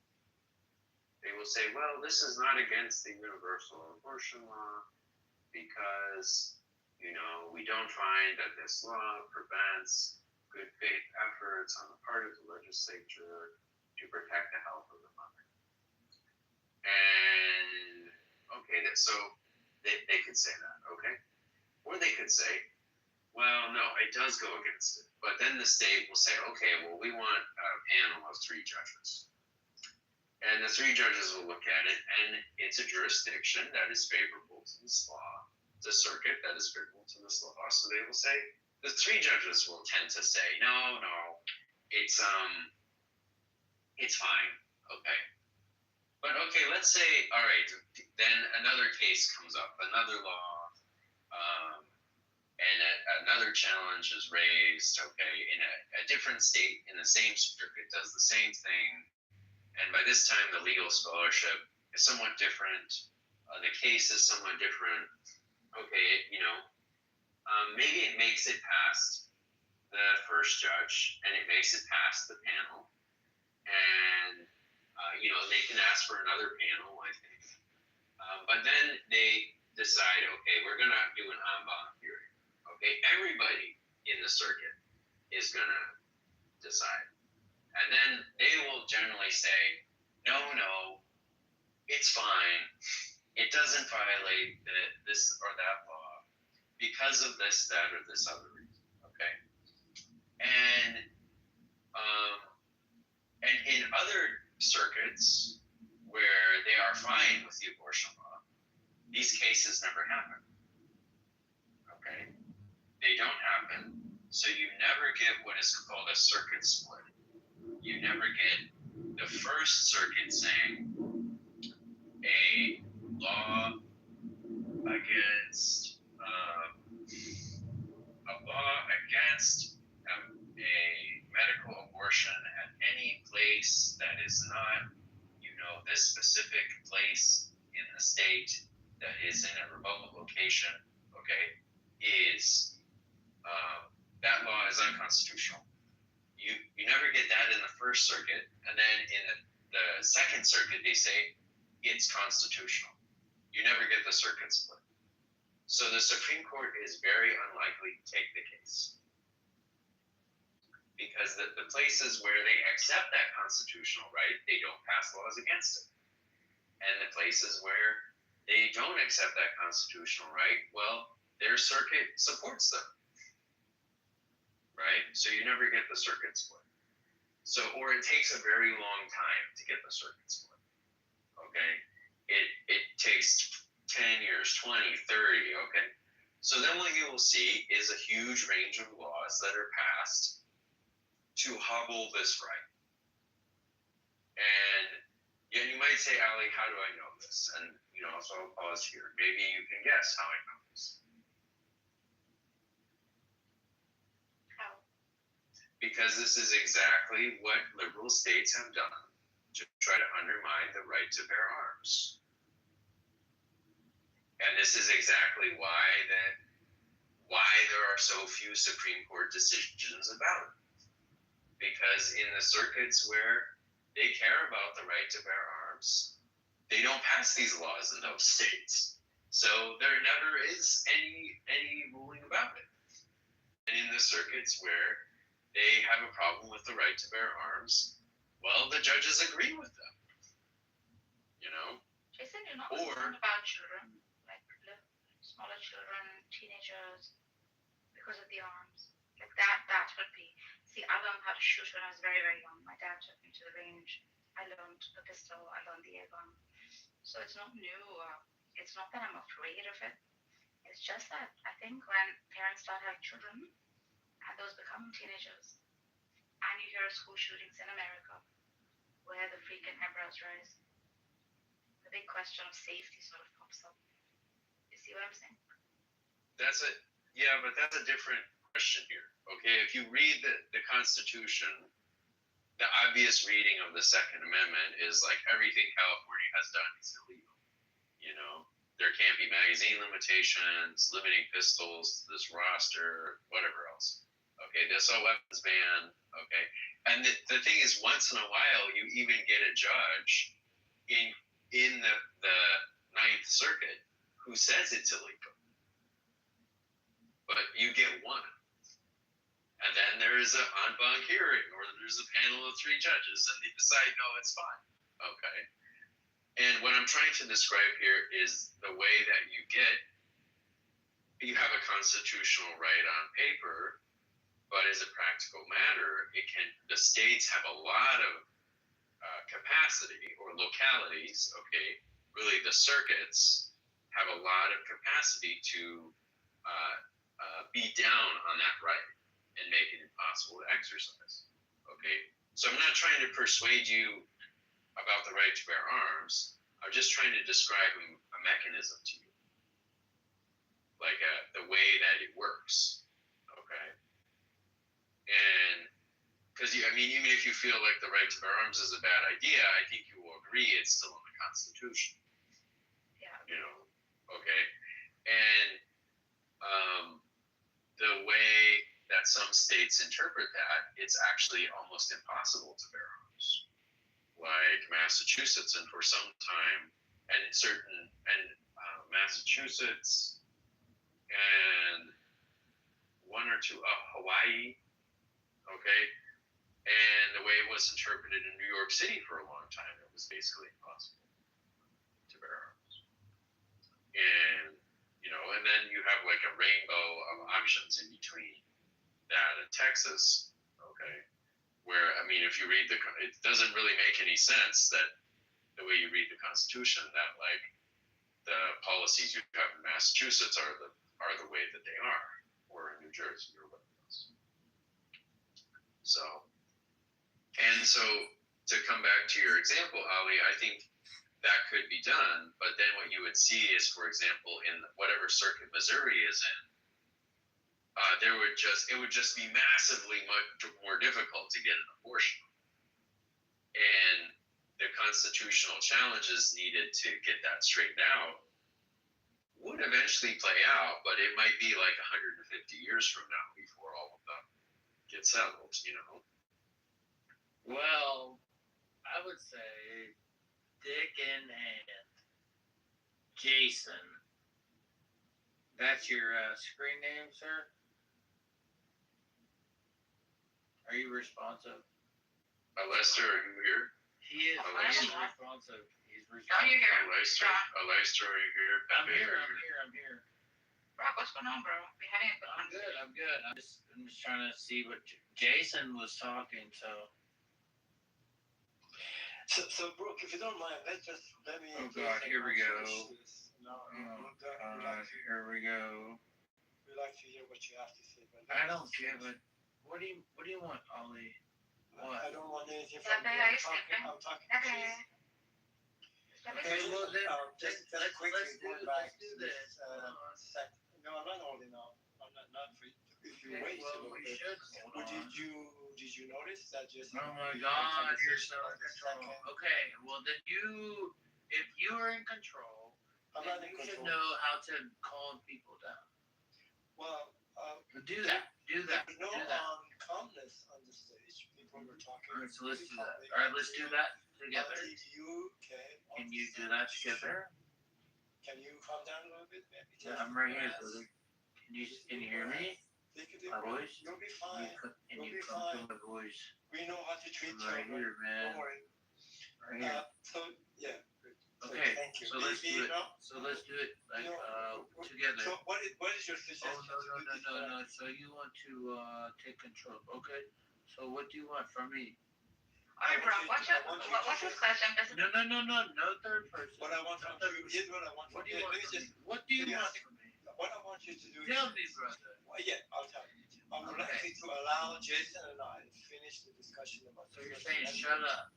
No, I didn't say that. Say allow. Say shut up. We were. Tell me to shut up. Conversation. Because I'm not. And so you asked me what I want you to do. If you want to speak for me, then why are you asking the question? I'm not asking. If you're asking me a question, tell me what you want me to do. I want you to. And I will do it. Wait. Okay then. Thank you. Wait. I want you to not interrupt my discussion with Jason. Okay, so you're telling me to shut up? No, I'm not telling you to shut up. Okay, then tell me to shut up. What I'm trying to tell me to shut up. Not to act like a 5-year-old or 2-year-old with their diaper rash and you can't control yourself. Yeah. Okay. So ask your mama. Then tell me to shut up. What I want you to do. If you can't tell me to shut up, then I don't know what the fuck to tell you. Then. All right, then I'll tell you. All right. Then here we go. All due respect. All right, here we go. So, Ali. I told you that. Man. So, all right, brother. I'm just been trying to tell you, man, that you can just tell me to shut up. So, I told you. Shut up! Everything. Shut up! You want to hear it? You get it? Ego. Stop it, Brock. Reign supreme. No, bro. It's not ego. It's intrusive. No. So, Ali, Brock. Bro, it's not. Ali and I. No, you can call me by name. I don't give a. What do you? I don't. care. Well, Ali and I was explaining something to Ali, That's and I fine. wanted to hear what Ali has to say about it. Would that be a Okay, problem? well, I want to hear from Ali, but that last shit, not cool. And I don't want to Well, you. I want to hear from Ali, and that's it. And then after that, nothing else. Okay, So, I want to hear would you like from to hear from me? But Would you shut like to the fuck up, bro. I don't So want to you hear said from you want to you. hear I from want to me, hear from and then you tell Ali. me, Shaq. I don't care about you. What you're asking me? You're entering a world that you don't want to enter. Oh, really? What is Yeah, oh, really? What is that? Oh, That would be. okay, so you're over the top of me. Whatever. I don't give a fuck, man. I don't care. I don't fucking care. You are not gonna take over me. I don't give a fuck who you have access to. I don't care where you're from. Fuck you. Fuck you. Fuck you. You are nobody.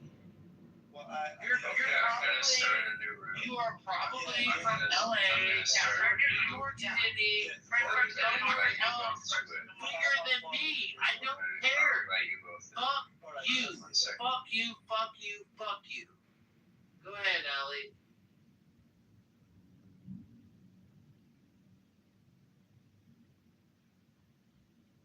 Always been that way.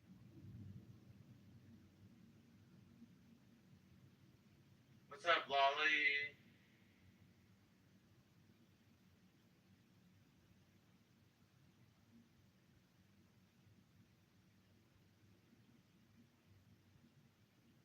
What's up, Lolly? And we got Sword. Sword wants to come up. Come up, Sword.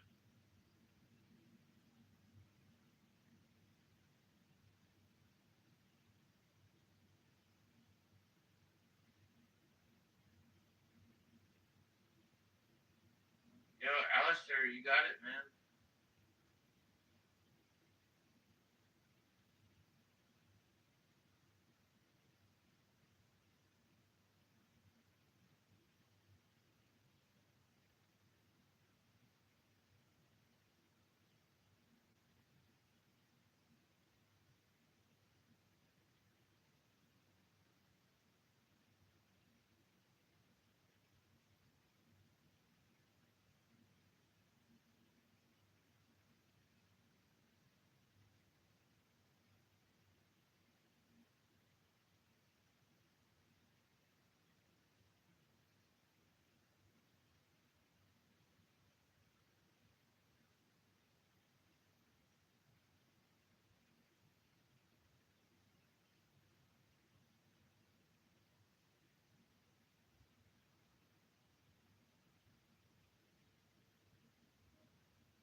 Well, welcome back to Trump is Crashing Out, everybody.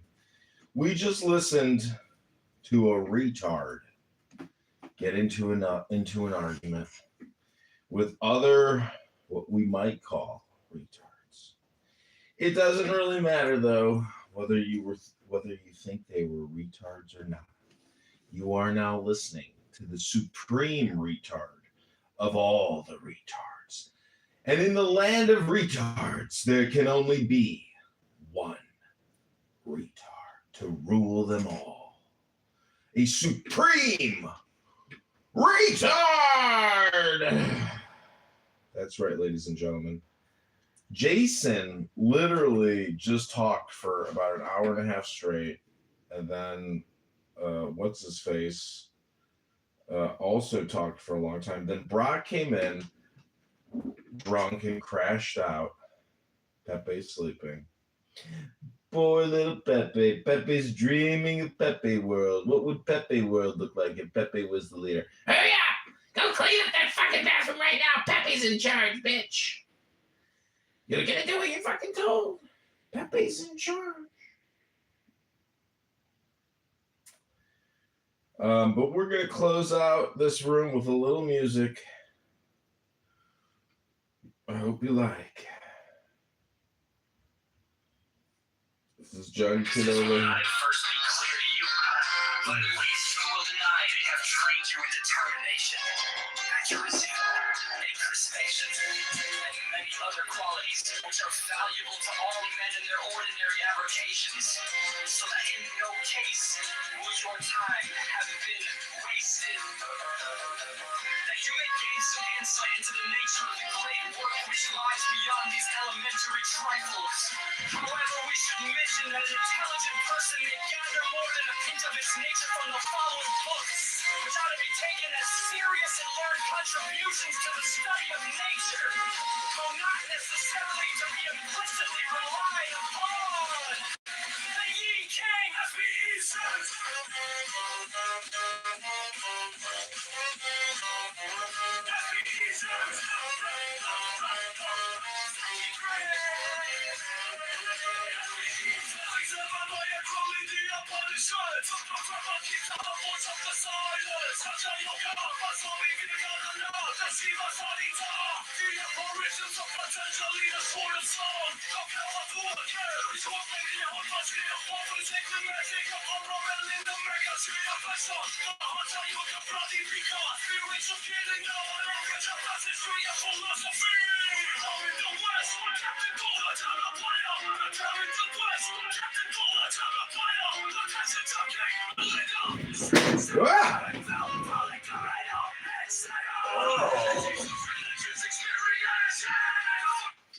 So, X has done me the honor of deleting multiple of my X accounts because I upset Elon Musk, aka Adrian Dittman, the other day. He was live and I was clipping him and he got very upset. Deleted all my X accounts and said I broke the rules. No explanation, just a generalized, you broke the rules. I don't like what you had to say. Answering you. My feelings are important and cognitive security is so important. Oh. Somebody sent me a message. Somebody sent me a message. Does anybody want to come up and say anything? Because I'm going to play some music, brush my teeth. I'm going to use my water pick. Then I use my tongue scraper. I'm going to use my brush, my toothpaste, and my dental floss. That's right. A lot of moving parts to brushing your teeth. As we know, not a lot of people here on Clubhouse brush their teeth. They just go to sleep and they think Clubhouse can brush their teeth as they're sleeping. Have you ever heard somebody here say, oh, I got to find a room so I can go to sleep? Oh, how pathetic. Oh, my God. Just, you know, how could you listen to Clubhouse while you're trying to sleep? You could just play music, you know? Some ASMR, NLP hypnosis. Hello? Voices waving flies. Every word a tiny mirror asking, who are you really? Spamming a silver suit. Politics in painted shoes. Comedy juggling. Our fears are tracing halos on them. All communication is hypnosis. Every sentence weaves a line. You can call it love or persuasion.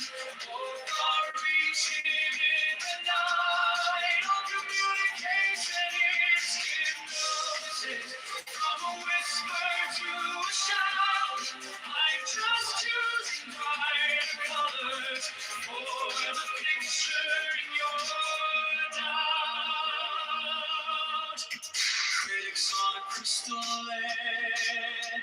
measuring the leap you take.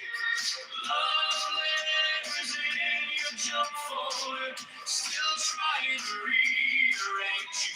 Persuasion and loud, informative, kind of glowing. Here's the future you could live. Hey, if you let it in your bloodstream, all communication is hypnosis. Every sentence swings a line. You can call it love or persuasion. Both are reaching in the night. All communication is hypnosis. From a whisper to a shout, I'm just choosing bright colors for the picture in your dial. Oh, we have Narges. Is Narges here? Did she just come in for a quick pop in, pop out?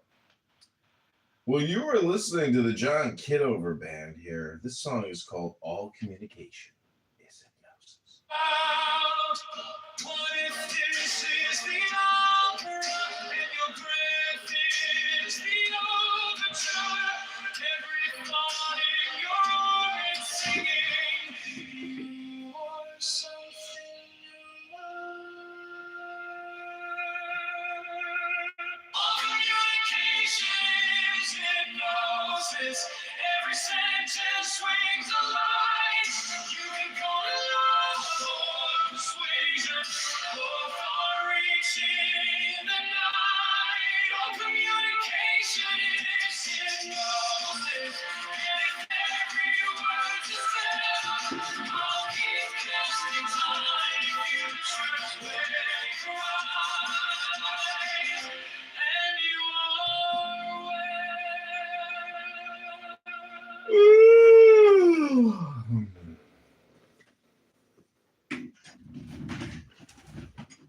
But to love me is better than all things. If under the night stars in the desert thou presently burnest mine incense before me, invoking me with a... This is a new song that I co-produced with Pockets. Many of you know Pockets here on this app, aka Pussy Pockets, the annoying, hyper-polarized political pussy pocket. pure heart, and a serpent flame therein. Thou shalt come a little to lie in my bosom. For one kiss wilt thou then be willing to give all. But whoso gives one particle of dust shall lose all in that hour. Ye shall gather goods and store of women and spices. Ye shall wear rich jewels. Ye shall exceed the nations of the earth in splendor and pride. But always in the love of me, and so shall ye come to my joy. I charge you earnestly to come before me in a single robe and covered with a rich headdress. I love you. I yearn to you. Pale, purple, veil, voluptuous, unwarm pleasure of purple, and drunkenness of the innermost sense. Desire you, put on the wings and rouse the carnal splendor within you. Come to me, to me.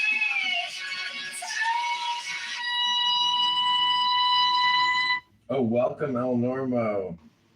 This is the Pepe Show. This is my wind down before I go to sleep for the night. If there's something you want to say, just raise your hand. Otherwise, we're listening to a song that I co-produced with Pockets, aka Pussy Pockets, the polarized R word here on Clowns.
Watson Siddhartha and Krishna and Tahuti, Moshe Dionysus Mohammedan to Megartherium.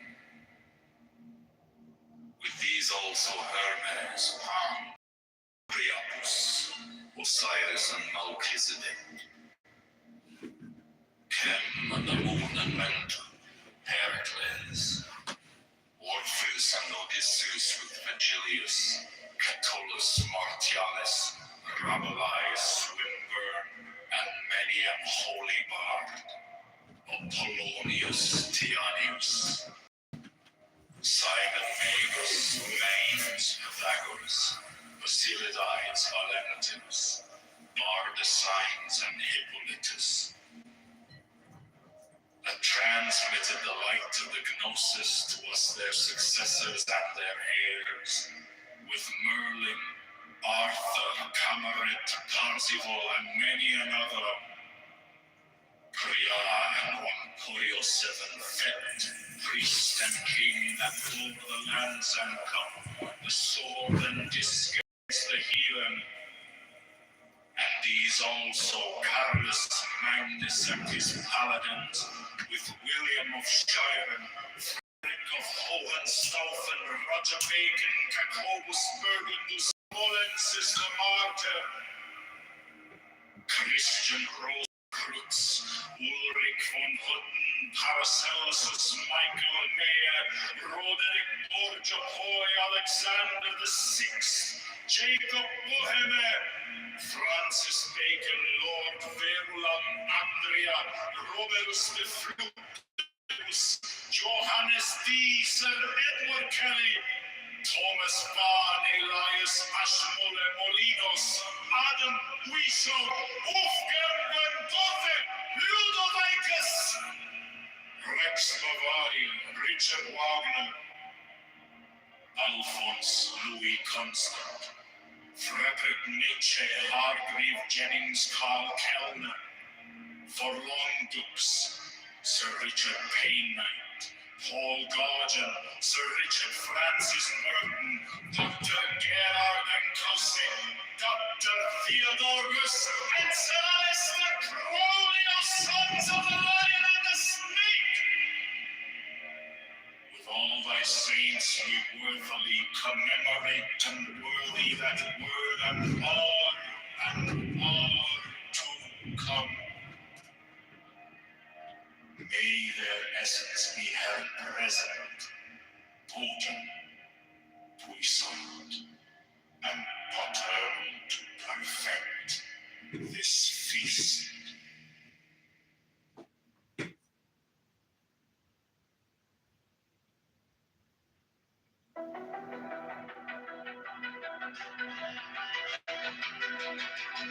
The principles,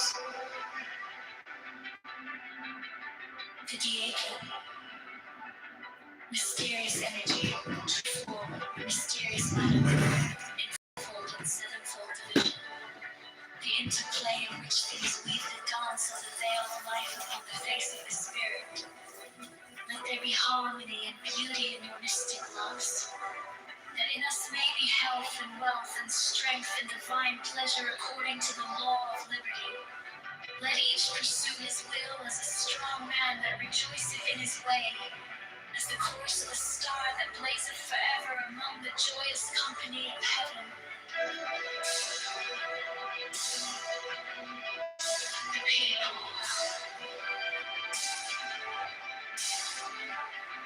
So to me. So to me.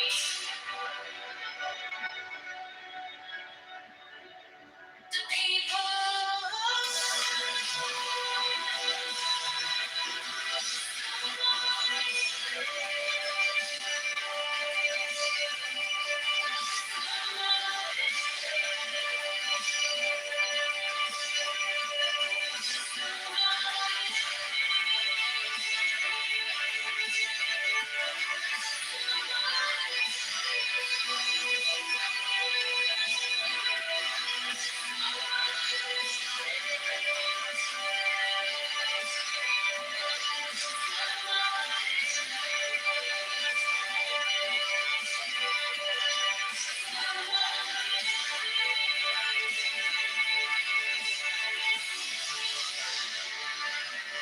birth. The diaconal be the hour auspicious and the gate of life open in peace and in well-being, so that she that beareth children may rejoice, and the babe catch life with both hands.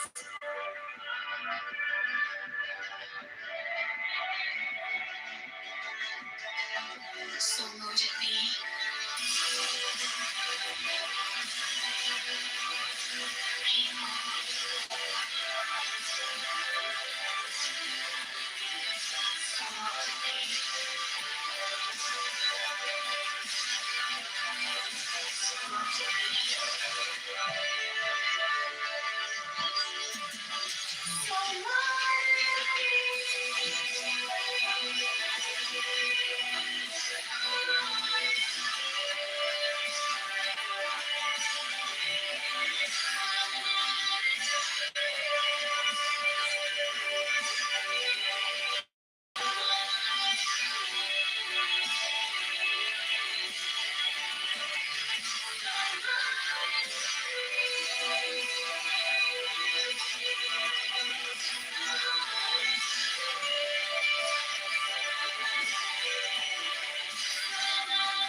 Watermelon, rainbow, watermelon, rainbow,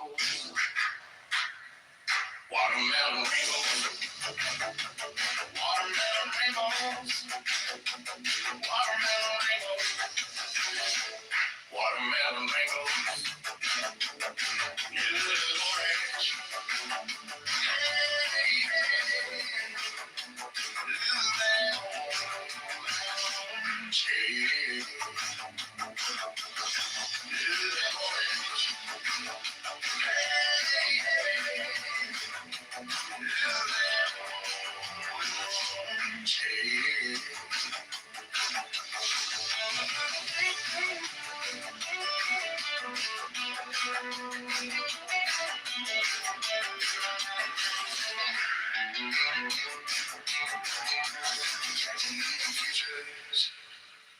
Catching neon futures, catching neon futures, catching neon futures.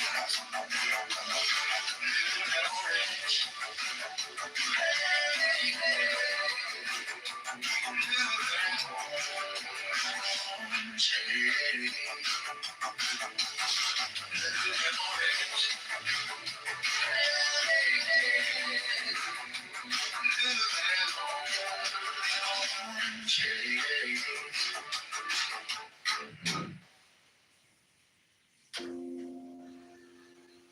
He kneel adore, rises, turns, shows the cup to the people, turns, replaces the cup, and adores music.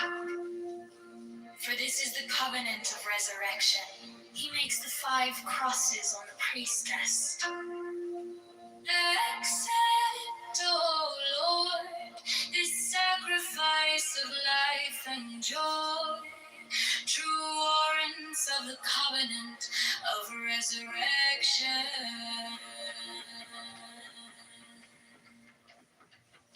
The priest offers the lance to the priestess, who kisses it.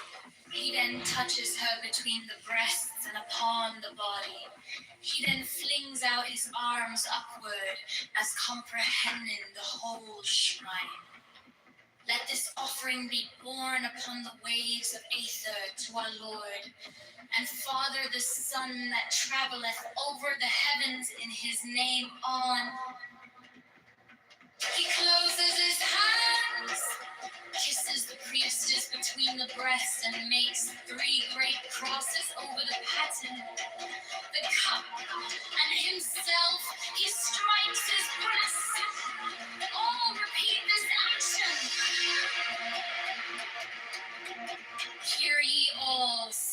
voice of the true church of old time, now essentially present. That of ye we claim heirship, with ye we claim communion, from ye we claim benediction in the name of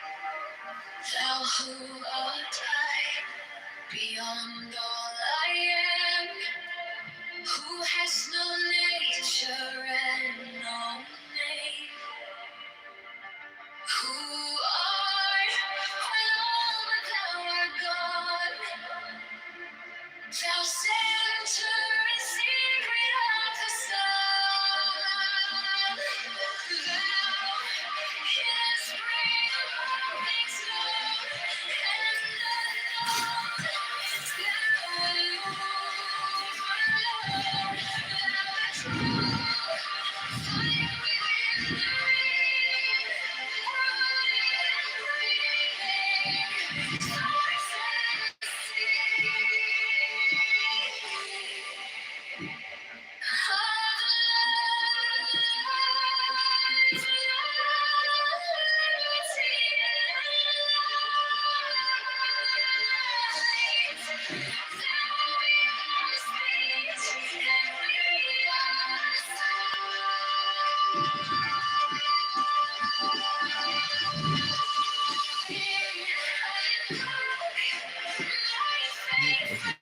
Good.